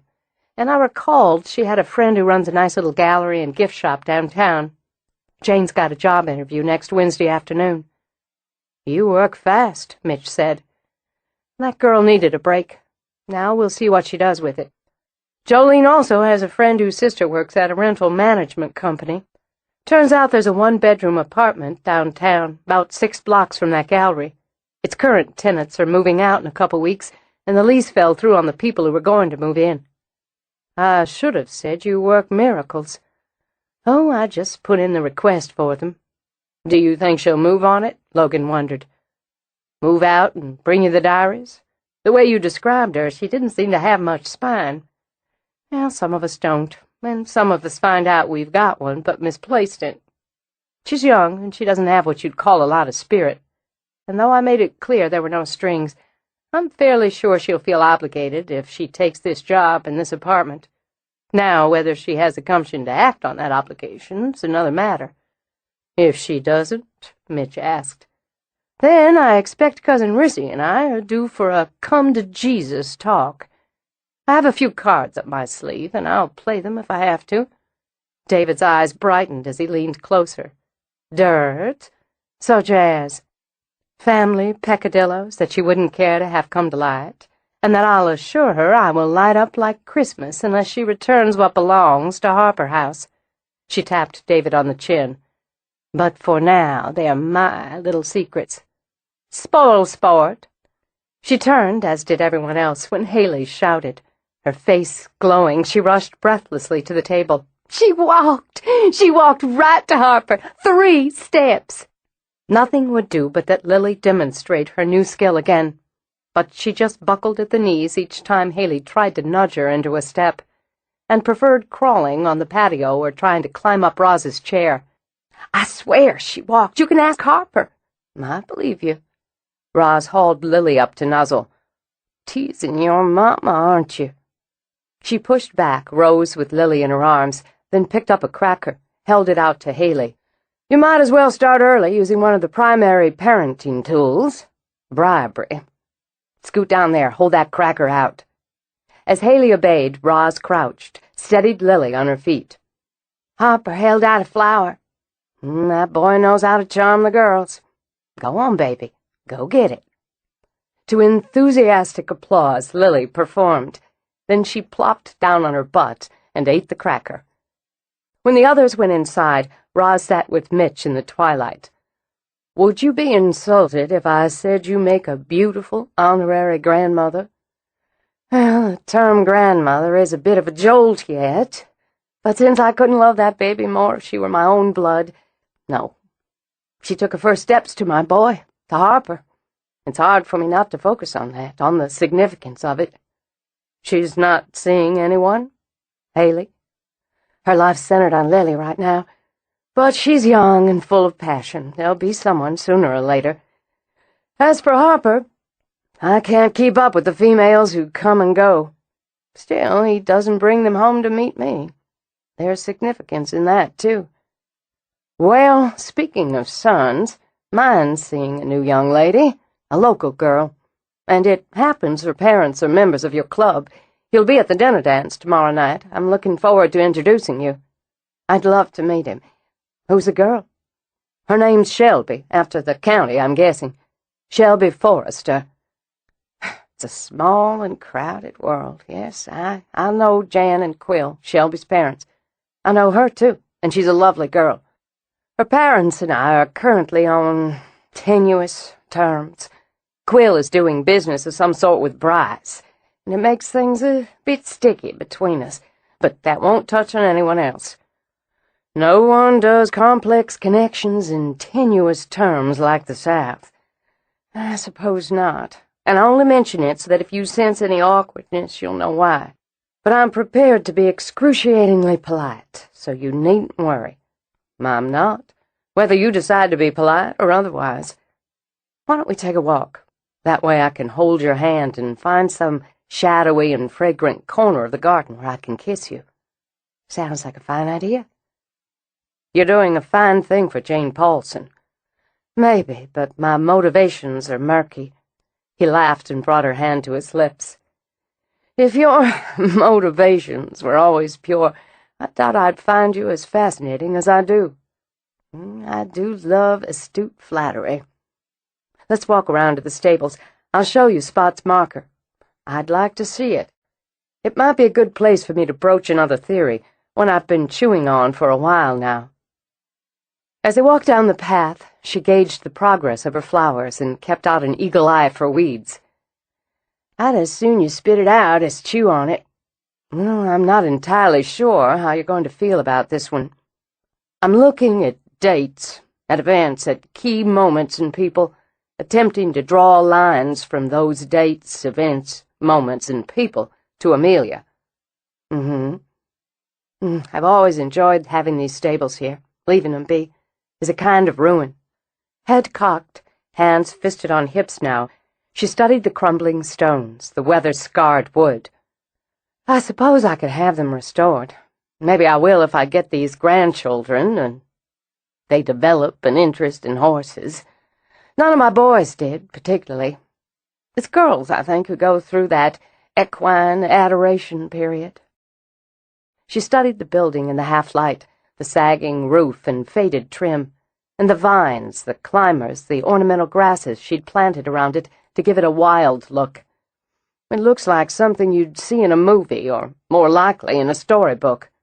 That's what I like about it. My daddy's the one who let it go, or never did anything to preserve the building. I remember him talking about having it raised, but my grandmother asked him not to. She said it was part of the place, and she liked the look of it. The grave's around the back.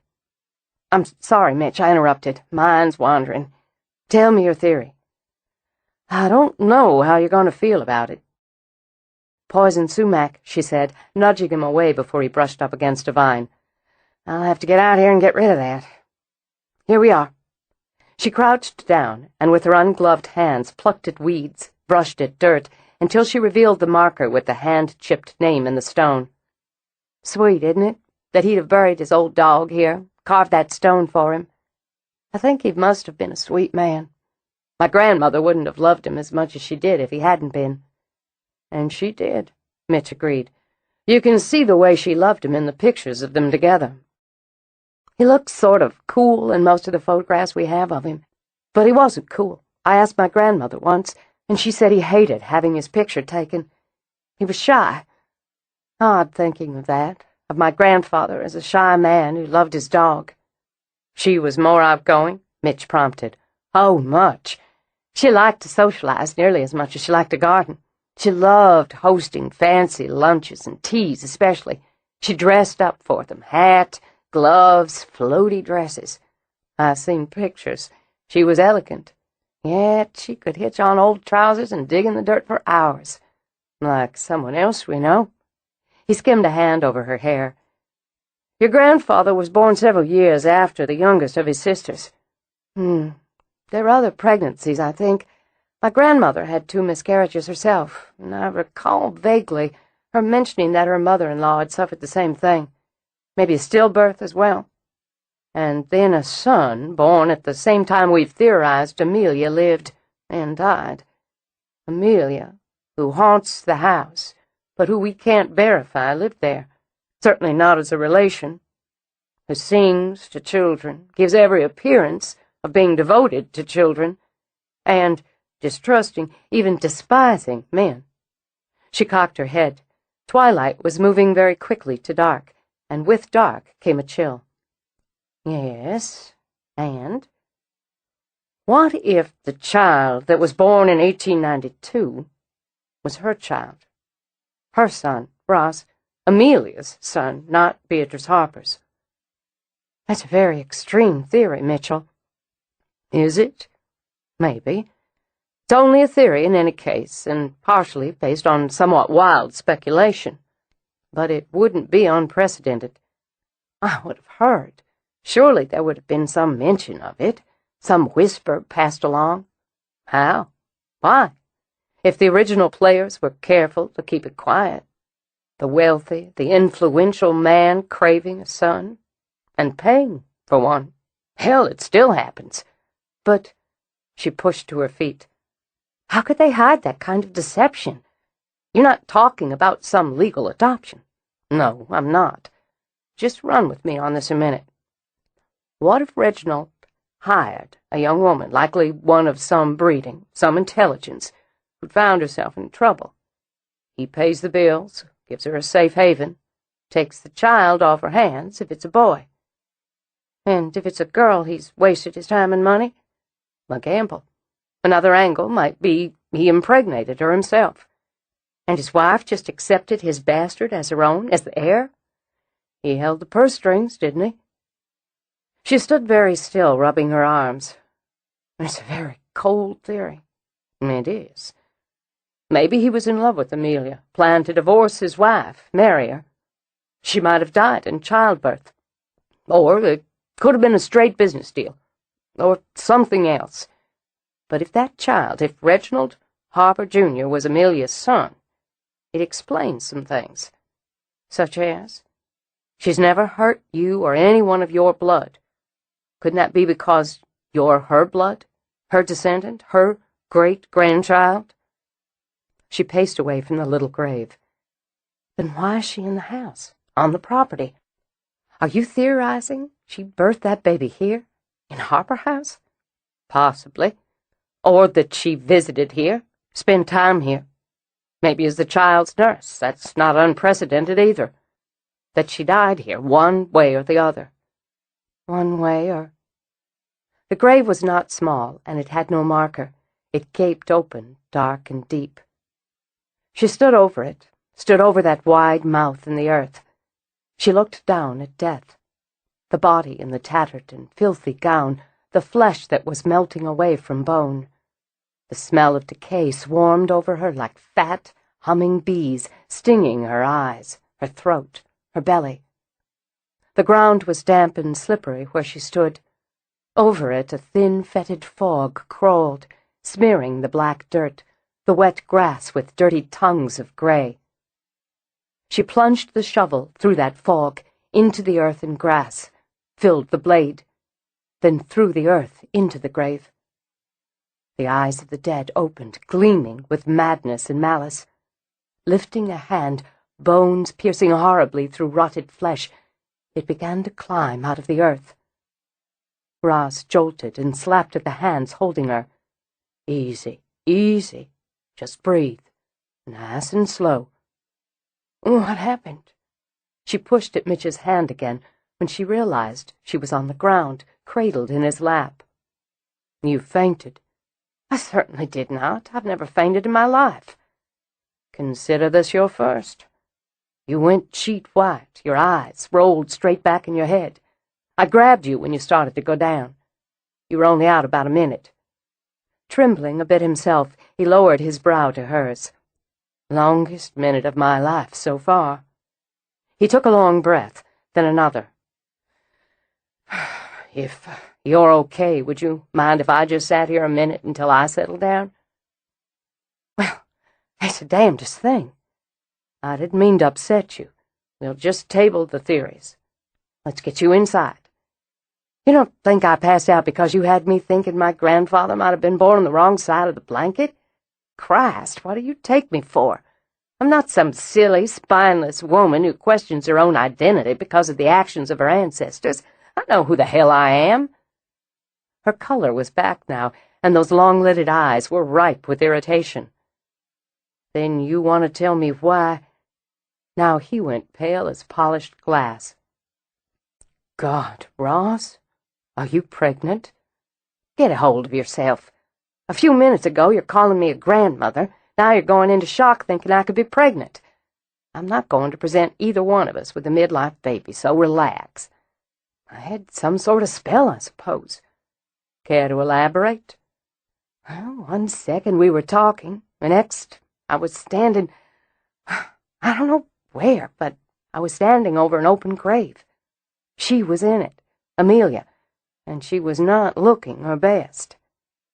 She couldn't stop the shudder and let her head rest against him. That good, strong shoulder.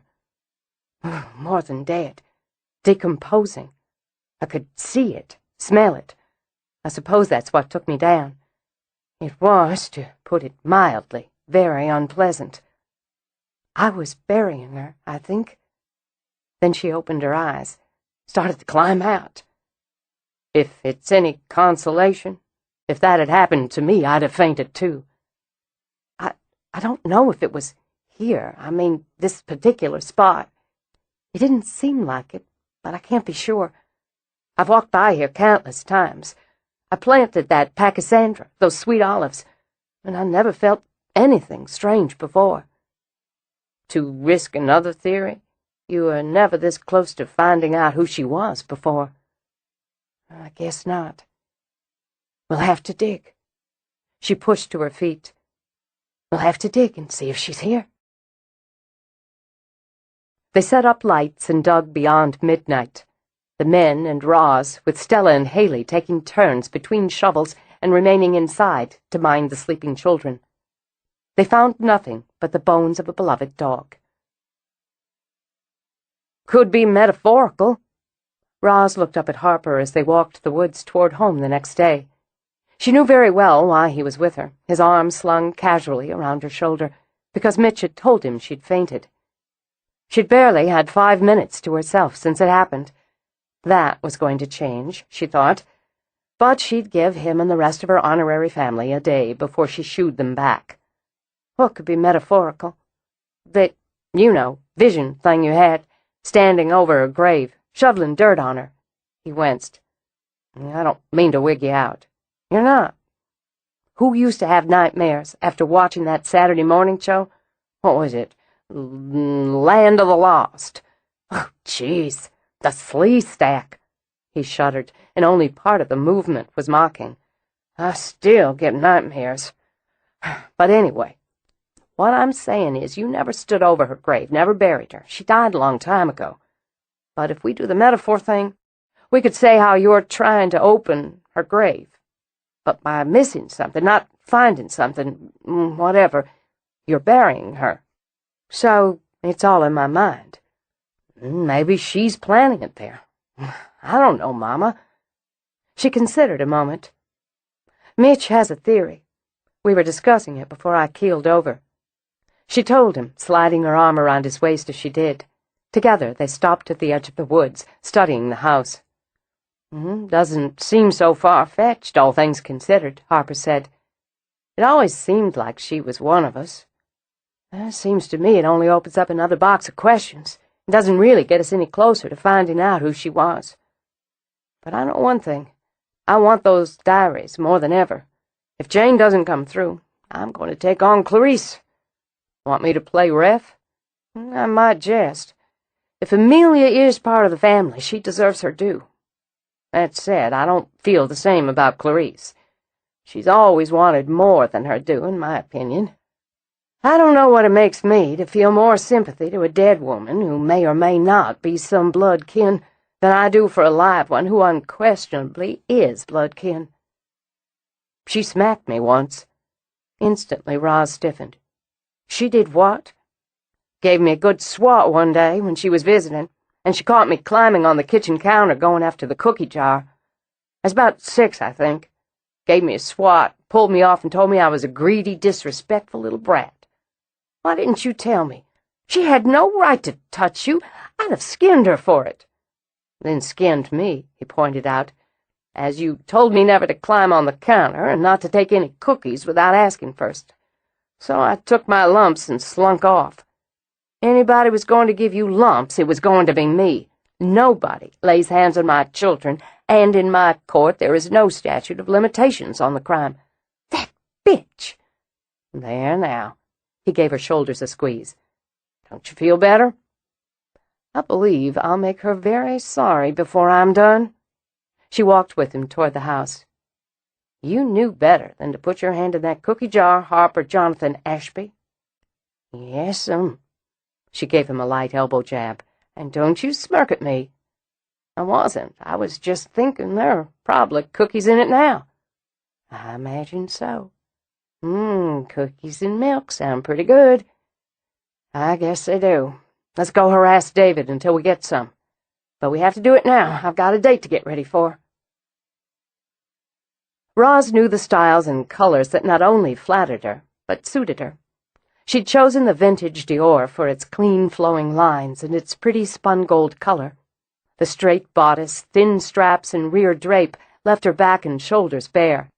But that back and those arms and shoulders were toned. She saw to it. So she saw no reason not to show them off.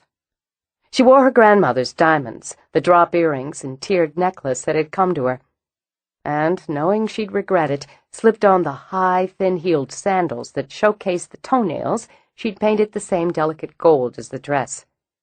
She turned to check the rear view in the mirror and called out an absent, "Come in," at the knock on her door.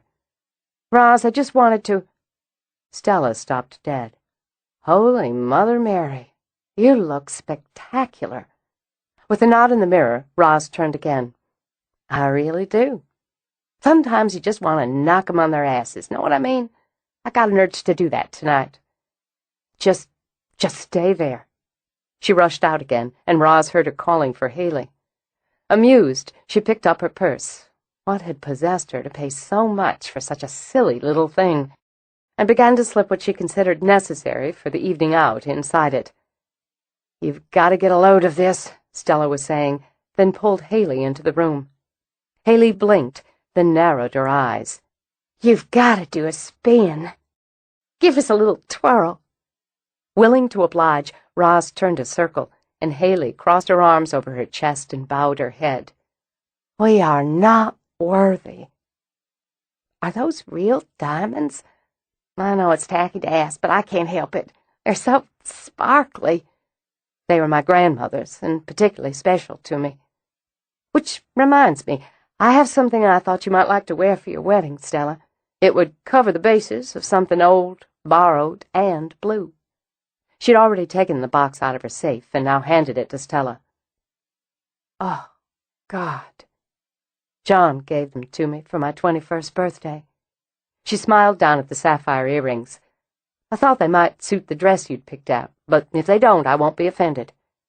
"There's nothing they wouldn't suit." Gently, Stella lifted one of the heart-shaped sapphire drops from the box.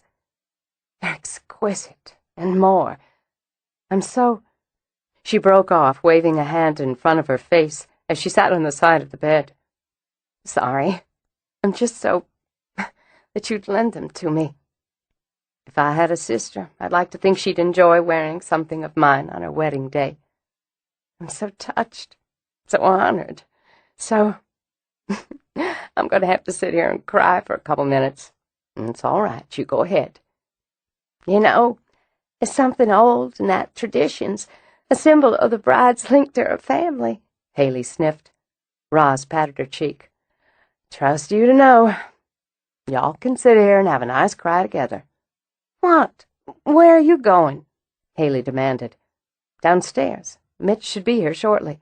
"But you can't." Biting her lip and obviously torn between sitting with Stella or preventing a catastrophe, she waved her arms like a woman trying to stop a train. "You have to wait till he gets here, then you have to glide down the steps. That staircase is made for a woman to glide down. You've got to make an entrance." "No, I don't. And you sound like my mother, who made me do just that for my escort. Thank God it was John, so we could laugh about it after. At the debut she forced me into. Believe me, the world will not end if I greet him at the door." She snapped her purse closed, took one last glance in the mirror. "Plus, there's another tradition I have to follow. If I don't go down, get David's approval on my dress, I'll hurt his feelings." "There are tissues in the drawer beside the bed," she called out. She'd barely finished modeling for David and getting his approval when Mitch was at the door. Opening it, she had the pleasure of seeing his eyes widen and hearing the low whistle of his breath. "Just how did I get this lucky?" he asked her. She laughed, held out her wrap. "The way you look in that tux, Doctor, you may get considerably luckier before the night's over." Chapter 18. I was trying to remember the last time I wore a tux. Mitch slid behind the wheel of the car, giving himself the pleasure of another long look at Roz as he hitched on his seatbelt. "Pretty sure it was a friend's wedding. His oldest kid graduates high school this year." "Now that's a shame, since you wear one so well." "Lean over here once." When she did, he brushed his lips over hers. Yeah, tastes as good as it looks." "It certainly does." Starting the engine, he pulled away from the house. "We could skip this business tonight, run off and get married. We're dressed for it." She sent him a sidelong glance as he turned onto the main road. "Be careful how you bat those marriage proposals around, Dr. Carnegie. I've already shagged 2 in my time. Let me know if you want to try for 3. It felt spectacular, she realized, to be all dressed up and flirting with a handsome man. "Are you getting serious on me?" "It's looking that way. You need to consider I'm a rent-that-tux kind of guy, but I'd spring for one when you decide to take the jump. Least I can do." Of course, that is a deciding factor. He laid his hand briefly over hers. I make a good living, and your money isn't an issue one way or the other with me.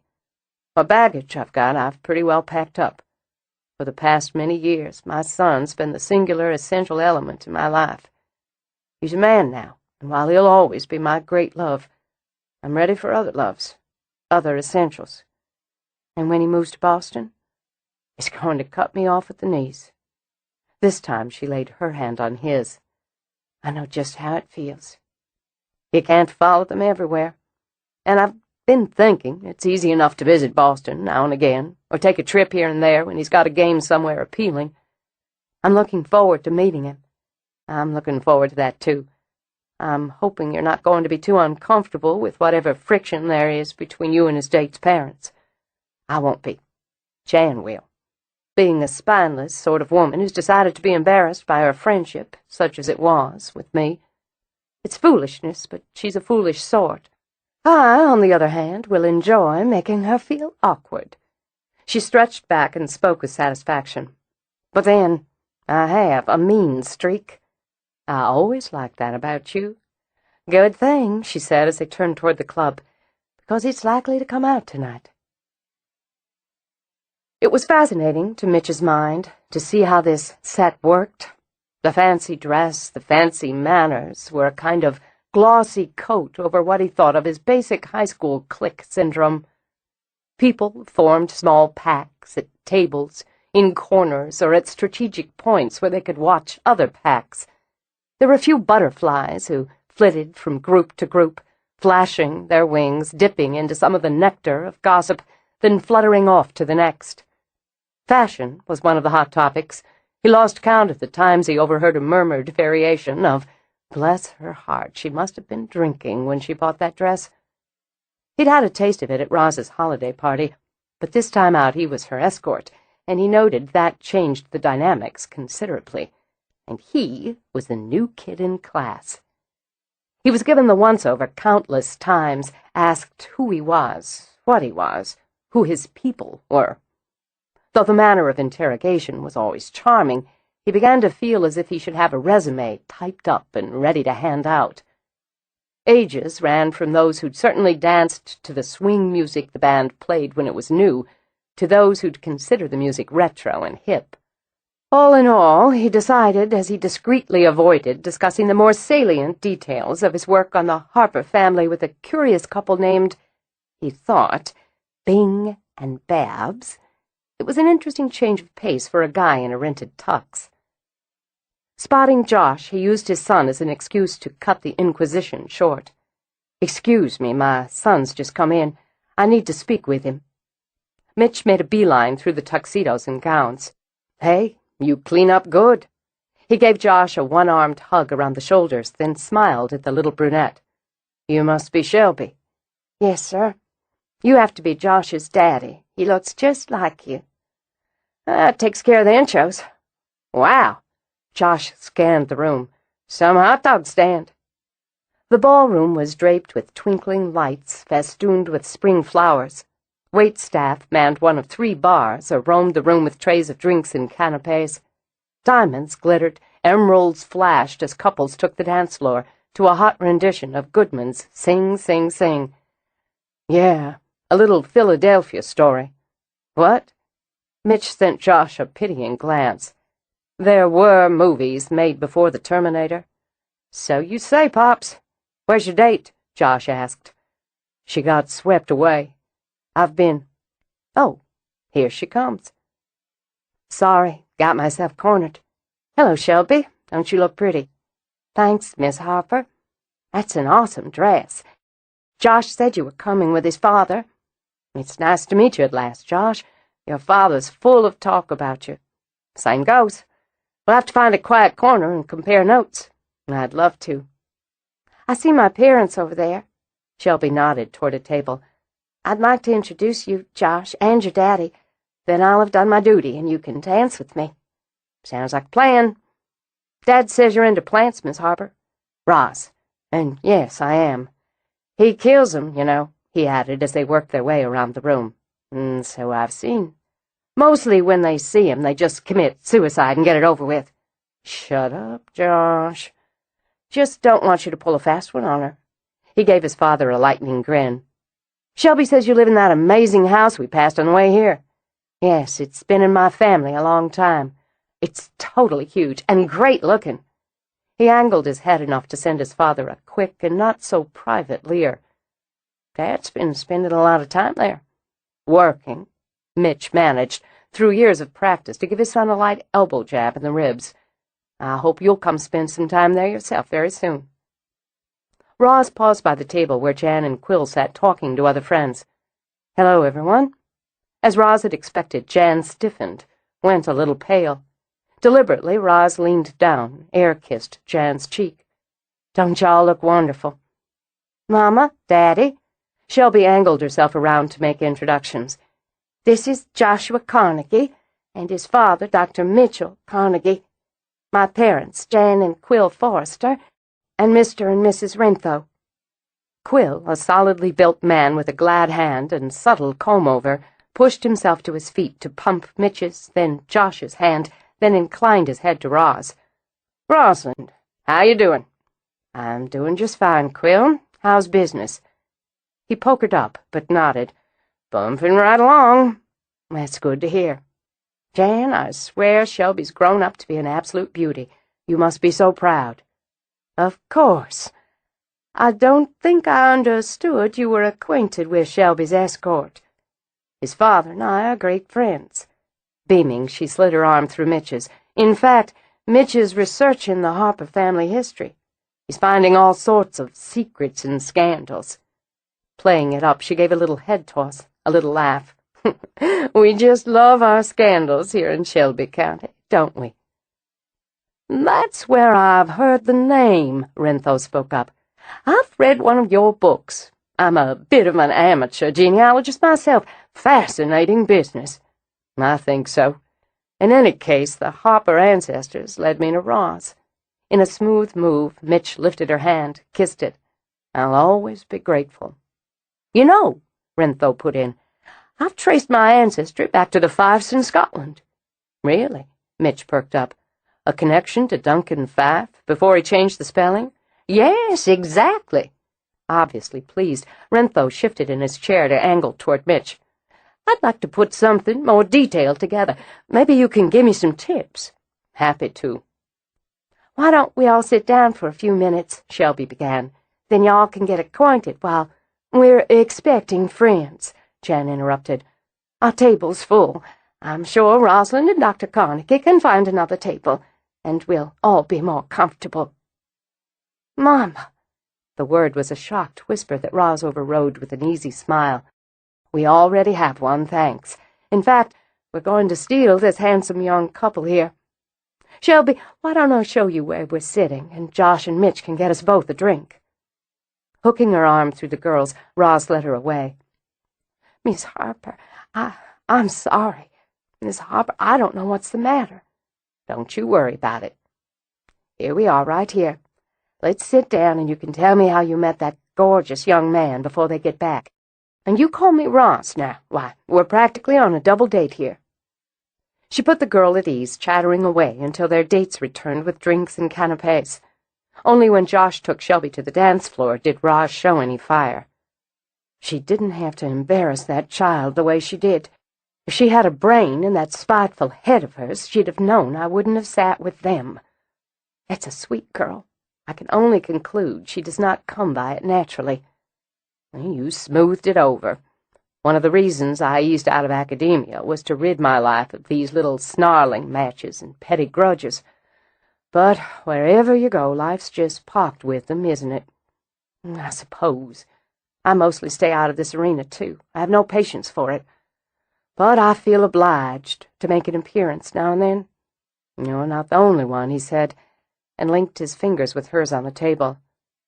How much is it going to upset you to know Bryce Clerk just came in, with that same blonde he was with when he tried to crash your party? Her hand stiffened in his, then slowly relaxed. I had a feeling he'd show. Well, it's all right. I'm just going to slip off to the restroom for a minute, give myself a little talking to, and freshen up. I don't intend to have another public scene, I promise you. Wouldn't bother me. It's nice to know in case the talking to doesn't work."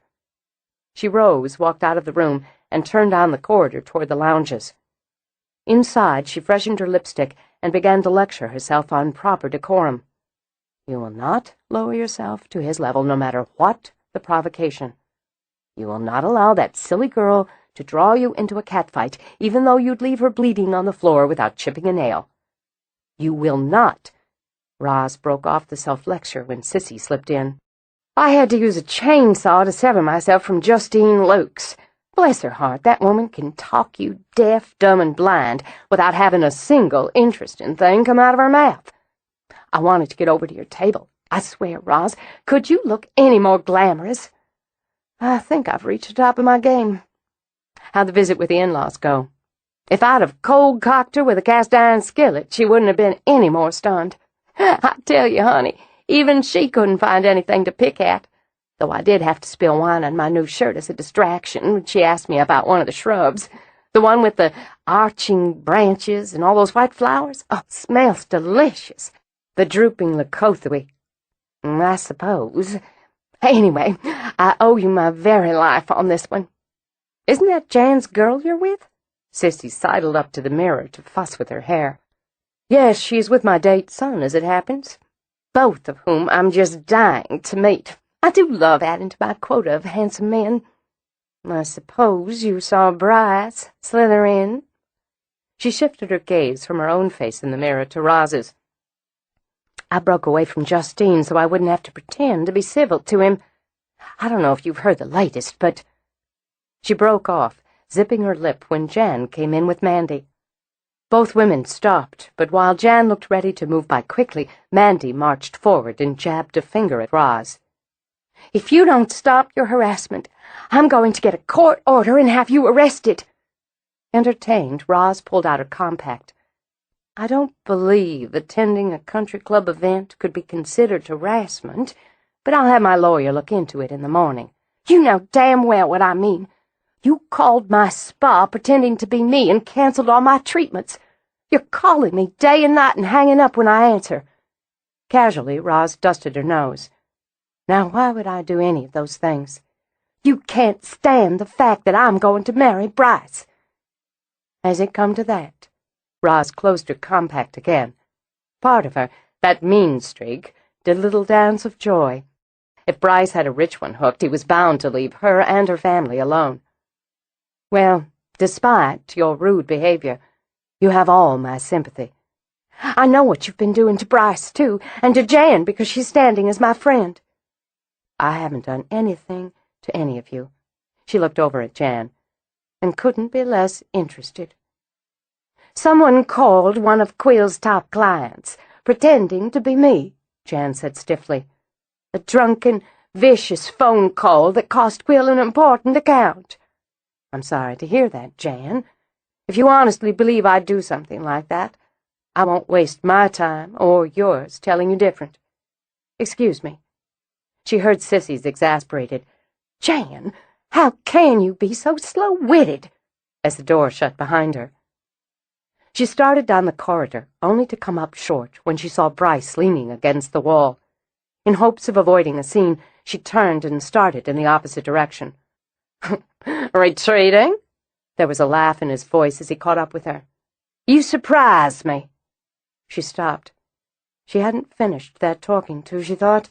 In her current mood, it would have been a waste of time. "You never surprised me." "Oh, I think I do, and will again. I wasn't sure you'd be here tonight." His expression turned sly and smug. "I heard somewhere that you dropped your membership." That's the thing about rumors. They're so often lies. "Tell me, Bryce, what are you getting out of all this effort? Writing letters, making phone calls, risking criminal charges by falsifying credit cards? I don't know what you're talking about." "Nobody here for the moment but you and me." She gestured up and down the empty corridor. "So let's move straight to the bottom line. What do you want?" "Everything I can get. You'll never prove I made any calls, wrote any letters, used any credit cards. I'm very careful and very smart. Just how long do you think you can keep it up? Until I'm bored. I had a lot of time and effort invested in you, Roz, and you flicked me off. I don't like being flicked off. Now I'm back, and you won't get through a day without remembering that. Of course, if you were to make me a private, monetary offer, that's never going to happen. Your choice. He gave a shrug. There are things I can do to keep chipping away at you. I think you'll come around. I know just how important your reputation, your standing in Shelby County is to you. I don't think you do. She kept her eyes on his, even when the lounge door opened several feet behind them. You can't touch me, either, where it counts, no matter how many lies you spread, how many people you convince to believe them. Quill isn't a complete fool, and it won't take long for him to realize you're taking him for a ride, a costly one. You give him too much credit. What he is greedy. I know how to play on greed. You would, having so much of it yourself. Tell me, how much have you taken poor Mandy for so far? Nothing she can't afford to lose. I never took what you couldn't afford, Roz. He skimmed his fingers over her cheek, and she let him. And I gave you good value for your money. If you hadn't been so narrow-minded, we'd still be together. If you hadn't stolen from me, cheated on me with another woman in my own home, we might be. So I'll have to thank you for that. Tell me, Bryce, what is it about Mandy that appeals to you? She's rich. But then, so are you. After that, she's young, and you weren't. And she's remarkably stupid. You weren't that either. A little slow, but never stupid. Are you really going to marry her? She thinks so. He took out a gold lighter, idly flicking the lid open and closed. And who knows? Money, youth, malleability. She may just be the perfect wife for me. It does seem small of you to be going around, making prank calls, complicating her life. Oh, and screwing with Quill and Jan, losing Quill clients. I think you need more constructive work. 2 birds, 1 stone. It keeps them sympathetic to me and chips away at you. And what do you think will happen when they find out the truth? They won't. As I said before, I'm careful. You'll never prove it. I don't think I'll have to. You always did like to boast and brag, Bryce. This time she patted him on the cheek and thought of it as her kill shot. Only one of your many failings. She gestured behind him to where Jan and Mandy stood, faces shocked, bodies still as statues. Beside them, Sissy began to applaud lightly. Roz took a small bow, then walked away. It was her turn to be surprised when she saw Mitch at the end of the corridor. Caught the show, he said casually, and slipped his hand over hers. I thought the female lead was exceptional. Thank you. You okay? Probably, but I wouldn't mind some air. He led her out on the terrace. Very slick, he said. Very impromptu, she corrected, and now, after it was done, her stomach began to chump. But there he was, just dying to nip at me and posture around. And there they were, those pitiful and knowing women.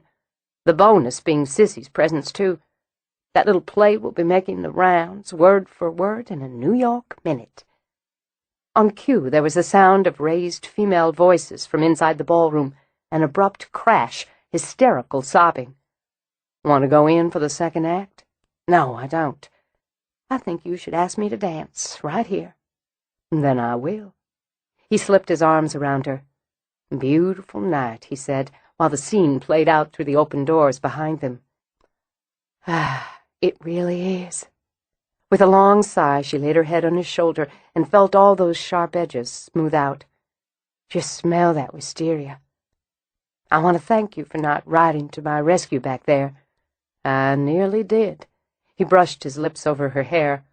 But then I thought you had it so completely under control, and I was enjoying my front-row seat. Lord, listen to that woman wail. Doesn't she have any pride?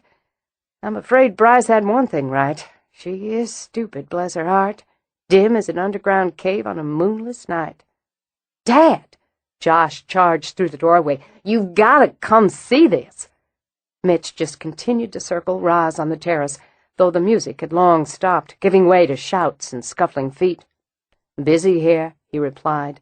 But Shelby's dad just clocked this guy, punched him out, and this woman ripped into him. The other guy, not Shelby's dad. It's all about teeth and nails. You're missing it. Go on back. You can give us the play-by-play later. I'm going to be busy kissing Roz for a while. Man, I've got to come to country clubs more often. With that, Josh rushed back inside, and Mitch lowered his mouth to Roz's. She needed to relax. She'd handled herself, Roz thought, as she replaced her jewelry in its case, and she believed that what she'd been able to do had finally pried the monkey of a vindictive ex-husband off her back. But the cost had been yet another public scene. She was tired of them, tired of having her dirty linen flapped around for avid eyes to see, and she'd have to get over it.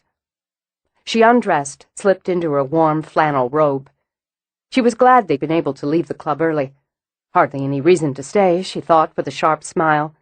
The place had been a glorious mess of overturned tables, spilled food and drink, horrified guests and scrambling security, and would be the talk of the gossip circuit for weeks, as she would be. That was fine. That was expected, she told herself, as she ran a warm bath. She'd ride it out, then things would get back to as close to normal as they ever did.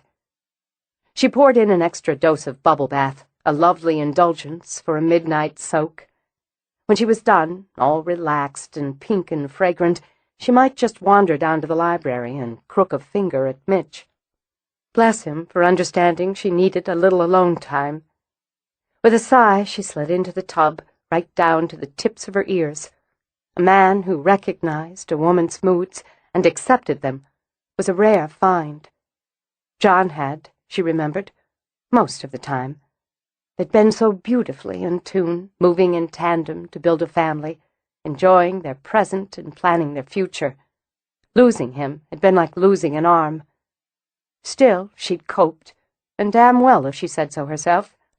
She'd raised sons she and John could be proud of, kept a secure home, honored her traditions, built her own business. Not bad for a widow woman. She could laugh at that, but the tension gathered at the base of her neck as she moved to the next phase. Bryce. A foolish, impulsive mistake.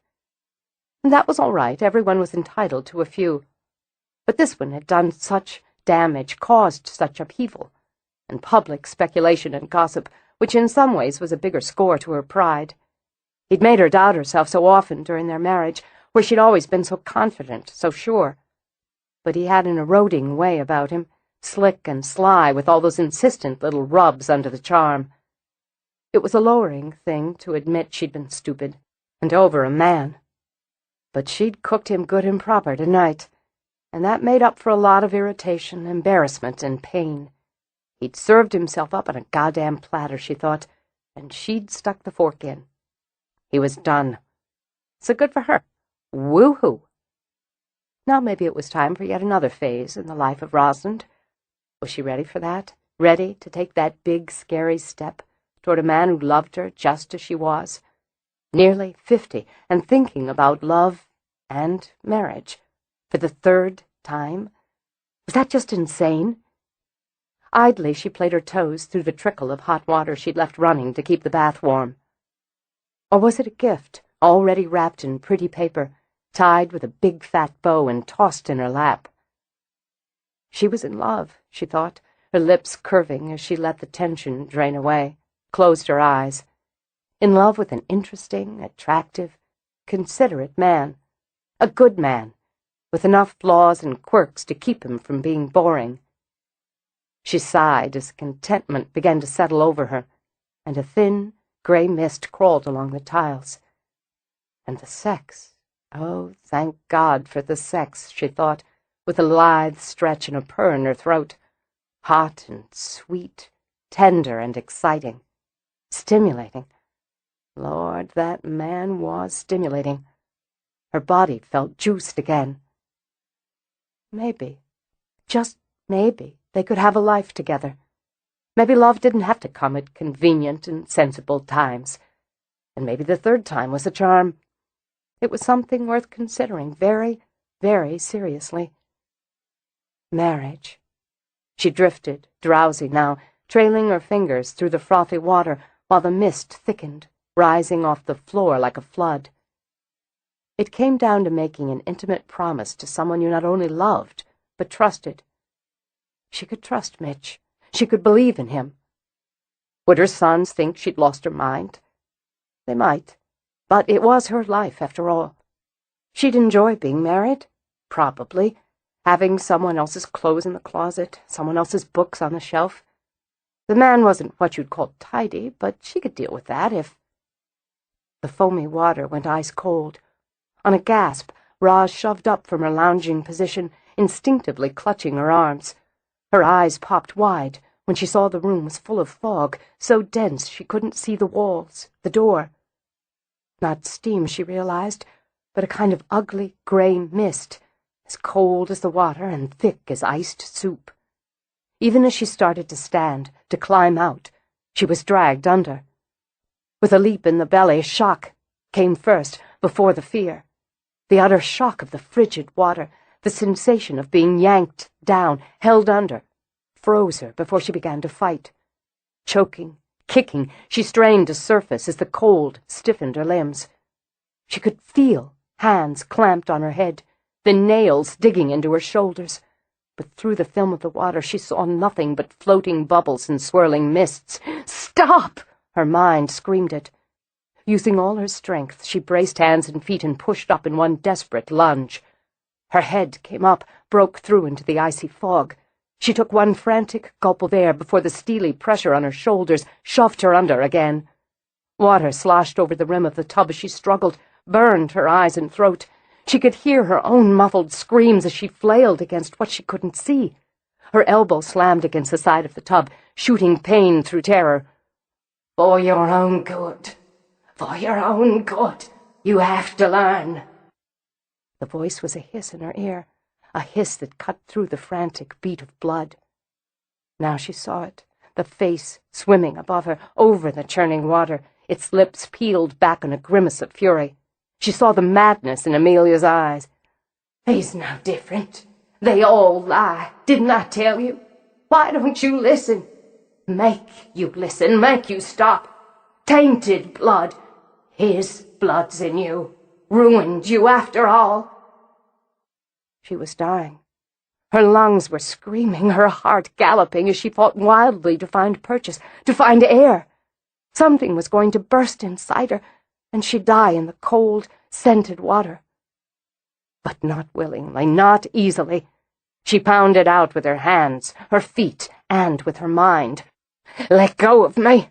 Let go! I can't listen if I'm dead. You're killing me. If I die, you'll stay lost. If I die, you'll stay trapped. Murderer, trapped in hell."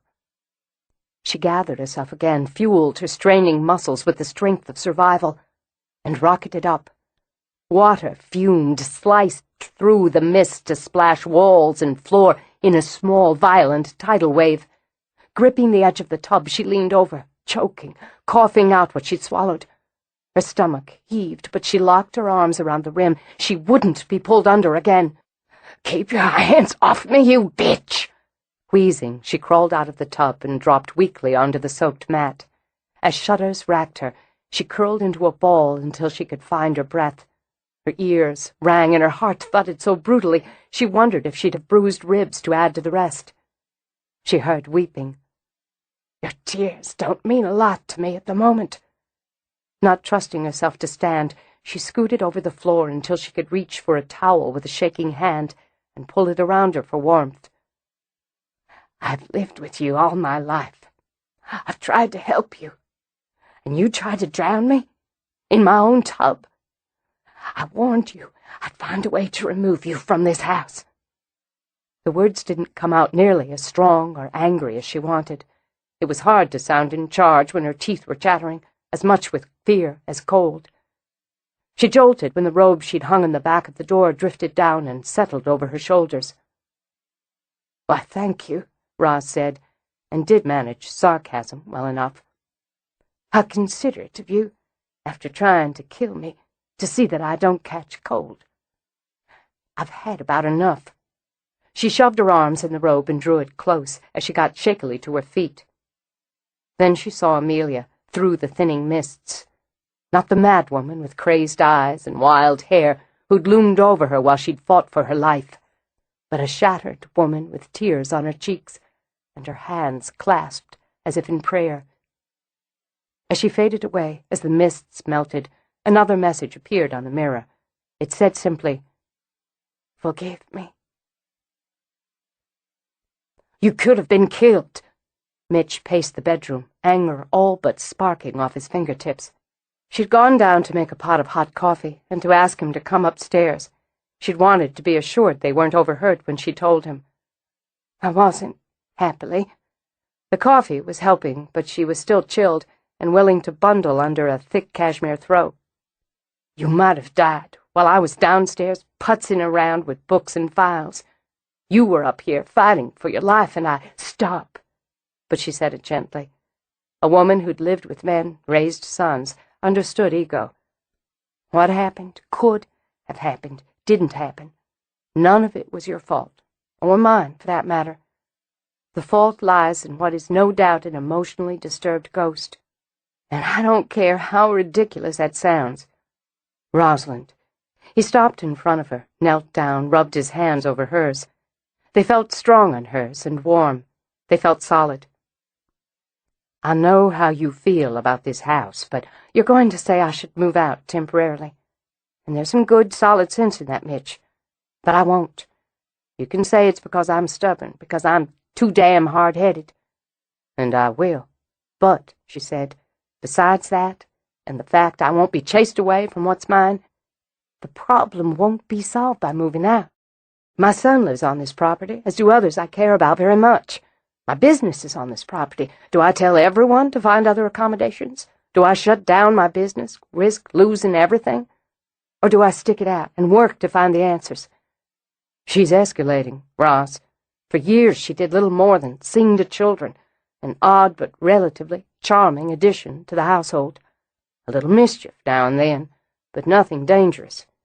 In the past year, she's become increasingly unstable, increasingly violent. Yes, she has. Her fingers linked with his, held firm.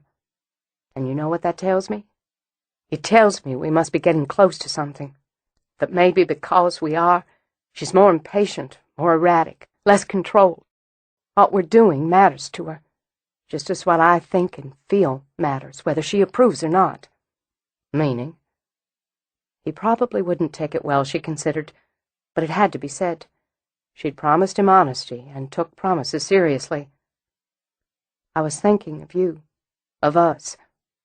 When I finished sulking about tonight and started to relax, I was thinking of the way I feel about you and the way you feel about me. She tried to kill you because we love each other. His face stone hard when he pushed to his feet. I'm the one who needs to leave, to stay away from here, and you, until we finish this. Is that how you deal with bullies? You give them their way? He started to pace again, but whipped around now, fury ripe in his eyes. We're not talking about some asshole trying to steal lunch money on the playground. We're talking about your safety, your goddamn life. I won't give in to her. That's how I stay alive. That's how I stay in charge. You think I'm not furious, not frightened? You're wrong. I notice fury comes first, because it's positive. At least I've always felt a good, healthy mad's more constructive than fear. That's what I saw in her, Mitch, at the end. Roz tossed the throw aside and rose to go to him. She was afraid, shocked and afraid and sorry, pitifully. You said once she didn't want to hurt me, and I think it's true. I also said she could, and I've been proven right. He took her face in his hands, then slid them down to her shoulders. I don't know how to protect you, but I know I can't lose you. I'll be less afraid if you're with me. He cocked his head, very nearly smiled. That's very tricky. It is, isn't it?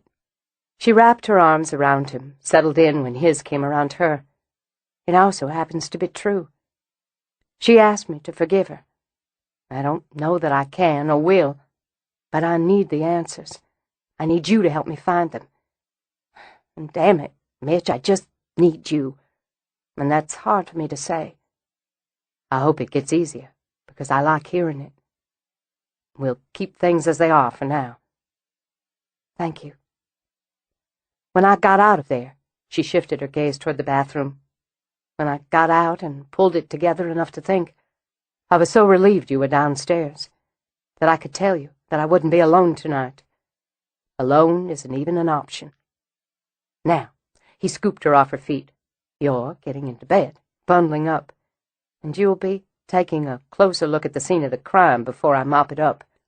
I can take care of that, the mopping up. No, he tucked her in firmly. Give a little, get a little, Roz. Do what you're told and stay in bed like a good girl. You had a long and interesting day. Haven't I just? And it felt wonderful to snuggle in the bed, knowing there was someone to look after some of the details. I'm not sure what I'll have to give, but I'm going to ask you for a little something more. You want some soup? Something hot? Tea? Tea'd be better than coffee. Look at you, she thought. Dr. Studley, with your black tie loose and your tuck shirt rolled up to the elbows, offering to make me soup. She reached for his hand as he sat on the side of the bed. No, but thanks. I'm going to ask you to keep what happened here between us for now. Roz, how does your mind work? Frustration was so clear in his voice, on his face, she nearly smiled. You were almost drowned in the tub by our resident ghost, and you don't want to mention it? It's not that. We'll mention it, document it, go into great detail and discussion if need be. I just want to wait until after Stella's wedding. I just want a little calm. When Harper hears about this, well, he's not going to take it well. Let me just say a big fat duh, she laughed. Everyone'll be upset, distracted, worried, and what good will it do? It happened. It's over. There's so many other things to deal with right now. I'm already going to be dealing with the fallout from what happened at the club. I can promise you word will be out, and it'll be a topic at my breakfast table tomorrow. And that bothers you. Actually, I think I'll enjoy it. I'm just small enough to bask in it. So let's leave this between us until Stella's had her wedding. After that, we'll tell everyone and deal with the fallout. But for the time being, we could use some undiluted happiness around here. Okay. I don't see that it'll matter. I appreciate it. I'm not so mad and scared now, she added, and slid down on the pillow. I stopped her. I fought her off. I could do it again. That has to count for something.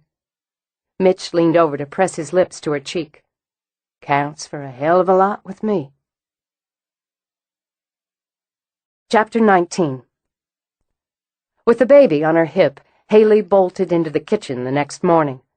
Her hair was bunched in a short tail at the back of her head. Her eyes were huge, and she'd misbuttoned her pajama top. I just talked to Lily's sitter, she announced to the room at large, and her aunt belongs to the country club. She says Roz was in a fight last night. I certainly was not. Life could be heartwarmingly predictable, Roz thought, and continued to spread jam thinly on a triangle of toast. What kind of fight? Gavin wanted to know. A punching fight? I was not in a punching fight. Roz handed him the toast. People exaggerate things, little man. It's the way of the world. Did you kick somebody in the face? Roz raised her eyebrows at Luke. Of course not. You might say metaphorically I kicked somebody in the ass. What's A metaphor's a fancy way of saying something's like something else. I could say, I'm a cat full of canary this morning. She winked at Luke, and that would mean I'm feeling very satisfied and smug. But I never laid a hand on him. Who? Stella demanded. Bryce Clerk. The answer came from David as he poured more coffee. My intelligence network is far-flung and faster than the speed of light. I heard about it last night before 11 o'clock Central Standard Time. And didn't tell anybody? Haley glowered at him as she strapped Lily in her high chair. Actually, I was waiting for all to be present and accounted for before I brought it up. Ah, here comes Harper now. I told him his presence was required at breakfast this morning. Really, David, it's no big deal, and I need to get ready for work. On the contrary. Shaking his head over his coffee, Mitch looked around the table. It was extraordinary. The woman, he said with a long look at Roz, is extraordinary. Under the table, she took his hand, gave it a warm squeeze, a silent thanks for letting this play out without any of last night's horror marring the mood. "What's up?" Harper demanded. "We're having omelets? How come we're having omelets?" "Because your mama likes 'em, and she needs to recharge her energies after hauling out her can of whoop-ass last night." "Don't be ridiculous," Roz replied, even as a chuckle tickled the back of her throat. "What about last night? What whoop-ass?" "See what you miss when you don't go to the club," David told Harper. "If somebody doesn't fill in the blanks soon, I'm going to go crazy." Haley gave Lily a sip-cup of juice and plopped down. "Spill every date." "There's not that much to tell," Roz began. "I'll tell it." Mitch returned Roz's bland look equably. "She'll leave stuff out. Now, some of this I pried out of her because I wasn't there at the time, and some of the other I got from my son. But I'll tell it all in one piece. More impact." He started with a brief stop by the Foresters' table, then moved to the bathroom scene, then dramatized the altercation between Roz and Bryce outside the lounge area. "Oh, my God! They walked out while you were talking to that." Haley cleared her throat, amended her first thought as she remembered the children. "Man." "His back was to them," Mitch filled in. "It was perfectly staged." Haley fed Lily bits of egg and gaped at Roz. "It's so cool. Like, I don't know, a sting." "The timing was exquisite," Mitch agreed. "You should have seen your mother, Harper. Cool and slick as an iceberg, and just as dangerous." "This kitchen is full of metaphors this morning," Roz commented. "Isn't anyone going to work?" "Seen her like that." Harper scooped up some omelet. "Scary." "It happened I was in a position to see the reaction of the ladies behind them," Mitch said, "and it was beautiful. He's mouthing off, bragging about how he can keep screwing around. The phone calls, the credit cards, and so on, and nobody'll pin him. He's insulting Quill, calling Mandy stupid, utterly full of himself, and Roz just stands there. He doesn't even know she's just brought the axe down on his neck. She doesn't flick an eyelash, just keeps prompting him to say more and more until the son of a—" he remembered the kids— "gun is buried in his own words. Then, when it's done, she just waves a hand. So he turns and sees they're behind him, and she strolls away. It was beautiful." "I hope they fell on him like dogs," Stella said under her breath. "Close enough. Apparently he tried to talk his way out of it, convinced them that it was all a mistake. But the blonde, she's hysterical, screaming, crying, slapping at him. The other goes straight to her husband, fills him in so he knows it was Bryce's vindictiveness that lost him one of his top clients. He loses it, according to my son, and bulls his way to Bryce and punches him. People are jumping up, glasses are crashing. The blonde jumps on Clerk and starts biting and scratching." "Holy cow," Gavin whispered, awed. "They had to drag her off, and while they were, Quill took another shot, and they had to drag him off. I wish I'd seen that." Harper rose to get his choice of morning caffeine and came back to the table with a can of Coke. "I really do."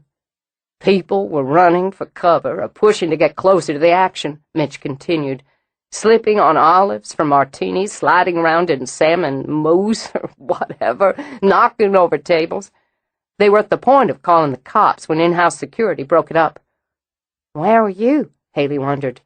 "I was on the terrace, making out with Roz." "Dancing with Roz," he corrected with a wink. "We had a decent view through the doors and windows." "It'll be the talk of the town for some time," Roz concluded. "As far as I'm concerned, all of them got just what they deserved, a belly full of embarrassment. Now, I don't know about the rest of you, but I've got to get to work." Wait! What about Bryce?" Haley forked up some eggs for herself. "They can't leave us hanging." "Well, I couldn't say, but I suspect he'll scamper out of Shelby County with his tail between his legs. I don't think he'll be around any more." "That's it?" Haley wondered. "You're not going to—" She broke off, wiped off Lily's face. "Well, that's good. It's good he's gone." Roz ruffled both boys' hair, then got up to lay a kiss on the top of Lily's head. "I'll be giving the police my statement regarding possible charges for fraud this afternoon, as will Mitch, who heard everything Bryce said. I imagine they'll speak with the others who heard him flapping, and we'll see what happens next." "Even better," Haley said with a smile. "Even much better." "I don't punch or kick people in the face, at least not to date, but I don't get pushed around for long either." She walked out, pleased, even comforted, that the day had begun with laughter instead of worry. Roz stood on the little slope at the edge of her woods and studied the spread and form of In the Garden. There were wonderful blocks of color, tender spring green, bold pinks, exotic blues, cheery yellows, and hot, hot reds. The old, time-faded brown tables were full of those colors, displaying bedding plants in flats and pots. The ground itself erupted with it, blooming in an enthusiastic celebration of the season.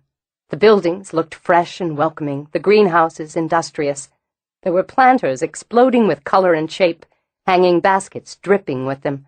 From this vantage, she could see slices of the shrub area, and the ornamental trees, and all the way back to the field-grown with its ruler-straight rows and muscular machines. Everywhere she looked there were people, customers and staff bustling or browsing. Red wagons chugged along like little trains carrying their hopeful cargo. Flatbeds bumped over the gravel paths and out to the parking area where their loads could be transferred into cars and trucks. She could see the mountains of mulch, loose and bagged, the towers of pavers, the rails of landscape timbers. Busy, busy, she thought, but with the charm she'd always envisioned in homey touches, the arbor already twined with morning-glory vines, the curved bench strategically placed by a bubbling garden fountain, the flashy red of a hummingbird feeder dangling from a branch, the music of a wind chime circling gently in the breeze. She should be down there, of course, doing some bustling herself, babying her stock, calculating inventory. Having a manager, even an exceptional one like Stella, didn't mean she shouldn't have her finger on every pulse. But she'd wanted the air, the movement of it around her after hours in the denseness of the propagation house, and she wanted this view of what she'd built, what she'd worked for, gambled on. Today, under a sky so freshly blue it might have been painted on glass, it was beautiful, and every hour she'd spent over all these years sweating, worrying, calculating, struggling was worth it. It was solid and successful, and very much the sprawling garden she'd wanted to create. A business, yes, a business first and foremost, but a lovely one that reflected her style, her vision, her legacy. If some insisted on seeing it as her hobby, let them. If some, even most, thought of her as the woman who'd glided around the country club in a gold gown and diamonds, that was fine. She didn't mind slipping on the glamour now and again, and in fact, she could enjoy it. But the truth of her, the core of her, was standing here, wearing ancient jeans and a faded sweatshirt, a ball cap over her hair, and scarred boots on her feet. The truth of her was a working woman with bills to pay, a business to run, and a home to maintain. It was that woman she was proud of when she took the time to be proud. The Rosalind Harper, the country club and society set, was a duty to her name. This, all the rest, was life. She took a breath, braced herself, and deliberately pushed her mind in a specific direction. She would see what happened, and how both she and Amelia would deal with it. So she thought, if this was life, hers to live, why couldn't she gamble yet again, expand that life by taking into it fully the man who excited and comforted her, who intrigued and amused her, the man who had somehow strolled through the maze that grief and work and duty and pride had built around her heart, the man she loved. She could live her life alone if need be, but what did it prove? That she was self-sufficient, independent, strong, and able. She knew those things, had been those things, and would always be those things. And she could be courageous, too. Didn't it take courage? Wasn't it harder to blend one life with another, to share and to cope, to compromise, than to live that life alone? It was work to live with a man, to wake up every day prepared to deal with routine and to be open to surprises. She'd never shied away from work. Marriage was a different kettle at this stage of a life. There would be no babies made between them. But they could share grandchildren one day. They wouldn't grow up together, but could grow old together. They could be happy. They always lie. They're never true.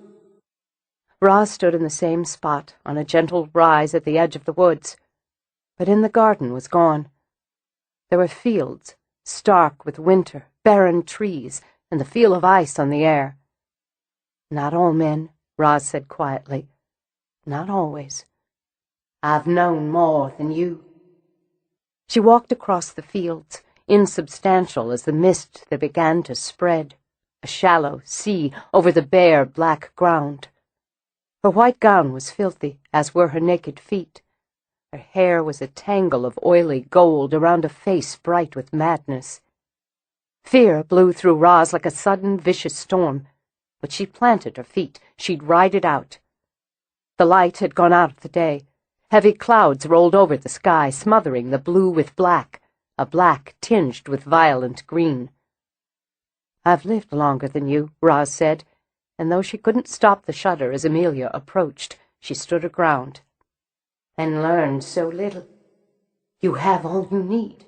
A home, children, work that satisfies you. What do you need with a man? Love matters. There was a laugh, a wet chortle that screamed across Roz's nerves. Love is the biggest lie. He will fuck you and use you and cheat and lie. He will give you pain until you are hollow and empty, until you are dried up and ugly and dead. Pity stirred under the fear.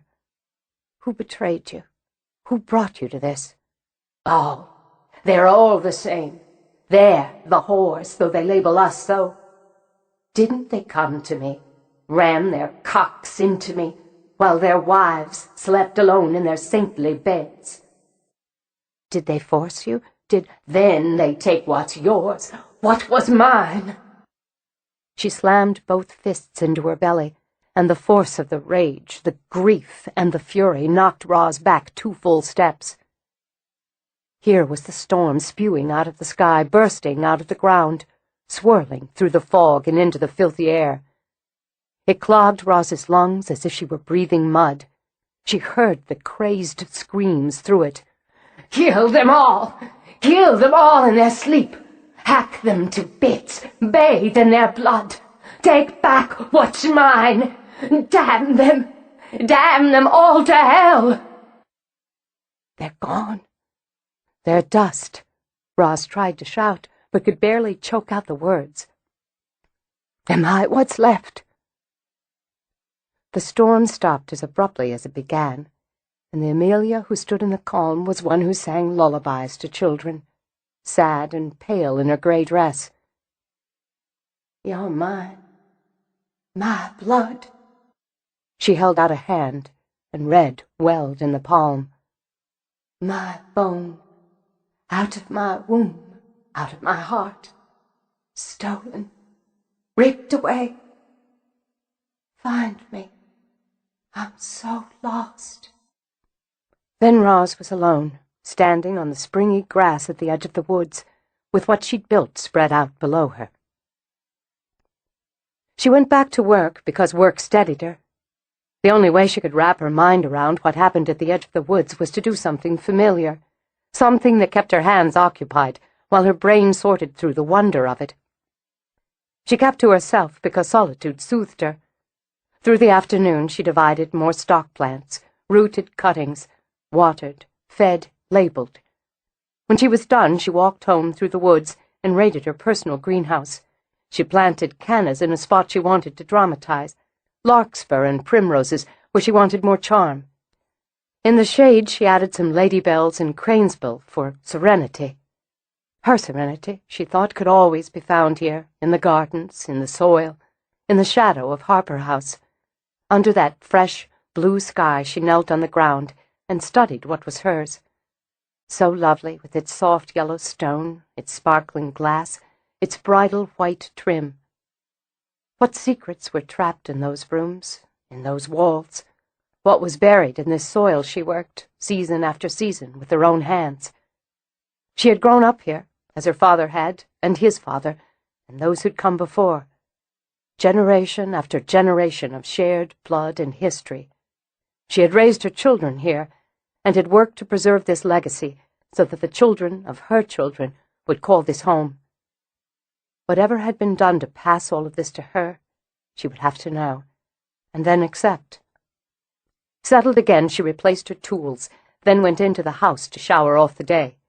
She found Mitch working in the library. "Sorry to interrupt. There's something I need to talk to you about." "Good. I need to talk to you, too." He swiveled away from his laptop, found a file in the piles on the desk. "You go first," she told him. "Oh, fine." He scooped a hand through his hair, took off his glasses. Gesture she knew now meant he was organizing his thoughts. "I've done just about all I can do here," he began. "I could spend months more on your family history, filling in details, moving back generations. In fact, I plan to do just that. But regarding the purpose for which you hired me, I'm at an impasse. She wasn't family, Roz, not a Harper," he amended. "Not by birth, not through marriage.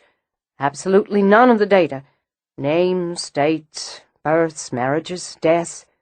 Nothing I have places a woman named Amelia in this house or in the Harper family. No woman of her approximate age died in this house during the time period we've pinpointed." "I see." She sat, wishing vaguely she'd thought to get coffee. "Now, if Stella is mistaken regarding the name, she isn't." Roz shook her head. "It's Amelia." "I agree. But there's no Amelia Harper, by birth, by marriage, in any record. Oddly enough, considering the length of time this house has stood here, there's no record of any female in her 20s or 30s who died here. In the house. Older or younger? Yes, a few." He set the file on top of a pile. One of the most entertaining deaths to occur here was back in 1859. One of your male ancestors, a Beauregard Harper, who broke his neck and several other bones falling off the second-floor terrace. From the letters I've read describing the event, Beau was up there with a woman, not his wife, engaged in a sexual romp that got a little over-enthusiastic. He went over the rail, taking his date with him. He was dead when members of the household reached him, but being a portly fellow, he broke the fall of the female house guest, who landed on top of him and only suffered a broken leg. And terminal embarrassment, I imagine. Must have. I have the names of the women, the Harper women, who died here listed for you. I have some records on female servants who died here, but none fit the parameters.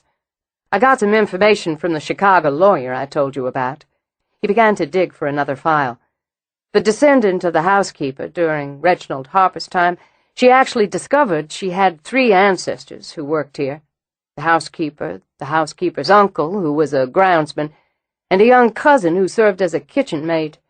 From this I've been able to get you a detailed history of that family as well. While none of it applies, I thought you'd like to have it." "Yes, I would." "The lawyer's still looking for data when she has time. She's entrenched now. We could get lucky." "You've done considerable work."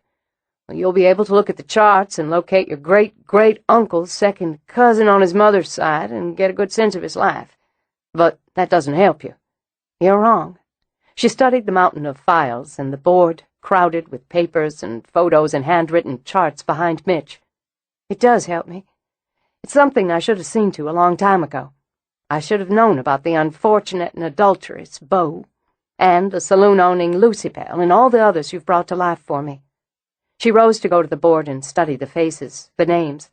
Some were as familiar as her own, and others had been virtual strangers to her. "My father, I see now, was more interested in the present than the past, and my grandfather died while I was so young I don't remember having him tell me family stories. Most of what I got was from my grandmother, who wasn't a Harper by birth, or from older cousins. I'd go through the old papers now and again, always meaning to make time to do more, read more, but I didn't." She stepped back from the board. "Family, history, everyone who came before, matters, and until recently I haven't given them enough respect. I agree with the first part, but not the second. This house shows the great respect you have for your family. Essentially, what I'm telling you is I can't find her for you. I believe from what I've observed, what I feel, Amelia is your ancestor, but she's not your family. I won't find her name in family documents, and I don't believe she was a servant here. You don't. Consider the time, the era, the societal mores. As a servant, it's certainly possible that she was impregnated by a member of the family, but it's doubtful she would have been permitted to remain on staff, to remain in the house during her pregnancy. She would have been sent away, given monetary compensation, maybe, but it doesn't hold for me. After one last glance at the board, she walked back to her chair and sat. Why not? Reginald was head of the house. All the information I have on him indicates he was excessively proud, very aware of what we could say was his lofty standing in this area. Politics, business, society. To be frank, Roz, I don't see him banging the parlor maid. He'd have been more selective. Certainly said banging could have been done by a relative, an uncle, a brother-in-law, a cousin, but my gut tells me the connection with Amelia's tighter than that. Which leaves a lover, a woman not his wife, but who suited his needs, a mistress. She was silent for a long moment. You know what I find interesting, Mitchell? That we've come from different directions, to the same point. You've gone through so many reams of documents that it gives me a headache just to think of them. Phone calls, computer searches, courthouse searches, graphs and charts, and Christ only knows. And by doing all that, you've not only given me a picture of my family I've never looked at, people whose names I didn't know, but who are, in a very real sense, responsible for my life, but you've eliminated dozens of possibilities, dozens of perhapses as to who this poor woman was, so that we can whittle it down to the right answer. Do you think when we do, she'll have peace? I don't know the answer to that. Why are you so sad? It rips me to see you so sad. I'm not entirely sure. This is what happened today, she said, and told him. I was so afraid. She took a long breath. I was afraid the night she locked us out of the children's room, and when you and I came in from the terrace and she had that fit of temper, tossing things around. I was afraid that night in the tub when she held me under. I thought I wouldn't be that afraid again. But today when I stood there watching her walk toward me over the field, through the fog, I was petrified. I saw her face, the madness in it, a kind of insane purpose. The sort, I think now, that overcomes even death. She gave herself a little shake. I know how that sounds, but I think that's what she's done somehow. She's overcome death with madness, and she can't break free. She didn't touch you this time. She didn't hurt you. Roz shook her head. Not even at the peak of her rage. I couldn't breathe, felt like I was drawing in dirt, but part of that might have been sheer panic on my part. She spoke of killing, bathing in blood. There's never been any talk of murder in this house, but I wonder, oh, God, could they have killed her? One of my family? She was the one talking of doing murder, he reminded her, not of being murdered. True, but you can't trust a crazy woman to have all the facts straight. She said I was her blood. Whether it's true or not, she believes it. She took a deep breath. So do you. He got up from the desk to come around to her. Taking her hands, he drew her out of the chair and into his arms. What do you believe? Comfort, she thought, as she rested her head on his shoulder. There could be such comfort in a man if you allowed yourself to take it. She has my father's eyes. I saw it at the end today. I've never seen it before. Maybe never let myself. Did he take her child, Mitch? My great-grandfather? Could he have been so cold? If all this is fact, she could have given the baby up. They might have had an arrangement, and she came to regret it. There's still a lot of possibilities. I want to know the truth now, have to know it, whatever it takes. She drew back, managed to smile. Just how the hell do we go about finding a woman who may have been my great-grandfather's lover? Well, we have a first name, an approximate age, and we assume she lived in the Memphis area. We start with that. Is that natural optimism, or are you trying to smooth my feathers? Some of both. All right, then. I'm going to go pour myself a glass of wine. Do you want anything? I could use about a gallon of water to offset the 5 gallons of coffee I've downed today. I'll come with you. He draped an arm around her shoulders as they walked to the kitchen. I might have to put this aside until after Stella and Logan's wedding. It snuck right up on me. Seems to me, however demanding the dead may be, the living ought to have priority. She got out a bottle of water and a fresh lemon. I can't believe those boys aren't going to be part of the household in a few more days. She poured and sliced, then offered him the glass. Thanks. I think they'll be around enough. You'll feel like they are. I like to think. She poured her wine, but the phone rang before she took the first sip. Where is David, anyway? She asked, and answered herself. She listened for a moment, then smiled slowly at Mitch. Hello, Jane, she said, and lifted her wine in a toast. This is so exciting. It's like a spy thriller or something. Haley bounced on her toes as she, Roz, and Stella rode the elevator up to Clarice Harper's apartment. I mean, we spend the morning getting manicures and pedicures, and the afternoon sneaking around to hunt up secret documents. It's totally glamorous. Say that later if we're arrested and spending the night in jail with Big Bertha, Stella suggested. If Logan has to marry me through jailhouse bars tomorrow, I'm going to be royally pissed. I told you not to come, Roz reminded her. And miss this? After a bracing breath, Stella stepped off the elevator. I may be fussy, but I'm no coward. Besides, Haley has a point. It is exciting.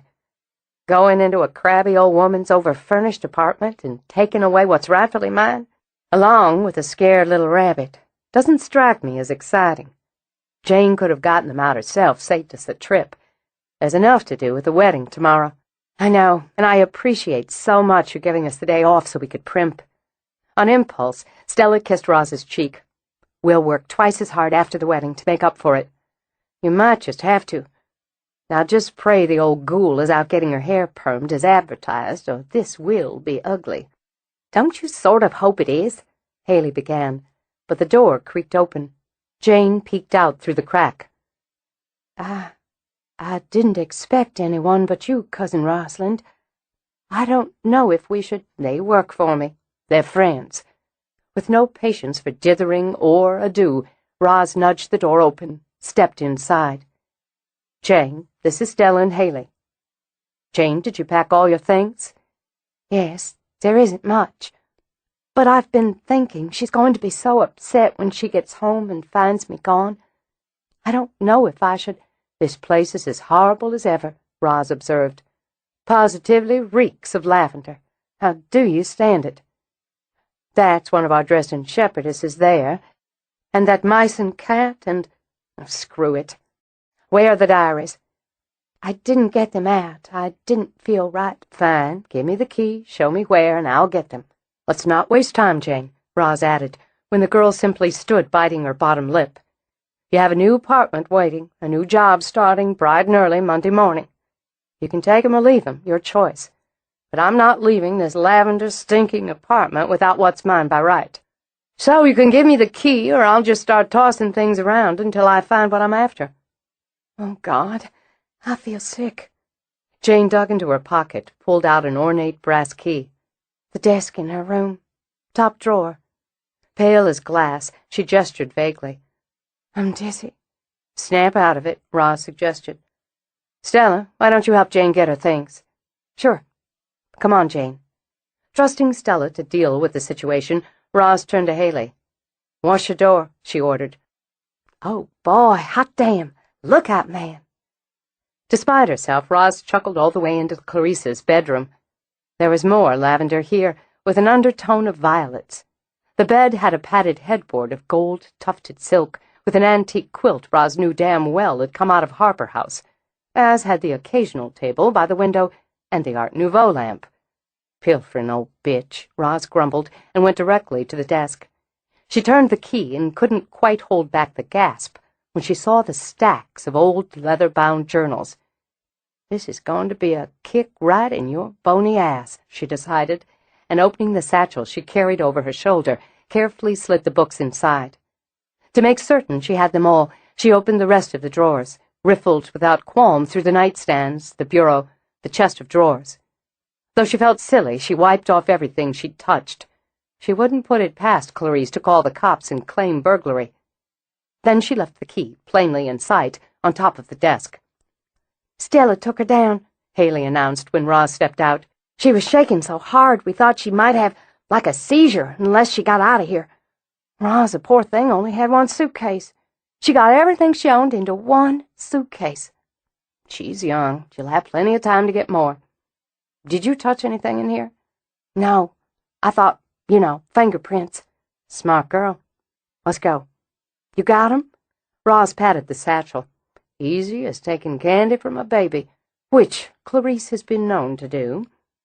It wasn't until they'd settled Jane into her apartment and were well on the way home that Roz noticed Haley was uncharacteristically silent. "Don't tell me you're having second thoughts. Guilty qualms? Whatever." "What? Oh, no. Those journals are yours. If it had been me, I'd have taken the other things that belonged to Harper House, too. I was thinking about Jane. I know she's younger than me, but not all that much, and she seems so, I don't know, fragile and scared about everything. Still, she did a brave thing, I guess." "She didn't have what you had," Roz said. "Your gumption, for one, and a lot of that's just the luck of the draw. But she didn't have a father like yours, one who loved her and taught her and gave her a secure and happy home. She doesn't feel strong and attractive, and you know you are." "She needs a good haircut and better clothes. Hey, Stella, wouldn't it be fun to make her over?" "Down, girl." "No, really. Later, when we've got the time. But I was thinking, too, how she looked when she walked into that little apartment. How grateful and surprised she was that you'd sent some things over, Roz. Just basic things like a couch and bed and food for the kitchen. I don't guess anyone's ever done anything for her, just to be decent. I felt so sorry for her, and happy for her at the same time, the way she looked around, all dazzled and weepy. Let's see what she does with it."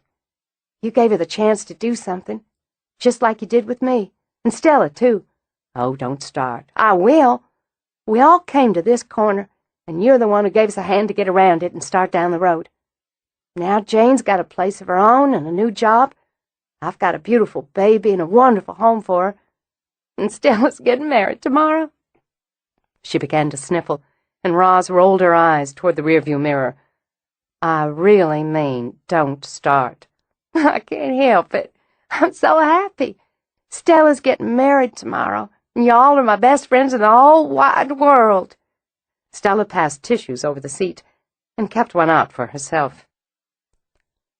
There were 16 journals in all, 5 of her grandmother Elizabeth Harper's and 9 written by her great-grandmother Beatrice, and each was filled, first page to last. There were some sketches as well, Roz noted on a quick flip-through, her grandmother's work. It made her feel warm to look at them. But she didn't need Mitch to tell her that even though they had the books, the job of reading them and finding anything pertaining to Amelia was daunting. "They're not dated." Rubbing her eyes, Stella leaned back on the sofa in the parlor. "From what I can tell at a quick glance, Beatrice Harper didn't use a journal per year, but simply filled each, however much time that involved, and moved to the next. So we'll sort them as best we can," Mitch said. "Divide them up and read each through. I hope I get a juicy one." Due to the circumstances, David had put together an elaborate high tea and now helped himself to a scone. "I want them all accounted for at all times. But we have a wedding tomorrow. Stella, I don't want you to overdo it. I'm not going to be responsible for you getting married with circles under your eyes." "Who could that be?" Roz said when the doorbell rang. "Everyone's here. No, sit, David, I'll get it." She walked out with Parker prancing at her heels, barking as if to let her know he was on the job. When she opened the door, Roz's eyebrows winged up, and her smile was sharp as a blade.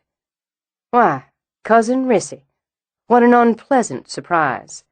"Where is that useless girl and my property?" I haven't the vaguest idea what you're talking about, and care even less. She noted her aunt had hired a sedan and driver for the trip from the city. I suppose good manners dictate I ask you in, but I warn you I'm not above arranging a strip search before you go, which would be traumatic for all parties, so don't even think about taking anything. You are, and always have been, a rude and dislikable creature. Isn't that funny? Roz stepped back so Clarice could march into the foyer with her cane. I was thinking the same about you. We're in the parlor, having tea. Roz stepped to the doorway. Cousin Ritty is paying a call. Isn't that unfortunate? You may remember my son, Harper. You always enjoyed complaining about him incessantly on your other visits. And David, Harper's childhood friend who tends Harper House, and would have counted the silverware. I'm not interested in your sass. I have so little else to offer you. I believe you've also made the acquaintance of Dr. Carnegie. I have, and will be speaking to my lawyer about him. He smiled broadly. It's Mitchell Carnegie. 2 L's.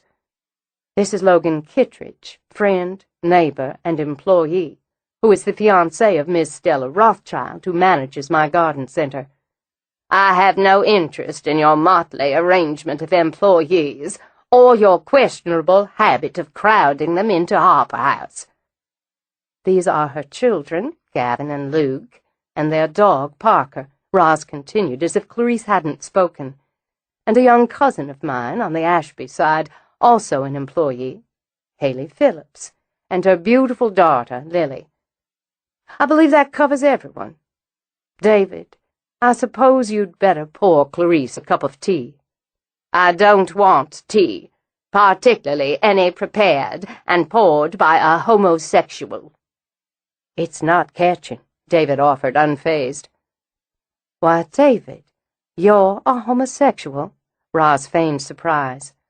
How amazing. I tried to be subtle about it. Where is Jane? Clarice demanded.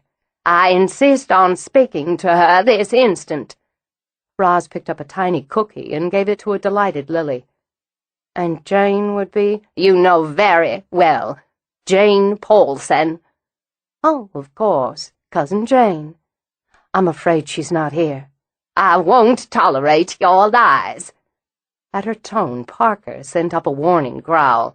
And keep that horrible little dog away from me. He's not horrible. Gavin sprang up and was immediately grabbed by his mother. You're horrible. If you're mean, Luke piped up, he'll bite you because he's a good dog. Gavin, you and Luke take Parker outside. Go on now. Stella gave Gavin a little squeeze. Get to Frisbee, Logan suggested with a wink for the boys. I'll come out in a few minutes. Gavin picked up the dog, scowling on the way out, and Luke stopped at the door. We don't like you, he said, and strode on his sturdy little legs behind his brother. I see your employees are no better equipped to raise well-mannered children than you, Rosalind.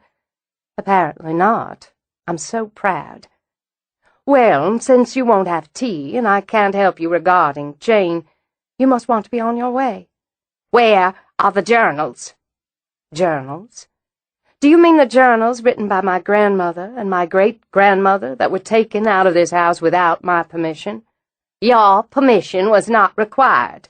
I'm the oldest living Harper, and those journals are mine by right. We certainly disagree on that, but I can help you as to their location. They're back where they belong, morally, legally, and ethically. I'll have you arrested. Oh, please, try. Won't that be fun? The dangerous iceberg was back as she sat on the arm of a chair, crossed her legs casually. Won't you just relish having your name, the Harper family name, smeared all over the press, talked about all over the county? Her eyes went hot, in direct contrast to the chill of her voice. Because I'll see that it is. I'll grant every interview and discuss the whole unseemly mess over cocktails at every opportunity. Such things don't concern me. She paused, leaning down to take the cookie Lily was holding up to her. Why, thank you, Sugar Pie. But you, she said to Clarice, I don't think you'll enjoy being the butt of gossip and innuendo and jokes, particularly when it'll come to nothing. I have possession of what is my legal property. She picked Lily up, set her on her knee, and gave the cookie back while the room remained silent but for Clarice's outraged breaths. Roz decided it was one of the rare times she could actually and accurately describe a scene with the phrase, her bosom heaved. It was glorious. If you want to have the police question how I came to regain possession, I'll be happy to tell them, and I hope you enjoy explaining to them how you had what belongs to Harper House, and therefore me, locked away in your desk, along with several other expensive pieces that are catalogued as Harper House property. You'll dirty the family name! Her face dark with rage, Clarice stepped forward. You have no right. You have no business digging into what is best left buried. Calmly, Roz passed the baby to Mitch, where Lily babbled and generously offered to share her mangled cookie. She heard Mitch's murmured, Take her down, honey, as she got to her feet. What are you afraid of? What did they do to her? Who was Amelia? Nothing but a tramp, a low-class whore who got no more than she deserved. I knew the minute you were born that blood would tell in you. I see it has. So I am from her, Roz said quietly. I'll speak no more about it. It's a crime and a sin that a woman like you is mistress of this house. You have no right here and never did. You're no account, grasping nothing but a blight on the family name. My grandmother would have set the dogs on you before she'd let your kind cross the threshold of Harper House. Okay, that's about enough. Before Roz could speak, and she had plenty to say, Harper was up and across the room. You're leaving, and you're never coming through that door again. Don't you backtalk me, boy. I'm not 8 anymore, and you're not welcome here. You think you can stand here and insult my mother? A woman with more class in one eyelash than you could cobble together out of every dried-up bone in your body. Now, I can show you the way out, or I can kick you out. Your choice. You're just like her. That's the first genuine thing you've said since you came in. This way, cousin Rizzy. He took her arm, and though she tried to swat him away, led her out of the room. There was a beat of silence, then Haley's low whistle. Go, Harper. Chapter 20. Upstairs in the sitting room, Mitch lifted Roz's feet into his lap and began to rub. Long day for you. Wasn't it just? You got in some mighty swing, slugger. I did, but Harper sure did bat clean-up and knock it out of the park. I know I'm in love with my girl can talk in baseball analogies. He lifted her foot higher to kiss her ankle. I'll take my share of the journals with me. I should be able to get a start on them tonight. You've had a long day yourself. After the wedding, soon enough. She tipped her head back, closed her eyes as his thumb pressed into her arch. Besides, if you go, you'll stop rubbing my feet. I was hoping this would be a suitable bribe. You don't need a bribe. I was hoping you'd stay. It so happens I have my suit for the wedding out in the car. Her eyes stayed closed, her lips curved. I like a man who thinks ahead. I wasn't sure there'd be a place for a man in the house tonight. Wedding eve, female rituals. We started our rituals at the salon this morning, and we'll pick them up tomorrow. They're going to make a lovely family, aren't they?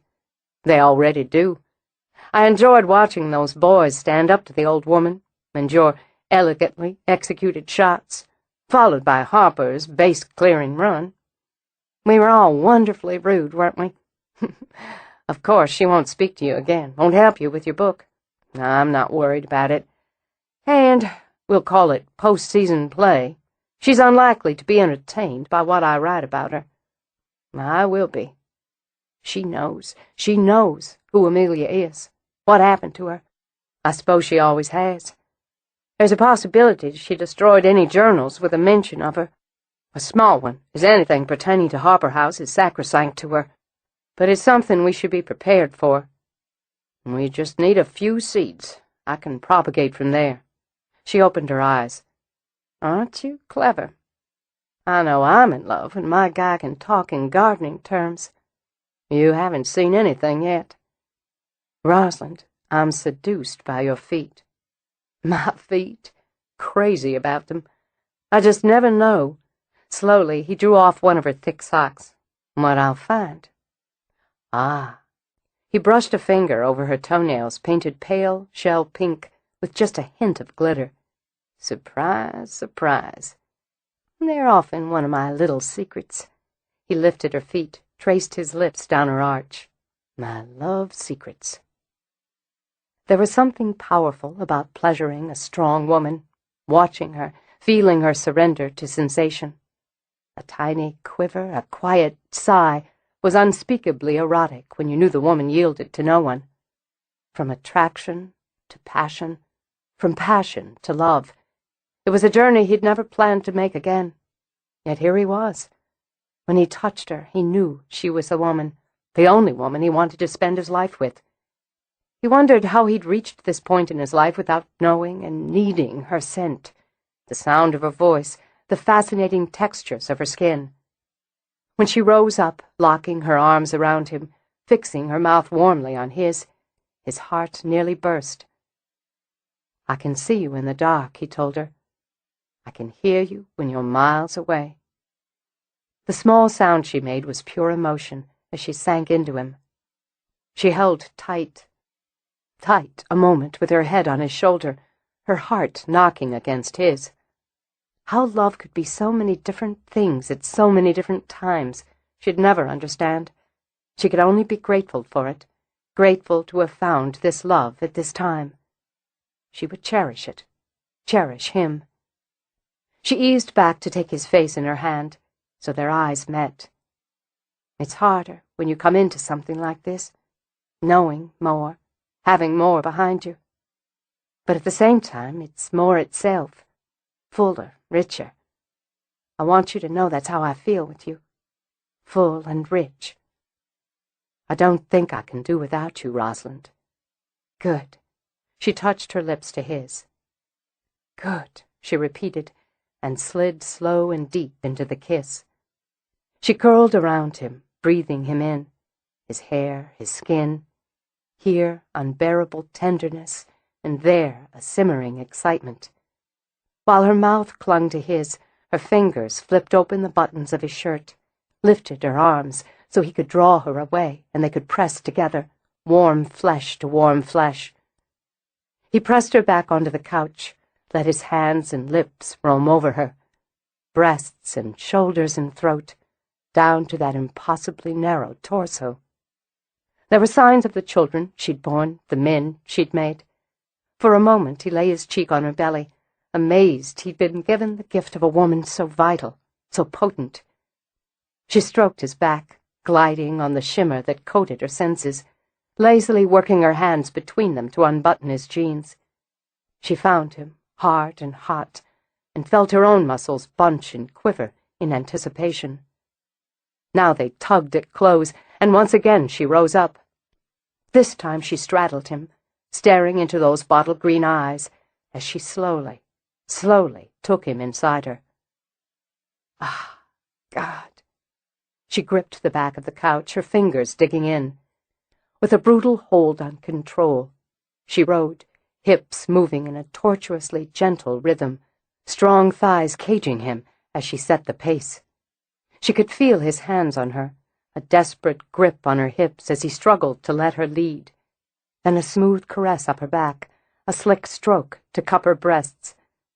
She tightened around him, pressing her mouth to his when she came so he could taste her moan. He was buried in her, their arms locked around each other, when she threw her head back, when her eyes, glassy with arousal, finally closed, and she whipped him joyfully to the finish. Roz woke at 4. Too early to jog, too late to talk herself back to sleep. She lay a while in the quiet dark. It amazed her how quickly she'd gotten used to having Mitch in her bed. She didn't feel crowded or even surprised to have him sleeping beside her. It felt more natural than she'd expected. Not something she had to adjust to, but something she'd discovered she no longer wanted to do without. She wondered why it didn't feel odd to wake with him, to start the daily routine with another person in her space. The bathroom shuffle, the conversation, or the silence while they dressed. Not odd or strange, she decided. Maybe because some part of her had been waiting to make this unit again. She hadn't looked for it or sought it, hadn't pined without it. In some ways, the years alone had helped make her the woman she was, and that woman was ready to share the rest of her life, her home, her family, with this man. She slipped out of bed, moving quietly. Another change, she realized. It had been a long time since she'd had to worry about disturbing a sleeping mate. She moved to her sitting room to choose one of the journals. She ran her hand gently over one of her grandmother's. Those she would save for later. Those she would read for pleasure and for sentiment. What she did now, she did for duty. It took her less than 15 minutes to conclude she and her great-grandmother wouldn't have understood each other. Weather remains fine. Reginald's business keeps him in New Orleans. I was unable to find the shade of blue silk I'm seeking. The shops here are simply not au courant. I believe we must arrange a trip to Paris. Though it's imperative we engage another governess for the girls before we do. This current woman is entirely too independent. When I think of the money spent on her salary, her room and board, I find myself most dissatisfied by her service. Recently I gave her a very nice day dress, which didn't suit me, and which she accepted without a qualm. However, when I ask for some small favor, she behaves very grudgingly. Surely she has time to run a few simple errands, when there's nothing else on her plate but minding the girls and teaching a few lessons. I have the impression she considers herself above her station. Roz stretched out her legs, flipped through pages. Most of the entries were more of the same. Complaints, tidbits about shopping, plans for parties, rehashes of parties attended. There was very little dealing with the children. She set that one aside for later, picked up another. Skimming, she found an entry on dismissing a maid for giggling in the hallway, another on a lavish ball. Then stopped, and read more carefully when an entry caught her eye.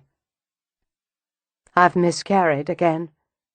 Why is it as painful to lose a child as to birth one? I'm exhausted. I wonder how I can suffer through this process yet again in the attempt to get Reginald the heir he so desperately wants. He will want to lie with me again as soon as I am able, and that ordeal will continue, I suspect, until I conceive once more.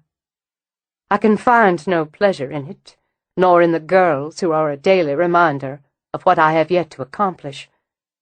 At least once I conceive yet again, I will be left to myself for the months of waiting. It is my duty to bear sons. I will not shirk my duty. And yet it seems I am unable to bring forth anything but chattering girls. I want only to sleep and forget that I have failed once again to provide my husband and this house with the air they both demand. Children as duty only, Roz thought. How sad. How must those little girls have felt, being failures because of their sex? Had there been any joy in this house during Beatrice's reign as its mistress, or had it all been duty and show? Depressed, she considered switching to one of her grandmother's journals, but ordered herself to glance through one more. I'm so sick to death of that busybody, Mary Louise Barker. You would think because she's managed to birth 4 sons, and is once again fat as a cow with yet another child, she knows all there is to know about conception and child-rearing. This is hardly the case. Her sons run around like wild Indians, and think nothing of putting their grubby little hands on the furniture in her parlor, and she just laughs and says boys will be boys when they and their scruffy dogs, 3 of them, come romping in. She had the nerve to suggest I might see her doctor, and some voodoo woman. She swears she'll have the girl she pines for this time because she went to this hideous person and bought a charm to hang over her bed. It's bad enough she dotes on those ruffians in a most unseemly way, and often in public, but it's beyond belief that she would speak to me about such matters, all under the guise of friendship and concern. I could not take my leave soon enough.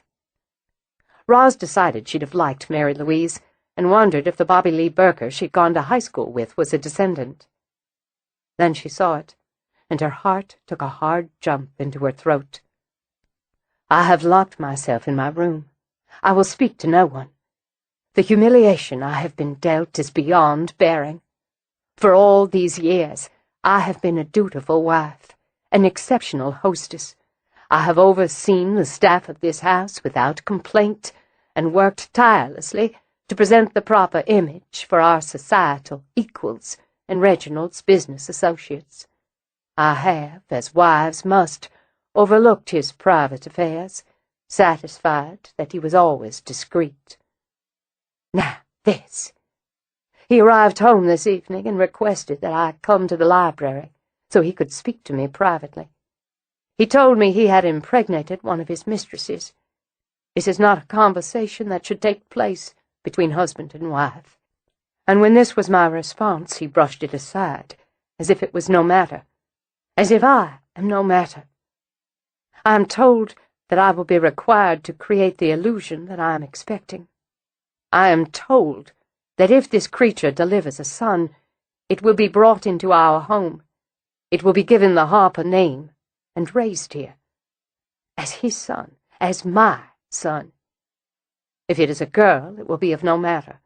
I will have another miscarriage, and that will be that. I refused, of course I refused, to take a whore's child into my home. Then he gave me this choice: accept his decision, or he would divorce me. One way or the other, he will have a son. He prefers that I remain his wife, that neither of us are exposed to the scandal of divorce, and he will compensate me well for this one thing. If I refuse, it will be divorce and shame, and I will be sent away from the home I have cared for, the life I have made. So there is no choice. I pray that this slattern delivers a girl child. I pray it dies, that she dies, that they all burn in hell. Roz's hands shook. Though she wanted to read on, she stood first, walked to the terrace doors. She needed air. With a book in her hand, she stood outside, breathing in the early morning. What kind of man had this been? To have forced his illegitimate son on his wife? Even if he hadn't loved her, he should have respected her. And what love could he have had for the child, to have subjected him to a woman who would never, could never care for him as a mother, who would always resent him, even despise him, and all to carry on the Harper name? Roz. She didn't turn when she heard Mitch's voice behind her. I woke you. I thought I was quiet. You were. You just weren't there. I found something. I started reading through some of the journals. I found something. Whatever it is, it's upset you. I'm sad and I'm angry, and I'm surprised that I'm not surprised. I found an entry. No, you should read it for yourself. She turned now, held the book out, open to where she'd stopped. Take it into the sitting room. I just need another minute here. All right. He took the book. Then, because there was something in her eyes that pulled at his heart, he cupped her chin in his free hand and kissed her softly. She turned back to the view, to the grounds and the gardens going silver with oncoming dawn. The home that had been her family's for generations. Had it been worth it, she wondered? Had the pain and humiliation one man had caused been worth holding this ground under one name? She walked back in, sat across from Mitch. Is this where you stopped? He asked her. I needed to absorb it, I guess. How cruel he was to her. She wasn't an admirable woman, not from what I've read in her own diaries. Selfish, self-absorbed, petty. But she deserved better than this. You haven't given me a son, so I'll get one elsewhere. Accept it or leave. She accepted. You don't know that yet. We know. She shook her head. We'll read the rest, but we know. I can go through this and the others later, myself. No, let's do it now. It's my legacy, after all. See what you can find, will you? I'm going down to make coffee. When she came back, she noted he'd gotten his reading glasses. He looked like a rumpled scholar, she thought, pulling an all-nighter. Shirtless, jeans unbuttoned, hair mussed. That same tenderness floated over her, like a balm over the ache in her heart. I'm glad you were here when I found this. She set the tray down, then leaned over, kissed the top of his head. I'm glad you're here. There's more. He reached up for her hands. Do you want me to summarize? No, read her words. I want to hear her words. There's snippets here and there, her thoughts on this worked into daily entries, her humiliation and the rage under it. She made him pay in the only way she knew, by spending his money lavishly, by shutting him out of a bed, taking trips. A stronger woman would have thumbed her nose, she said, pouring coffee, taken her children and left him. But she didn't. No, she didn't. Times were different for women then. The times may have been different, but right's still right. She set down his coffee, and this time sat beside him. Read it, Mitch. I want to know. He brought the bastard home with some trollop of a wet nurse he brought in from one of his country holdings. Not the mother, he says, who remains in the house in town where he keeps her. He has his son at last, a squalling thing wrapped in a blanket. I did not look at it and will not. I know only that he has paid the doctor to keep him quiet, and that I am required to continue to remain in the house, receiving no callers for another few days. He has brought this thing home in the dead of night, so the servants will believe I delivered it, or will pretend to believe it. He has named it Reginald Edward Harper, Jr. My grandfather, Roz murmured. Poor little boy. He grew to be a fine man, a kind of miracle, I suppose, given his beginnings. Is there anything on his mother? Not in this book, though I'll go through it more carefully. There will be more in one of the other journals. She died here, Amelia did. At some point Beatrice must have seen or spoken with her, or dealt with her in some way. I'll start looking now. No. Tired, she rubbed at her eyes. No, there's a wedding today. Today is for joy and fresh starts, not for grief and old secrets. We know enough for today. Rosalind, this in no way changes who you are. No, it doesn't. Of course it doesn't. But it makes me think that for people like this, for people like Reginald and Beatrice, marriage was a practicality, social standing, breeding, family backgrounds. Maybe there was some affection or some attraction, but at its core it was business. The business of maintaining families at a certain level, and children were just tools to accomplish that. How sad for them, and how tragic for the children. But today, she drew a deep breath. Today, we're seeing it shouldn't be that way. We're going to watch two people who love each other make promises, make a marriage, cement a family. I'm glad you're here, Mitch, and I'm glad we found this today, because this wedding is just what I need now. It was the perfect day for it, tailor-made, with candy blue skies and balmy air scented with flowers. The gardens Logan and Stella had made bloomed in a lovely array of color and shape.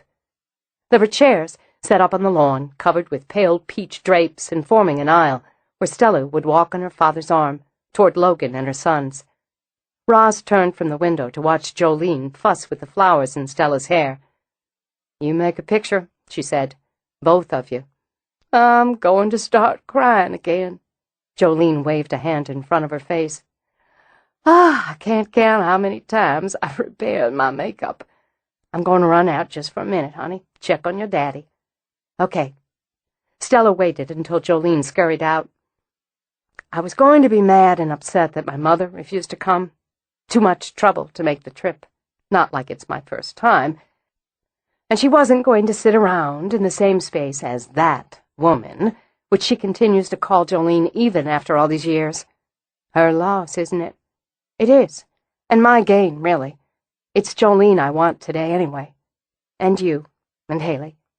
Stella lifted her hand to touch the sapphires in her ears. They're so perfect. They do the trick. Look at you. Feeling a little misty herself, Roz stepped closer to study her friend. The dress was simple, a pale, pale blue, with narrow straps, a straight bodice, and a long skirt with a slight bell. There were 2 dahlias pinned in her curling red hair, one white, one blue, and her face was luminous, as a bride's was meant to be. I feel absolutely beautiful. You should. You are. I'm so happy for you. I'm not nervous anymore, not even a little jump in the belly. Stella pressed a hand to it as she blinked tears back. I think about Kevin, my first wedding, the years we had together, the children we made together, and I know in my heart, I know he's okay with this. Logan's a good man.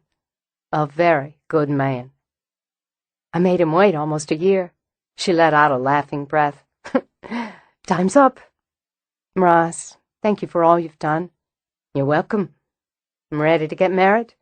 I'm absolutely ready. It was sweet, Roz thought, and it was lovely. The man and woman, the young boys coming together in the gardens of the home they'd share. Logan, big and strong and handsome in his suit. Stella, bright and beautiful in her bride dress, and the children grinning even when Logan kissed the bride.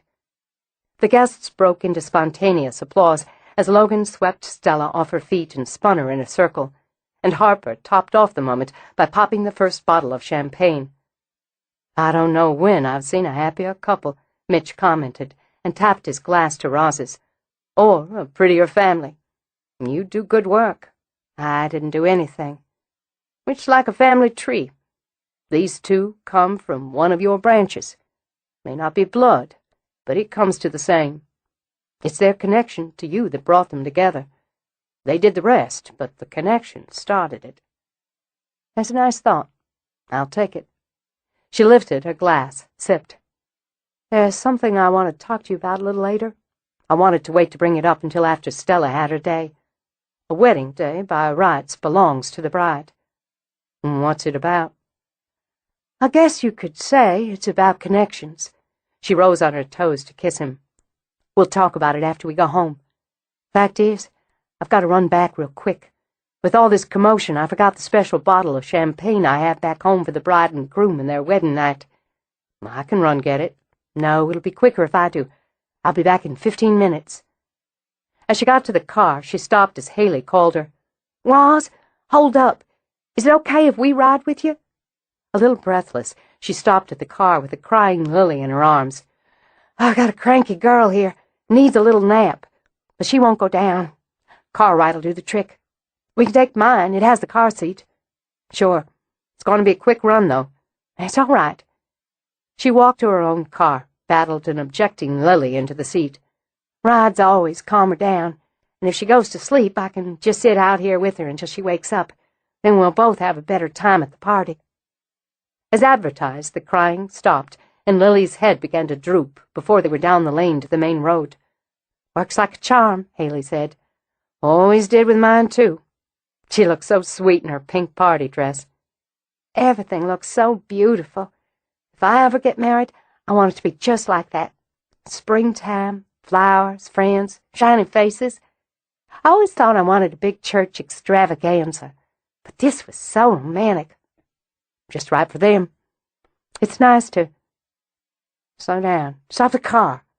What? What's the... Oh, my God. They looked over at In the Garden. Roz had closed for the day so everyone could enjoy the wedding. But someone, she could see, had been there. Someone she thought still was. Several of her outdoor displays were overturned, and a car was parked sideways, crushing one of her beds. Call the police, Roz snapped, and was already out of the car. You and the baby get out of here now. Go back to Logan's right now. Don't go in there now. This is my place. And she was already running. Her flowers, she thought. Plants she'd started from seed or cutting. babied along, nurtured and loved, destroyed, beaten down, ripped to pieces. Innocent, she thought, as she took only a moment to grieve for the loss and waste. Innocent beauty crushed to nothing. There would be payment made. She heard glass shatter and charged around the back of the main building. She saw Bryce swinging a baseball bat at another window. "You son of a bitch!" He whirled. She saw the shock first, then the rage. "Thought you were busy today. Figured I'd be done before you came by." "You figured wrong." "Doesn't matter a damn." He slammed the bat into the next window. "Time you learned a lesson. You think you can humiliate me in public? Set the cops on me? You humiliated yourself, and if you don't put that down and get the hell off my property, I'm going to do more than set the cops on you." "Such as? Just you and me now, isn't it?" He slapped the bat against his palm, took a step toward her. "Do you know what you cost me?" "I've got a general idea, and it's going to be more. Trespassing, destruction of property." He didn't use the bat, though she saw in his eyes just for an instant that he considered it. But he swung out with his hand, cracking her across the cheekbone and sending her sprawling. That was all it took. She was up like a flash and launching herself at him. She didn't use nails and teeth as Mandy had. She used her fists and took him so by surprise he fell to his knees before he managed to block her and strike out at her again. But the blow didn't land. The wind came up so fast, so cold, so furious, that it flung Roz back against the building. Her head rapped sharply against wood, so she had to shake it clear. When she did, she saw Amelia sweeping across the ground, dirty white gown flying, hands curled like lethal claws, murder in her eye. And so did Bryce. He screamed, a single high-pitched shriek of terror before he began to claw at his throat and gasp for air. "Don't! For God's sake!" Roz tried to push forward, but was slapped back by the pressure of the wind. "Don't kill him! It's enough! It's enough! He can't hurt me! He won't hurt me!" Gravel spat and spun, and the figure in white circled, vulture-like, over the man collapsed on the ground, raking his own throat bloody. "Stop! Amelia, stop! Great-grandmama!" Amelia's head lifted, turned, and her eyes met Roz's. I know I come from you. I know you're trying to protect me. It's all right. He won't hurt me now. Please." She pushed forward again, managed 2 steps with an effort that sucked her breath out of her lungs. "He's nothing," she shouted. "A bug. But he taught me some important lessons, and I'm going to teach him some hard ones. I want him to live so he pays." She fought forward another step, holding her hands out, palms up. "There will be payment, I swear to you. For me and on the blood we share, I swear there'll be payment for you." He was breathing again, Roz noted. Short, harsh breaths, but air was wheezing in and out of Bryce's white lips. She crouched down, spoke calmly. "Looks like it wasn't just you and me, after all." The wind began to die, and through it she heard shouts and running feet. When she straightened, Amelia was gone. She staggered back on rubbery legs as Harper flew around the side of the building, 2 strides ahead of Mitch. "I'm all right. I'm fine," though she felt her head circle like a carousel. "But this one might need a little medical attention." "Fuck him!" "Mama!" Harper grabbed her, feathered his hands over her face. "Jesus Christ! Jesus, he hit you?" "Sucker punched me, but I got him back, believe me. Got him worse. And Amelia finished him off. I'm all right, baby, I promise you. Cops are on their way." She looked over at the tremble in Mitch's voice and saw from his face it was partly from fear, partly from rage. "Haley called them on her cell on the way back to get us." "Good, good." She was not going to faint again, no matter what. "Well, we're just going to press all sorts of charges." She brushed at her hair, then her dress, and noticed a tear on the skirt. "God damn it, I bought this especially for today. All sorts of charges." She drew in a breath, struggling with temper and giddiness. "Harper, honey, Will you do me a favor and take this worthless piece of trash around front? You and Mitch wait for the police. I don't want to see him for a minute or two. I might finish what Amelia started. Let me haul him up first." Mitch bent down, yanked Bryce up on his buckling legs. Then, with eyes burning green, he glanced toward Roz. "Sorry," he said, before he plowed his fist into Bryce's face and sent him sprawling again. "Hope you don't mind."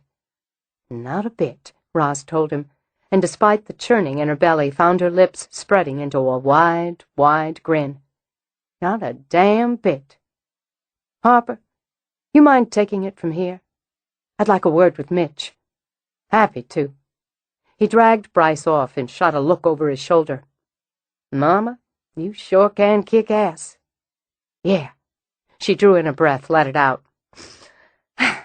"If it's all the same to you," she said to Mitch, "I'm just going to sit down right here until I get my feet back under me. That ass-kicking took something out of me." "Wait." He peeled off his jacket, spread it on the ground. "No point in messing up that dress any more than it is." She sat down, then tipped her head onto his shoulder when he joined her. "My hero," she declared. Epilogue. She sat quietly until her heart rate slowed to normal, until the tangle of nerves, of rage, of reaction in her belly eased a little. Broken glass glittered in the sunlight. Glass could be replaced, she reminded herself. She'd mourn her flowers, but she'd save some of the wounded, and she'd grow more. She'd grow an abundance of more. "How's your hand?" she asked Mitch. "Fine. Good." He all but spat it out. "He's got a chin like a marshmallow." "Big, strong man." She turned to wrap her arms around him and didn't mention Mitch's raw, scraped knuckles. "He must have gone crazy to think he could get away with this." "A little, I guess. I imagine he planned to be done wrecking my place before the reception was over. He'd figure we'd blame it on kids, or the police would, and all I'd have was a mess on my hands. A man like that doesn't have any respect for women, doesn't believe one can best him. Well, one did. Well, two. One live one, one dead one." Since the faintness had passed, she got to her feet, held out a hand for his. She was like fury, Mitch, flying over the ground, through tables, and so fast. Wicked, wicked fast. He saw her. Bryce saw her coming at him, and he screamed. Then she was choking him. Or, I think, making him believe he was choking. Her hands weren't on him, but she was strangling him. She rubbed her arms, then clutched gratefully at the lapels of his jacket, drawing them tight when he draped it over her shoulders. She didn't know if her bones would ever be warm again. "I can't describe it. I can hardly believe it happened. Everything so fast and wild." "We could hear you shouting," he explained. "You cost both me and your son several years of our lives. I'm going to say this once." He turned, took the lapels himself to hold her still and facing him. "And you're going to hear it. I respect and admire your steely will, Rosalind, and appreciate your temper and your capability.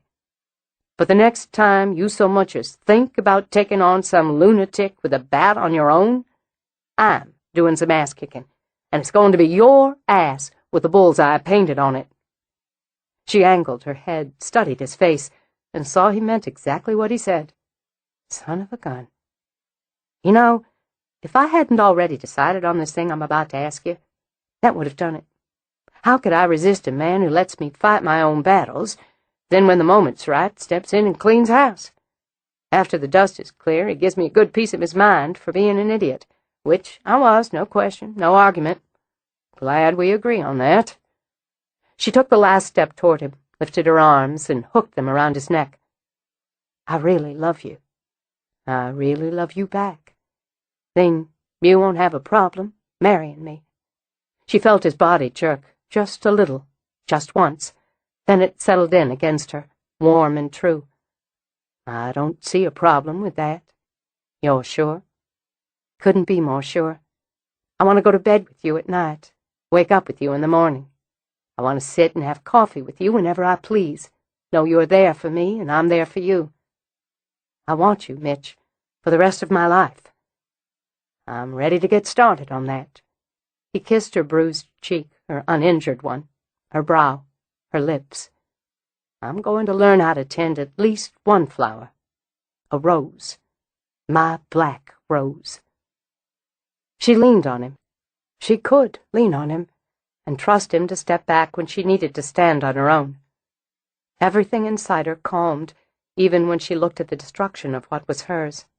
She would fix it, save what could be saved, accept what couldn't. She would live her life and plant her gardens, and walking hand in hand with the man she loved, watch both bloom. And in the gardens of Harper House, someone walked and raged and grieved, with mad eyes burning into the candy blue sky.